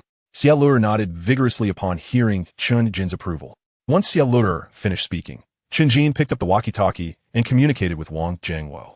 Old Wang, the yacht's name has been confirmed. It will be Jin Lo. Remember, it's Jin from Chen Jin and Lu from Cielur. I will send you the details via WeChat, and please arrange for the name to be painted on. After relaying his message, Chen Jin promptly sent a notification to Wang Jiangwo on WeChat. Upon receiving the directive, the diligent factory manager, Wang Jiangwo, promptly organized workers to carry the prepared gilded paint and, with great care, ascended the erected ladder to the yacht. Subsequently, they began the task of painting the vessel's registration number on both sides of the bow, under the skilled hands of the master artisan. The bow soon gleamed with the 3 resplendent golden characters, Jin Lahao. Witnessing the yacht, which seemed to have been infused with vitality after the application of its registration number, Xiaolur beamed with an enchanting smile. She turned to embrace Chen Jin once more, burying her head into his chest and joyfully exclaimed, "Jin Go, thank you. I'm so happy today. Haha, let us venture inside the yacht to explore." Gently caressing the radiant girl in his arms, Chen Jin replied, "Indeed, let us proceed." With that, Xiaolur lifted her head, grasped Chen Jin's arm, and together they made their way toward the yacht. Nearby, Zheng Dongchu observed their interaction with a smile and a shake of his head before following suit toward the yacht. As the vantage point was merely about 30 meters from the launch site, Chen Jin and Xiaolur soon arrived at the yacht. Upon noticing their arrival, Wang Jiangwo and the workers quickly made way. "Factory director, you have arrived, and Miss Luer as well," Wang Jiangwo greeted. "Yes, let's take a look inside." Chen Jin nodded in response. Xiaolur also affirmed with a nod, pulling Chen Jin's hand towards the stern of the yacht, where the shore was located. After the yacht was launched, Wang Jiangwo had secured it firmly to the shore with mooring ropes, allowing easy access for those on land to board from the stern. As Xiaolur stepped onto the stern deck, she marveled at the yacht's overall layout. Before her lay a spacious deck measuring approximately 5 meters wide and 3 meters long, adorned with high-quality teak flooring that exuded cleanliness and elegance. "Wow, it is so expansive here," she exclaimed, quickly retrieving her phone to record the moment. Moving towards the center, they entered the lower deck area, designed to resemble a beach club, creating an airy atmosphere filled with sofas, chairs, tables, and a bar for gatherings with friends, along with various decorative liquor cabinets. Of course, for safety reasons, it was advised not to store spirits in the cabinets to prevent any fire hazards. Beyond the beach club, a curved passage of about 2 meters led to a straight corridor approximately 5 meters long and 1 meter wide. Since this yacht was a gift from Zheng Si to Xiaolur, the guest room layout was custom designed. On either side of the straight corridor were rooms measuring 5 meters long and 2.5 meters wide, sufficient to accommodate a standard 18-meter double bed, along with an independent bathroom and wardrobe. At the end of the corridor awaited a luxurious guest room, 5 meters wide and 4 meters long, featuring an oversized 2-meter wide double bed, an en-suite bathroom, and a walk-in closet. The lavish use of high-end teak throughout the guest room created an atmosphere of unparalleled luxury. Having taken in the entire guest room arrangement, Xiaolur was left momentarily speechless with astonishment. As the daughter of the illustrious CF family, she was well acquainted with the opulence of 4- and 5-star hotel suites. However, if she were to evaluate it, the guest room layout on this yacht was indeed on par with those luxurious accommodations. Unable to contain her curiosity, she asked, "Jin Go, the cost of this yacht must be quite exorbitant, right? The guest rooms are incredibly splendid." "Not all. In fact, it is not that high. The yacht's price is around 20 million, but that is because it is specially customized as a gift for you. If it were a production model, it would be approximately 12 million, Chen Jin explained, shaking his head in response to her inquiry. "Wow, that is surprisingly low. I recall that my father's yacht, which cost 200 million, was somewhat similar," Xiaolur exclaimed in disbelief upon hearing Chen Jin's explanation. "Indeed, since we built it ourselves, we only accounted for the cost price, which makes it quite affordable. If we were to sell it, it would likely fetch a valuation of 100 million, or even 150 million would not be unreasonable," Chen Jin clarified, recalling the grandeur of the yacht that Xie had purchased for 200 million. "Oh, I see. Such luxury yachts are likely sold at several times their cost price, hence the steep prices," Xiaolur said, her understanding deepening. "Exactly. Now that we've finished inspecting the guest rooms, let's ascend to the second level," Chen Jin suggested, gently taking her hand as they departed the guest room. Chapter 39. Launch Ceremony 3. Emerging from the guest room corridor, they encountered a spiral staircase that led directly to the upper level. As the tour was primarily for Xiaolur, Chen Jin allowed her to ascend first before following her lead. Upon reaching the second level, she was equally awed by the spaciousness before her. The layout revealed an expansive living area, with sofas arranged on either side and a circular table at the center. Outside the living area, a lounge area was furnished with a sofa, perfect for enjoying the seascape. Beyond the living area lay the captain's quarters, which, being the master suite of the yacht, boasted a generous space measuring 6 meters by 5 meters. It featured a 2-meter wide super king-size bed, a private bathroom shower, and walk-in closet, complete with a wall-mounted television. However, due to the yacht's recent launch, these amenities had yet to be installed. Otherwise, they would have likely been scattered upon the vessel's descent into the water. To imbue the captain's quarters with a sense of home for Cielo, Chen Jin had specifically commissioned Wang Jiangwo to undertake certain modifications. Upon witnessing the lavish room, Cielo excitedly flopped onto the bed, exclaiming, "How comfortable! Why does this feel just like home?" As she playfully patted the bed, Chen Jin observed her with a slight smile and replied, "What do you think? Is this room not splendid?" "Absolutely. The bed is wonderfully comfortable, yet I can't shake the feeling that it resembles my bed at home," Cielo remarked, her curiosity piqued. "Indeed, I specially requested that the mattress be the same as the one you have at home, which is why it feels so familiar. And have you noticed how similar this room is to your own?" Chen Jin responded with a grin. Upon hearing Chen Jin's explanation, Cielo surveyed her surroundings. And though she had not paid much attention initially, familiarity washed over her as she observed the overall layout, colors, and wall murals, all of which bore striking resemblance to her own room. At this moment, a warm current seemed to flow into her heart, gradually spreading throughout her entire being. With a hint of emotion in her voice, she said, "Brother Jin, I don't know why, but I suddenly feel like crying." "Allure, you mustn't cry now, as this is a moment of joy," Chen Jin replied, noticing her choked-up demeanor. He gathered her into his arms and gently patted her back in comfort. Upon hearing Chen Jin's soothing words, Cielo lifted her head and declared, "Indeed, today is a day of happiness. I must not cry, Chen Jin gazed at her tear-streaked face, reminiscent of a weeping pear blossom, and tenderly wiped away the tears from her eyes before enveloping her in his embrace once more. After they shared a moment of warmth, Chen Jin said, "All right, we've been in here for quite a while. I worry that Uncle Zheng and Old Wang might be concerned, so let's head out." Sounds good," Cielo nodded in agreement. Thus, the two made their way from the second floor through the living room to the stern, where two staircases descended. In no time, they returned to the shore. At this point, the workers on the shore had resumed their duties, leaving only Wang Jiangwo behind. Upon seeing Chen Jin and Cielo return, Wang Jiangwo approached and inquired, "Director, how is it? Everything all right?" "Old Wang, everything is perfect. This yacht is exquisitely crafted," Chen Jin replied, giving a thumbs up. "Indeed, it is truly beautiful."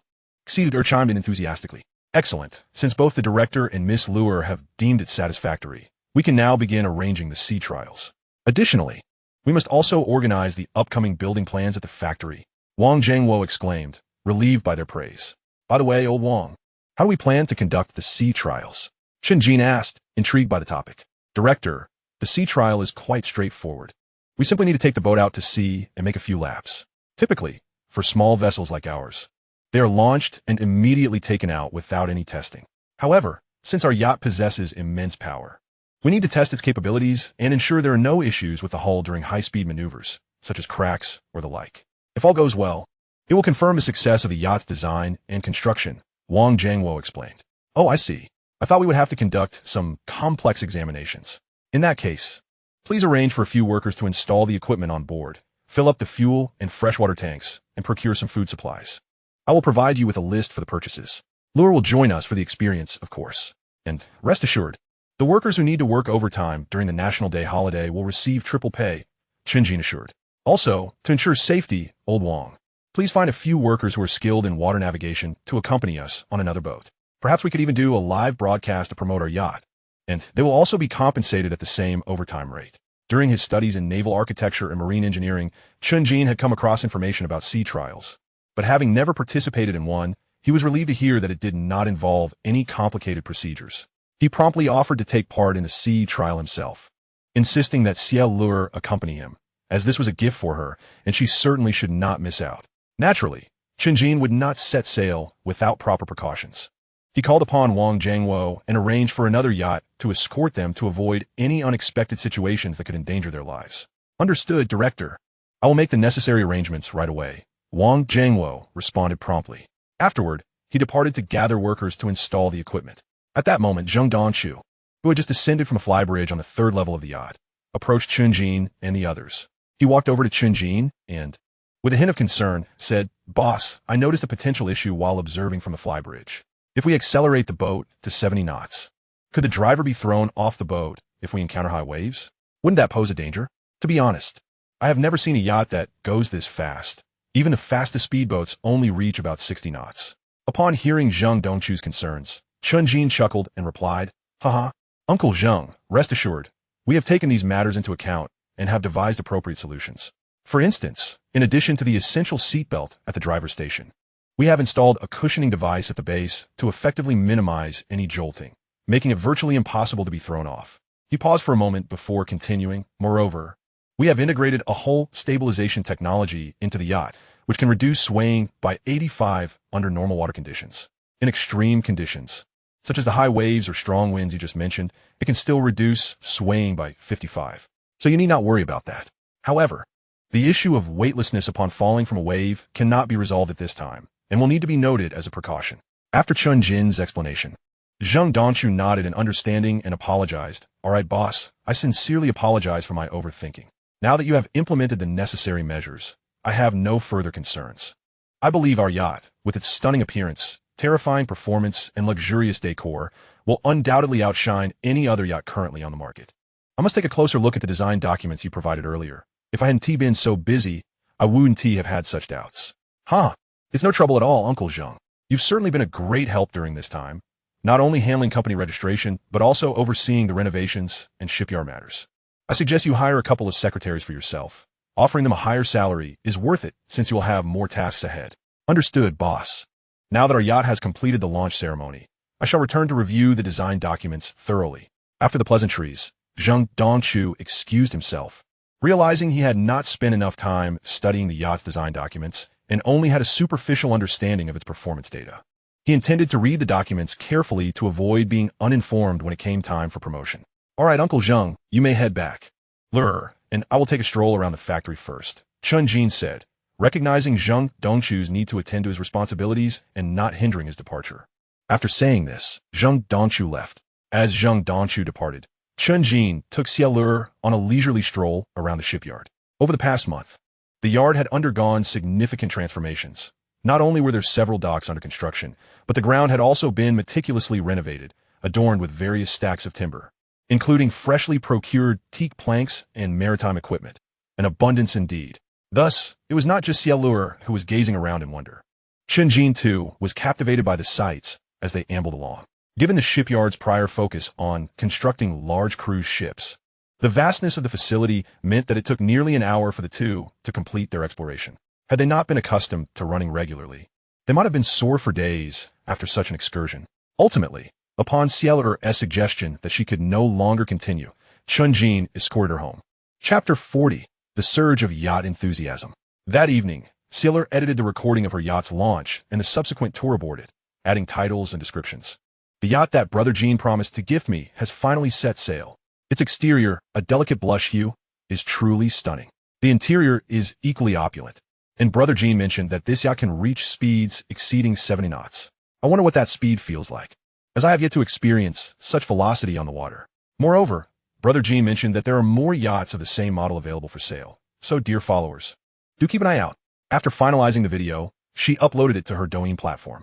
In no time, with her substantial following of 6.7 million fans, the yacht, characterized by its sleek lines and technological allure, garnered an overwhelming amount of likes, comments, and shares. Good morning to the moon. Wow, this yacht is beautiful. It certainly looks expensive. 530,000 likes. Jean Ludidian. Hello everyone. My name is Jean Ludidian, and this yacht is a gift from me to her. Please show your support. 1. 43 million likes. Leah esto. This yacht totally compliments my dear Leah. 570,000 likes. As viewers marveled at the exquisite yacht, a flurry of comments ensued. After posting the video, Xia Lure habitually disabled her phone notifications, unaware that her video had rapidly captured the attention of the online community. The excitement was not solely due to its futuristic design, but also because of the claimed speed of over 70 knots. This figure was met with no skepticism, as it was issued by the heiress of the Xie family, and additionally, her boyfriend, Chen Jin, had full family endorsement, including praise from the patriarch, Xie Zhenghua, who expressed satisfaction with Chen Jin. Thus, no one doubted the authenticity of the data. It is well known that typical luxury yachts operate around 30 knots, with those achieving 35 knots being a rarity. Therefore, this newly launched, anonymous yacht boasting speeds exceeding 70 knots, combined with the evident presence of Chinese workers in the video, suggested its domestic production, igniting curiosity about its story. Given that the Delay Group dominates 80% of the luxury yacht market, there are no formidable domestic brands. Consequently, through various shares and promotions by netizens, interest among yacht enthusiasts surged, attracting widespread attention, particularly in light of the previous preferential treatment shown by the Delay Group, leading to heightened public interest in the development of domestic yachts. While such a yacht may be beyond the reach of 99% of the population, the sentiment remained straightforward. As long as the domestic offerings surpassed foreign ones, that was sufficient. Thus, upon seeing a yacht claiming speeds of over 70 knots, many were eager to delve deeper into its reality. They inundated the comments section and private messages with inquiries regarding the yacht's specifics. Yet Cielo, blissfully unaware, remained fast asleep. The following morning at 9 o'clock, upon waking, Cielo opened Douyin to find 99 unread messages, a typical occurrence that she initially overlooked. However, when she accessed her video page, she was astounded by the view count, 15.07 million. Upon clicking the video, her astonishment only grew at the staggering numbers of likes and comments. Likes, 730,000. Comments, 170,000. Shares, 120,000. To put this into perspective, even after the recent buzz surrounding the South China University of Technology's Welcome Gala, which had significantly boosted her follower count and engagement, her videos, typically related to Chen Jin, often attracted a portion of viewers who were less inclined to engage. Thus, in the context of this monumental increase in likes, she had anticipated a maximum of perhaps a mere 100,000, with comments typically hovering around several thousand to 10,000. Hence, when Cielo saw such exaggerated statistics, she initially feared something had gone awry. Alarmed, she quickly opened the comments section for clarity. After a brief examination, relief washed over her. It was simply the viewers' burgeoning interest in the yacht. A radiant smile graced Cielo's face, for the very objective of sharing the video was to pique her fans' curiosity, while also hoping to engage other netizens, thereby serving as an early promotional avenue for Chen Jin. The data now confirmed her success, and she eagerly anticipated sharing the sea trial footage, certain it would draw even more interest. Success! This is wonderful, she exclaimed, raising her fist in triumph. With that, Cielo promptly got out of bed, washed up, and donned her attire, skipping breakfast in her haste to rush outside. Noticing her daughter's eagerness, Su Wanqing had intended to prepare breakfast, but was taken aback as Cielo headed straight for the door. "Lure, where are you off to? Come sit down for breakfast," she called after her. Upon hearing her mother's inquiry, Cielo realized she could not simply leave. "Mom, I'm going to Brother Jin's house. I have something to tell him, so I'll skip breakfast. I'll eat at Brother Jin's instead. Please don't prepare anything for me," she replied, dashing out the door. "You child." Su Wanqing could only chuckle and scold lightly at her daughter's impulsiveness as she returned the prepared dishes to the cupboard. Once outside, Cielo made her way to where her electric bicycle was parked and set off towards Chen Jin's residence. As it was not far, she always opted for her electric bike, which was exceedingly convenient. In no time, she arrived at Chen Jin's home, taking less than 10 minutes. Familiar with the layout, she used facial recognition to unlock the villa's entrance and hurried inside. At this moment, in the living room, Li Wan, cradling a bowl of congee, was seated on the sofa, engrossed in the television when she noticed Cielo rushing in from outside. Assuming that Lure was in a hurry for some urgent matter, she promptly inquired, "Lure, slow down. Running so fast could cause you to stumble. Chen Jin has only just gotten out of bed. Why don't you take a seat for a moment? He'll be down shortly." "Thank you, Annie, but I have good news to share with Brother Jin, so I won't sit just yet. After I finish talking to him, I'll come down and chat with you," Lure replied, her urgency pushing her to decline Li Wan's offer as she dashed upstairs. "Ah, fine, but be careful, dear. Watch your step on the stairs," Li Wan admonished with a shake of her head before returning her attention to the television. At that moment, Chen Jin, having overheard the conversation from downstairs, approached his doorway. As he opened it, he was greeted by the sight of Cielo bursting in and throwing herself into his arms. "Brother Jin, the video I posted yesterday has gone viral. Many people are discussing your yacht online. Look," she exclaimed, producing her phone and displaying the interface of her work, her eyes sparkling with excitement as she sought his praise. Seeing her enthusiasm, Chen Jin couldn't help but chuckle, running his fingers through her silky hair as he replied, "Haha, I know. Just a little while ago, when I got up, I saw your video. It's indeed quite the sensation. My lair is truly remarkable. I just wanted to help you out," Lure said, shaking his arm playfully, enjoying the compliment. All right. To express my gratitude for your wonderful promotion, today I shall take you out for a day of fun. We will make sure you have an exhilarating time," Chen Jin declared, unable to withstand the gentle shaking of his arm. "Yay!" Lure exclaimed, her excitement causing her to leap into the air at the prospect of their outing. Chen Jin gazed tenderly at the exuberant girl before him, remaining silent for a moment. However, a few moments later, a low rumble emanated from her stomach, interrupting the moment. "Oh no, I'm hungry," Luder said, clutching her belly as the pangs of hunger became evident. Noting her condition, Chen Jin remarked with a hint of reproach. "You clearly skipped breakfast in your hurry to come here. Let us head downstairs for breakfast. My mom mentioned that she made congee with scallops and lean meat today. You're in for a treat, haha. It seems I haven't had Annie's cooking in quite a while. Hee hee." Lur nodded in agreement. With that, the two descended the stairs together. Li Wan, still watching television, smiled as she saw them holding hands. "Have you two finished your conversation? Luer? Would you like to sample the congee I made today? It's delicious. Hee hee, I was just about to ask Brother Jean for a bowl. Thank you, Annie." Luer replied with a smile. "Mom, Lur didn't eat breakfast before rushing out, so she is quite hungry now," Chen Jin interjected, chuckling. "Oh, how fortunate. You two should hurry and eat while it's still warm. But Luer, make sure to eat breakfast on time next time. It's not good for your health otherwise." Livana Biza. "Yes, Annie, I understand," Luer responded, taking Chen Jin's hand as they made their way to the kitchen. Before long, they finished their breakfast. Luer, having been so famished, devoured 2 large bowls, leaving her feeling a bit overstuffed. She needed to sit on the sofa for a while before she felt ready to venture out with Chen Jin. However, since it was the first day of a National Day holiday, the streets were bustling with both cars and people. Faced with the throngs, they ultimately decided to return home and wait until tomorrow to explore. Thus, the 2-day National Day holiday swiftly came to an end. Chapter 41. Preparing to set sail, revised. On the 3rd day of the National Day holiday, October 3rd, the weather was splendid. The night before, Wang Jiangwo had called to inform Chen Jin that all the equipment on the yacht had been installed, and the ingredients had been procured according to the list Chen Jin provided. Additionally, fuel and fresh water had been replenished, with no abnormalities detected. They were ready to set sail for filming and sea trials. Consequently, Chen Jin woke Cielur early at 8 a.m., as they planned to spend approximately 3 days at sea, necessitating the preparation of clothing and essential items, such as specialized fishing rods and lines. Although Chen Jin was not particularly adept at fishing, especially sea fishing, he had often encountered fishing enthusiasts while scrolling through Douyin and had longed to experience the thrill of catching fish himself. However, he had never found the opportunity until now, and he was eager to learn fishing techniques from Wang Jiangwo, who was an avid angler. By 10 a.m., Chen Jin drove Cielur to the shipyard. Outside the gates, 2 vehicles emblazoned with the logo of Filmstorm were parked. Chen Jin was quite familiar with Filmstorm, a renowned studio in the post-production industry. He had often come across their videos while browsing Douyin and certain video-sharing platforms, and their work was always captivating and enjoyable.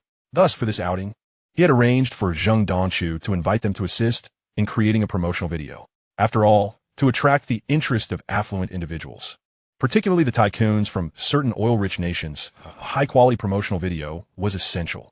"Hey, ISNT that the vehicle from Filmstorm? Are we really having them help us shoot a video?" Cielur, who frequently watched videos, was taken aback and inquired. "Indeed, our outing at sea is not merely for testing. We are also filming a promotional video that will be used for advertising. Naturally, we need professionals to assist us, otherwise we wouldn't team manage," Chen Jin explained in response to her curiosity. "Oh, I see now," Luder acknowledged, grasping the situation. Upon entering the office building, they spotted Zheng Dongchu and Wang Jiangwo engaged in conversation with Li Ruifeng, the head of Filmstorm. When Zheng Dongchu noticed Chen Jin and Luer's arrival, he greeted Li Ruifeng, saying, "Li Ruifeng, allow me to introduce our boss, Chen Jin. This young lady beside him is his girlfriend, Cielur. You must have heard of her, the heiress of the Xia Corporation." Upon hearing Zheng Dongchu's introduction, Li Ruifeng enthusiastically extended his hand to shake Chen Jin's, nodding politely to Cielur in a gentlemanly manner. After their handshake, Li Ruifeng introduced himself. "Mr. Chen, Miss Lu, I am Li Ruifeng. You may call me Ruifeng or Tom. It is an honor to undertake the promotional video project for you, Mr. Chen. To be candid, this marks our inaugural venture into filming a promotional video for such a yacht, particularly in the vast expanse of the ocean. I wonder if Mr. Chen has any specific requirements to delineate?" "Hello, Ruifeng. I shall refer to you as such. I must admit, I have previously perused quite a number of your videos. My sole request is that the final product exudes an air of sophistication and elegance. I have utmost faith in your technical prowess, so please proceed according to your interpretation." "Ha!" Upon hearing Li Ruifeng's inquiry about requirements, Chen Jin replied with a smile. "Excellent, understood. We assure you, Mr. Chen, that we will deliver with clarity. When shall we set sail? For clients who do not impose a myriad of convoluted demands, this undoubtedly is the most delightful scenario. As for presenting a high-end promotional video, this is the simplest request our studio has encountered. Hence Li Rui Feng promptly responded. Well, it appears everyone is gathered. Let us set off shortly. Chen Jin glanced around and noted that Zheng Dongchu and Wang Jiangwo were present, so he replied accordingly. Subsequently, Chen Jin directed Wang Jiangwo, Old Wang, please coordinate with the workers accompanying us on the voyage, ensuring they follow our lead. Arrange for a skilled worker to assist in operating the yacht, as there may be specific maneuvers required by Li Rui Feng's team during the shoot, correct, Rui Feng? Indeed, the filming process will necessitate some sailing coordination. Otherwise, we would merely navigate in a straight line, resulting in a rather monotonous sequence. Very well, I shall make the arrangements immediately. Once you have deliberated, simply meet us at the designated launch point, and we shall await your arrival. Wang Jiangwo departed after acknowledging Chen Jin's instructions.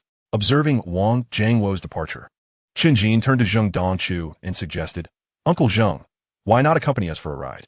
After all, none of us have experienced a vessel capable of speeds exceeding 70 knots. It would be quite an adventure. Haha, I think I shall pass. The company's renovations are nearing completion, and I have an abundance of tasks to attend to. I will leave the youthful escapades to you all, with old Wang present. You'll be in good hands. There will be future opportunities for such experiences. I wish you success in filming your promotional video, and hope you enjoy yourselves. Zheng Dongchu gently declined Chen Jin's proposition, as he was preoccupied with the impending hiring phase following the company's renovations, diligently browsing job seekers' information and reconnecting with former subordinates. All right then, I appreciate your efforts, Uncle Zheng. I believe it would be wise for you to recruit a couple of secretaries for yourself. Haha. Chen Jin was well aware of Zheng Dongchu's refusal, so he refrained from pressing further. Indeed, regarding the secretaries, I shall commence arrangements once the renovations are complete. Zheng Dongchu nodded in agreement. Very well, let's embark. Rui Feng, please follow me. The launch point is not far from here. With that, Chen Jin and Xiaolu led the way, while Li Rui Feng and his team of 5, laden with various equipment, trailed behind. Before long, the group arrived at the launch site for the yacht from a few days prior. Upon witnessing the yacht's strikingly futuristic exterior, the other members of Li Rui Feng's studio expressed their awe. Wow, it truly looks magnificent, even more so than in the previous videos. Indeed, while it appeared stunning in the video, seeing it in person is an entirely different experience. The distance between the two is immeasurable. Li Rui Feng nodded in agreement with his colleagues' exclamations. Haha, should you wish to explore further, feel free to return once the video shoot is complete. By the way, Rui Feng, please consider how to arrange the shoot. Besides our yacht, 2 additional vessels will accompany us on this journey. Upon hearing his colleagues' admiration, Chen Jin smiled at them before turning to discuss arrangements with Li Rui Feng. Let me take a look. Among our 5 members, 1 will capture close-up shots of the target yacht's helm, another will operate the drone, and 2 will film exterior scenes from the 2 accompanying yachts, including myself. That makes 3 individuals on the main yacht and 1 on each of the other 2. After pondering Chen Jin's inquiry, Li Rui Feng outlined the filming plan. Very well, Rui Feng, you shall make the final decisions. Should you require anything, please communicate with Old Wang. Additionally, we will provide each of you with a wireless intercom for seamless communication. Understood, Mr. Chen. Li Rui Feng nodded in acknowledgement. Upon noticing Li Rui Feng's agreement, Chen Jin continued. Once you have organized your crew, you may ascend to the 2nd level via the rear staircase of the yacht. We will await you here. With that, Chen Jin and Xiaolu made their way onto the yacht. Although she had remained silent throughout the journey, she was attentively listening to the conversation. Upon boarding, she voiced her curiosity. Brother Jin, what will you do for promotion once they complete the promotional video? No need to worry about that.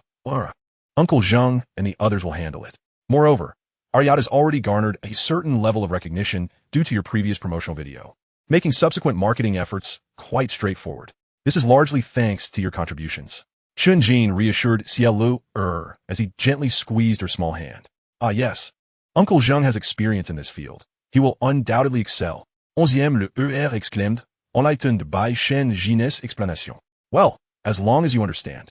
Let us head to the 2nd level and await their arrival before proceeding to the 3rd. With that, Chen Jin and Xiaolu ascended the stairs to the 2nd level, while Li Rui Feng took a couple of minutes to finalize his work arrangements. Soon after, everyone dispersed to their respective vessels. Li Rui Feng and his 2 companions, upon reaching the 3rd level's flybridge with Chen Jin, were astounded by the opulent layout. After surveying their surroundings, they began unpacking their equipment, preparing to commence filming once they set sail. Meanwhile, Wang Jiangwo, aboard the yacht, initiated the departure upon confirming that everyone had boarded. Chapter 42, Video Recording and Sea Trials. Given that the two accompanying yachts were merely antiquated models from the factory, albeit well-maintained, their aging engines could only muster speeds below 20 knots, a feat made possible only by their relatively light displacement. Had it been any greater, they likely would have struggled to move at all. In contrast, the Jinlu yacht boasted astonishing power. A mere gentle push of the throttle lever could propel it beyond 30 knots. Throughout the journey, Chen Jin learned while operating, mastering control of the powerful yacht in under 2 hours. Soon, even Xiaolu grasped the fundamentals, allowing them to take turns accelerating over stretches before pausing to let the other boats catch up. Thus, it took the three vessels over 6 hours to reach their target destination, the Xilingding Island Tourist Resort. Being the first day, Chen Jin believed it unwise to allow the guests to remain on board for the duration, especially with the potential for turbulent waves causing discomfort. Although the Jinla yacht possesses advanced hull stabilization technology that can reduce swaying by 85 during conventional navigation, it remains powerless against the gentle rocking induced by the waves when the yacht is stationary. Consequently, Chen Jin harbored concerns that Xiaolu and Li Ruifeng might not withstand such gentle undulations, leading to sleepless nights. Furthermore, throughout their journey, Li Ruifeng and his companions had recorded numerous videos that required meticulous editing, as a smooth voyage is indeed a noteworthy advantage. Thus, he resolved to pause for the night and embark anew the following day. However, due to the National Day holiday, the area was teeming with visitors. Although most would return to the mainland at night, a significant number of tourists remained to spend the night. As a result, Chen Jin and his companions were unable to secure accommodations in hotels or guest houses. Fortunately, Wang Jiangwo had acquaintances among the local residents, and through their connections, they managed to find a guest house that was not fully booked, allowing them to settle in comfortably. The reason Wang Jiangwo was familiar with the locals stemmed from the shipyard's operations over the past decade, during which countless fishing vessels had been constructed for the fishermen of Yangcheng, Haizhou, Guangxing, and Shenzhen. This marked Chen Jin's inaugural visit to the outer Lingding Island Resort. While Xiaolu had been there several times, thus she guided Chen Jin on an evening stroll around the area. Meanwhile, Wang Jiangwo and the factory workers retired to their dormitories after dinner, while Li Ruifeng and his team busied themselves with video editing. The following morning, after having breakfast and refueling, the group set sail once more. Their destination lay approximately 50 nautical miles southwest of the outer Lingding Island Resort, an area characterized by vast expanses of sea, conducive for various filming requirements. Before long, they arrived at their target location. From the deck, the ocean appeared boundless, and the wind howled fiercely.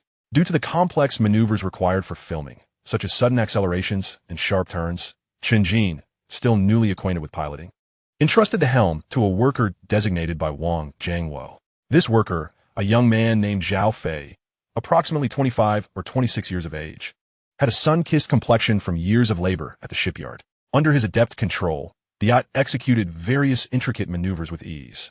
At that moment, Li Ruifeng, having prepared the equipment, communicated via radio. Wang Fei, Li Si, we are ready on our end. How about you?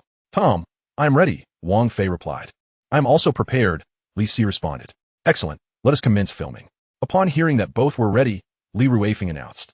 Thus, under Li Ruifeng's direction, the group initiated nearly 3 hours of filming. Zhao Fei, guided by Li Ruifeng, performed a series of maneuvers that nearly sent the occupants flying from the yacht. For instance, at a speed of 60 knots, he executed a hard left or right turn, followed by rapid circles, and then a high-speed surf that propelled the yacht 2 to 3 meters into the air before crashing back into the sea. Most individuals would likely have succumbed to nausea under such conditions. Fortunately, Chen Jin, possessing a robust constitution, did not experience any sickness, though he felt quite uncomfortable. A sentiment echoed by Xiaolu, who, despite her prior yacht experiences, was still somewhat affected. Conversely, Wang Jiangwo, having built boats for over a decade, had undoubtedly traversed greater distances than Chen Jin and remained unfazed. Meanwhile, Li Ruifeng and his companions, accustomed to the bumpy ride from their numerous mountain excursions, exhibited nuevas reactions. Fortunately, the filming proceeded smoothly, and Li Ruifeng and his team captured the desired footage. After the shoot concluded, Li Ruifeng inquired of Chen Jin, Mr. Chen, we have completed all the shots. Shall we head back? Actually, there's one more shot we have yet to capture. which is crucial to our purpose, testing the yacht's maximum speed, as it is one of our key selling points, Chen Jin replied. Upon hearing this, Li Ruifeng contemplated for a moment before nodding in agreement. All right, I will instruct Zhao Fei to gradually push the throttle to its limit, and you can film this process. Once Chen Jin confirmed Li Ruifeng's approval, they began assigning tasks. Soon, they had organized the subsequent operations and commenced filming. Following instructions, Zhao Fei gradually advanced the throttle. In no time, the yacht surged forth, propelled by the roar of 2 inboard engines and 1 outboard motor, slicing through the tranquil surface of the sea, leaving a long wake in its path. 30 knots, 40 knots, 50 knots, 60 knots, 70 knots, 75 knots. Ultimately, upon reaching the throttle's maximum, the yacht attained a breathtaking speed of 85 knots. This velocity, when converted to terrestrial terms, equates to 157 kilometers per hour. With wings, it might well have taken flight. One must note the ferocious winds at sea.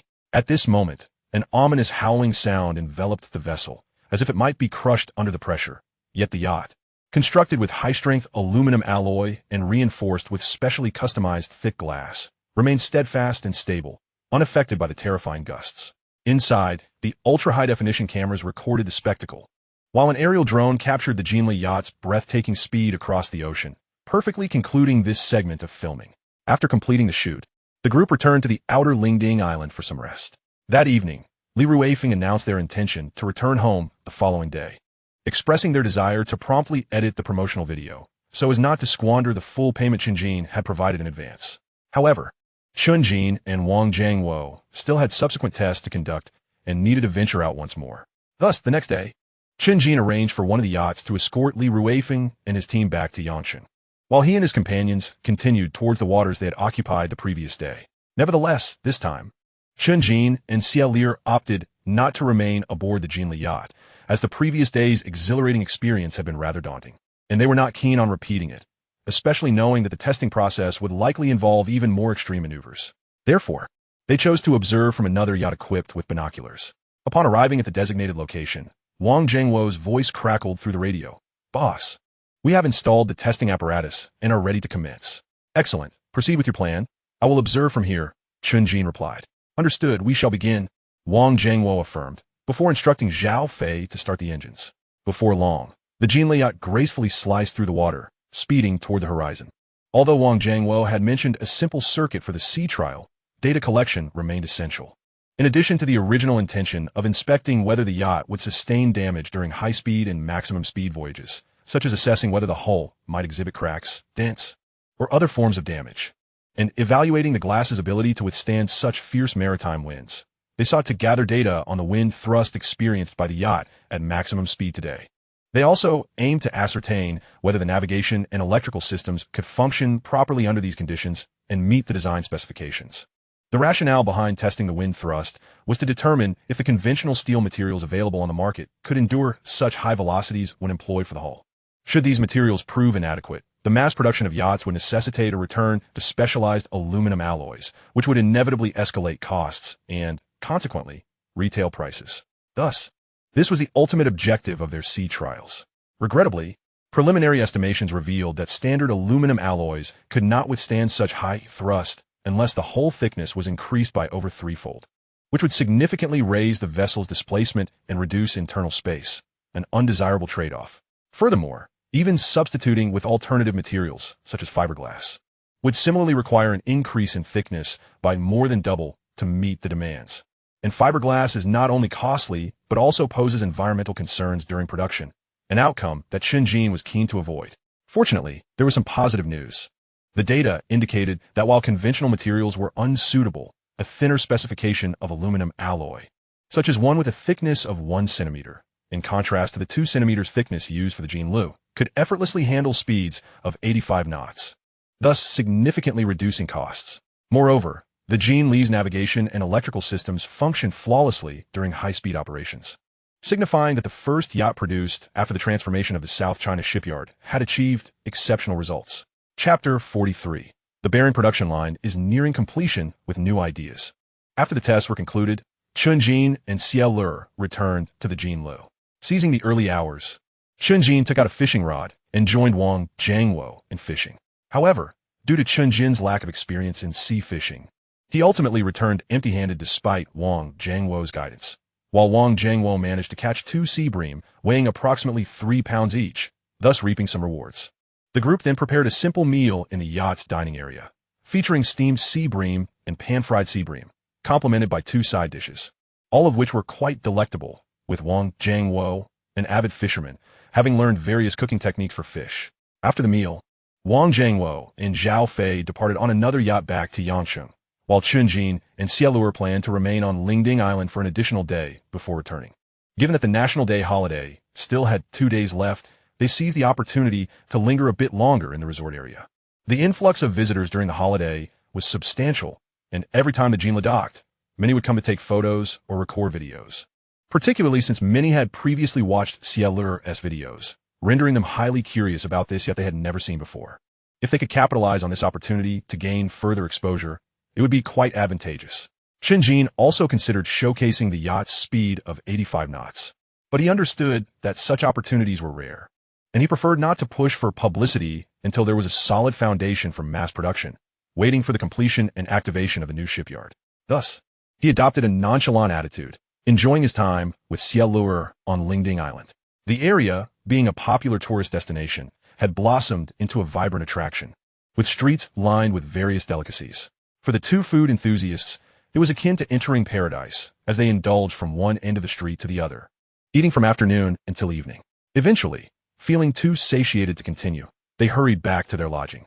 The next morning, Chen Jin and Xiaolur set off aboard the Jinlu, returning to Yangcheng at a speed of 40 knots, attracting the attention of several passing fishing boats and yachts along the journey.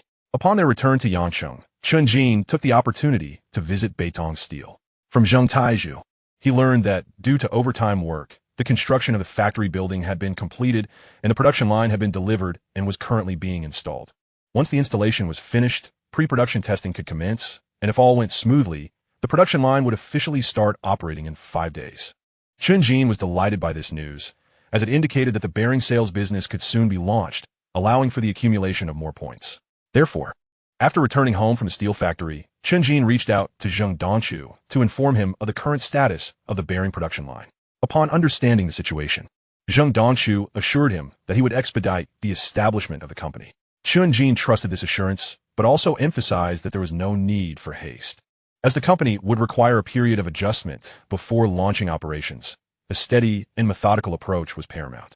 After concluding the conversation with Zheng Dongchu, Chen Jin sat down at his computer to research information on lithium batteries. As he understood, the current lithium batteries, due to the inherent properties of lithium ions, could not achieve leapfrog advancements in energy density, but rather relied on gradual iterations to enhance their capacity, a process that often required extensive time, having taken decades to reach the current energy density levels. Therefore, should a battery capable of a dramatic increase in energy density emerge on the market, it would undoubtedly incite global excitement. Chen Jin's interest in lithium batteries stemmed from his desire to enter the battery industry, inspired by the frustrations encountered during the filming of Storm, where drones required battery replacements every 30 minutes. In his view, needing to replace a battery so frequently disrupted the filming flow, necessitating constant vigilance over battery levels to avoid losing the drone to the sea. While retrieving it on land was manageable, in the ocean, it felt akin to searching for a needle in a haystack. Additionally, for extended shooting sessions, one had to carry multiple spare batteries to ensure sufficient power, as was the case for the Storm team, which brought 10 batteries for backup. In contrast, an average individual typically had only 1 spare battery, barely sustaining usage for under an hour, thus requiring meticulous planning for filming tasks and preventing spontaneous creativity. This led Chen Jin to contemplate entering the battery industry. However, he did not intend to embark on this venture alone, as he had previously considered. The energy market was vast, and relying solely on his resources would be insufficient. Hence, he thought of a potential collaboration with the Xie Group. The reasons behind this are twofold. Firstly, it is undoubtedly due to the relationship with Xiaolur. Not only did she gift me a steel plant worth billions, providing me with a staggering 500 billion in startup capital, but I can also say that I have had a fortuitous beginning. Moreover, the members of the Xie family have treated me exceptionally well, so I feel compelled to reciprocate in some manner. After all, favors must be returned, and borrowing again is not difficult. The second reason pertains to what Xie Jingyan mentioned earlier. The Xie Group is actively seeking opportunities for transformation. Previously, they endeavored to attract national attention through a bottom-up approach, hoping to create opportunities through collaboration. Thus, if I were to collaborate with the CF family on battery technology, Xie would certainly not refuse and would provide comprehensive support. With the Xie group as a backing, I would have no cause for concern. After conducting a search online, Chen Jin gained an understanding of the battery technologies predominantly employed in contemporary mobile devices. Currently, most batteries are around 800 Whl. Even if Chen Jin were to present a battery with a density of 1000 Whl, it would undoubtedly surpass the competition. Upon realizing this, Chen Jin opened the system interface to explore battery technology. Almost 150 various battery technologies were laid out before him. Given the current pace of battery development, it was evident that there would be little iteration of technologies before 2030, leading Chen Jin to filter out those developed before this year, leaving him with 123 remaining options. He began to peruse them slowly. At first, Chen Jin considered exchanging for the graphene battery, as this technology not only boasts an exceptionally high density, but also features rapid charging capabilities and robust safety measures. This technology was indeed present in the system's list, but its exchange price was a staggering 500,000 points, which promptly dissuaded Chen Jin. Thus, he had to settle for a more modest option. He adjusted the exchange price to below 100,000 points, resulting in only 3 technologies remaining on the list. 1. First-generation all-solid-state battery technology, energy density of 1500-2000 Whl. Exchange price, 50,000 points. 2. First-generation lithium-air battery technology, energy density of 2500-5000 Whl. Exchange price, 80,000 points. 3. Solid-state graphene battery, energy density of 3000-4000 Whl. Exchange price, 80,000 points. After reviewing these 3 technologies, Chen Jin found himself uncertain about which to choose, as all could easily outperform existing battery technologies on the market. However, his preference leaned towards the solid-state graphene battery, as it incorporated aspects of graphene battery technology, with true graphene batteries evolving from this iteration. Should he acquire this technology? Subsequent exchange for the graphene battery would only require an additional 400,000 points. This realization led Chen Jin to hesitate. After a moment of contemplation, Chen Jin ultimately opted for the solid-state graphene battery technology. Although the first-generation all-solid-state battery technology required only 50,000 points and could dominate all existing batteries in terms of density, its potential for future iterations was limited, capping at 4,500 Whl, which did not meet Chen Jin's aspirations. The same applied to the first-generation lithium-air battery technology. While its maximum energy density reached 5,000 Whl and its minimum was 2,500 Whl, its iterative ceiling was similarly constrained. Thus, from a long-term developmental perspective, the solid-state graphene battery technology was undoubtedly the most suitable choice, not only due to its impressive maximum energy density of 4,000 Whl, but also because its incorporation of graphene technology afforded charging speeds far exceeding those of the previous 2 batteries. Nonetheless, there was a drawback. After spending 80,000 points to acquire this technology, an additional 20,000 points would be required for a prerequisite technology, the new generation graphene preparation technology. This meant that a total of 100,000 points will be necessary to fully obtain the solid-state graphene battery technology. After exchanging for these 2 technologies, Chen Jin found himself with only 8,000 points remaining, effectively returning to square one. Simultaneously, as he transferred these technologies, a wealth of information flooded his mind, accompanied by a sudden sensation of weightlessness. Having experienced this feeling before, Chen Jin quickly acclimated. He then began to examine the detailed data of the technologies in his mind. Soon, he gained a general understanding of the new battery technology, which combines solid-state battery technology with graphene technology, boasting several remarkable characteristics. 1. An energy density reaching 3,000-4,000 Whl, translating to a mass density of 1,500 Wh, 2,000 Wh/kg, based on a quality density of 2 kg/L, far surpassing any battery currently available on the market. 2. An impressive cycle life, with theoretical cycle counts exceeding 7,000. 3. A remarkably broad operational temperature range, maintaining stable charging and discharging states between -70 degrees to 70 degrees Celsius. 4. Exceptional safety, as the inherent attributes of solid-state batteries ensure that even under extreme conditions, such as puncturing or high temperatures, fire hazards are virtually non-existent.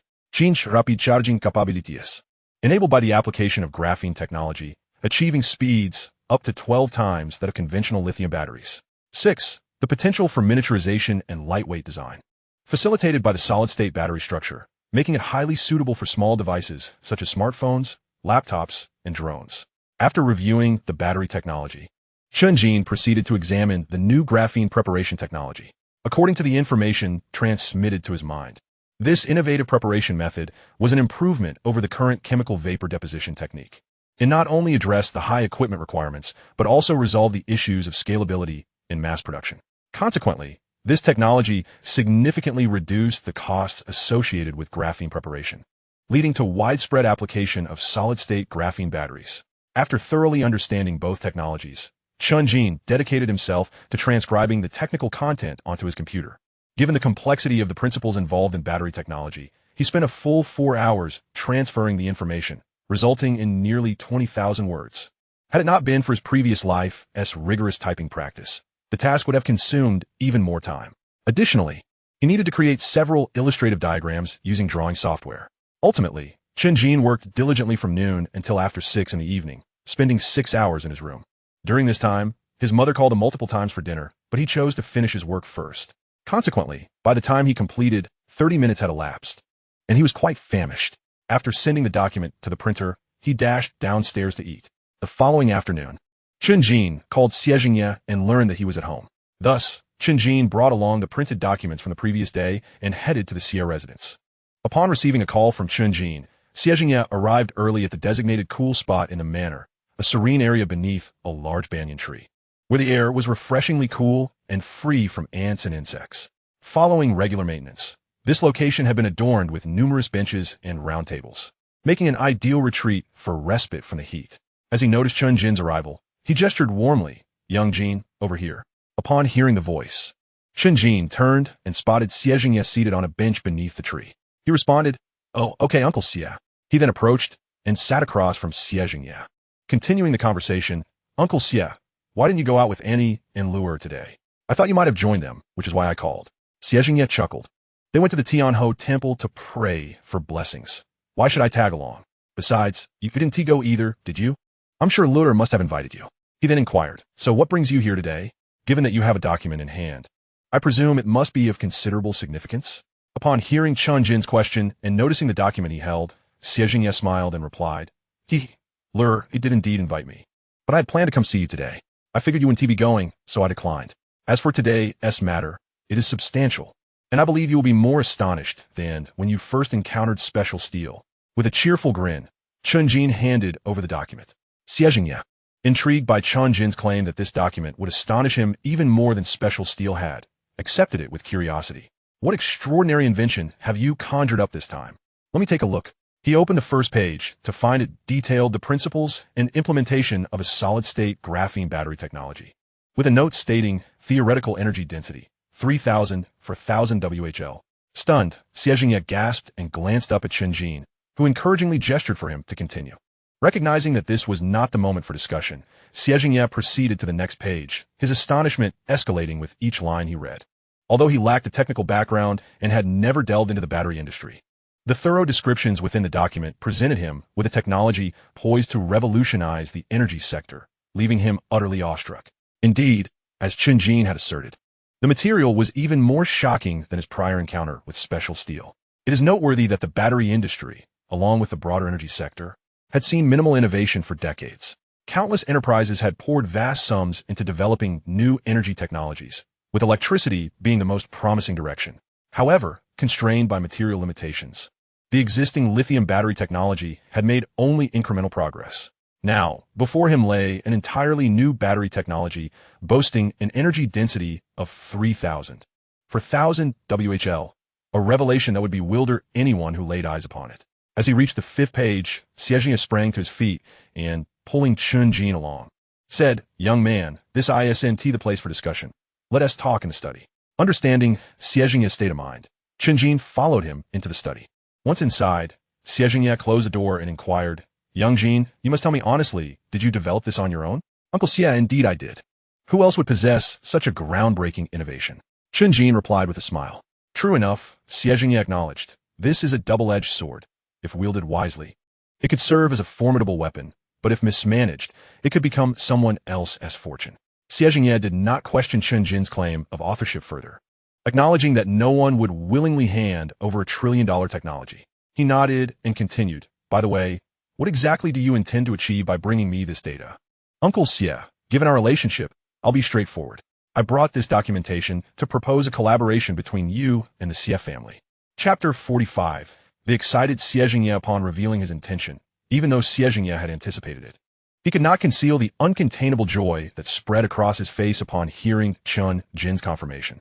This technology could potentially eclipse all existing battery technologies on the market, boasting a staggering tenfold superiority.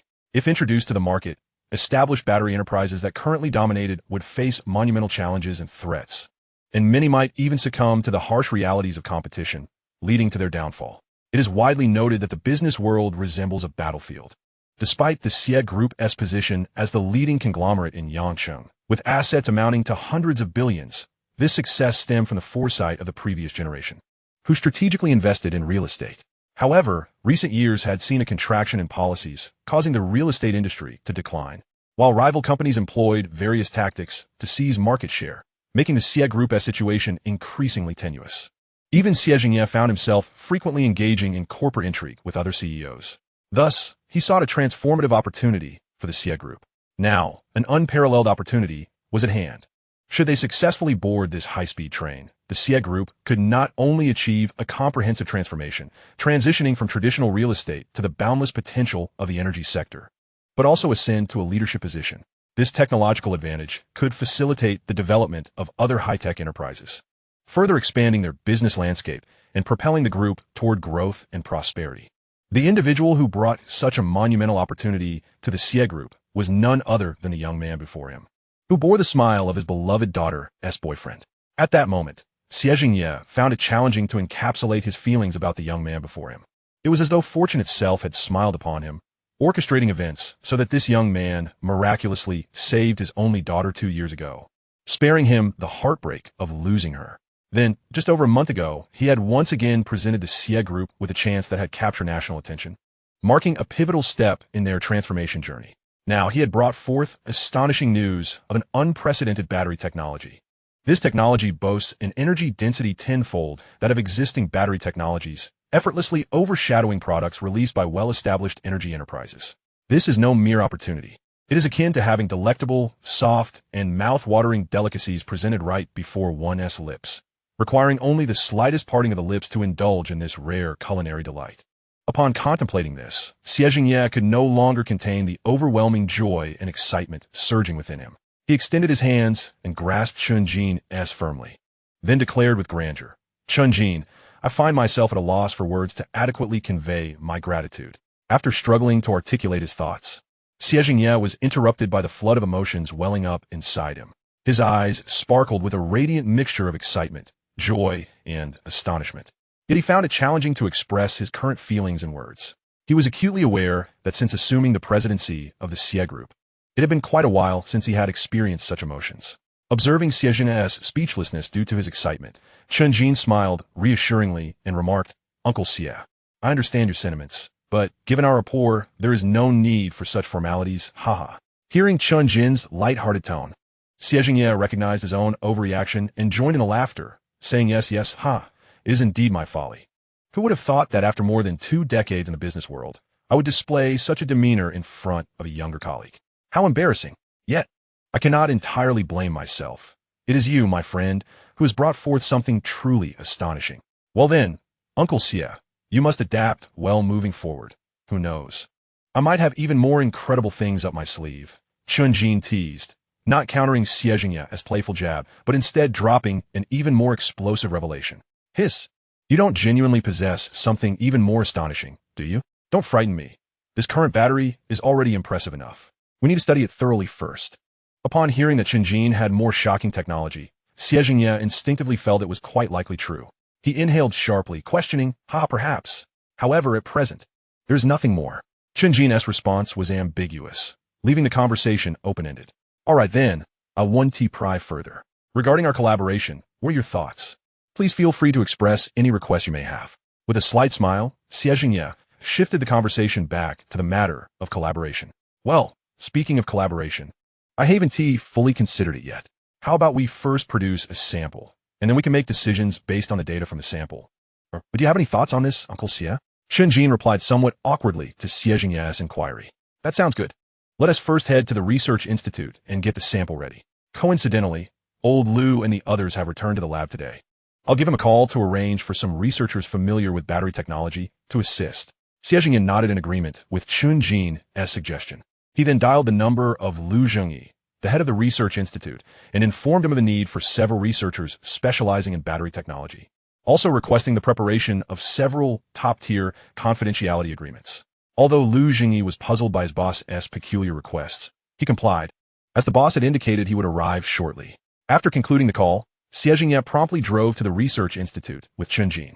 During the journey, Chen Jin expressed curiosity about the presence of battery-related laboratories within the institute, prompting Xie Jingyan to respond, albeit with slight embarrassment, by recounting how most individuals entering a new industry inevitably commit certain errors, a fate that befell the Xie group as well.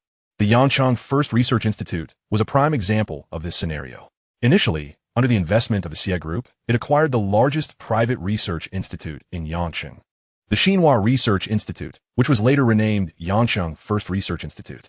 They invested billions to renovate the institute, procuring the most advanced equipment available on the market and establishing multiple laboratories encompassing materials, energy, biology, and physics, with the ambition of transforming the Xie group into a high-tech enterprise. Unfortunately, most laboratories turn out to be costly ventures, and the substantial funding required for so many facilities led to a financial drain. Consequently, within less than 2 years, the institute had expended billions. And when combined with the expenses from the acquisition and renovation, the Xie group had squandered over 10 billion in just 2 years without any return on investment.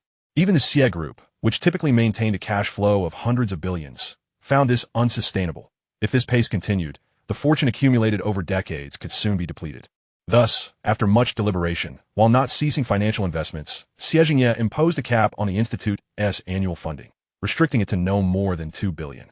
This limitation resulted in insufficient funds for each laboratory, causing project advancements to stagnate and trap them in a vicious cycle.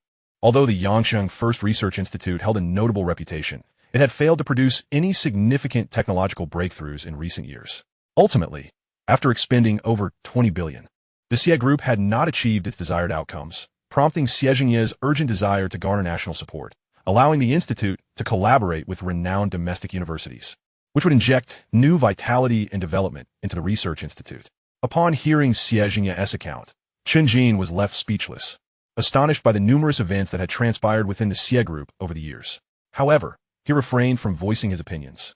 Recognizing that such situations are commonplace in the industry, he had witnessed many large enterprises collapse under the weight of product development failures, leading to bankruptcy, including companies that had invested thousands of billions only to face liquidation. Thus, Chen Jin felt exceedingly fortunate that he needed only to expend a few technology points to resolve technical challenges that had evaded others despite their billions in investments. A stroke of luck he chose to keep to himself. As it was the final day of the holiday, many were returning home, resulting in a significant flow of traffic even at 2 p.m., a time typically devoid of congestion. Consequently, what should have been a journey of less than half an hour extended to nearly 50 minutes before they arrived at the Yangcheng First Research Institute. Chapter 46. Astonishing sample data under Xie Jingyan's guidance. They entered the research institute without the need for a security check. The duo ascended to the second floor, where the energy and physics laboratories were located. Having received prior notice, Lu Zhengyi was already waiting at the entrance. Upon seeing Xie Jingyan, he approached and said, "Boss, everything is prepared." However, as he spoke, he noticed Chen Jin standing behind Xie Jingyan, leaving him somewhat bewildered. Wasn't he this the young man from over a month ago? Why was he here again today? He recalled that a month prior, when the boss had urgently requested preparations for a testing item, this young man had been present alongside him. At present, the boss is urgently requesting the preparation of a confidentiality agreement, mentioning the need to find several researchers specializing in batteries. The young man is still by the boss's side, which leads one to ponder whether this matter has arisen due to him. Contemplating this, Lu Zhengyi suddenly finds himself intrigued by the young fellow, and thus he inquires of Xie Jingyan, "Boss, who is this?" Upon hearing Lu Zhengyi's question about Chen Jin, Xie Jingyan responds with a smile. "His name is Chen Jin. You met him some time ago when I asked you to test those 2 types of special steel. However, This is not the time for explanations. Let's proceed inside first. Xie Jingye does not fully address Lu Jingyi's curiosity, but merely states this before leading the way into the laboratory, signaling for Chen Jin to follow. Observing the two enter, Lu Jingyi follows suit and closes the laboratory door behind him. Once inside the laboratory, he notices 6 researchers, aged approximately between 35 to 40, clad in white lab coats, seated before monitors scrutinizing the data displayed. As this is merely a data observation room, there is no need for protective gear, such as dust coats. At that moment, the busy individuals, upon hearing the sounds behind them, turn to see their boss has arrived, and they greet him in unison, "Boss." Acknowledging their greetings with a nod, Xie Jingye turns to Lu Jingyi and says, "Lao Lu, please bring out the confidentiality agreement you prepared. I would like to review it." "Certainly, I will retrieve it immediately," Lu Jingyi responds, promptly walking to the observation desk, pulling out 7 copies of the confidentiality documents from a drawer and handing them to Xie Jingye. After receiving the documents, Xie Jingye swiftly begins to peruse them. Lu Jingyi observes his boss's unusually serious demeanor while reviewing the confidentiality agreement, realizing that the matter at hand is undoubtedly significant. This agreement represents the highest level of confidentiality within the research institute, one that he and the boss had jointly formulated but had never been employed since its establishment. Now, the boss insists on its application, meticulously reviewing every detail, an unprecedented occurrence in recent years. Consequently, witnessing his boss's solemnity, Lu Jingyi finds himself growing somewhat anxious. Soon, Xie Jingye finishes reviewing the 7 copies of the confidentiality agreement and states, "Lao Lu, please have them sign these agreements, and you will need to sign one as well. Once completed, bring them back to me." "Wait, I too must sign?" Lu Jingyi cannot help but inquire upon hearing Xie Jingye's request for a signature. "Indeed, Lao Lu, you must sign as well. However, this is not due to a lack of trust in you. Rather, the forthcoming matters are of such gravity that they cannot afford any missteps, hence my meticulousness." "I hope you understand," Xie Jingye replies with a smile. "Understood. I will proceed to have them sign." Lu Jingyi acknowledges, nodding in agreement. He then distributes the confidentiality agreements to the researchers in the laboratory and signs his name on 2 copies. The researchers, having received prior notification about the boss's arrival and the necessity of signing confidentiality agreements, quickly affix their signatures to the documents without even glancing at them. This trust stems from their confidence in Xie Jingye, who has consistently invested in the institute over the years. Although funding has been reduced in the past 2 to 3 years, the energy laboratory, being one of the most crucial labs, still receives an annual budget of 500 million yuan, which is exceedingly ample for a private research institute. Furthermore, even amidst the lab's inability to produce useful technologies, salaries and bonuses have remained steadfast and even increased, fostering a sense of guilt among the researchers. Before long, the documents are signed and returned to Xie Jingye. He meticulously reviews each one, ensuring their accuracy before signing his name and affixing the institute's official seal. With all 14 agreements duly stamped, the contracts are now binding.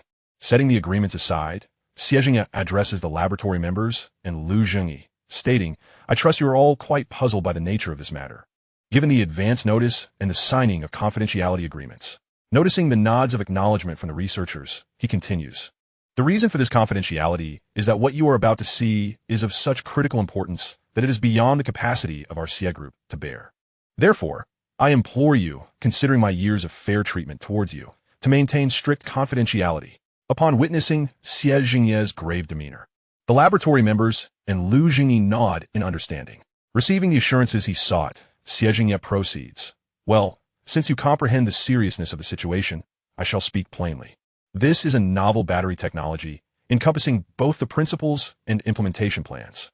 My purpose here is to ensure that you thoroughly grasp the principles contained within so that you can expedite the development of a prototype. This should not pose a problem, correct?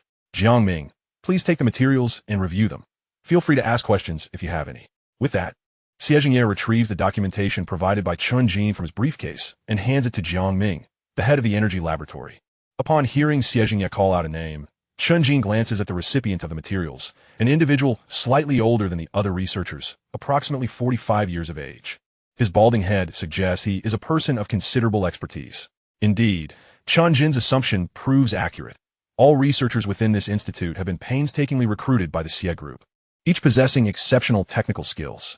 Nevertheless, it is unfortunate that their research focuses on fields that are currently challenging to break through, such as energy and materials. Moreover, as they are all in their 30s or older, They lack the divergent thinking and innovative capabilities often found in younger individuals. Thus, the quest for new products becomes an arduous endeavor. Having handed over the materials, Xie Jingye, concerned that the data may initially overwhelm them, as it had him, offers a cautionary reminder. Be prepared psychologically for what you are about to see. As Jiang Ming accepts the materials and hears Xie Jingye's warning, he nods and opens the first page. Upon reading the bold title Solid-State Graphene Battery Technology Principles and Implementation Plan, followed by the smaller print stating Theoretical Energy Density, 3000 for 1000 WHL, he exclaims, "What? A solid-state graphene battery? Boss, is this technology currently feasible? Let alone solid-state batteries. We have yet to achieve full solid-state technology, much less graphene battery technology." Jiang Ming, true to Xie Jingye's expectations, was startled upon reading the first page, prompting a flurry of questions from him. Haha, Jiang Ming, I told you to brace yourself. Yet you still seem taken aback. Perhaps you should read further before voicing your thoughts. Xie Jingye chuckled, observing Jiang Ming's astonished expression. Oh, my apologies, boss. The content on this page is indeed quite alarming, Jiang Ming acknowledged, realizing he had overreacted and swiftly proceeded to the second page for further examination. However, it wasn't long before his brows began to furrow in contemplation, prompting the others in the lab to lean closer and observe their superior's reaction to the documents provided by the boss. As they glimpsed the principles described, they too began to frown, for they discovered the document not only meticulously outlined the validation process, but also detailed the materials and operations required at each stage.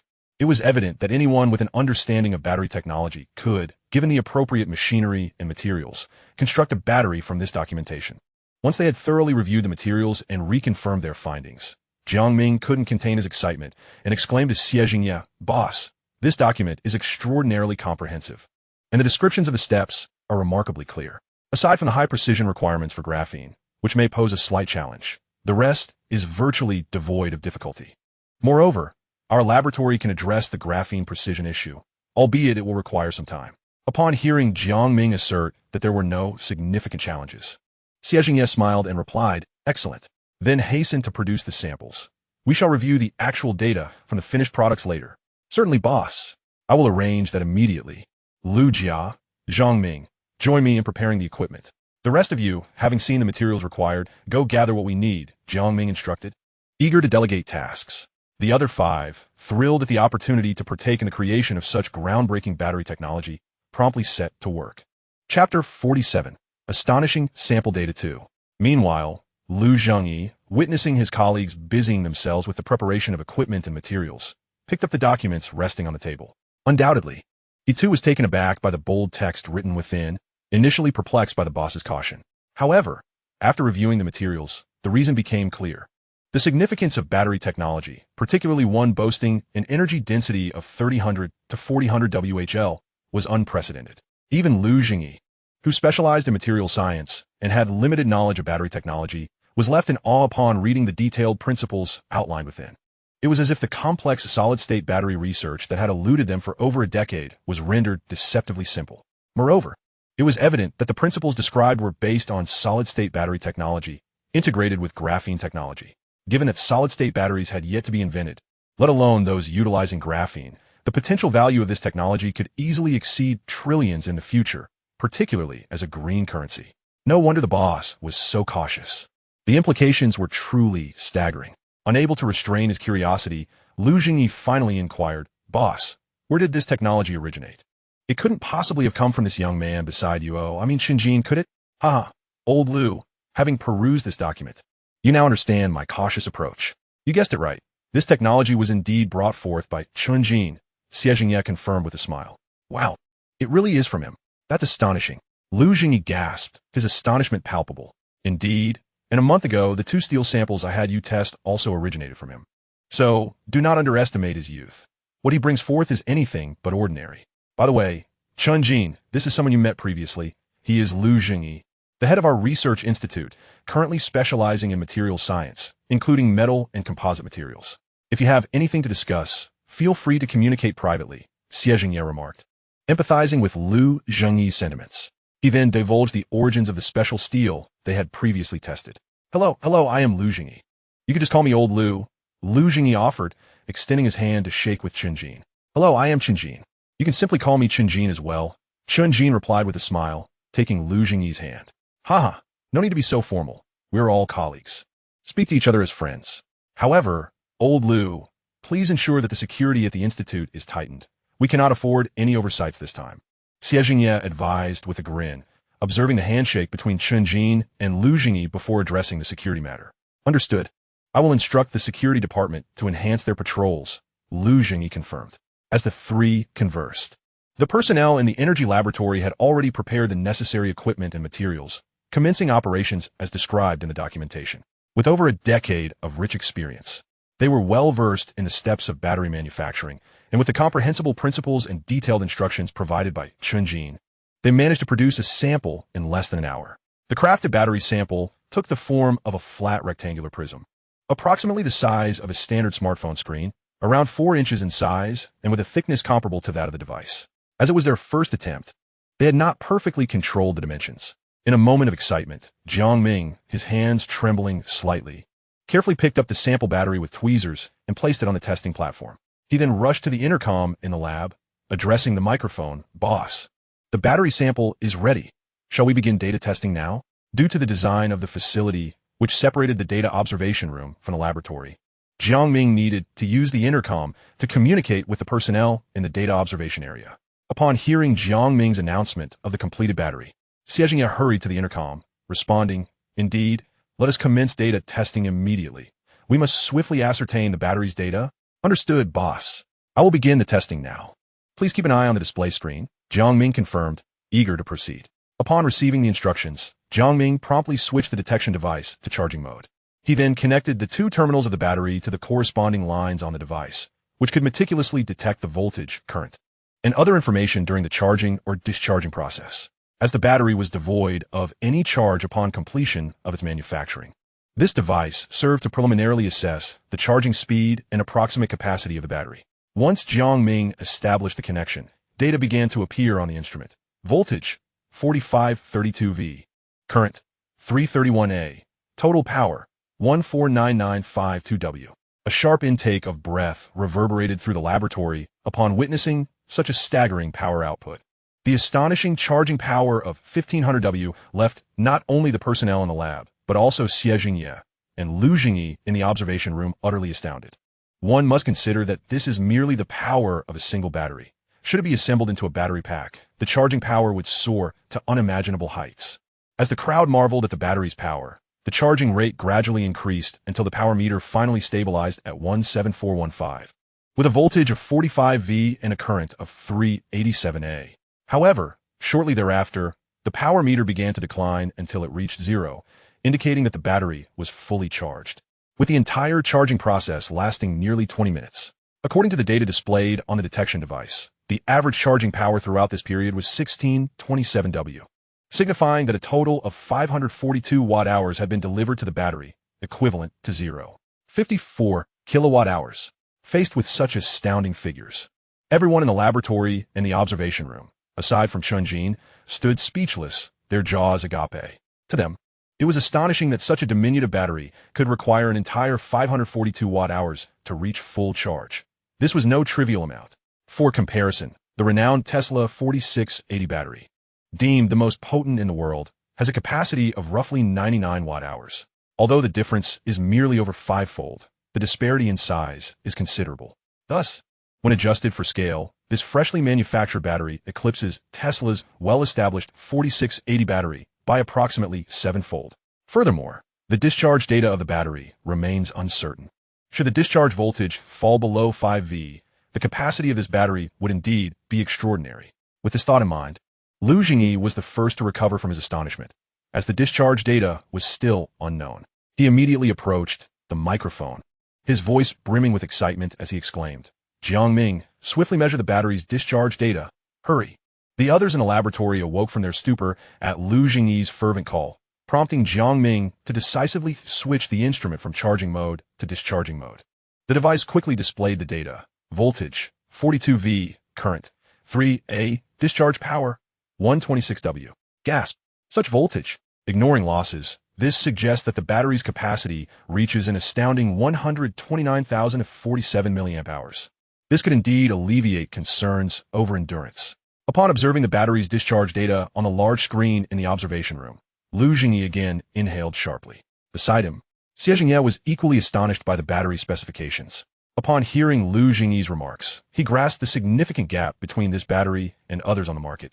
Typically, a battery of such modest size, achieving a capacity of 10,000 mAh would be commendable. Yet this solid-state graphene battery approached an incredible 130,000 mAh, even accounting for a 30 loss. The capacity would still exceed 90,000 mAh. Although he was aware from Chen Jin's materials that this battery would be remarkable, it was only upon grasping the actual data that he fully comprehended its potential. Consequently, witnessing such outrageous figures, Xie Jingye hastily approached the microphone and commanded, "Jiangming, do not cease the discharge testing. Continue until the battery is completely depleted. Following that, proceed to construct additional batteries and perform the same tests for charging and discharging data. Then compile the results for my review. Remember, it is imperative to record the data accurately." Upon hearing the directives, Jiangming promptly commenced arrangements. Fully aware of the battery's significance, he did not dare to waste a moment. After issuing his instructions, Xie Jingye turned to Lu Jingyi, stating, "Lao Lu, I shall discuss certain matters with Chen Jin. Please observe here and inform me of any issues." "Understood, boss," Lu Jingyi affirmed with a nod, continuing to scrutinize the discharge data displayed on the screen. Chapter 48. Discussions regarding battery collaborations. Once Xie Jingye had organized the tasks, he gestured for Chen Jin to follow him. Exiting the energy laboratory, Xie Jingye led Chen Jin to the 4th floor, where his office was located, an area he frequented for inspections. Soon, they arrived at the office, and, at Xie Jingye's behest, Chen Jin entered first, followed closely by Xie Jingye, who closed the door behind them. Once both were seated on the office sofa, Xie Jingye looked at Chen Jin with a hint of concern, saying, "Chen Jin, you have seen the data just measured. It is truly staggering. To be frank, the sheer magnitude of these figures frightens me. I fear we may not be able to safeguard this technology. Do you understand my meaning?" Chen Jin, sensing the worry in Xie Jingye's tone, inquired, "Uncle Xie, I comprehend your concerns, but if we allow fear to paralyze us before we even launch the battery, will we not be forced to shelve this technology indefinitely?" Suddenly, an idea struck Chen Jin, and he continued, "Uncle Xie, if we register the battery technology as a patent, it should ensure our safety, at least domestically, right?" "Ha! Chen Jin, you are still too youthful. Registering a technology that is several generations ahead would be exceedingly foolish. Do you realize that to register a patent, one must disclose the principles behind the technology? Wouldn't that be tantamount to revealing our battery technology?" Xie Jingye paused, contemplating before adding, "However, while we cannot patent the core principles of the battery, we can certainly register patents for its structural design and certain technologies that do not involve the primary principles. I shall have Jiangming assist you in researching which technologies can be patented. Every little bit counts. As for my worries about safeguarding the technology, it is primarily due to the potential for foreign energy companies to sabotage us, perhaps sending spies to pilfer our technology, which would be disastrous." Understanding Xie Jingye's explanation, Chen Jin nodded, recalling numerous instances he had seen in the news, where domestic threats were not from armed assaults, but from cunning spies. He replied, "Those spies are indeed despicable, yet we cannot allow fear to make us timid. Remember, my collaboration with you, Uncle Xie, was to find a strong ally. I did not expect you to be afraid yourself. Haha.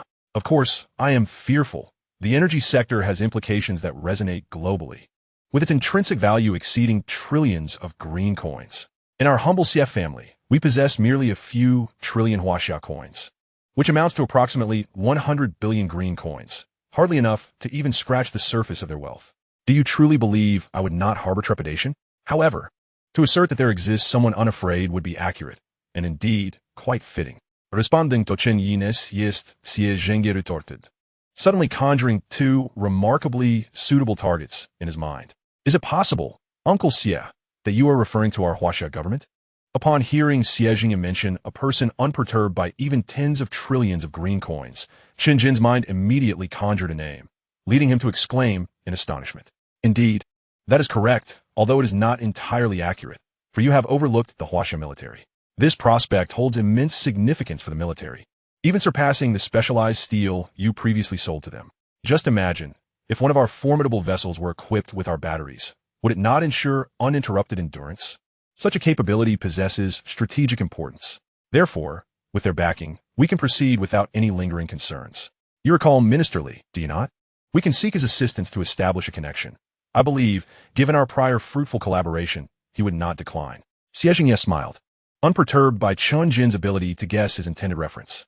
Very well, Uncle Xie, when shall we approach Minister Li?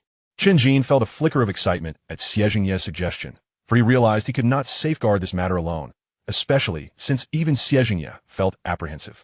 Thus, if the government and military could be enlisted as allies, it would be splendid. No need to rush. Let us wait until Jiang Ming and the others finalize the data calculations. They should complete it by tomorrow, at which point we can reassess. You have no classes tomorrow, I presume? I shall contact you then. I will remain here tonight to ensure the data is impeccably secure. Since the battery data has yet to be finalized and organized, Xie Jingye intended to reach out to Li Changjun only after the data was meticulously arranged. All right, then I appreciate your dedication, Uncle Xie. Chen Jin chuckled at the notion of Xie Jingye spending the night in the research institute. What a trivial matter. You are the one who has truly exerted yourself, tirelessly developing such remarkable technology. Surely, it has demanded considerable effort on your part. You should return home. I can manage the battery here. Understood. I shall take my leave. If any technical issues arise, Uncle Xie, please do not hesitate to message me directly. Upon hearing Xie Jingye's words, Chen Jin rose and made his way toward the office door, with Xie Jingye following suit as he intended to spend time in the laboratory. The two proceeded to the elevator and parted ways upon reaching the second floor. After exiting the research institute, Chen Jin promptly called Zheng Dongchu, recalling that he had yet to file for a patent on the engine and yacht design he had proposed, seeking his input. The call connected swiftly, and Zheng Dongchu's voice came through. Boss, what can I do for you? Yes, Uncle Zheng, it concerns the engines we're using in our yacht, both inboard and outboard. They have yet to be patented. Do you think it is necessary for us to file? Wait, we haven't filed for a patent yet. I assumed you had already done so. Let me think for a moment. Zheng Dongchu was taken aback by the revelation. Boss, our engines possess such formidable power. Surely they utilize some specialized chamber and combustion chamber structure, right? Moreover, the materials used must be custom-made, as current materials could not withstand such immense power. Even if they could, they would soon experience a drop in performance or even catastrophic failure. After pondering for a moment, Zheng Dongchu continued, indeed, the internal structure of these engines, along with their air intake methods, differs significantly from conventional diesel engines. The materials are indeed bespoke, which is why I initially did not consider filing for a patent and almost forgot about it altogether. I only remembered today when Uncle Xie mentioned patents. Upon confirming that Zheng Dongchu had accurately deduced the engine specifications, Chen Jin replied affirmatively. In that case, we should definitely register an invention patent. But the material aspect can be disregarded, as it involves complex formulations and processes, making it exceedingly difficult to decipher. Thus, boss, please compile the information regarding the engine's construction and design principles, along with the yacht's design scheme. In a couple of days, we can review the information together to determine what requires patenting. I will then leverage my connections to expedite the patent application process, which should take no more than 2 weeks. Having received Chen Jin's affirmation, Zheng Dongchu replied, as for patent applications, I have assisted with numerous filings during my tenure at the Delay Group. Being a foreign enterprise, they sought to secure corresponding patents internationally. Yet to develop within the domestic market, they needed to apply for patents within Huaxia to safeguard their interests. Therefore, I became acquainted with several patent office personnel during my time there, which should expedite the process considerably. All right, I will organize the details. However, tomorrow may not be convenient, as it is quite late now. Let's aim for the day after tomorrow. I will visit you at the company, and we can discuss everything in detail. Chen Jin glanced at the clock, noting it was already 4 p.m., making it inappropriate to visit now, especially since he was scheduled to meet with Xie Jingye to see Li Changjun tomorrow. Indeed, the renovations at the company are nearing completion. Cleaning is underway today, and I expect it to be finished by tomorrow. It will be fortuitous for you to come by the day after. Zheng Dongchu nodded in response to Chen Jin's suggestion. Oh, it is surprising to hear it is progressing so swiftly. I anticipated it would take another fortnight. In that case, I must ensure to see it for myself the day after. Chen Jin exclaimed, astonished by the news of the company's renovation completion. Indeed, we allocated ample funds. Hence the renovation team has been laboring diligently during the National Day holiday, resulting in remarkable progress, almost transforming daily. Very well, boss, we shall reconvene the day after. With that, Chen Jin concluded the conversation, stating, I shall not disturb you any further, Uncle Zheng, until the day after. After hanging up, Chen Jin drove home. Chapter 49, Discussions on Battery Collaboration 2. That evening, Xie Jingye dialed Li Changjuan's private number to inform him of their plans to meet the following day. The call connected swiftly. Hello, President Xie. What brings you to call me today? Is there some important matter at hand? Li Shanjun, the Minister of Equipment Development at the Yangqing Military District, was enjoying his holiday on this last day, and upon receiving Xie Jingye's call, he was somewhat puzzled and thus inquired. Minister Li, I apologize for the disturbance at this hour, but I find myself in the midst of a rather pressing matter. You remember Chen Jin, don't you? That young man has devised yet another technological innovation, one that leaves us in a state of uncertainty. To put it plainly, our apprehension stems from the fear that we may not be able to safeguard it ourselves. Consequently, we are contemplating the possibility of collaborating with the state and the military. Thus, I'm reaching out to you to inquire whether you could facilitate an introduction, so that we may discuss this matter face-to-face with Commander He, the fictional commander of the Southern Theater. Upon the call's connection, when Minister Li expressed his bewilderment, Xie Jingye proceeded to elucidate the circumstances. You say that General Chen has crafted a technology that instills fear in you regarding its control? I recall that your Xie group boasts a market value in the trillions, correct? Moreover, the technology sold to us by General Chen a little over a month ago garnered 50 billion, did it not? If even you deem this new technology unmanageable, it must indeed be extraordinarily formidable. Might I inquire if you can divulge any details, Mr. Xie? As Li Changjun absorbed Xie Jingye's explanation, he inhaled sharply. In his estimation, the Xie Group's valuation along with Chen Jin's substantial financial backing suggested that anything they found unmanageable must be highly unusual. Thus, he promptly responded, Minister Li, the line is not secure, and I cannot disclose the specifics of the technology. I hope for your understanding. However, I can reveal that this technology pertains to the realm of renewable energy. Sensing Li Changjuan's astonishment, Xie Jingye continued, renewable energy? Something that even your group, valued in the trillions, cannot handle? Surely this is intriguing. How about we convene tomorrow for a face-to-face discussion? You and General Chen could come to our military district, and it would be optimal to bring along the relevant technical data. If you have samples, even better. Should it indeed be as I suspect, I will arrange for you to meet Commander He. Upon hearing that the technology was related to renewable energy and considering the earlier mention of control issues, Li Changjun immediately speculated on one particular technology. He hastily replied, very well. My intent in calling Minister Li was to discuss this in person. If that is the case, may I inquire when you would be available tomorrow? We shall select a time to visit. Acknowledging Li Changjuan's proposal for a meeting, Xie Jingye recognized that he had achieved his objective and inquired about the timing. As for tomorrow, I have no prior commitments. You may come at your convenience. Li Changjun contemplated briefly, realizing his schedule was free the following day, and responded, excellent, Minister Li. Shall we say tomorrow then? Indeed, until tomorrow, came the reply. After exchanging farewells, they ended the call. Xie Jingye then returned to the energy laboratory, recalling that the battery's output power was merely around 12 watts. If operated at such a power level, even with today and all of tomorrow, it would likely not deplete the battery's charge. Therefore, he intended to ask Jiang Ming if the output power could be increased. Upon hearing Xie Jingye's request, Jiang Ming affirmed that it was indeed possible, with the potential to exceed 100 watts. However, he cautioned that such an output would lead to significant battery depletion due to voltage fluctuations. Xie Jingye, undeterred, indicated that even with an overall loss of 40, the battery's capacity would still be remarkable.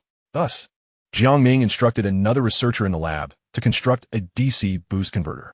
This device operated on a principle akin to that of a power bank, enabling the battery to output a maximum of 20 V and 5, resulting in a peak power of 100 watts. Once the researcher completed the device, they connected it to a fully charged battery and attached the output to a measuring instrument, which subsequently indicated an astonishing output power of 9,761 watts, with a voltage of 198 V and a current of 493 A. After hearing Jiang Ming's affirmation, Xie Jingye communicated the necessity of acquiring detailed data for the following day and returned to his office.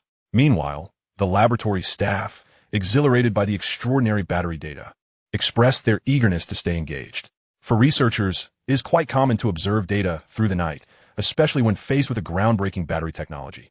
Since their discovery of the technological principles, Jiang Ming and his colleagues had remained in a state of excitement, hastily consuming their meals before rushing back to monitor the instruments. Fearful of missing any data, Xie Jingye understood their fervor and refrained from urging them to rest, having previously done so numerous times, only to be met with their insistence that such behavior was normal.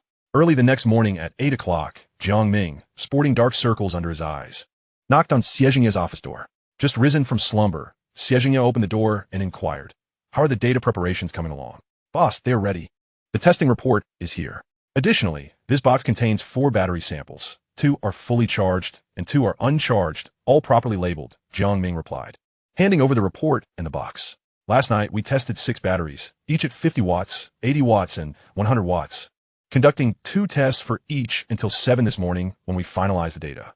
Please take a look, as I must return for a much-needed rest." "I felt invigorated all night, but now that the data is complete, I am utterly exhausted," he added, yawning.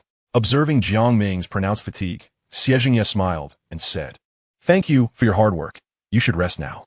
In a couple of days, I shall ensure to reward you all properly, haha." "Thank you, boss. I will head back now," Jiang Ming replied, suddenly more alert at the mention of a reward. He quickly expressed his gratitude and made his way downstairs. After Jiang Ming had departed, Xie Jingye returned to his desk, opening the report before him. The document detailed comprehensive testing data, including voltage, current, and power information for each time segment during the charging process, alongside detailed discharge information. However, due to the prevalence of technical jargon, Xie Jingye could only grasp a general understanding of the content, though the results were clear. The report outlined discharge data based on varying power levels and corresponding energy losses. For instance, at 50 watts, the average output voltage was 116 V with a current of 4A, an average power of 46 watts, a total discharge duration of 10 hours and 35 minutes, and a total discharge quantity of 4,868 watt-hours with a loss rate of 10. At 80 watts, the average output voltage was 197 V with a current of 4A, an average power of 776 watts, a total discharge duration of 6 hours and 3 minutes, a total discharge quantity of 47,088 watt-hours, and a loss rate of 14. At 100 watts, the average output voltage was 193 V with a current of 5A, an average power of 965 watts, a total discharge duration of 4 hours and 42 minutes, a total discharge quantity of 45,355 watt-hours, and a loss rate of 17. It was astonishing that the energy loss at a discharge power of 100 watts was less than 20. At 50 watts, it was even as low as 10. If we were to adhere to the conventional output of 12 watts from the battery, wouldn't that actually be lower than 10? This contraption that Chen Jin has presented is truly outrageous. Upon witnessing such astonishing data in the report, Xie Jingye couldn't help but murmur to himself. Meanwhile, while Xie Jingye was examining the report, Chen Jin had already arrived at the Xie residence to pick up Xie Lur and was en route to school. Since Chen Jin had no classes for the next 2 days, his only task was to drop Xie Lur off at school.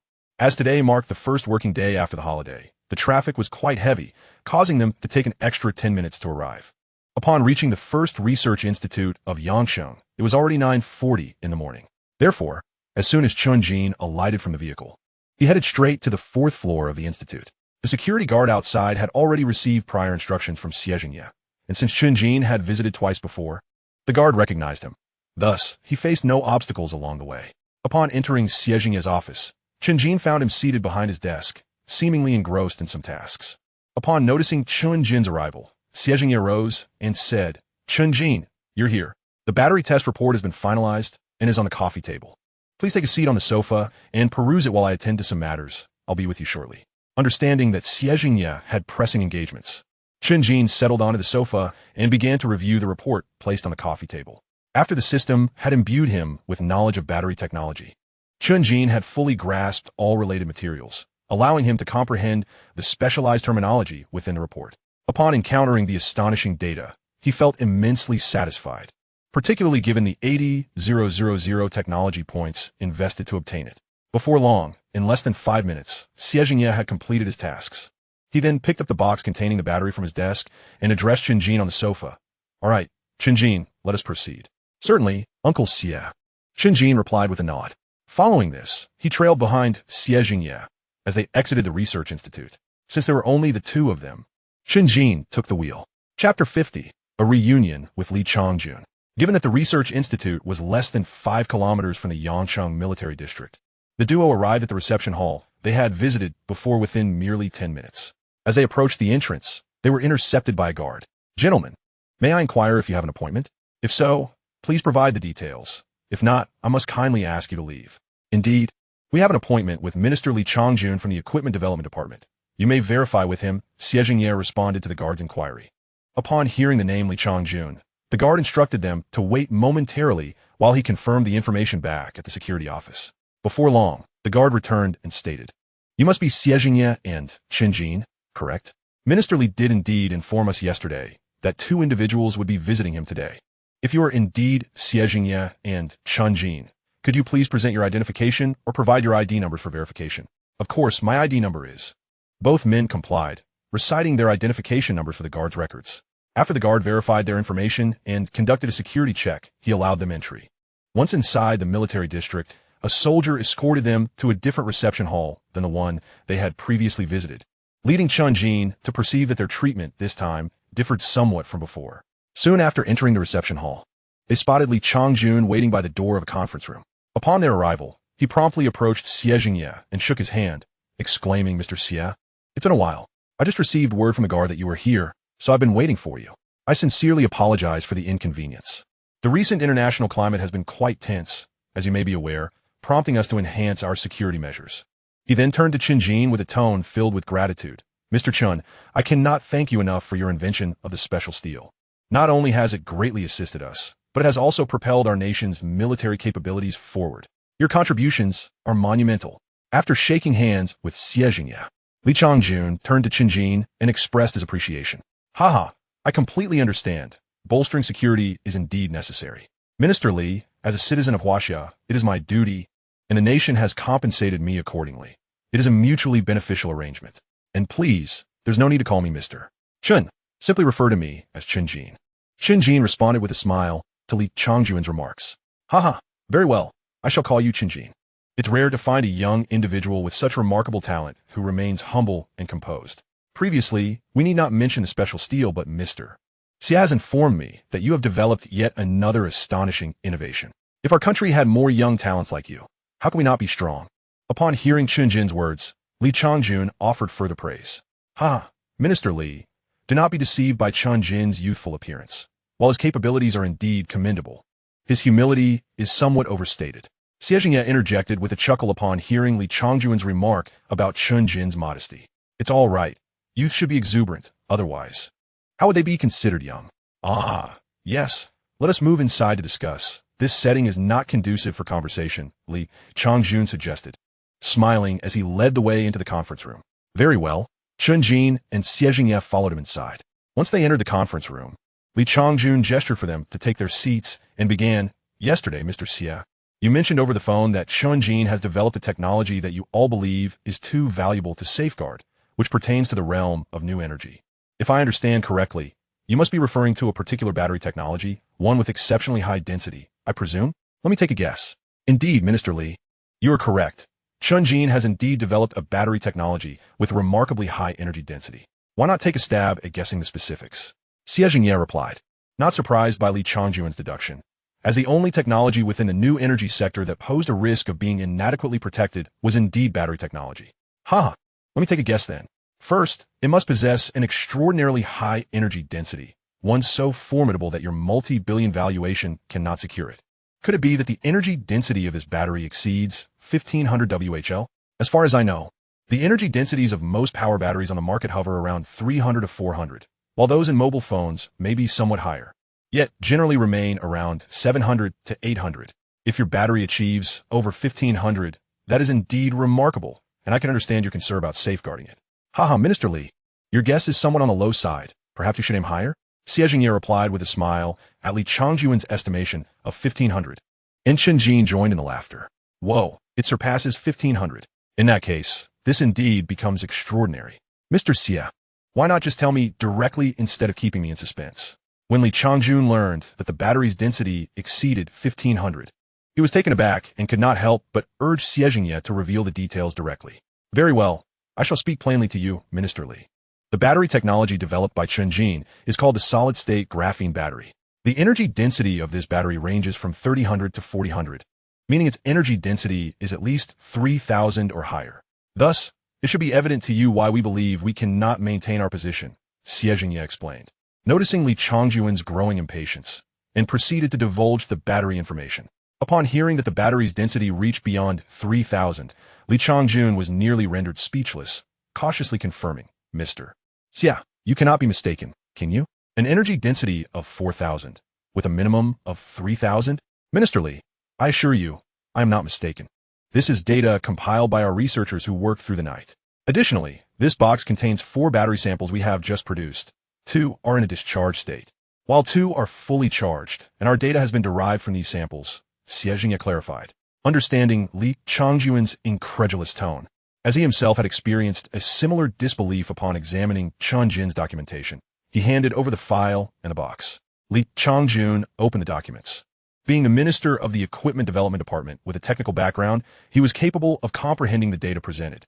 The more he examined, the more furrowed his brow became, and the astonishment on his face deepened. After reviewing the data, he urgently addressed Chen Jin and Chen Jin. Mr. Chen Jin, this data is astonishing. I must verify this information. I may need both of you to wait here for a while. It's almost lunchtime. Shall we go to the cafeteria and discuss this over a meal? You can experience our military's food. Haha. Very well, that sounds good. Both men understood Li Changjuan's suggestion. And Chen Jin, having previously desired to sample military cuisine after watching numerous cooking videos featuring soldiers, seized the opportunity to agree without hesitation. All right, please sit for a moment. I will take these battery samples to the laboratory for examination. Upon my return, I'll escort you to our military cafeteria for a taste, Li Changjun replied promptly. With that, he hurried off toward the military laboratory, eager to present the samples for inspection. Given that most military equipment is powered by batteries, military-grade batteries undergo stringent testing before they can be deemed operational, necessitating highly specialized testing equipment and personnel. Soon, Li Changjun arrived at the laboratory, jogging to the entrance of the battery testing department and knocking on the door. A moment later, a middle-aged man in his mid-50s, wearing glasses and a white lab coat, emerged. With his tousled white hair, he was Li Sun, the head of the battery testing department in the Yangqing military district. Upon seeing Li Changjun, he inquired, Minister Li, what brings you to our battery laboratory today? Li Lao, I am here for a matter of great importance. I will not beat around the bush. Here are the 4 batteries I brought today. 2 are charged, and 2 are discharged, marked accordingly. What I need is for you to test the charging and discharging data of these batteries by any means necessary. The more detailed the data, the better, and the quicker, the better. If the battery data checks out, I intend to report to Commander He today.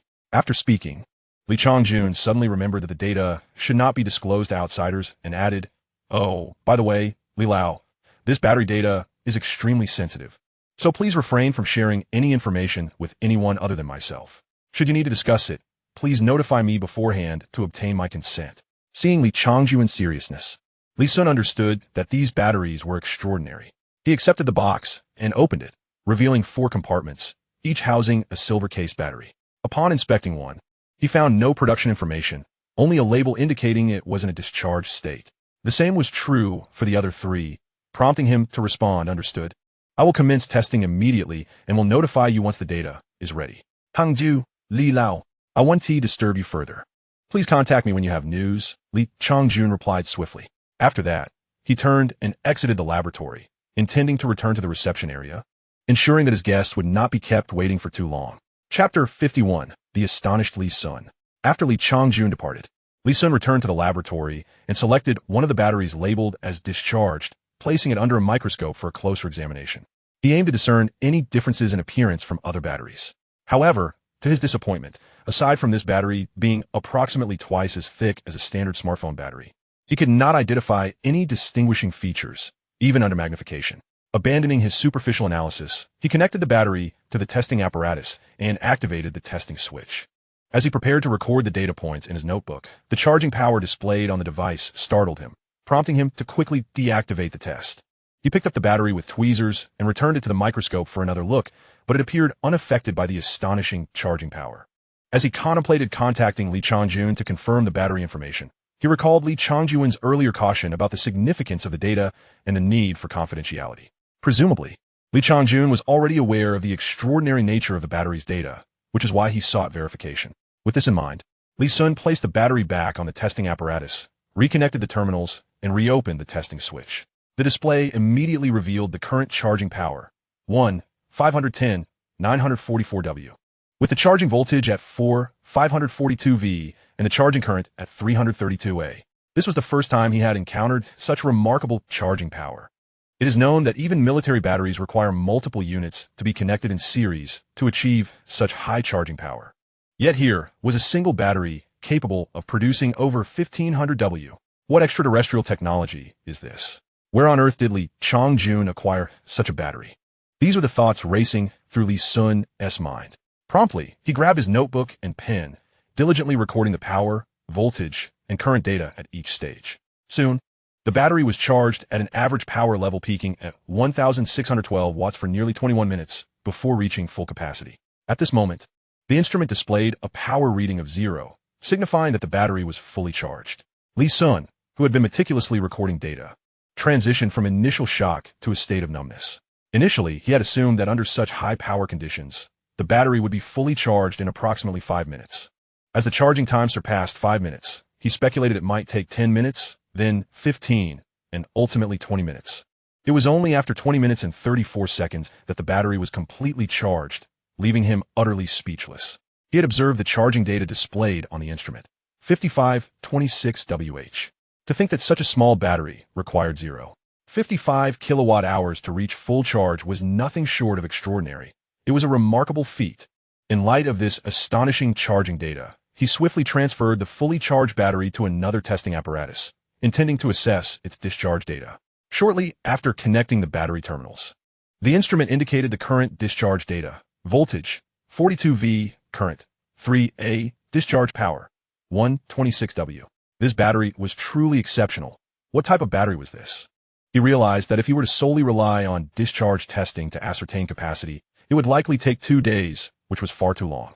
Long Jun was evidently eager for data, so he needed to devise an alternative method for estimation, even if it was not perfectly accurate. Achieving at least 95 accuracy would suffice. He could then conduct further tests and compile the data without issue. After reviewing the discharge data, Li Sun murmured to himself. He then retrieved another battery marked as uncharged, connected it to the charging apparatus, and prepared to measure its capacity once more. The outcome was naturally similar to that of the previous battery, with a capacity of 5541 Wh. Subsequently, he placed this battery in another testing device, specifically a battery capacity tester, which, through its unique design, could accurately calculate the difference between the battery's charge and discharge amounts after discharging the fully charged battery for a period.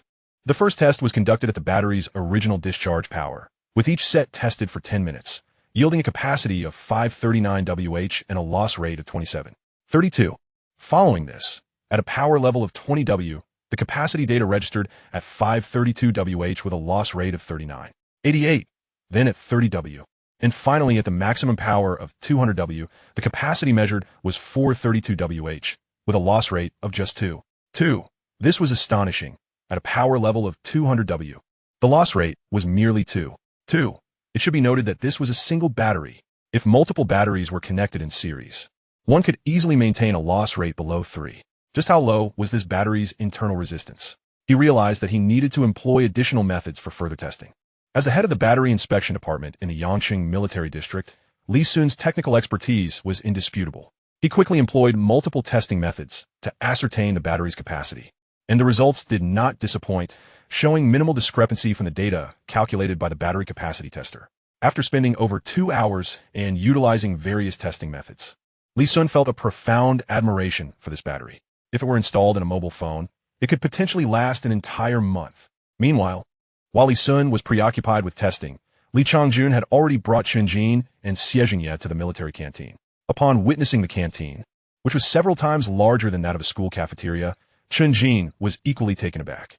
Unfortunately, phones had to be stored at the gate upon entering the military district, so he could not take pictures, or he would have eagerly documented the experience.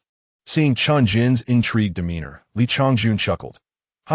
It seems this is your first time at a military canteen, isn't it? Do you find it impressively large? But let me tell you, this is merely the logistics department's canteen. If you were to visit a regular army base, it would be significantly larger. If the opportunity arises, I'll be glad to take you there. Yes, I would appreciate that, Minister Li, Chen Jin replied with a smile. This is indeed my first encounter with a military canteen. I had seen numerous videos of military chefs preparing meals while scrolling through short videos, so I have always wanted to experience the food firsthand. Now, I finally have a chance. Chen Jin glanced around and nodded with excitement.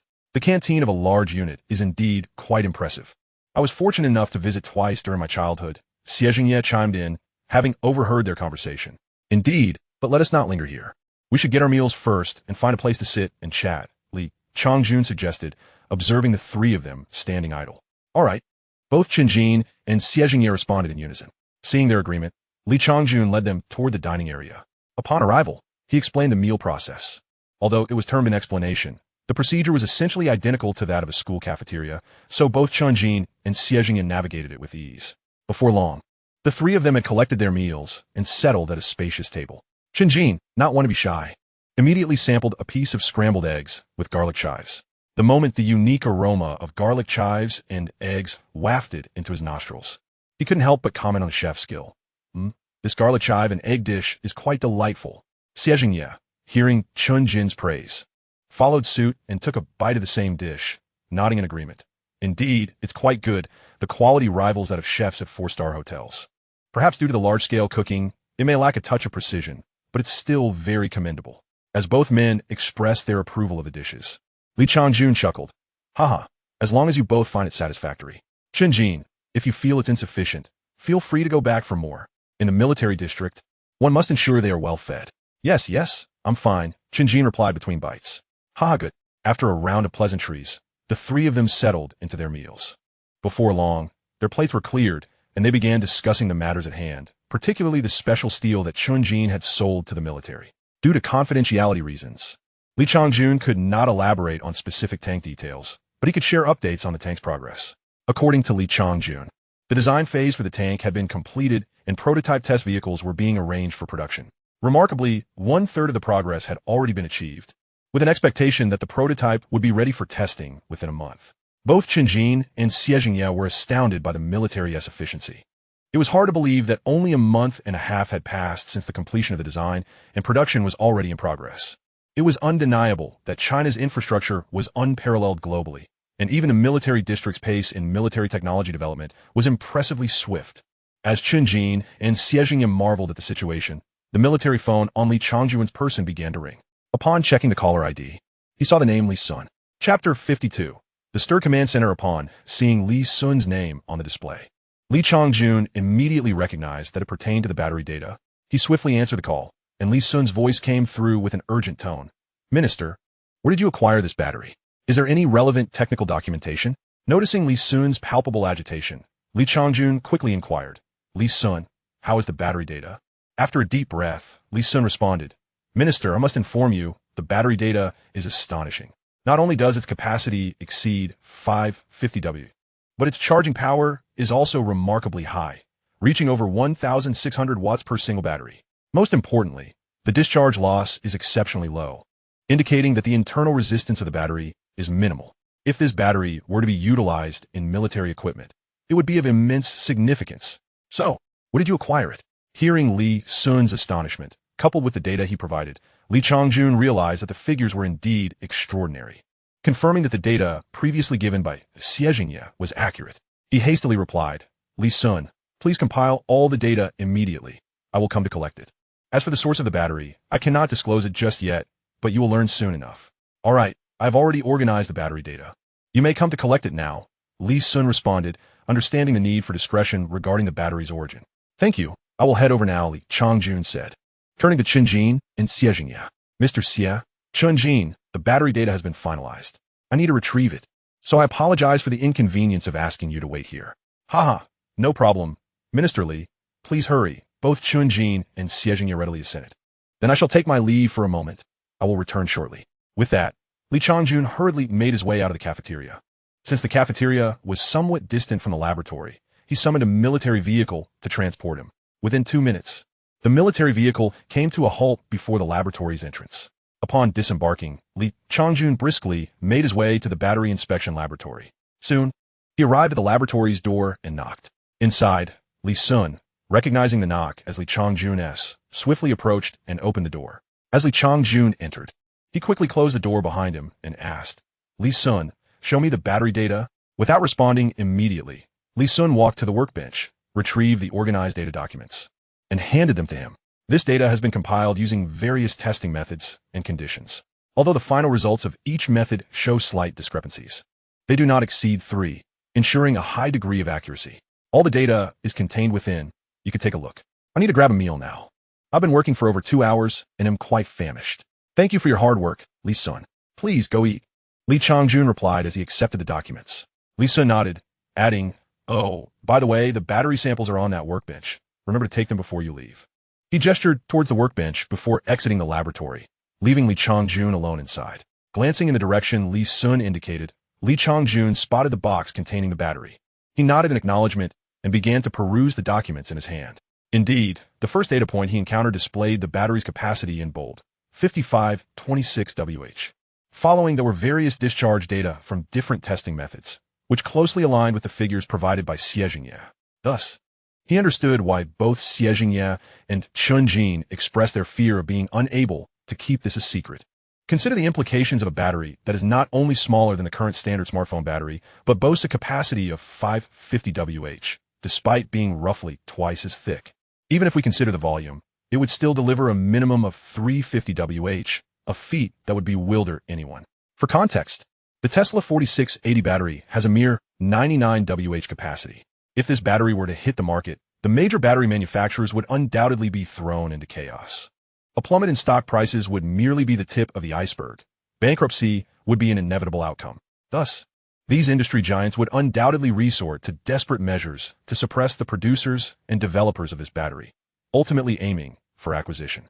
Although the Xie Group possesses assets in the hundreds of billions, most of it is in real estate, and their liquid funds cannot match those of the battery titans, who often boast market capitalizations in the trillions. Therefore, it is quite understandable that Xie harbors concerns. Reflecting on these matters, Li Changjun retrieved his military phone and dialed his superior, Zhang Jinghui.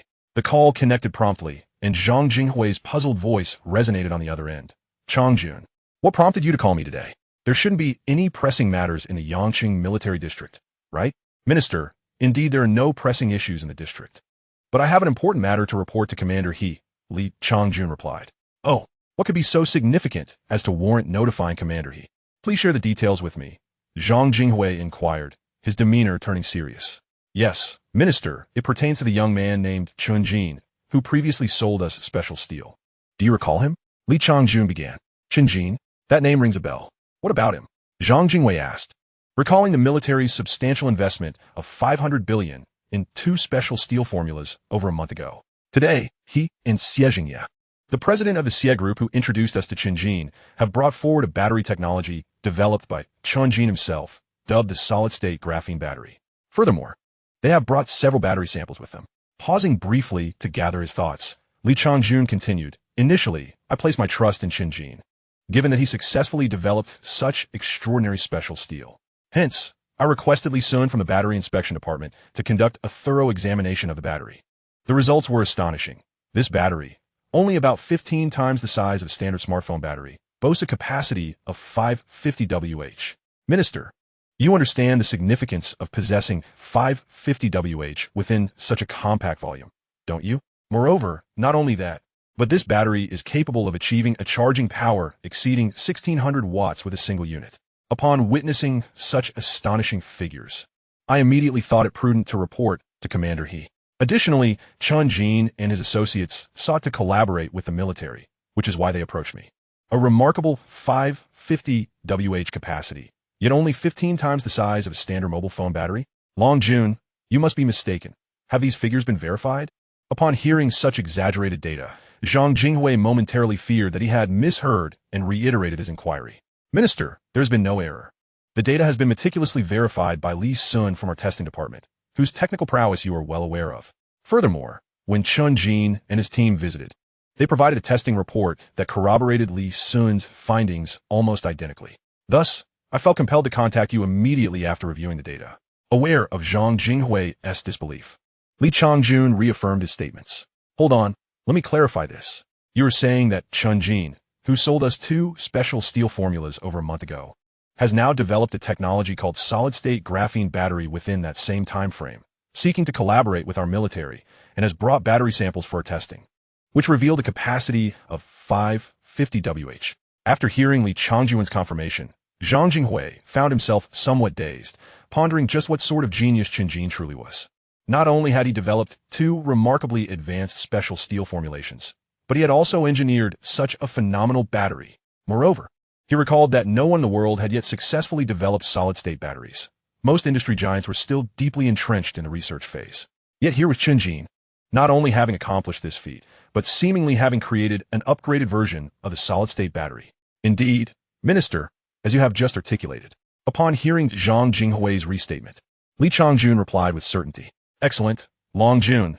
Promptly prepare the battery samples and testing data, and escort Chen Jin and Xie Jingye to the command headquarters. If they are amenable to flying, it would be best for them to take a helicopter. I shall proceed to inform Commander He. Grasping the significance of the situation upon hearing Li Changjun's reaffirmation, Zhang Jinghui promptly issued his orders. Understood, I will make arrangements immediately. After receiving the instruction, Li Changjun responded with resolute assurance before terminating the call. He then approached the experimental station, ensuring the battery samples were intact before hastily moving toward the laboratory exit. Meanwhile, the military vehicle that had been waiting remained stationed, and upon seeing Li Changjun emerge, the soldiers swiftly activated the vehicle, proceeding to drive him toward the cafeteria as per his directions. Before long, they arrived at the entrance of the cafeteria. After disembarking, Li Changjun hurried inside. Upon his return, Chen Jin and his companion stood, and Xie Jingye inquired, Minister Li, has the data been confirmed? Confirmed. The figures align closely with your tests. I have already briefed the head of the Equipment Development Department at our command headquarters, and he has instructed me to escort you both there. Would you be able to take a helicopter? If so, we can proceed directly by air. Oh, that works for me. Upon hearing the prospect of flying, Xie Jingye expressed his agreement. I have no objections either. Chen Jin concurred. Seeing both were agreeable, Li Changjun responded, Excellent. Let us make our way to the helipad. Follow me. With that, he led the way out of the cafeteria, with Chen Jin and Xie Jingye trailing behind. Outside, the military driver, upon noticing Li Changjun's swift exit, started the vehicle and awaited their boarding.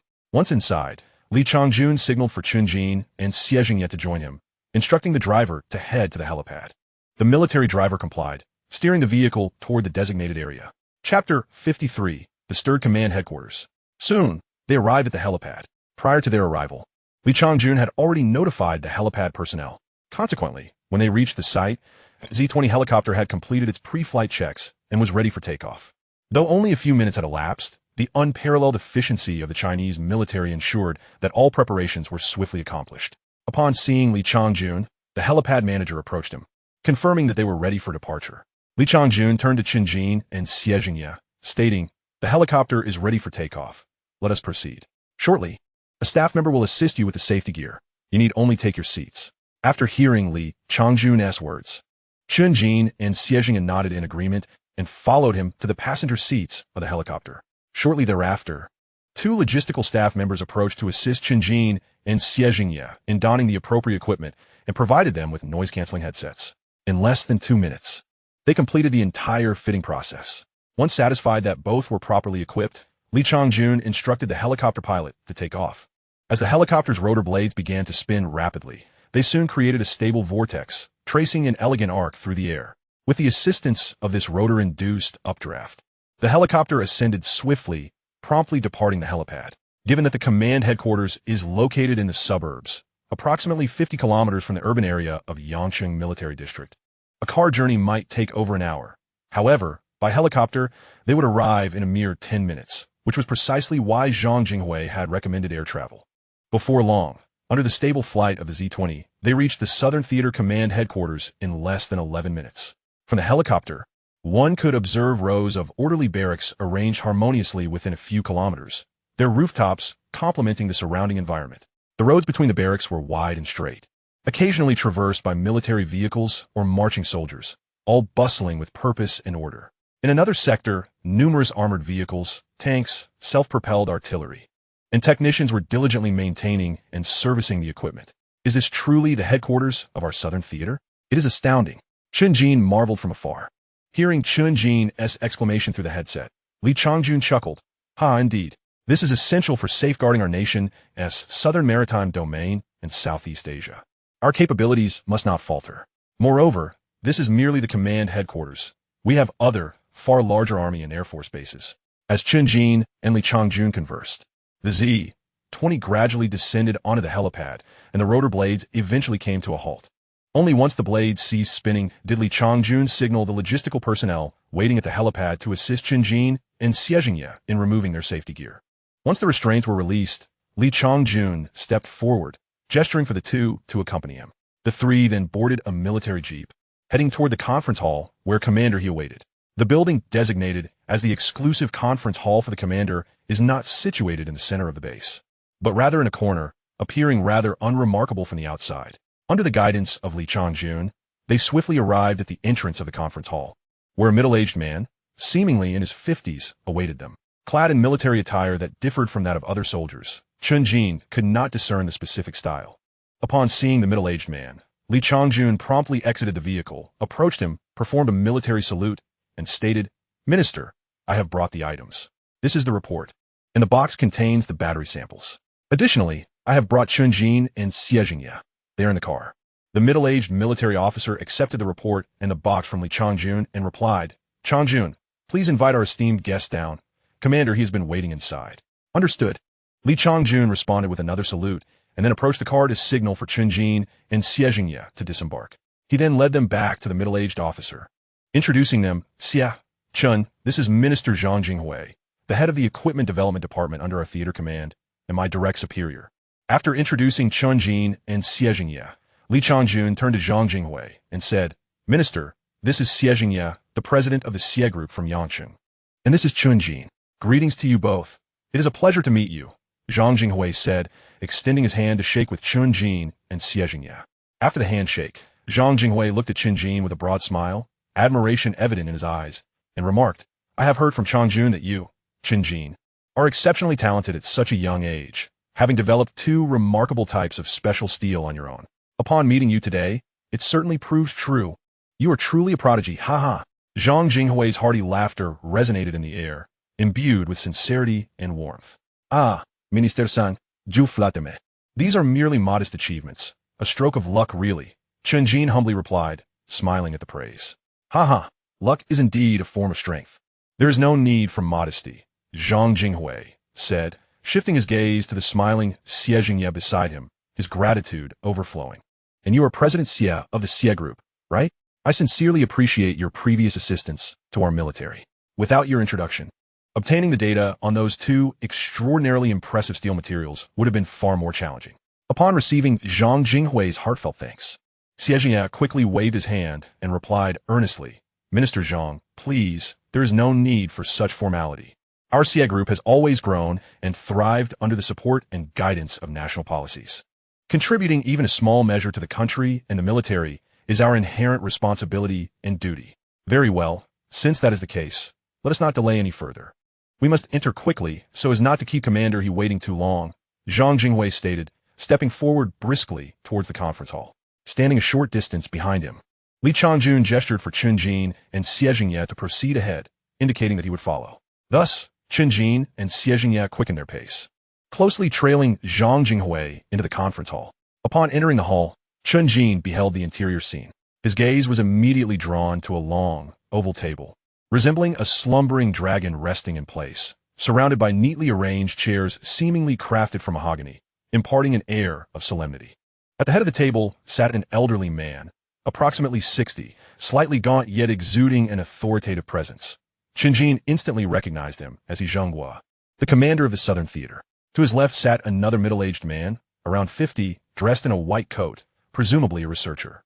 Before him lay a device whose purpose was not immediately discernible. Upon noticing the newcomers, Zhang's stern demeanor softened somewhat as he smiled and said, "You have arrived. Please take a seat nearby, so we can have a thorough discussion." He gestured toward several vacant seats in front of him. Guided by Zhang Jinghui, they all seated themselves. Once everyone was settled, Zhang continued, "It is quite rare for us to convene with civilian technological innovators to discuss collaboration. This indeed marks a pioneering moment for our theater command. Haha." His seemingly playful remark enlivened the atmosphere within the conference room. Observing the slight smiles on Chen Jin and Xie Jingye's faces, Zhang proceeded, "Allow me to express my thoughts. Recently, Jinghui reported to me that someone has invented a novel battery technology, boasting an energy capacity of 550 Wh while only occupying the volume of a standard mobile phone battery 15 times over. To be honest, I was skeptical at first, as no one has yet developed such technology. However, he informed me that the data has been confirmed by the Yangcheng military district, and that the inventor was the same individual who had previously collaborated with us to resolve significant challenges in steel production, which lent some credence to the claim. Nevertheless, Such advanced technology, especially one seeking partnership with our military, requires my personal verification before I can submit it for higher-level review. Jinghui is well aware of this, which is why he had Chen Jin invite you here first before reporting to me. The timeline has been somewhat pressing, and I hope you both understand.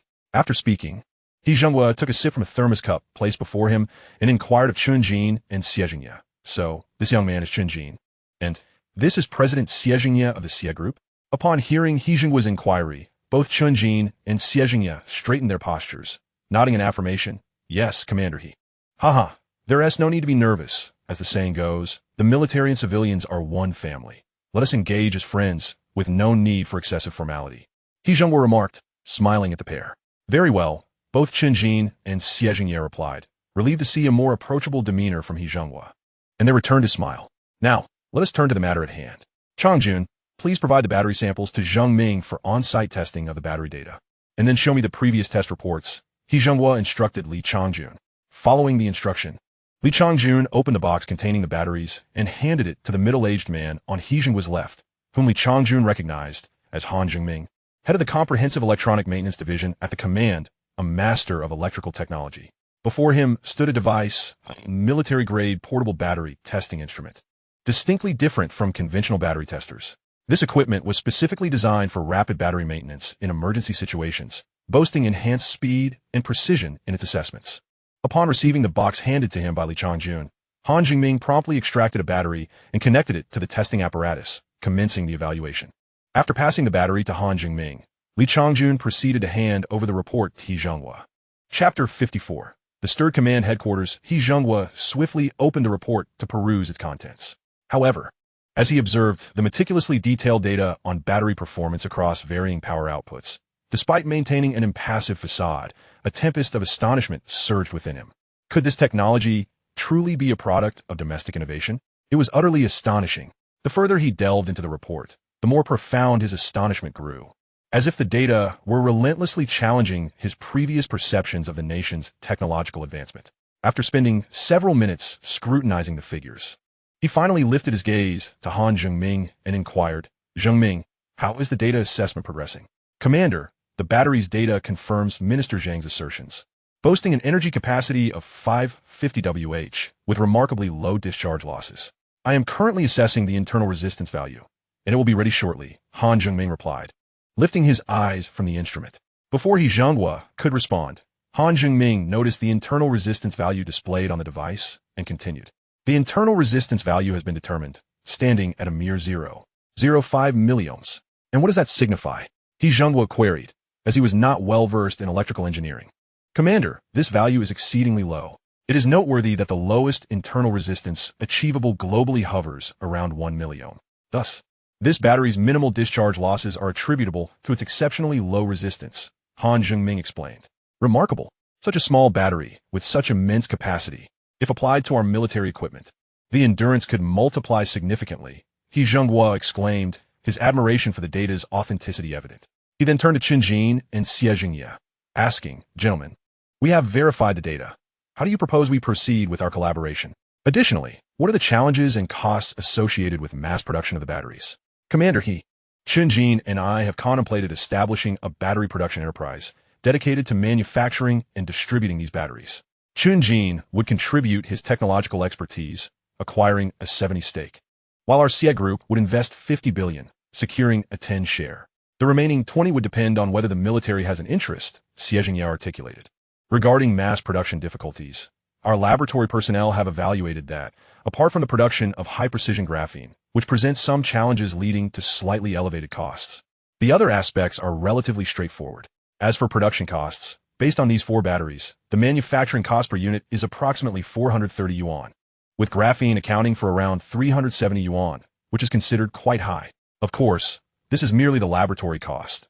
Large-scale production would significantly reduce expenses, Xie Jingye added, having recalled the cost issue only the previous night, prompting him to have Jiang Ming compile the statistics. The establishment of a new company and the distribution of shares have been thoroughly discussed by Xie Jingye and Chen Jin during their visit to the military district in Yangqing. The investment of 50 billion by the Xie Group for a 10 stake implied that the battery's valuation had reached a staggering 500 billion even before its market debut.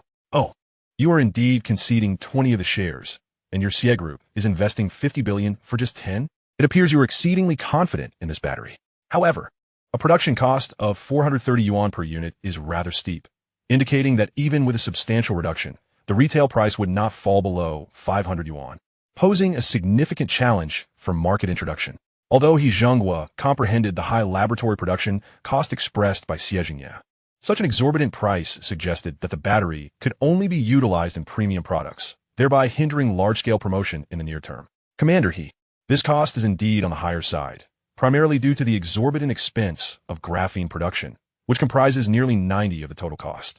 Unless we discover a method for low-cost mass production of graphene, addressing this high cost will be quite challenging. However, given the current mainstream methods for graphene synthesis, achieving a significantly lower cost appears unattainable, Xie Jingye remarked, his brow furrowed in concern over the daunting cost issue. Uncle Xie, Commander He, might I interject? Chen Jin suddenly spoke up, drawing the attention of all present in the conference room. As Chen Jin, who had remained silent thus far, broke his silence, all eyes turned to him. He Zhenghua, sensing that Chen Jin had something to contribute, felt a flicker of anticipation in his heart, for as the developer of the battery, no one understood its intricacies better than he. Perhaps he possessed a solution? Unable to contain his eagerness, He Zhenghua inquired with a blend of urgency and hope. Chen Jin, do you have a way to resolve the issue of high graphene production costs? Indeed, Commander He, when I was developing this battery and incorporating graphene technology, I certainly considered the current costs of graphene production. Consequently, I dedicated considerable time to researching the mainstream methods of graphene synthesis and, after careful selection, ultimately chose chemical vapor deposition as my research direction. I invested significant effort in improving this method, and the refined approach has effectively addressed the issues inherent in the current stage of chemical vapor deposition.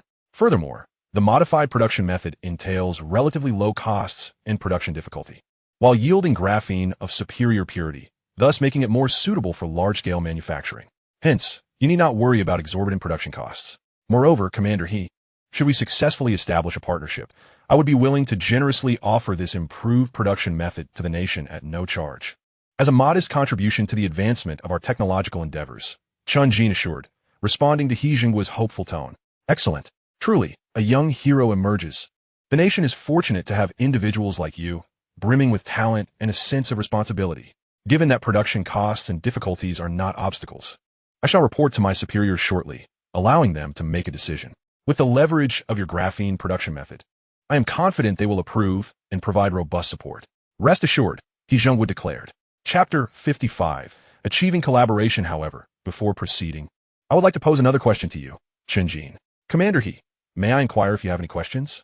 Chen Jin expressed some uncertainty. I would like to understand if there are any improvement plans for the battery technology you currently possess. As you are aware, while the military's use of this battery represents a significant advancement over previous iterations, transitioning it to the civilian market would eliminate the distinction between military and civilian applications.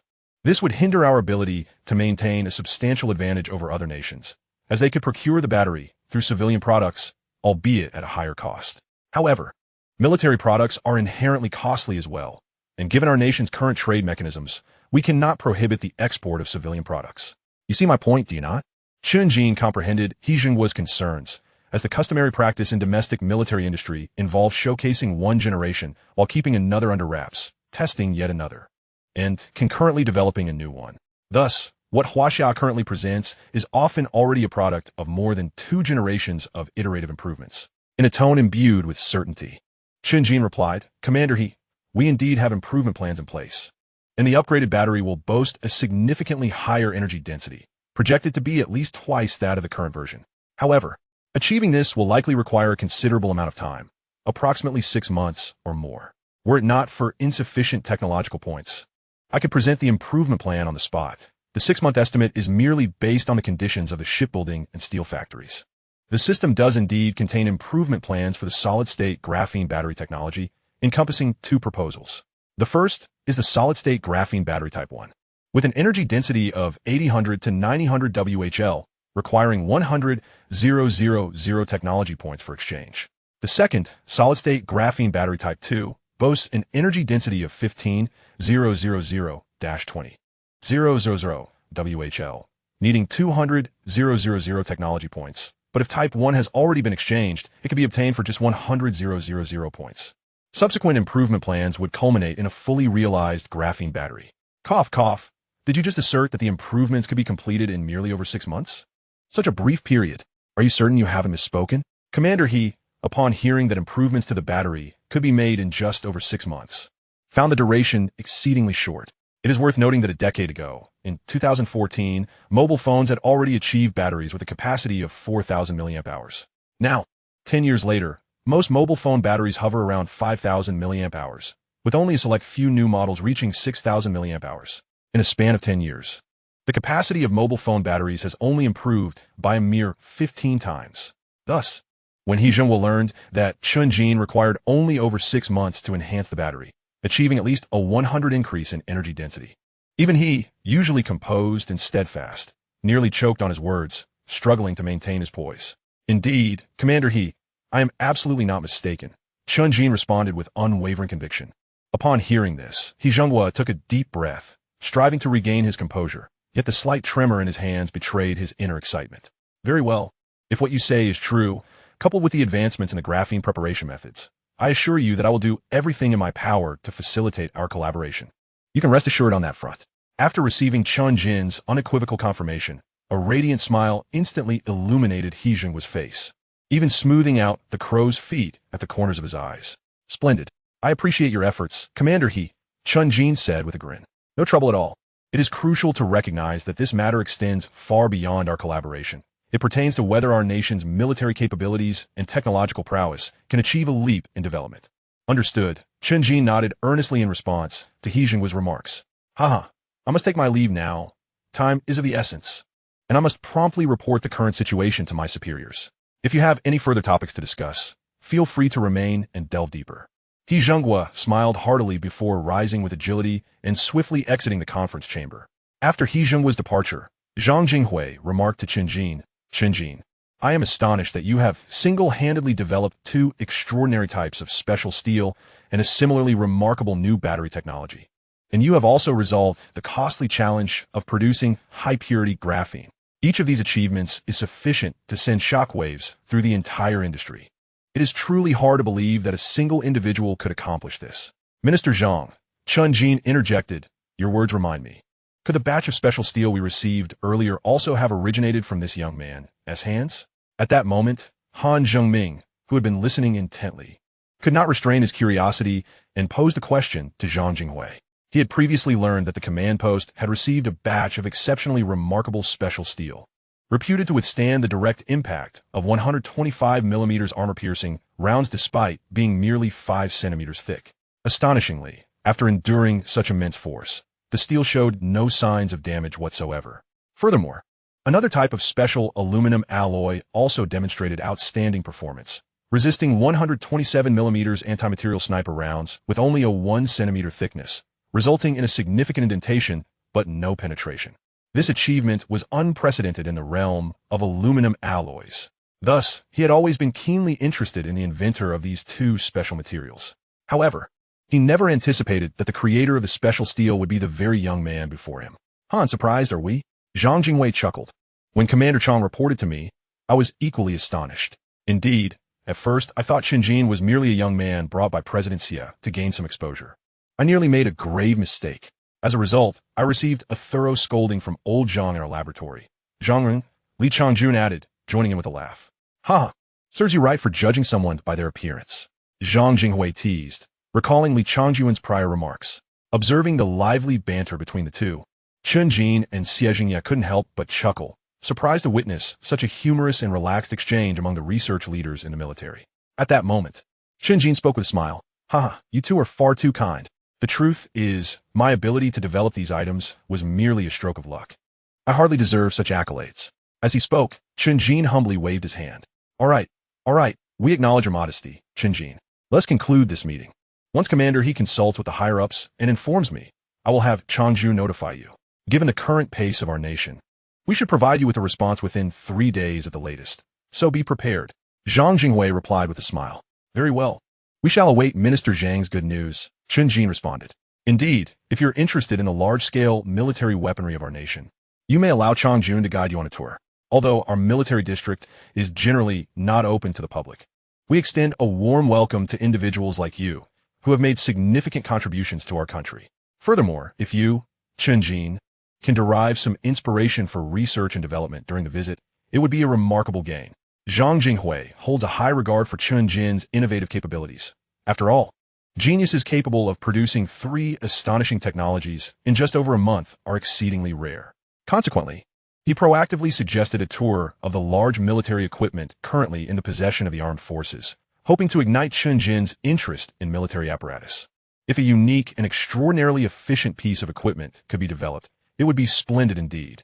Really? I have long wished to visit the defense exhibition in Haizhu City, but regrettably, I have never had the opportunity. It would be wonderful to see it here. Chen Jin exclaimed with excitement upon hearing about the chance to observe large military equipment within the military district. The prospect of examining military apparatus has always lingered in Chen Jin's mind, both in this life and the previous one. Attending a defense exhibition is the only opportunity for ordinary people to witness such magnificent military machinery up close. Yet he has always lacked the chance to participate personally. While he has seen videos captured by others on Douyin, the experience of watching through a screen is fundamentally different from witnessing it firsthand. Thus, hearing about the opportunity for an intimate tour within the military district thrilled Chen Jin immensely. Indeed, the equipment displayed in our military district consists solely of publicly acknowledged items. So aside from restrictions on photography and videography, everything else is open for observation. Of course, there may be some classified elements during the tour, and I trust you to maintain confidentiality. Zhang Jinghui responded affirmatively, noting Chen Jin's incredulous tone. Wonderful. Thank you, Minister Zhang. As for the confidentiality, rest assured, I have no desire to be labeled a traitor, Chen Jin replied joyfully after receiving confirmation from Zhang Jinghui. At that moment, Xie Jingye, who had been silently seated beside Chen Jin, nodded in agreement, indicating his approval. Observing this, Zhang Jinghui smiled and said, "Very well, let Chang Jun take you both over. I have other matters to attend to, so I shall not accompany you." Understood. Chen Jin, Xie Jingye, and Li Changjun replied in unison. Subsequently, Chen Jin and Xie Jingye, under Li Changjun's guidance, made their way to the large military equipment storage area at the Southern Theater Command.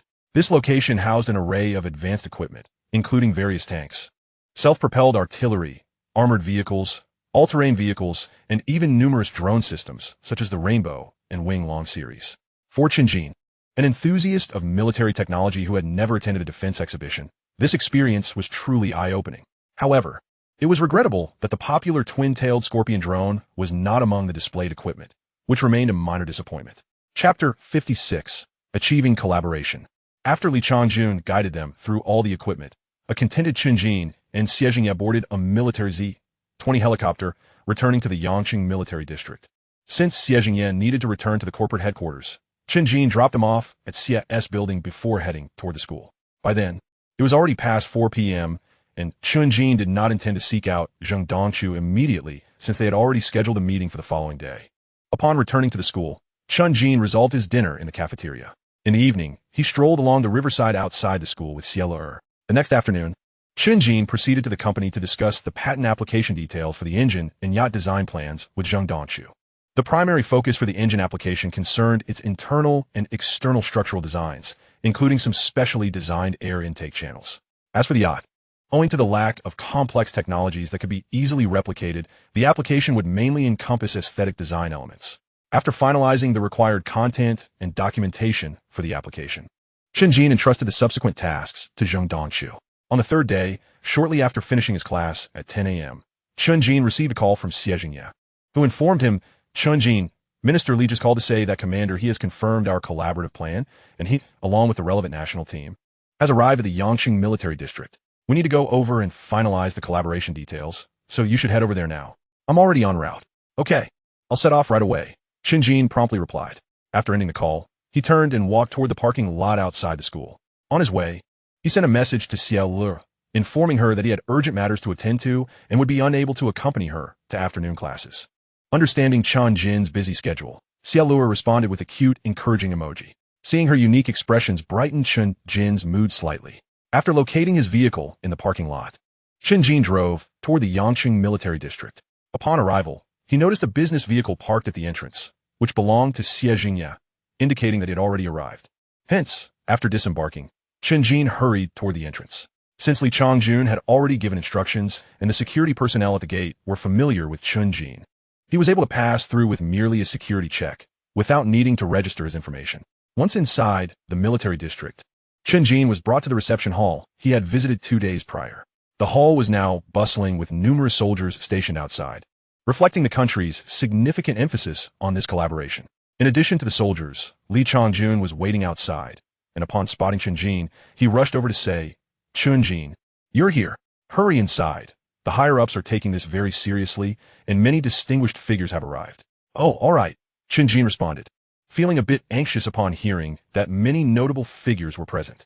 As he entered the conference room, all eyes turned toward him, and feeling the weight of their gazes, Chen Jin awkwardly greeted, hello everyone." "Ha, Chen Jin, there's no need to be nervous. Come on in and take a seat," He Zhengguo said with a smile, gesturing toward a chair. "Oh, okay." Noticing the chair He Zhengguo indicated was beside Xie Jingye, Chen Jin quickly walked over and sat down. After he settled, He Zhengguo continued, "Chen Jin, since you were absent earlier, I'll provide a brief introduction. This is Wang Tao, the Deputy Minister of the Ministry of Commerce, who you may not have heard much about. He is primarily responsible for domestic investment and has rarely been in the public eye.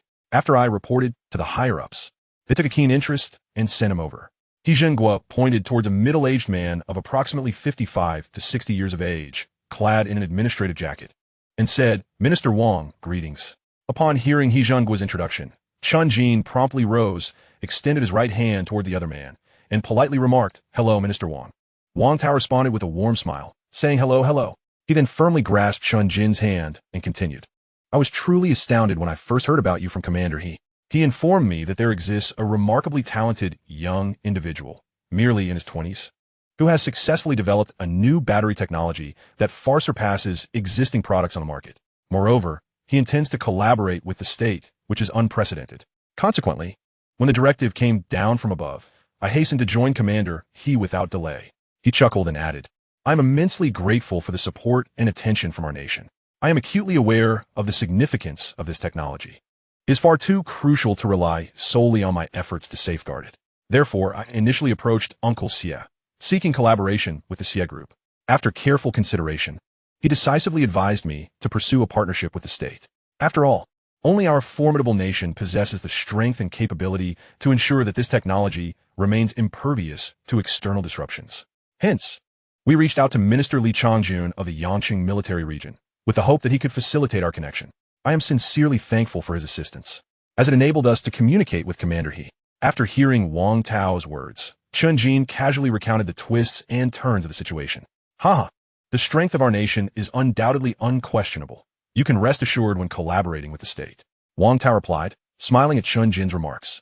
"Oh, by the way, allow me to introduce the individuals beside me. This gentleman to my right is our Deputy Director of the Patent Office, Lu Jiao. His presence here is primarily to assist us with patent registration issues, as the market for battery technology is vast, and your innovative battery technology is exceedingly advanced. Thus, we need to explore how best to protect our battery in the market, especially concerning international markets." "Greetings, Director Lu," Chen Jin said as he regarded the quietly composed middle-aged man in his 40s, standing to Lu Jiao's right. "Hello, Chen Jin. Should you have any inquiries regarding patents, please feel free to ask me," Lu Jiao replied after shaking hands with Chen Jin. "Thank you, Director Lu." Chapter 57. Achieving collaboration after the two had finished their exchange. Wang Tao continued with the introductions. "This gentleman is our Vice Mayor of Yangcheng, Lu Zhihui, and this is Deputy Director Li De from the Yangqing Land and Resources Bureau. Given that battery production necessitates the construction of factories, which in turn must be supported by additional facilities, the required land area is substantial. If we were to go through the standard commercial bidding process, it would take too long. Therefore, they have come to assist us with land acquisition and related policy matters."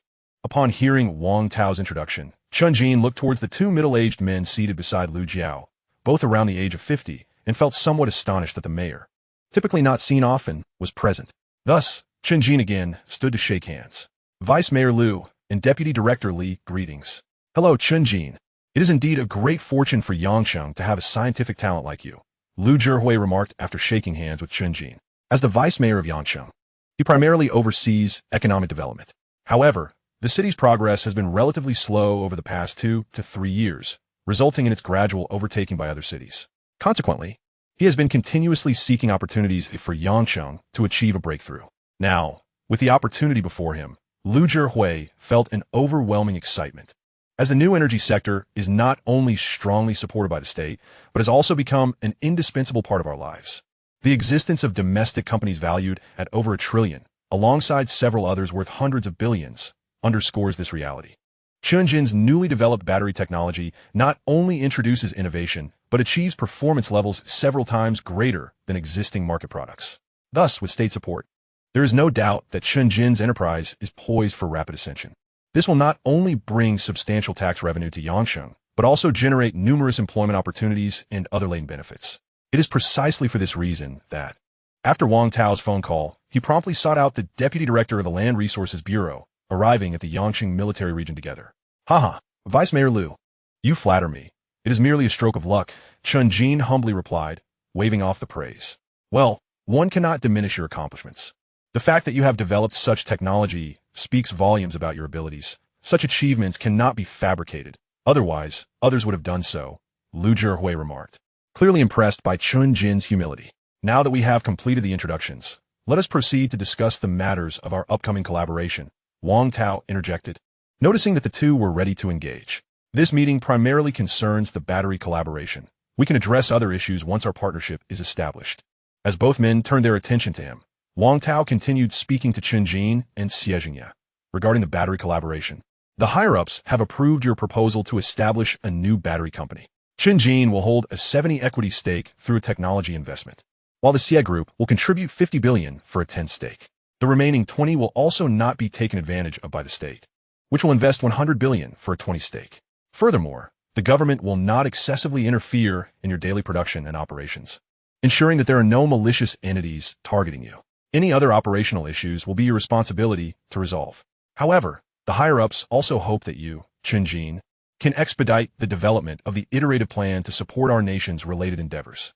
Upon hearing that the state was prepared to invest an astounding $100 billion, both Chen Jin and Xie Jingye were filled with astonishment, for their prior plan had intended to offer this 20% stake to the state free of charge. They never anticipated that the state would not only provide assistance, but also invest capital. For a battery enterprise starting with $150 billion in funding, it was not merely set to take flight. It was already soaring through the sky. With such a remarkable surprise, Chen Jin patted his chest and assured, rest assured, I will diligently expedite the development of the subsequent iterative plan in gratitude for the nation's support. In response to Chen Jin's words, Xie Jingye added, indeed, we are deeply grateful for the state's support and assistance. There is no need for concern regarding operations. Not only will I be fully committed, but our Xie Group will also wholeheartedly engage in the construction of the battery factory and subsequent operational matters. Do not feel pressured. Simply follow your plans. Even if issues arise, there is no need for fear, as you have the backing of the state, Wang Tao reassured them, having heard about Chen Jin's research capabilities from He Jingguo and feeling quite confident. As for Xie Jingye, according to his understanding, he assumed the prestigious role of president of the Xie Group in his early 30s. Over the past decade, he has not only managed the Xie Group with remarkable diligence, but has also significantly multiplied its business operations. Therefore, Xie Jingye's capabilities are undeniably impressive. Now that we have reached a consensus, let us proceed to sign this agreement. The substantial funding of $100 billion from the state will be transferred to your company's account within 3 days following the completion of your company registration. Of course, while the higher-ups have faith in you, it is essential to remind you that these funds are strictly allocated for company development and must not be used for personal expenditures. Observing both men nodding in acknowledgement, Wang Tao retrieved several copies of the agreement from his briefcase and presented them to Chen Jin and Xie Jingye. Upon reviewing the documents, they discovered it was a standard investment contract, primarily stipulating that after the establishment of a battery company by Chen Jin and Xie Jingye, the state, through a certain state-owned investment firm, would acquire a 20% stake in the company in exchange for the $100 billion investment. This investment is categorized as a conventional investment, without involvement in the daily operations of the company. After thoroughly perusing the contract, both men unhesitatingly affixed their signatures and thumbprints. The contract was produced in duplicate but required subsequent official stamping, necessitating its return to Wang Tao for further processing. Consequently, after signing, they closed the documents and handed them back to Wang Tao. Wang Tao briefly glanced over the contract to ensure its integrity before carefully placing it in his briefcase, stating, well, Now that our contract has been successfully executed, my task here is complete. Moving forward, Chen Jin, you and Xie Jingye should discuss patents and related matters regarding the factory site with Lu Jiao and Lu Zhihui. I shall take my leave now. Oh, and here is my personal business card. Should you encounter any insurmountable issues, feel free to reach out to me. With that, Wang Tao produced 2 cards bearing his name and phone number. Although they appeared quite ordinary, they represented the card of a deputy minister, carrying significant weight. The 2 men accepted the cards, carefully placing them in their pockets. Xie Jingye then replied, "Thank you, Minister Wang. We will certainly do so." Upon hearing Xie Jingye's words, Wang Tao nodded and departed the conference room, accompanied by his secretary. Following Wang Tao's exit, He Zhenhua chuckled, now that the contract is signed, my task is also complete, so I must take my leave as well. However, I am often stationed at the command headquarters, so I do not have personal business cards to provide. If you need to reach me, you can contact Chongjun Chen Jin. Especially if you have any innovative ideas regarding military equipment, please do not hesitate to get in touch. Certainly, I will do so, Commander He. Chen Jin responded with a smile. I trust you, and I look forward to your good news. With that, He Zhenhua exited the conference room. Subsequently, Chen Jin and Xie Jingye began discussions regarding patent-related matters with Lu Jiao from the Patent Office. Mayor Lu and Li Da from the Land Bureau, though not well-versed in patent issues, listened intently. After approximately half an hour of deliberation, they successfully identified several key points for patent registration.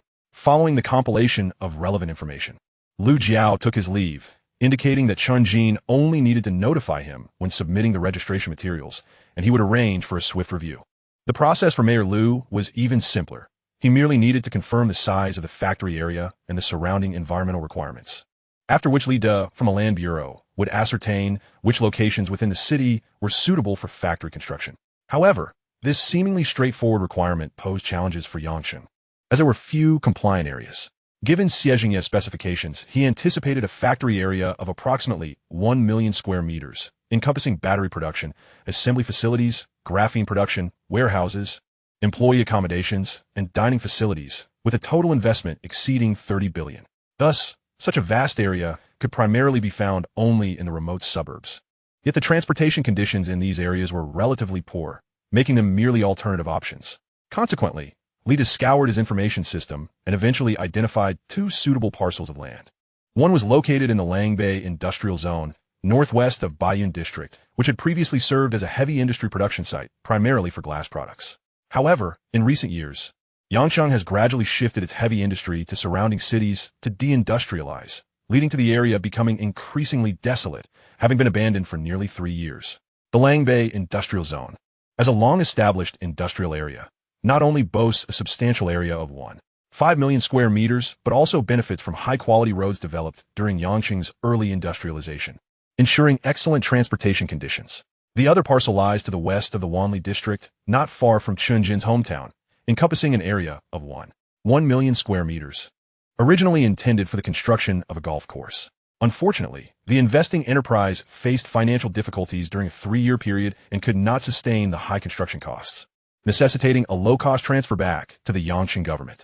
As this land had only undergone minimal preparation, the surrounding transportation conditions were relatively inferior compared to the first parcel. However, unlike the first site, this parcel is merely 2 kilometers from a highway entrance, allowing for swift access to highway transportation. This proximity to the highway was the primary reason for its initial selection for the golf course. Ultimately, both Chen Jin and Xie Jingye held a favorable view of this second parcel for the construction of the battery factory. Their reasons were twofold. First, the nearby highway entrance would facilitate the convenient transportation of materials and products, and second, its proximity to home, only 3 kilometers from Chensley village and 8 kilometers from Xie village, would not only ease their commutes, but also stimulate the surrounding economy, particularly in terms of rental demand. Although both Chen Jin and Xie Jingye planned to implement automated assembly line production, significantly reducing the workforce, many stages of production still required human oversight, including material handling, assembly, and transportation, necessitating thousands of personnel. Inevitably, some of these individuals would prefer not to reside in factory accommodations and would likely seek rental housing in nearby villages. As the population increased, it would naturally lead to a rise in housing prices and consequently stimulate the growth of other sectors such as dining, hairdressing, and retail. Thus, this development was advantageous for both Chen's Li village and Xie village. Ultimately, the two men selected the second parcel as the site for the battery factory's construction. The total area of this plot of land is 13 million square meters, designated for mixed-use purposes. As the name suggests, this land can serve both industrial and residential functions. Thus, its price is positioned between the two at a rather elevated rate of 3,000 yuan per square meter. However, considering that the battery factory is a collaborative project with the state, and recalling the substantial profits garnered by the Yangshan government during previous high-priced auctions followed by low-cost acquisitions, Mayor Liu made a decisive move to transfer the land at a nominal price of 500 yuan per square meter, with a usage period of 50 years. This means that an investment of merely 169.5 billion yuan would secure ownership of this expansive 13 million square meters of land. Yet, as the company has yet to complete its registration, the land transfer agreement cannot be finalized until the registration is accomplished, necessitating a subsequent public auction of the land. The procedural discussions are to be conducted between Xie Jingye and Mayor Liu. As the president of the Xie Group, which has its roots in real estate, Xie Jingye is well acquainted with land auctions and has participated extensively in such dealings. Moreover, as the leading private enterprise in Yangshan, he has met with Mayor Liu on numerous occasions, fostering a familiarity that facilitates amiable exchanges. After finalizing the subsequent procedures, both parties departed from the Yangshan military district. Xie Jingye needed to return to the group to prepare the necessary funds, as 50 billion yuan nearly constituted 80 of Xie Group's liquid assets. To ensure the group's smooth operation, he would have to divest some less profitable projects at a low price to maintain sufficient liquidity and avert any potential cash flow crises. Furthermore, with the impending registration of the battery company, the land transfer, and the factory construction on the horizon, he found himself back in a state reminiscent of his early days as president, busy yet fulfilled. On the other hand, Chen Jin, having no pressing matters, drove towards the university. Upon returning, during the following month, he maintained a routine of attending classes with Xie while occasionally visiting the company, the shipyard, and Beitong Steel. During this period, the company successfully completed its recruitment process, and spurred by the triple pay offered to employees working overtime, the technical department managed to finalize the construction of the official website within half a month. Currently, they are developing an app, having completed 1/3 of the functionalities, a commendable progress. The marketing personnel are also becoming familiar with the performance data of the company's products. Although they currently offer only two products, the luxurious yacht and a high-end bearing, both of which are at the pinnacle of their industry, it is essential to highlight these attributes in their promotional efforts to achieve optimal marketing outcomes. Additionally, the promotional video for the film Storm has been edited and uploaded to video sharing platforms, garnering significant attention. Thanks to Xie Liu's prior promotion, the visually stunning yacht has gained a considerable reputation, and viewers are now impressed not only by its exterior allure, but also by its formidable internal performance. Consequently, the video amassed 3 million views within a day, and upon learning that this yacht was developed by a startup company with a registered capital of 10 billion yuan, many expressed a keen interest. Even on platforms like QA, numerous inquiries arose regarding this company, named Shuangxiang Shuguang Technology. As very few domestic companies boast a registered capital exceeding 10 billion yuan, most of which are state-owned enterprises, let alone a startup. Thus, the company's background has piqued curiosity.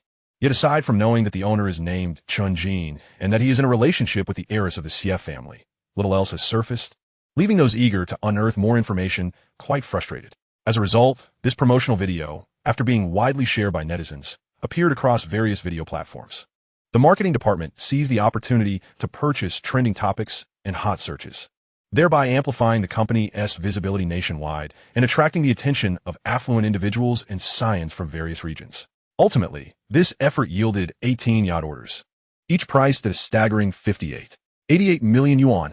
Remarkably, this occurred while the company was still in its nascent stage of promotion, merely riding the wave of trending interest. Therefore, just 1 month after the company's establishment, Chen Jin generously awarded each employee a bonus of 10,000 yuan, much to the delight of the new hires who had only been with the company for a few days, exclaiming the brilliance of their boss. Chen Jin, however, remained unfazed. With fewer than 200 employees, the total bonus amounted to just over 1 million yuan, while a single yacht could yield nearly 40 million yuan in profit. According to Wang Jiangwo's calculations, the construction cost of each yacht, once formally built, would be under 19 million yuan, resulting in a staggering profit margin of 700 million yuan from these 18 orders, a truly remarkable figure. It is no wonder that the Delai Group has achieved a market valuation exceeding $300 billion. If they could capture a share of the Lie Group's market in Europe and America, substantial profits would undoubtedly follow. With this thought in mind, Chen Jin began to formulate preliminary plans. Chapter 59. Good news. While the company thrived in activity, the shipyard also experienced promising progress. The newly constructed docks were fully completed, and the internal equipment installed, indicating that all 8 building slots were ready to commence operations. Thus, Wang Zhangguo promptly instructed the initiation of construction work. Although 7 yachts were nearing completion and were currently undergoing internal outfitting per customer specifications, expected to be ready for launch in less than 4 days. The company had already received 18 orders and anticipated more to follow. Therefore, it was imperative to expedite the pace of work to ensure customer deliveries within approximately a month. Consequently, Wang Zhangguo planned to convert 2 medium-sized docks into yacht construction slots. With a construction capacity reaching 10,000 tons, building these yachts, which weigh only around 60 tons, will be effortlessly manageable. Each medium-sized dock could accommodate at least 20 small construction slots, though due to spatial constraints, only about 10 could be realistically installed.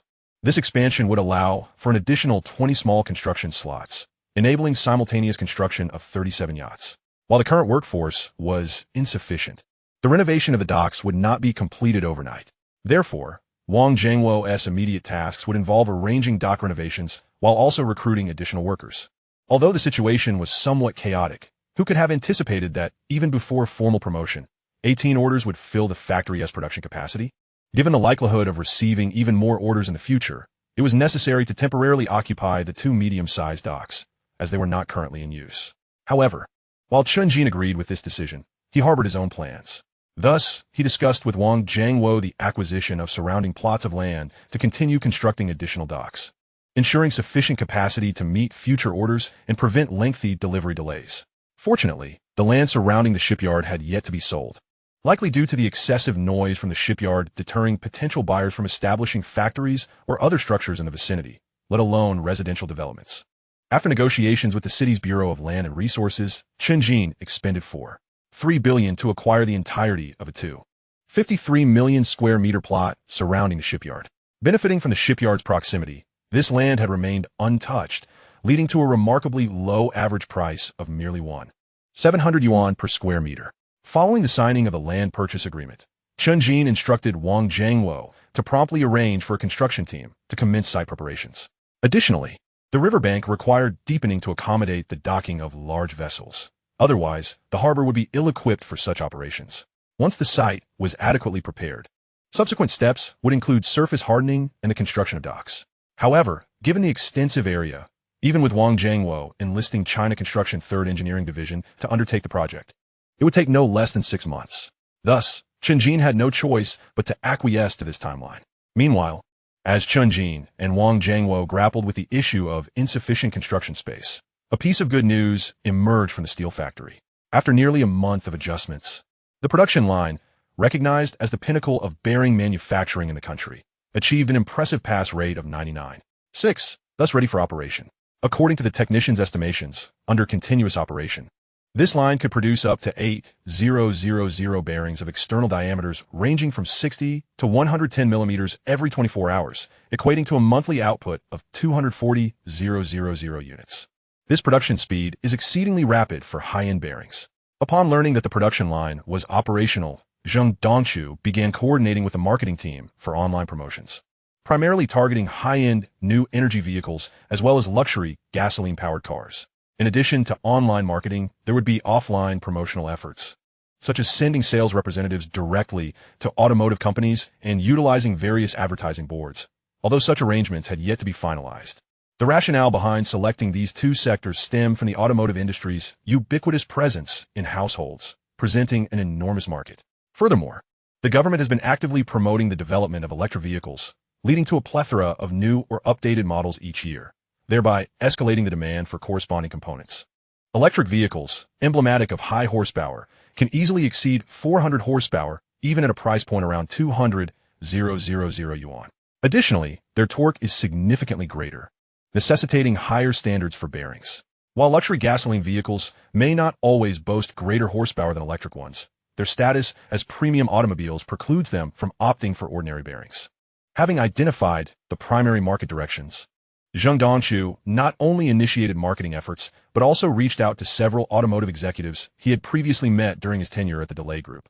Among these were executives from traditional gasoline vehicle enterprises, while two were from new energy vehicle companies, one of whom was Lei Busi, the head of the Demi Group, who had only recently embarked on vehicle manufacturing, but whose inaugural model had become a sensational success. Recalling his earlier encounter with Lei Busi, Zheng Dongchu felt a profound admiration.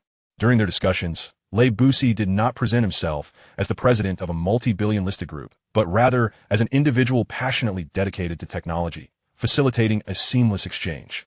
This ease of communication was quite rare, as most leaders of large corporations often exhibit an aloof demeanor or a defensive posture when interacting with others. Thus, Zheng Dongchu vividly remembered the details of their interaction. Zheng Dongchu's acquaintance with Lei Busi arose from the latter's intention to create a technologically advanced yacht infused with the Demi ecosystem for the group's anniversary celebration, known as the Mi Fan Festival. Given the multifaceted nature of this project, Lei Busi had visited the Delay Group's Huaxia branch to discuss design concepts and requirements directly with Zheng Dongchu. During their face-to-face conversation, Zheng Dongchu was deeply impressed by Lei Busi's clarity regarding his expectations and his ability to articulate the internal design layout coherently. Consequently, after their exchange, Zheng Dongchu was able to ascertain the desired layout, leading to a swift confirmation of requirements and subsequent arrangements for production, culminating in a successful commission. Reflecting on this experience, Zheng Dongchu was the first to contact Lei Busi, promoting the company's inaugural bearing and sharing detailed specifications and product images.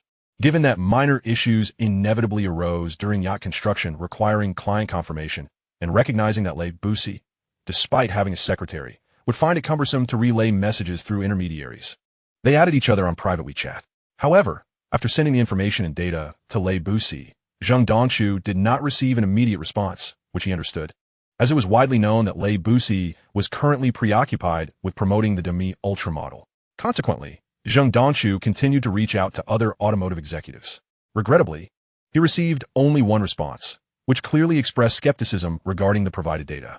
The executive dismissed Zheng Dongchu as a fraud, promptly deleting him from their contacts. Meanwhile, several thousand kilometers away, in the office of a well-known automotive company in Yangcheng, the executive scoffed after deleting Zheng Dongchu's message, remarking on the absurdity of attempting to deceive him with such claims.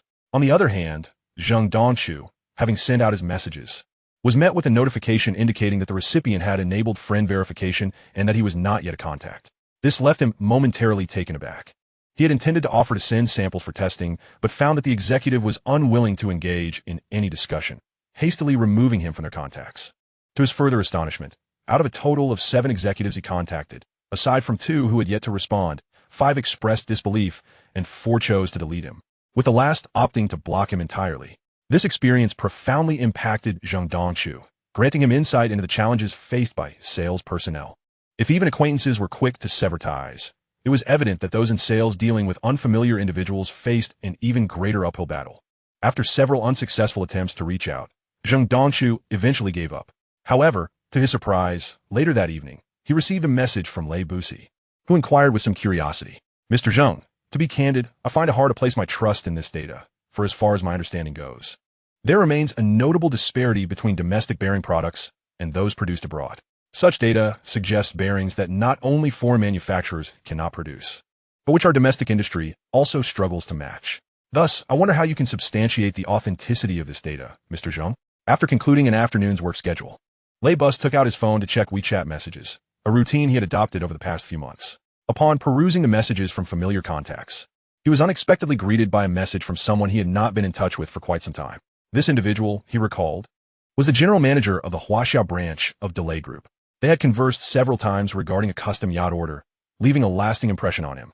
However, if his memory served him correctly, this person had departed from Delay Group a few months prior, a decision Lei Bus fully supported. Curious, Lei Bus opened the message, revealing the bearing data and images along with descriptive text sent by Zheng Dongchu, prompting his early response.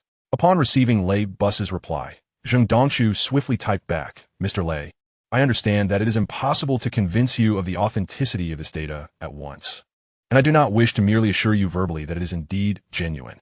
However, I can provide samples for your testing, enabling you to ascertain the true performance of our bearings. After all, why would I deceive anyone, let alone you? That would be akin to poking a tiger's backside, an exercise in futility. Indeed, you raise a valid point. Very well, please send over a few samples, and I will arrange for personnel to conduct tests. If these bearings truly possess such astonishing performance, it would indeed be remarkable, Lei Bus replied, nodding thoughtfully. He held a favorable impression of the former general manager of Delay Group's Huaxiao region, recognizing him as a technical talent with commendable management skills. Were it not for the absence of yacht-related business at Dami Group, he would have considered inviting him to join. On the other end, Zheng Dongchu was filled with delight upon receiving Lei Bus's response. The acceptance of sample testing indicated that this business deal was nearly secured. For no one would refuse a product boasting superior performance at a lower price. As someone who prioritized cost-effectiveness, Lei Bus would undoubtedly be unable to resist such an offering. Thus, Zheng Dongchu quickly replied, "Thank you very much for your trust, Mr. Lei. May I inquire which models of bearings you require? We can produce bearings with outer diameters ranging from 28 millimeters to 430 millimeters. Please proceed according to the data provided. For the address and contact number, you may use this." Lei Bus concluded, sending over a detailed drawing that included various dimensions of the bearings, such as outer and inner diameters and width specifications. Examining the data, Zheng Dongchu felt a sense of familiarity, having recently delved into the domestic automotive market and acquired substantial knowledge about the bearing specifications used in both electric and fuel vehicles, one of which closely resembled the provided dimensions. After a moment's reflection, he realized that this particular bearing was associated with a certain luxury vehicle model, one that he recalled his boss drove. The delivery address was the first phase of the Dami Automotive Factory. He promptly replied, "Understood, Mr. Lei. I will arrange for the production of the samples and send them to you shortly."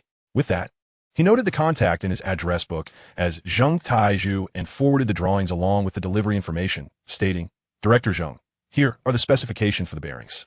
Please arrange for the production of 20 samples and expedite shipping to this address. Select the fastest courier available, as this client is exceptionally important, and we must ensure the samples are flawless." Upon receiving the message, Zheng Taizhu quickly responded, "Certainly, Manager Zheng, I will arrange for production right away." After sending his reply, Zheng Taizhu rose from his desk and proceeded outside. With mealtime still some time away, Zheng Dongchu intended to have the workers prepare the samples before lunch, as producing merely 20 units would not take much time. Arriving at the bearing production facility, Zheng Taizhu located the production line supervisor, shared the drawings, and outlined the requirements. This supervisor was a technical lead from a well-established domestic bearing company that had suffered from poor management, leading to its near demise, a fact Zheng Dongchu had taken advantage of when recruiting him. Upon reviewing the detailed specifications on the drawings, the supervisor assured there would be no issues and promptly instructed the production line to commence work. Before long, the 20 samples were produced and, after passing inspection, were delivered to Zheng Tiezhu's office. He then contacted Shunfeng Express to arrange for pickup, specifically requesting air transport. Without air freight, even the fastest ground service would take over 2 days to cover the more than 2,000 kilometers from Yangcheng to Beijing, whereas air delivery could ensure arrival within a day. To expedite the delivery to the client, air freight was undoubtedly the optimal choice. Once the courier arrived, Zheng Taizhu meticulously confirmed that the packaging was intact before allowing the items to be taken. He then notified Zheng Dongchu that the shipment had been dispatched. Chapter 61. Astonishing bearing performance. The following afternoon, Lei Bus, who had not ventured outside, sat in his office engrossed in videos about the Dami Su-7. Suddenly, he received a message from his secretary stating that a package had arrived at the automotive factory, inquiring whether he needed to sign for it. Taken aback, Lei Bus realized he hadn't ordered anything, nor would it be sent to the automotive factory, just as he contemplated instructing them to refuse the package. He recalled Zheng Dongchu's correspondence from the previous day. After confirming the shipping address, he learned that it had been sent from Yangcheng. Recognizing it as Zheng Dongchu's shipment, he instructed them to accept it and subsequently handed the package over to the factory's overseer, Yang Jian. Lei Bus then messaged Yang Jian, informing him of a batch of bearings requiring performance testing before reporting back to him. Yang Jian acknowledged the request without hesitation. Upon receiving the package containing the bearings, Yang Jian made his way to the testing facility, prepared to oversee the evaluation. This area was dedicated to testing components, ensuring that supplier products met stringent standards before being installed in vehicles. Consequently, the facility was equipped with a variety of testing instruments. After passing the package to the designated technician and conveying the need for testing the bearings within, Yang Jian departed the testing area. The technician, upon unpacking the courier, revealed the 20 bearings inside. At that moment, he marveled at their exquisite craftsmanship, exclaiming, "Wow, these bearings are remarkably refined. Which company produced them?" After a moment of astonishment, the inspector, filled with curiosity, sought to ascertain whether the bearings bore any information pertaining to their manufacturing company. Regrettably, aside from the inscribed dimensions and model numbers, no further information was present, and the parcel itself provided no clues either. Thus, he reluctantly retrieved a bearing and placed it upon the testing apparatus to commence his examination. Initially, the primary focus was on the rotational accuracy data. Upon pressing the test button, the machine began to spin rapidly under the motor's propulsion. After an exhilarating 10 minutes of continuous high-speed rotation, the apparatus displayed an accuracy reading that left the inspector utterly astonished.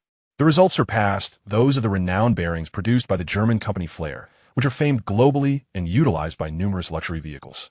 How could it be that this obscure bearing exhibited superior rotational precision compared to that of Flair? With this thought in mind, the inspector promptly proceeded to the next test, load bearing capacity. The final results were equally startling. This diminutive bearing could withstand an instantaneous force exceeding 7 tons. Typically, bearings capable of such load-bearing feats are considerably larger than this unknown specimen. What extraordinary entity could have manufactured this bearing? Undeterred, the inspector continued with subsequent tests, assessing friction coefficients, wear resistance, high-temperature endurance, and maximum rotational speed, skeptical that every parameter could reach such impressive levels. However, the data he obtained left him utterly speechless. The bearing displayed an astonishingly low friction coefficient, exceptional wear resistance, and remarkable high-temperature durability, remaining unaffected even at temperatures soaring to 800 degrees. Most bewildering was the fact that the state-of-the-art testing equipment, capable of measuring speeds up to 35,000 revolutions per minute, could not detect the limit of this bearing's speed. At such extreme velocities, most bearings would succumb to disintegration. Yet this unrecognized bearing appeared to endure without any discernible change, even after 10 minutes of testing. Realizing the significance of his findings, he swiftly recorded the data and continued testing additional bearings, simultaneously evaluating multiple specimens to expedite the process. After nearly 2 hours, he successfully completed the tests on 20 bearings, discovering that their data were remarkably consistent, with only minimal discrepancies. Subsequently, he organized all the testing data and powered down the apparatus, hastening to Yang Jin's office. Upon reaching the door, he knocked and, upon receiving permission to enter, swiftly walked in and exclaimed, "Director, where on earth did Lei Zong procure this batch of bearings? It's truly astonishing. Oh, could it be that the data for this batch of bearings is exceptionally outrageous? Bring me the data to examine," Yang Jin responded, sensing the urgency in the inspector's tone. "Director, the data is indeed extraordinary. Here it is, please take a look." With that, the inspector handed the data over to Yang Jin. Upon reviewing the figures, Yang Jin was equally taken aback, confirming multiple times that he had not misread the information. He then instructed the inspector, "Please return to continue testing, adjusting all conditions to their maximum. We need to ascertain the ultimate speed of this bearing." "Understood. I shall return immediately." Following the directive, the inspector exited Yang Jin's office and returned to the testing workshop. Meanwhile, after the inspector's departure, Yang Jin dialed Lei Busi's number. At that moment, Lei Busi, who was preparing to head home, heard his phone ring and settled back in his chair, glancing at the screen to see it was Yang Jin calling. He felt a pang of curiosity. Why didn't Yang Jin simply message him via WeChat if there was an issue? Could it be urgent? After a moment's contemplation, he answered the call. "Lei Zong, we have preliminarily tested the bearings you arranged for inspection this afternoon, and the results are quite extraordinary, almost unbelievable. I've sent the data to your WeChat. Please check it shortly. Also, may I inquire where you source these bearings? If they could be fitted onto our Su-7, the performance might see significant enhancement." Upon hearing Yang Jin's words, Lei Busi was momentarily stunned. Could the data provided by Zhang Dongshu be genuine? With this thought, he quickly replied, "Yang Jin, let me first review the data.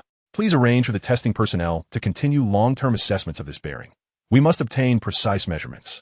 As for its origin, I cannot confirm that information at this moment." "Understood, Lei Zong. I won't disturb you further. Please review the data." After concluding the call, Yang Jin hung up, while Lei Busi, upon disconnecting, opened WeChat to find Yang Jin's message, subsequently accessing the data.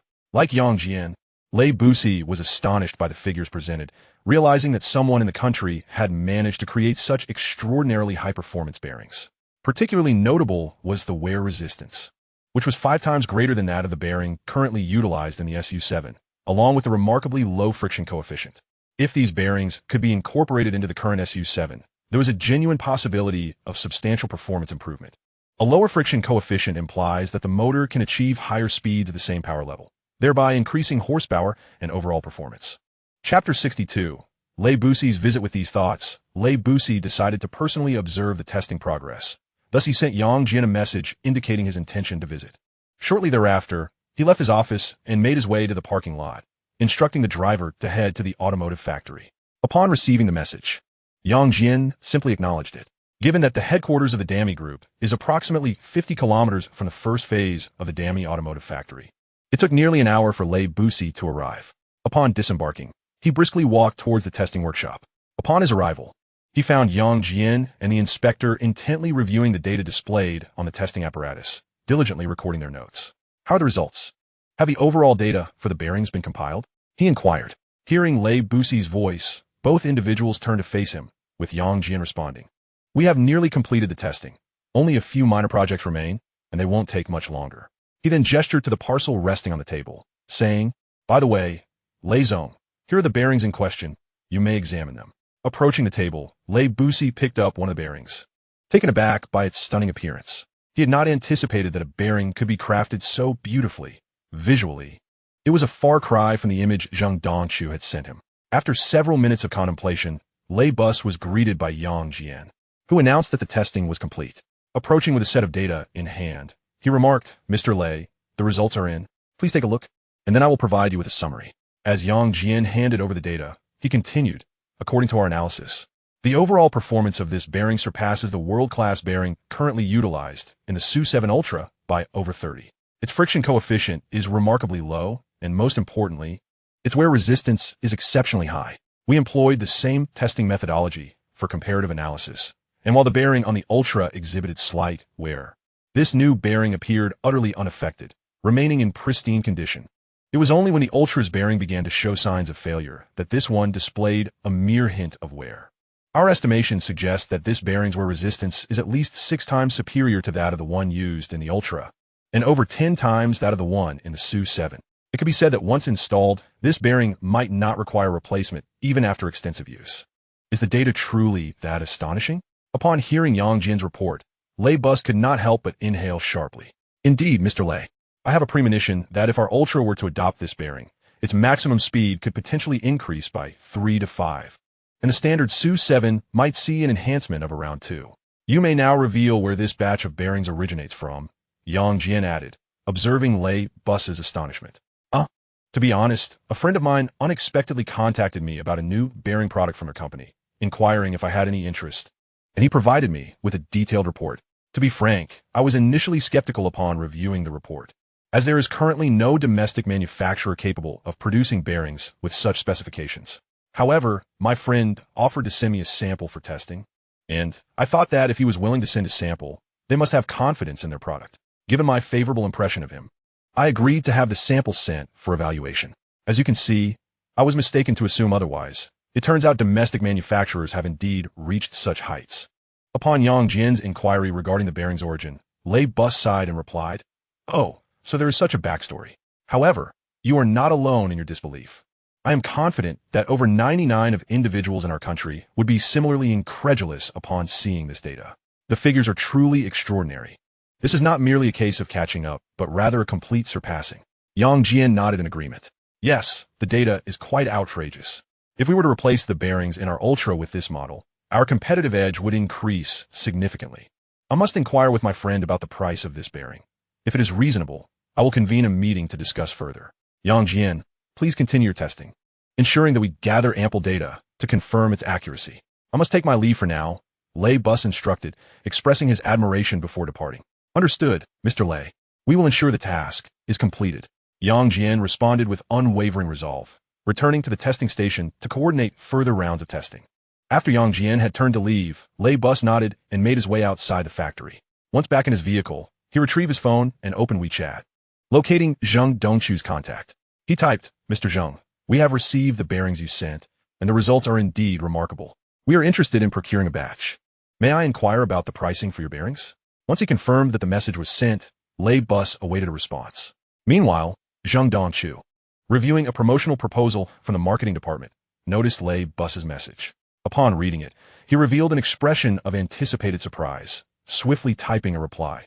Mr. Lei, our pricing is determined based on the specifications required. To calculate the price, I need detailed measurements such as outer diameter, inner diameter, and width. The larger the dimensions, the higher the corresponding price will be, and vice versa, as I'm sure you understand. However, if we base it on the specifications you provided yesterday, our price would be 350 yuan per unit. For bulk orders, I can negotiate a discount. When Lei Bus received Zheng Dongchu's confirmation of the price, he was momentarily taken aback. Could this price be accurate? Pondering this, he quickly typed back, Mr. Zheng, are you certain this price is correct? Indeed, Mr. Lei. This is our price. Perhaps you find it surprisingly low? Rest assured, this price affords us sufficient profit, Zheng Dongchu replied, anticipating Lei Bus's concern. While Zheng Dongchu only mentioned having adequate profit, he did not disclose that at a price of 350 yuan per bearing, the profit margin per unit reached 300 yuan, given that the production cost was below 50 yuan. Chapter 63. Lei Bus's Visit. Part 2. Having confirmed the pricing with Zheng Dongchu, Lei Bus felt a surge of excitement. This price significantly undercut his expectations. Based on his extensive experience, he had estimated that this bearing should command at least 600 yuan each, a figure derived from the pricing of the bearings currently utilized in the Su-7. Reports indicated that the bearings used in the standard Su-7 were priced around 350 yuan each, a reflection of bulk purchasing.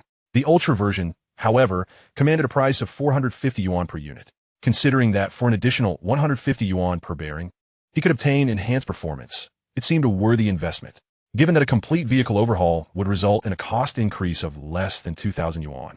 Yet yield a performance boost of 3 to 5, the cost-benefit ratio was exceptionally favorable, one that few would refuse. However, Zheng Dongchu was now indicating that such a high-performance bearing was available for merely 350 yuan each. This was equivalent to the price of the bearings used in the standard Su-7. Who could resist such an offer? Even accounting for size differences, the bearings used in the Su-7 base and Ultra versions were only marginally larger than those Zheng Dongchu had received yesterday, likely resulting in a price difference of around 50 yuan, bringing the final cost to approximately 400 yuan each. Therefore, if a complete vehicle replacement were undertaken, performance could be enhanced by 2.5 without any increase in costs, an extraordinary proposition.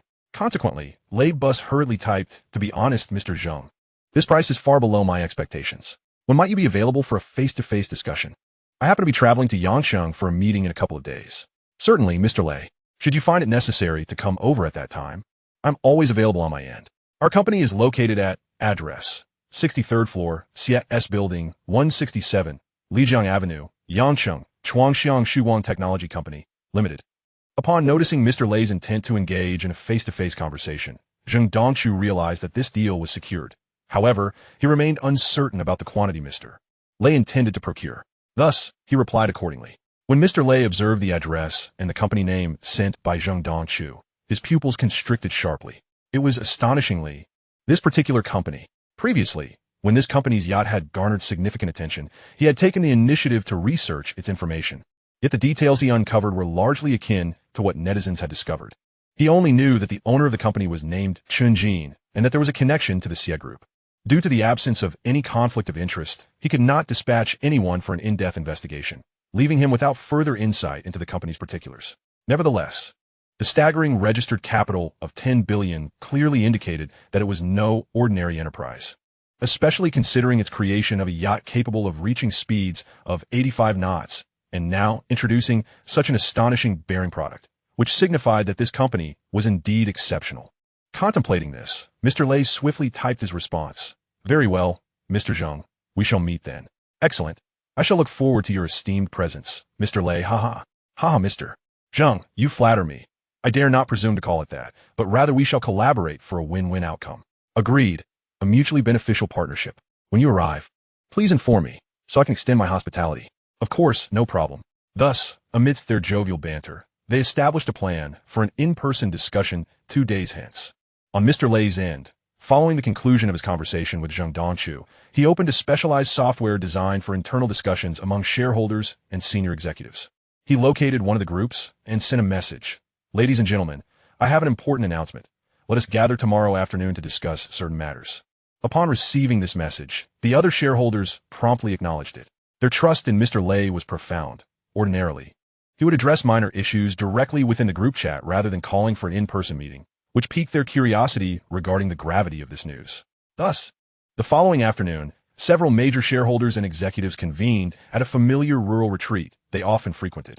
Mr. Lei wasted no time in presenting the bearing data for their review, elaborating on the origin of the data and the pricing of this bearing. The shareholders and executives were taken aback by the figures displayed, and their astonishment only grew when they heard the price.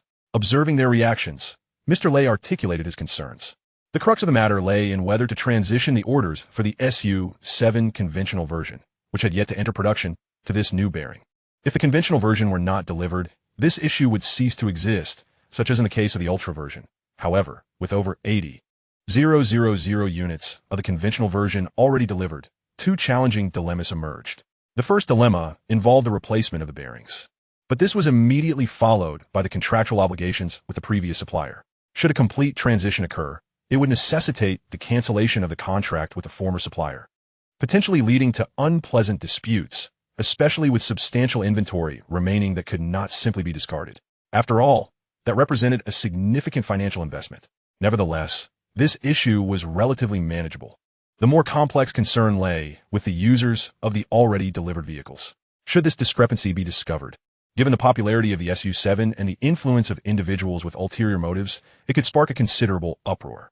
While the intention was to enhance performance, it would undoubtedly be perceived as profoundly unfair to the existing owners, who would find themselves paying the same price for two distinctly different levels of performance.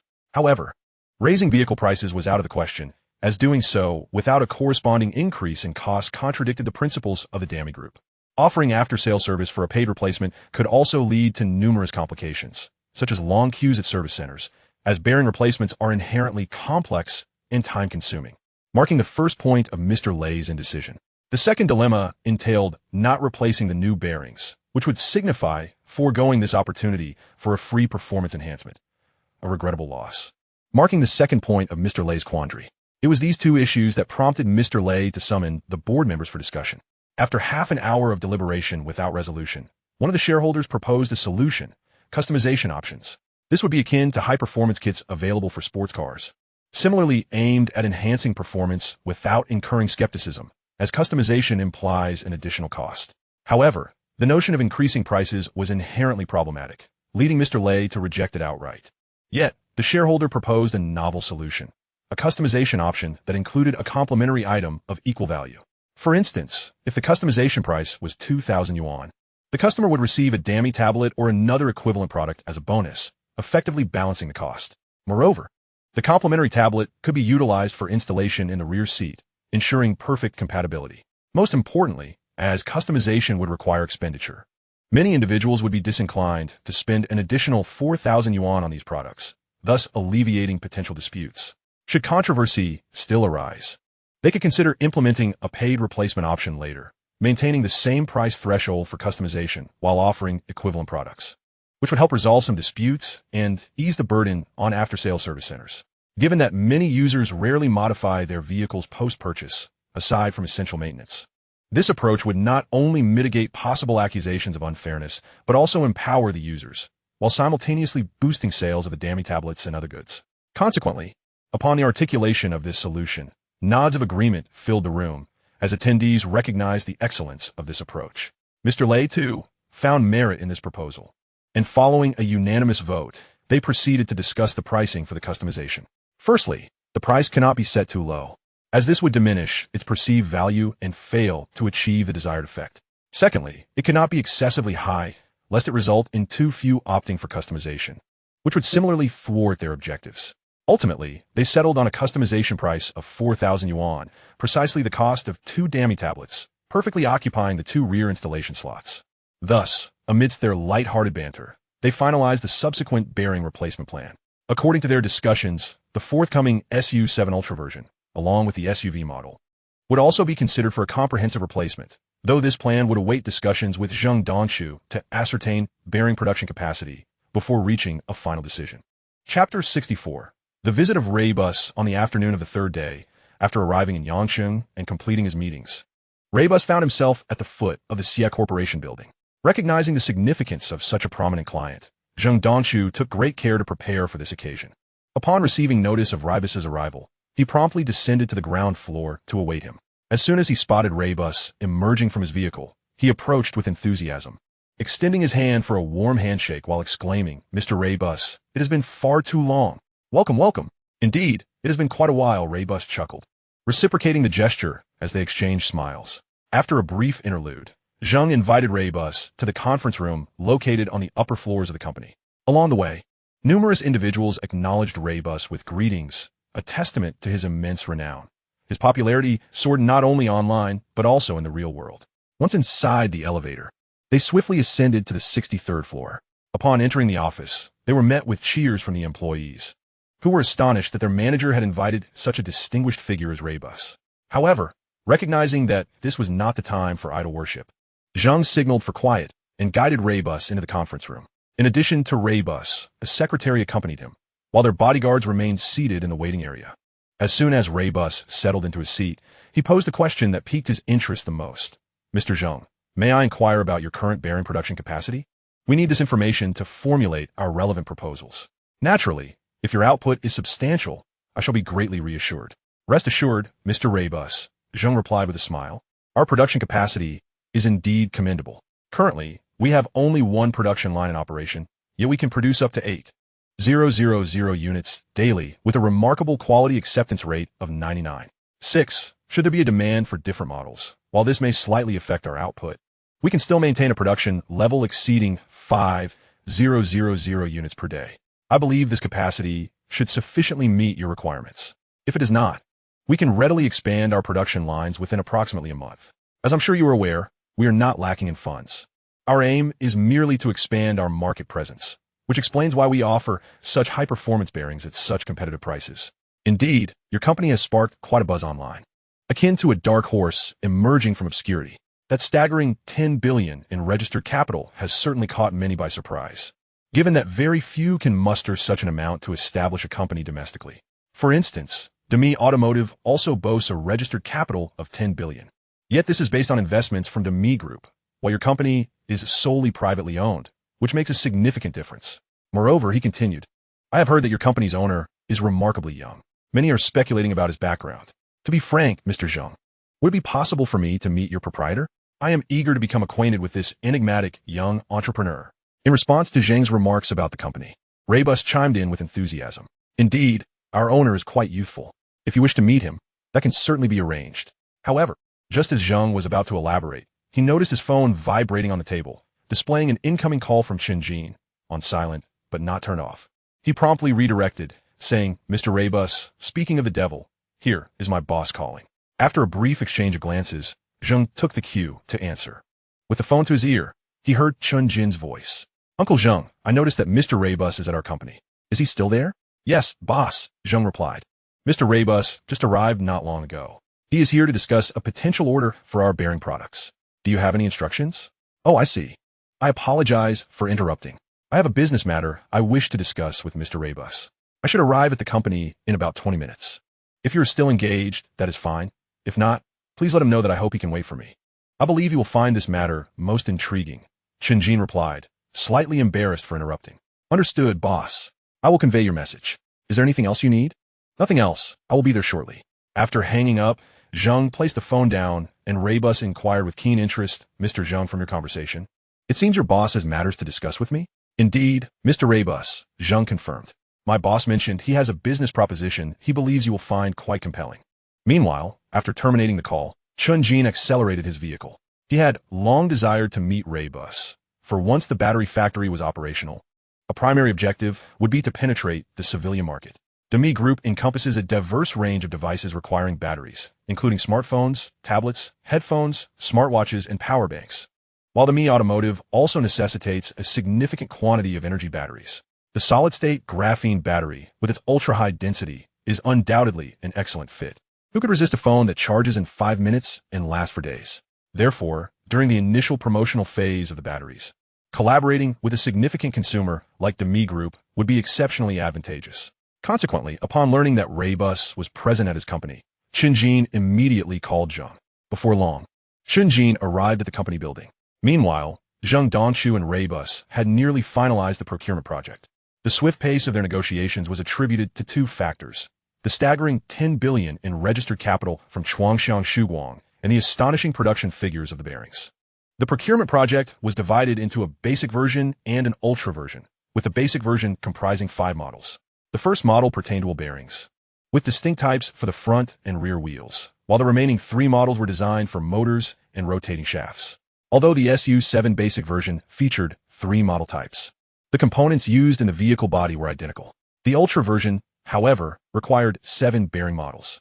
Given that this was merely an initial trial, contingent on subsequent user feedback, Raybus decided to place an order for only 100,000 units of the basic version, while the ultra version, requiring a complete replacement, also warranted an order of 100,000 units. The average price hovered around 370 yuan, leading to a total order value of 74 million yuan, marking a promising start.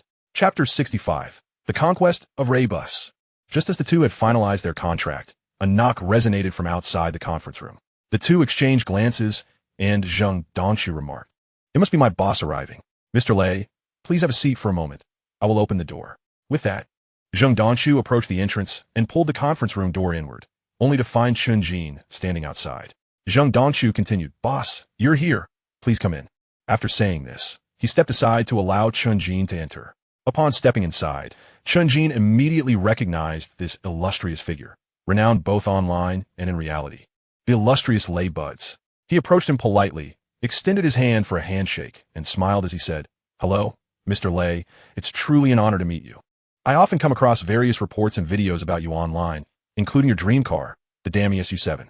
To have developed such a successful vehicle in just 3 short years is truly commendable. I have always wished for an opportunity to meet you, and it seems today I have finally found that chance." Mr. Chen, you are too kind.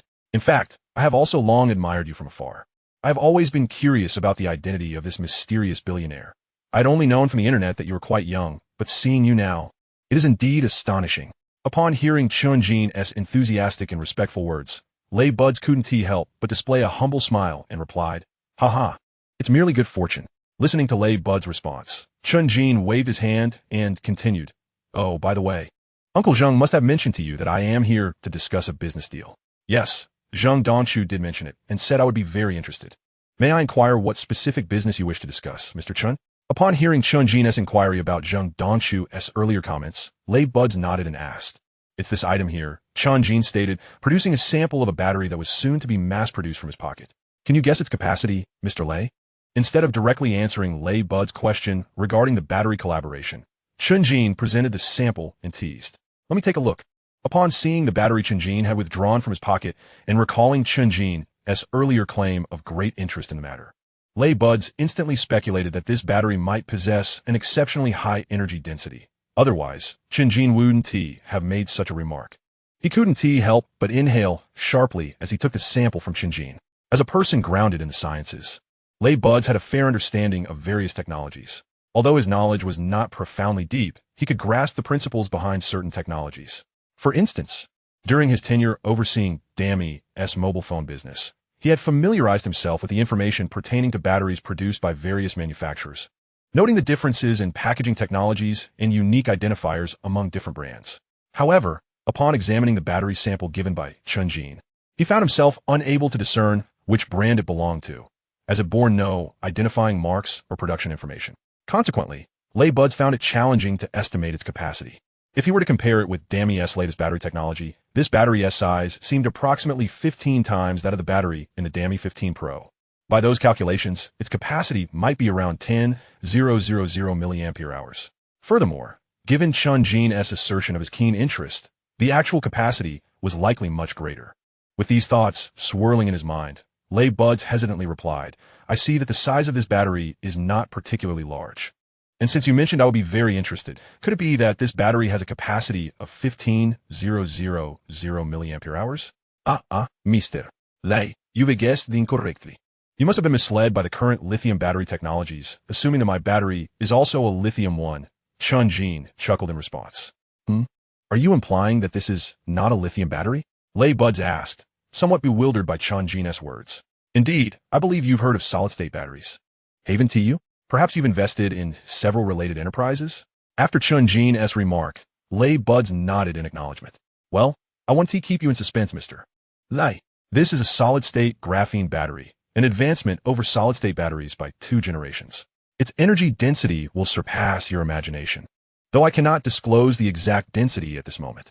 However, I can tell you that this battery possesses a capacity of 550 watt-hours with a discharge voltage of 42 V, which translates to approximately 130,000 milliampere hours, disregarding losses. Now do you understand why I said you would be extremely interested? Upon hearing Chen Jin's explanation, the typically composed Lei Buds was rendered speechless, astonished by the revelation. Unsure if he had misheard, he tentatively asked, Mr. Chen, I must not have heard incorrectly, right? You said this battery contains 130,000 milliampere hours? Ah, surprised, aren't you, Mr. Lei? You have not misheard. It is indeed 130,000 milliampere hours.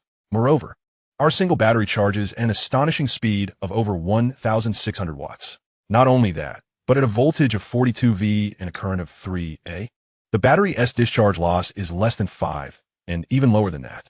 Of course, you need not worry about me misleading you. We will soon commence mass production of this battery, and you, Mr. Lei, will soon receive news of it, as we are about to collaborate with the Xie Group and the State Council's Investment Promotion Department with a total investment of 150 billion, which has already been finalized. Currently, we are constructing the factory and registering the company as qualifications. Once the factory is completed, we can immediately commence production. The reason I sought your presence, Mr. Lei, is that I wish to establish a partnership with Dami Group. I believe Dami Group would be an excellent collaborator, especially since I've heard that Dami Auto is set to launch the SU7 Ultra version and an SUV model next year. Thus, I'm certain your demand for batteries will be quite significant. Our initial promotional targets are mobile devices and new energy vehicles, which align perfectly with Dami Group's offerings. This is why I wish to discuss this with you in person. My proposal is that as we approach mass production, we can jointly unveil the products, such as the upcoming Ultra version of the SU7 and subsequent models of the Dami 15. After expressing his thoughts in one breath, Chen Jin turned to look at Lei Buds, who was equally stunned by the audacious claims made by Chen Jin. Despite having navigated the business world for many years, he had never encountered such an outrageous situation. Typically, the evolution of technology is based on verifiable foundations, advancing incrementally through breakthroughs.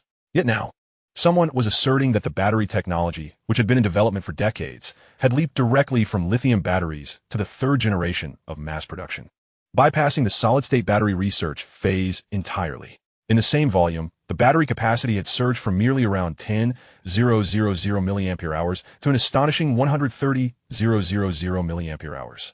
Who wouldn't be bewildered upon hearing such an assertion? This is tantamount to a direct transition from elementary school to university. Anyone hearing such an outrageous matter would undoubtedly be left in a state of bewilderment. Even the typically composed Lei Bus, for a moment, was taken aback by this news. After a brief pause to collect his thoughts, he remarked, Mr. Chen, I am truly grateful for your trust in our rice group. This matter is of utmost importance. May I inquire how long it will take for you to commence mass production? Lei Bus continued, I need to discuss this with the company's senior management and consider postponing the release of subsequent products. Chen Jin, oblivious to the respect embedded in Lei Bus's tone, pondered for a moment before responding. Based on our current progress, we anticipate completing the first phase of the factory construction and production line installation around February of next year. At that time, we will simultaneously initiate our production plan for small batches. Even for the first phase, we have designed a facility spanning 100,000 square meters, which is quite expansive. For batteries of this specification, we expect a daily output of 50,000 units, and for smaller versions suitable for smartphones, the production could exceed 60,000 units. Naturally, as our workforce becomes more proficient, this output will continue to rise. Excellent. Once again, I appreciate Mr. Chen's confidence. I will convene a senior management meeting immediately upon my return and relay the discussed outcomes to you. Perhaps, Mr. Chen, we could connect on WeChat? Upon hearing Chen Jin's rough timeline for mass production, Lei Bus felt a sense of reassurance and suggested this. The two then exchanged WeChat contacts, and upon completion, Chen Jin retrieved another battery from his pocket and handed it to Lei Bus, saying, Oh, by the way, please take this battery with you, Mr. Lei. I have another one here, which you can test independently for added credibility. However, I hope you will ensure confidentiality. After receiving the battery, Lei Bus nodded affirmatively. Rest assured. Mr. Chen, I fully understand the importance of confidentiality regarding such a significant matter. Haha. Well then, let us toast to a fruitful collaboration. Indeed, to a successful partnership. With that, the two extended their hands for a firm handshake. Chapter 66. The internal meeting of the Rice Group that evening. Upon returning to the company, Lei Bus convened an urgent high-level meeting for the mobile project department. The meeting primarily focused on discussing the potential impacts of delaying the release of a product. This product, of course, was the flagship model of the Rice 15 series, the Rice 15 Ultra. According to the customary timeline of the past 3 years, the flagship product typically launches around 5 months after the digital series, approximately in March of the following year. Prior to its release, there would usually be a lengthy period for stock preparation to ensure ample inventory at launch. If Chen Jin's team would not begin battery production until March of next year, this would imply that the release of the Rice 15 Ultra with the new battery could not occur until at least May. While they could initially work on the design of the phone's exterior and internal motherboard, they would still need to accommodate numerous adaptations, especially considering that the charging power of the new battery was significantly higher, rendering the previous 100-watt charging solution obsolete. This necessitated a complete overhaul of the charging scheme, including substantial modifications to the internal motherboard structure, which would require considerable time for adaptation. Nevertheless, in light of the immense advantages posed by the ultra-capacity battery, these challenges appeared trivial. Even if they had to forfeit this generation's flagship product, they deemed it a worthy sacrifice. Thus, the primary focus of their discussion was how to finalize the phone's design prior to the commencement of battery mass production, enabling them to proceed directly to assembly once the batteries were available. Ultimately, one executive proposed a solution. Could Chen Jin's team produce a few batteries resembling the shape of the Rice 14 Ultra for real machine testing? They could then directly replicate the exterior design of the Rice 14 Ultra, thus bypassing the design process and saving both time and costs associated with mold creation. This would allow them to allocate the saved time to adapting the battery charging and discharging modules.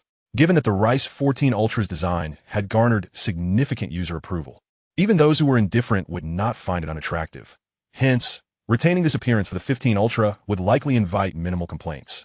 However, introducing a formidable 80,000 milliamp-hour battery, equivalent to the volume of a typical smartphone battery, would shift the discussion from aesthetics or performance capabilities to the sheer magnitude of the battery itself. Consequently, this proposal was unanimously approved, prompting Lei Bus to consult Chen Jin on the matter. Naturally, Chen Jin was amenable, as the laboratory could easily accommodate such a request. Upon receiving Chen Jin's confirmation, the attendees of the meeting could not suppress their excitement. This way, they could first design the charging and discharging scheme using the sample batteries, subsequently producing the corresponding components, and then proceed with assembly as planned once the batteries arrived. With the issue of the smartphone's delayed release seemingly resolved, Lei Bus promptly contacted senior executives from the automotive division and key technical personnel for another meeting. This time focused on the delay regarding the release of the Rice SU-7 Ultra version. Given that the SU-7 Ultra had recently been unveiled and was slated for delivery around March of the following year, any postponement could not extend excessively, as this would subject them to intense public scrutiny. Furthermore, following the launch of the SU-7, the Rice Group had remained in the spotlight, and any prolonged delay could exert far greater pressure than competitors, even placing Lei Bus under significant strain. Thus, their time was limited, with a maximum of 6 months remaining. During this period, they needed to design an entirely new battery pack. The battery pack itself was a complex assembly, comprising hundreds or even over 1,000 individual batteries. To maximize the battery pack's performance, precise series and necessary parallel connections were essential, involving extensive data simulations. The SU-7 Ultra, as a high-performance electric vehicle, boasted a peak power output of an astonishing 1,138 kilowatts, necessitating elevated design standards for the battery pack. Therefore, the pressing challenge they faced was how to redesign a high-performance, high-safety battery pack within a restricted time frame. The technicians, upon hearing this requirement during the meeting, were overwhelmed with anxiety. However, they quickly recognized that such an opportunity for a debut was rare and unlikely to present itself again. Despite their apprehensions, they understood that it was imperative to achieve this goal. After 3 days of deliberation, they failed to devise a feasible plan. Considering the battery's capacity, if they were to maintain the same dimensions as the Ultra version's battery pack, it might yield an energy capacity of 800 to 900 kilowatt hours, while the original battery pack's charging power was below 300 kilowatts. In other words, if they relied on the previous charging power, fully charging the entire battery would take over 3 hours, which was excessively lengthy. They must redesign a battery pack that boasts a higher charging power based on this characteristic. Additionally, they need to develop a corresponding charging station to achieve this enhanced charging capability. Ultimately, after an entire month of diligent effort, they successfully designed the new battery pack, a feat made possible by the superior safety features of solid-state batteries, which allowed them to allocate less time to safety considerations. In contrast, lithium batteries, due to their propensity for violent reactions upon exposure to air, compel automotive manufacturers to focus primarily on safety in their battery designs. Various thermal management measures are implemented solely to prevent the batteries from experiencing catastrophic failures in adverse conditions, thereby safeguarding the lives of drivers and passengers. This predicament is a source of frustration for all new energy vehicle manufacturers, as no amount of contemplation can predict the exact scenarios in which a battery might catastrophically fail. They can only strive to mitigate such occurrences through thermal management strategies, without the possibility of complete prevention. However, with solid-state batteries, this concern is entirely alleviated, as they inherently do not ignite, thus eliminating the risk of catastrophic failure. Furthermore, unlike lithium batteries, solid-state batteries do not generate heat during charging or discharging. Consequently, their focus shifts to ensuring the structural integrity of the battery pack and providing adequate external protection. Of course, the necessary thermal management measures cannot be overlooked, not only for passenger safety, but also for the sake of their own reputation. Ultimately, they restructured the circuit layout based on the original Ultra version of the battery pack. The redesigned battery pack achieved an astonishing maximum charging power of 2,600 kilowatts, with a discharge power also reaching 1,500 kilowatts, which was a deliberate limitation. Had there been no constraints on the current motor's power requirements, they could have engineered an even higher discharge capacity. Nevertheless, due to the lack of sufficient batteries to assemble a real battery pack for testing, they could not ascertain the energy capacity of the battery pack and had to rely on existing battery data for simulated calculations, postponing actual testing until the batteries became available. But that is a matter for another time. Chapter 67. The controversial Weibo post. After concluding the meeting regarding the delayed launch of the Mi 15 Ultra, Lei Jun returned to his office and took out his phone to capture several close-up photographs of the bearings he had specifically brought back. He then posted on Weibo, accompanied by the text, "Good evening. This is a special component that can enhance the performance of our SU-7x2. 5. Does anyone know what it is used for?" Following the posting of his Weibo update, Lei Jun proceeded to another meeting concerning the delayed launch of the SU-7 Ultra. Unbeknownst to him, this Weibo post quickly garnered attention from various netizens and multiple self-media marketing accounts. Some netizens began to ponder what Lei Jun intended to convey with this post. Others, who were unclear about the purpose of the component, flooded the comments section with inquiries. Meanwhile, some users began to mock the notion that a bearing could enhance a vehicle's performance by 2.5, deeming it absurd and accusing Lei Jun of resorting to unscrupulous marketing tactics. Thus, amidst the comments and shares from Mi fans, curious onlookers, and various marketing accounts, Lei Jun's Weibo post, accompanied by the trending title Lei Jun Bearing, swiftly climbed to the 45th spot on the trending search list. This demonstrated one thing. For Lei Jun, garnering trending attention was as effortless as drinking water. After his post entered the trending list, a considerable influx of netizens arrived to observe the situation. These observers also found themselves perplexed by Lei Jun's statement, as most believed that enhancing electric vehicle performance could only be achieved through higher-powered motors. No automotive manufacturer had ever suggested that a bearing could improve a vehicle's performance, leaving even many Mi fans puzzled by Lei Jun's post. At that moment, during the meeting, as he watched the technical team passionately discuss how to swiftly design a new battery pack, he suddenly noticed his secretary waving at him from outside the conference room. Upon witnessing this, Lei Jun assumed something must have occurred, as the secretary was aware he was in a meeting and would not approach unless it was urgent. Therefore, he quickly rose and exited the conference room, inquiring of his secretary, "What is it? What happened? Why the urgency?" The secretary, seeing Lei Jun had emerged, promptly replied, "Mr. Lei, the Weibo post you made earlier has now entered the 13th spot on the trending list. Many netizens are confused about your post, and numerous marketing accounts are amplifying the discussion. The public relations department is concerned it may lead to negative repercussions, so they want to know your thoughts on whether we should initiate any public relations efforts." Lei Jun was taken aback to hear that a seemingly casual Weibo post had climbed to the 13th position on the trending list. Although he was accustomed to frequently making headlines, he did not expect such a straightforward post to do so. He responded, "No need for public relations. This is a good thing for us. Let the netizens discuss it for a while, and we can release an announcement later. Understood, Mr. Lei. I won't disturb your meeting any further. I'll inform the public relations team. The secretary responded before taking her leave. Yes, go ahead. And ensure the public relations team keeps a close watch on online discussions. If any urgent issues arise, they can first report to Mr. Liu, Lei Jun instructed. After the secretary departed, Lei Jun returned to the conference room and continued to listen to the discussions, occasionally contributing his insights. Thus, the hour grew late, arriving at 10 p.m. Due to the inability to reach a conclusion in a short time, Lei Jun decided to let everyone go home while he returned to his office to check on the online discussions surrounding his Weibo post. Initially, Lei Jun assumed that the trending topic would have dissipated, as nearly an hour had passed, and typically, only significant events remain on the trending list for more than an hour. Since this trending topic stemmed solely from single Weibo post, he expected it would not last long. However, to his astonishment, upon opening the trending list, he discovered he still held the 21st spot. This was truly bizarre. Could it be that his Weibo post possessed some sort of magic?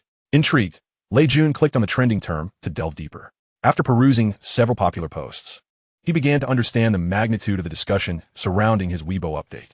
It appeared that many were baffled by the notion that a mere bearing could enhance performance, compounded by some dissenters stirring the pot, leading many netizens to question the credibility of his claims. Concurrently, some users expressed skepticism regarding Lei Jun's willingness to make such assertions casually, prompting them to share their own perspectives in the comment section. Thus, a confluence of factors contributed to the sustained trending of this Weibo post for several hours. After perusing several highly praised comments beneath trending posts, Lei Bus realized the necessity of providing some clarifications. However, he understood that a textual description would be rather lengthy and laden with extensive data. Thus, he contemplated utilizing a live broadcast for presentation, a method he frequently employed. Once he had considered the content for the upcoming broadcast, Lei Bus notified the Public Relations Department of his intention to schedule a live session in 2 days and informed them that he would address prior inquiries on Weibo. Upon receiving the notification, the head of the Public Relations Department instructed the on-duty staff to promptly monitor their boss's Weibo and to share his posts using the official company account.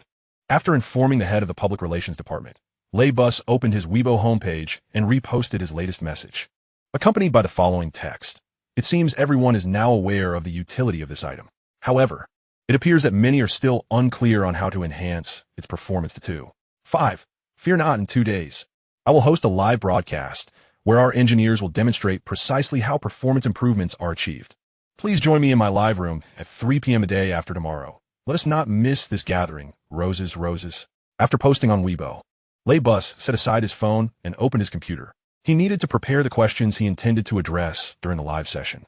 Only with sufficient preparation could he ensure the smooth progression of the broadcast. Meanwhile, the on-duty personnel in the Public Relations Department, having seen their boss's post, promptly logged into the official account of the company to repost it, adding various captions. What magic lies within such a small bearing? Join us on November 16th at 3 p.m. for Lei's live broadcast, where all will be revealed. We shall not miss it. Roses. Looking forward to Lei's live broadcast at 3 p.m. on November 16th. Let us gather and not be absent, hearts. With the reposts from various official accounts of the company, Lei Bus's Weibo post climbed back to trending status. At that moment, Chen Jin, who was scrolling through videos, received a news alert regarding Lei Bus. Having just concluded a business discussion with him that day, he instinctively clicked on the notification. He was then confronted with Lei Bus's post about the bearings, leaving him momentarily speechless. He recalled that Zheng Dongchu had mentioned Lei Bus's visit was to discuss bearing procurement.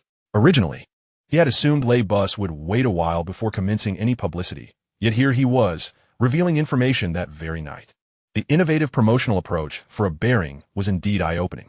However, reflecting further, Chen Jin realized there was no fault in this strategy, as he was well aware of the stellar performance of the bearing products he had presented. Their friction coefficient was significantly lower than that of currently available high-end bearings. A reduced friction coefficient translates to a smoother operation of the motor and wheel axles, and with the high power and rotational speed of electric vehicle motors. Such performance enhancements were entirely plausible. Lei Bus's marketing prowess is truly remarkable, Chen Jin mused, as he finished reading the news and prepared to return to his videos. A thought struck him. The publicity following Lei Bus's announcement would undoubtedly pique the interest of numerous automotive manufacturers in this bearing. If these companies were to place orders, the current production capacity would surely fall short. Hence, it was imperative to increase production lines substantially. With this in mind, Chen Jin immediately messaged Zheng Dongchu, urging him to discuss the augmentation of production lines with Zheng Taizhu, emphasizing the need for swift action. Zheng Dongchu, too, had received the news alert and, realizing that their bearings were poised for a surge in demand, was about to consult Chen Jin when he noticed the message from him. With a knowing smile, he replied with an acknowledgement and continued to scroll through the trending Weibo posts. Chapter 68. The bustling broadcast time flew by, and soon it was 2:55 p.m. on the day of the broadcast. Although the show had yet to commence, a multitude of fans and netizens had already flocked to Lei Bus's live room, quickly pushing the viewer count to 100,000. As the audience awaited the start of the broadcast, they inundated the comment section and chat with messages. Unfazed by the excitement, Lei Bus, noting that the time was nearly upon them, instructed the staff to activate the cameras and microphones. In an instant, Lei Bus's familiar visage appeared on the screen, eliciting a flurry of enthusiastic comments from viewers, such as "Good afternoon, Lei," and "Lei Bus, Jing fan." However, unlike previous broadcasts, this one was not set in a room specifically designed for streaming. Rather, it took place in a space resembling a laboratory. Behind Lei Bus loomed a large transparent glass window, through which several staff members clad in white lab coats could be seen busily preparing for something. Having habitually glanced at the comments, Lei Bus addressed his audience. "Good afternoon, everyone. Welcome to my live room, dear fans and netizens. Today, we are in a laboratory where we will demonstrate the performance enhancement capabilities of the bearings I previously discussed. Now let us shift the camera. Do you see those two devices? They're specialized equipment. Does anyone in the audience recognize them?" After posing the question, Lei Bus observed numerous viewers correctly identifying the equipment. He continued, "It seems many of you are knowledgeable.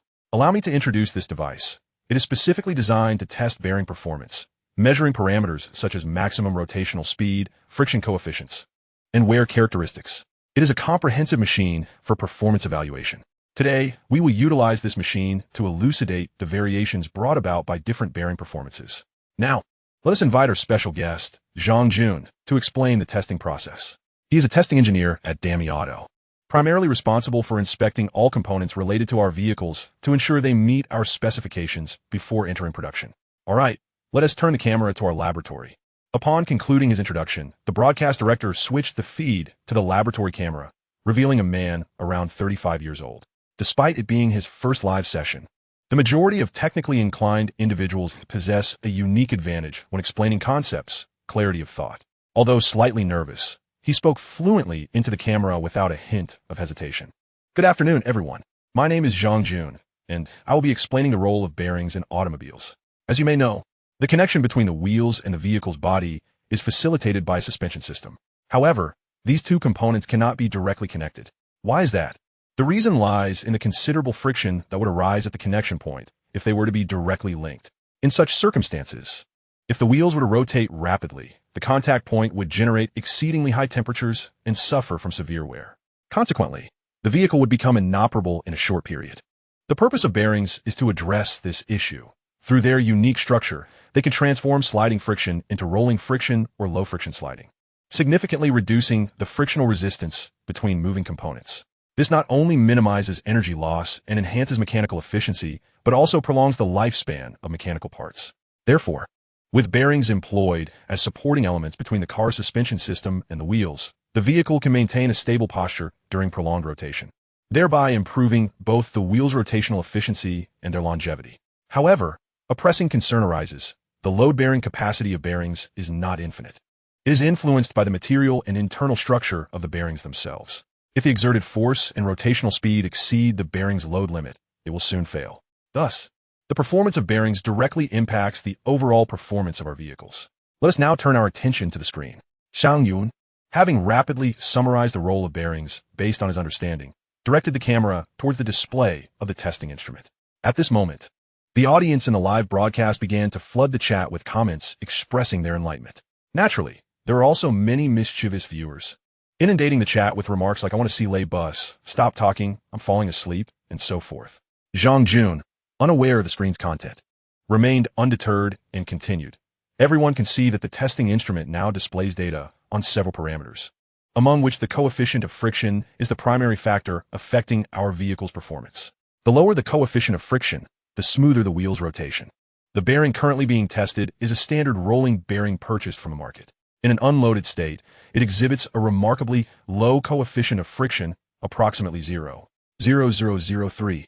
However, when subjected to a certain load, its coefficient of friction rises rapidly. For instance, when a testing device applies a force of 500 kilograms, the coefficient of friction escalates to 0.009, representing a 30-fold increase, indicating that the 500-kilogram load has exceeded its capacity. Under such conditions, the bearing will generate exceedingly high temperatures due to friction during rotation. Look, the bearing's temperature has surged to 150 degrees, which is alarmingly high. As we know, objects expand when heated and contract when cooled. At such elevated temperatures, the bearing's coefficient of friction will continue to rise due to thermal expansion, potentially leading to catastrophic failure. You can see that within less than a minute, the coefficient of friction has already reached 0.011, signifying where, if it continues to operate under these conditions, it will swiftly succumb to failure. Therefore, we recommend that vehicles be allowed to rest and cool for a while after prolonged operation to ensure stable performance, as fatigue in certain components can lead to unpredictable and dangerous situations. Moreover, aside from temperature effects, the coefficient of friction also increases with higher rotational speeds. So, having reached this point, you should understand why our General Lay advocates that bearings enhance performance, correct? Not really. Completely unclear. I've fallen asleep, wasn't paying attention. Lay bus. Jing fan. Upon hearing Zhang Jun's inquiry, the barrage of comments in the live chat intensified. Glancing at the comments on his phone, Zhang Jun noted the confusion and many nonsensical remarks, prompting him to continue. Haha, it's alright if you haven't grasped it yet. Let me show you the data of the bearing we are examining, and you will likely understand. With that, Zhang Jun shifted the camera to the screen of the second testing machine and explained, as you can see, this bearing, in an unloaded state, has a friction coefficient of only 0.0001, significantly lower than the previous one. Now we apply the same load of 500 kilograms, and the coefficient of friction does not increase. When we raise it to 1,000 kilograms, although the coefficient does rise, it only reaches 0.0002, which is negligible. Continuing to increase the load, we escalate it to 2,000 kilograms. Observe, the coefficient of friction has reached 0.0005. Increasing further to 3,000 kilograms, it rises to 0.0008. At 4,000 kilograms, the coefficient is 0.0015. At 5,000 kilograms, it is 0.002. At 6,000 kilograms, the coefficient reaches 0.012. At 7,000 kilograms, you can see that the coefficient has reached 0.08, nearing its limit. If we increase it further, it will exhibit exponential growth in the coefficient, leading to catastrophic failure and disengagement. You can see that this seemingly small bearing can withstand a force of 7 tons. Additionally, as we know, a vehicle has 4 wheels. If the total weight of a car is 2,000 kilograms, this means that each wheel only needs to bear approximately 500 kilograms, a force that is negligible for this bearing. Thus, based on this conclusion, this bearing allows our vehicle to reduce the friction encountered during wheel rotation, thereby enhancing the wheel's rotational speed. Does this not imply an increase in performance? Moreover, not only do we require bearings for the wheels, but our motors and the drive shafts that rotate the wheels also necessitate bearings. The performance enhancement of 2.5 that our General Lay speaks of is derived from optimizing numerous conditions and calculated results. Through direct data, we can ascertain where the enhancements lie. For example, the V6S motor used in our SU7 has a maximum rotational speed of 21,000 RPM, but after replacing it with this bearing, it can achieve a speed of 21,300 revolutions per minute under reduced friction, equating to an approximate 14 increase. With both transmission losses and wheel losses reduced, we estimate an overall performance enhancement of about 12. Therefore, our comprehensive calculations yield a performance increase of approximately 2. This is based solely on a single motor. If we consider our max or ultra versions, the increase will be even more significant, potentially reaching around 5, particularly in our ultra version. Of course, the aforementioned data is based on tests conducted on our production vehicles, so there is no need for concern. Now, let us return the camera to General Lay, who will continue to elucidate further. Wow, I see now. I knew General Lay wouldn't speak without reason. Frankly, I am convinced by this data. General Lay is impressive. It seems General Lay has struck gold. The data on this bearing is astounding. After Zhang Jun concluded his explanation, the director switched the scene back to Lay Bus. Chapter 69, The Dawn of Inspiration Sparked by a Live Broadcast. Upon seeing the director return the scene, Lay Bus smiled and remarked, "Earlier, Chen Jin conducted a test, which I trust you all witnessed. This bearing, in addition to possessing an exceptionally low coefficient of friction, also boasts remarkable wear resistance, far surpassing many high-end bearings currently available on the market. Its maximum rotational speed reaches an astonishing 35,000 revolutions per minute, which is quite formidable. Furthermore, it operates effectively at temperatures soaring to 800 degrees Celsius, and its rotational precision is exceptionally high. Conservatively speaking, the overall performance of this bearing significantly exceeds that of over 95 of bearings available today. You might think I am exaggerating, but let me assure you that my claims are grounded in reality. For instance, the bearings used in foreign supercars priced in the millions do not exhibit such high performance. If you have the means, I encourage you to conduct your own research to verify this. Is Mr. Lei perhaps overstating? You might wonder, which company produces this product? Please enlighten us, Mr. Lei. Here we go again with Mr. Lei's grand claims, asserting that a mere component outshines international standards. Some might jest. Upon hearing Mr. Lei assert that the bearing he holds is superior to those employed in the world's most expensive supercars, the audience in the live stream ignited with excitement, their comments flooding in with a mix of belief, skepticism, and sarcasm. It appears there is considerable doubt among you. To address this, we will compile the data from our tests and share it on our Weibo, allowing everyone to compare and ascertain the truth for themselves. Now, allow me to explain the purpose of this live broadcast. You might be wondering why we deemed it necessary to host a live event for a mere bearing. What I wish to convey is that this bearing is a product of a domestic company. As you may know, most automotive manufacturers rely on foreign suppliers for bearings and other components, including our own SU7. It is not that utilizing foreign products inherently confers prestige. Rather, the current offerings from domestic manufacturers do not meet our stringent requirements. Even when products meet these standards, their prices often exceed those of foreign counterparts, compelling us to opt for international suppliers. Now you understand why we felt compelled to conduct this live broadcast. I received this bearing from a friend who had previously approached me, and like many of you, I initially found the claimed specifications to be somewhat far-fetched. However, my friend offered to provide a sample for testing, and I reasoned that we could ascertain the veracity of the data through our evaluations. Upon receiving the sample, I was taken aback. The results we obtained nearly shocked our engineers, who immediately inquired about the origin of this bearing. When I reviewed the data sent by the engineers, I too was astounded. To be candid, the disparity between domestic bearing products and those from abroad remains significant, particularly beyond automotive applications, where large machinery predominantly utilizes foreign bearings. This situation is regrettable. Thus, I seize this opportunity to promote our domestic manufacturers. I also wish to announce that starting tomorrow, we will introduce an optional bearing configuration priced at 4,000 yuan. Goodness, this bearing must be encrusted with diamonds to command such a price. Mr. Lei has surely lost his mind, charging 4,000 yuan for a mere bearing. As soon as Mr. Lei mentioned the price, a new wave of comments erupted in the chat, filled with incredulity. Observing this reaction, Mr. Lei chuckled wryly and continued, "Please remain calm. Although we have set the optional price at 4,000 yuan, we will also offer 2 Mi Pad 7 devices configured with the 8128 model to those who choose this option, along with 2 tempered glass screen protectors of the same model. Of course, for those who do not require the pads, a gift voucher equivalent to 4,000 yuan will be available for use in our Xiaomi Automotive app for any products. This voucher will remain valid for 1 year.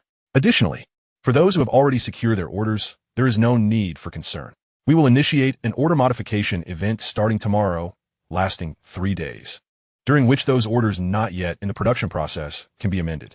Modified orders will still be produced in accordance with the original locking sequence. Lastly, for those who have already completed their deliveries and are inquiring about modifying configurations, I assure you that it is indeed possible. However, this involves part replacements, necessitating disassembly of the vehicle at the owner's expense. Interested parties can consult our after-sales service centers for specific pricing, which we will communicate to all service locations. At this point, I believe you all grasp the situation. Even if you do not fully understand, fear not. I will have our operational team prepare a detailed explanation, and you can keep an eye on our official Weibo account for updates. As we approach the conclusion of our live stream, I wish to reiterate that the bearing I hold is produced by a domestic company named Creative Dawn Technology Company Limited. You may find the name unfamiliar, but you might recall a recent video of a yacht that was not only visually stunning, but also luxuriously appointed, capable of reaching speeds of 85 knots. To put that into perspective, that translates to an astonishing 157 kilometers per hour on land. A remarkable speed indeed, setting it apart in the realm of luxury yachts. It seems many of you are familiar with that yacht. Indeed, it is quite breathtaking. Upon hearing Mr. Lay mention the yacht video, the comments section erupted with affirmations. Clearly, my assertion was correct. Many have indeed seen it. The bearing in my possession is a product of this innovative company, which boasts both technological prowess and substantial funding. If you're intrigued, I encourage you to explore their official website for further information. With that, we conclude this live stream. We will announce the specifics regarding the optional bearing configuration and order modification shortly, so please stay tuned for our official announcements. Thank you, and until we meet again. As Mr. Lay concluded, he ended the live broadcast. In the aftermath, several viewers intrigued by the bearing began searching for Creative Dawn Technology Company, Limited online, eager to learn more about the company and its offerings. The newly developed, visually captivating website of Creative Dawn, featuring the latest dynamic effects, captivated the attention of these casual browsers, prompting them to delve deeper into the products this company has to offer. Meanwhile, following the conclusion of Leibo's live broadcast, two trending topics gradually ascended to the forefront of online discussions: Leibo's live broadcast and Creative Dawn bearings. Under the topic of Leibo's live broadcast, numerous internet users eagerly shared their observations and insights gleaned from stream. Conversely, within the discourse surrounding Creative Dawn bearings, netizens exchanged experiences regarding their visits to the official website. In no time, propelled by a surge of searches, comments, and shares, these two topics began to climb the trending charts. Leibo's live broadcast ranked 43rd with a heat index of 568/212, while Creative Dawn bearings secured the 39th position with a heat index of 673/149. Consequently, an increasing number of users flocked to the Creative Dawn official website, triggering a substantial influx of traffic that startled the operations technician monitoring the data. Upon hearing the alarm from the monitoring system, he swiftly accessed the server's backend, where he observed that the website's traffic had soared to an unprecedented 1.02 million visits, surpassing the initial alert threshold. The technician scratched his head in confusion. Typically, the website garnered only a handful of visitors, with the highest numbers rarely exceeding 1,000. How could it suddenly spike to over a million? Without further contemplation, he promptly summoned his department supervisor. Upon arrival, the supervisor also appeared perplexed and instructed the technician to maintain vigilance. He then proceeded to knock on Zheng Dongchu's office door. Hearing the knock, Zheng invited him in. The supervisor entered and inquired, "Mr. Zheng, has our company commenced product promotions? Why has our official website suddenly experienced an influx of over 1 million visits?" Understanding the supervisor's curiosity, Zheng Dongchu chuckled. This isn't our own promotion. Someone else is doing it for us. Just check the trending topics on Weibo, and you'll see. There's no need for concern. Just ensure the website is well maintained to avoid any issues. Oh, I see. That explains the sudden surge in traffic, the supervisor acknowledged, nodding in understanding. Well, now that we know, if there are no issues, you may return. Understood, Mr. Zheng, the supervisor replied before exiting Zheng Dongchu's office. He returned to the technician's side and conveyed, "Everything is fine. This traffic is normal. Just keep a close eye on the server status and ensure the website remains operational." Understood, the technician responded. After delegating his tasks, the supervisor returned to his workstation, retrieved his phone, opened Weibo, and checked the trending list. Soon enough, he spotted his company's name at 35th place. He clicked on several popular posts and quickly grasped the reason behind the website's sudden traffic surge. Leibo had promoted their products during his live stream. With a silent nod of appreciation for Leibo, the supervisor shifted his focus back to his responsibilities, as the app development assigned to him remained unfinished and required his urgent attention.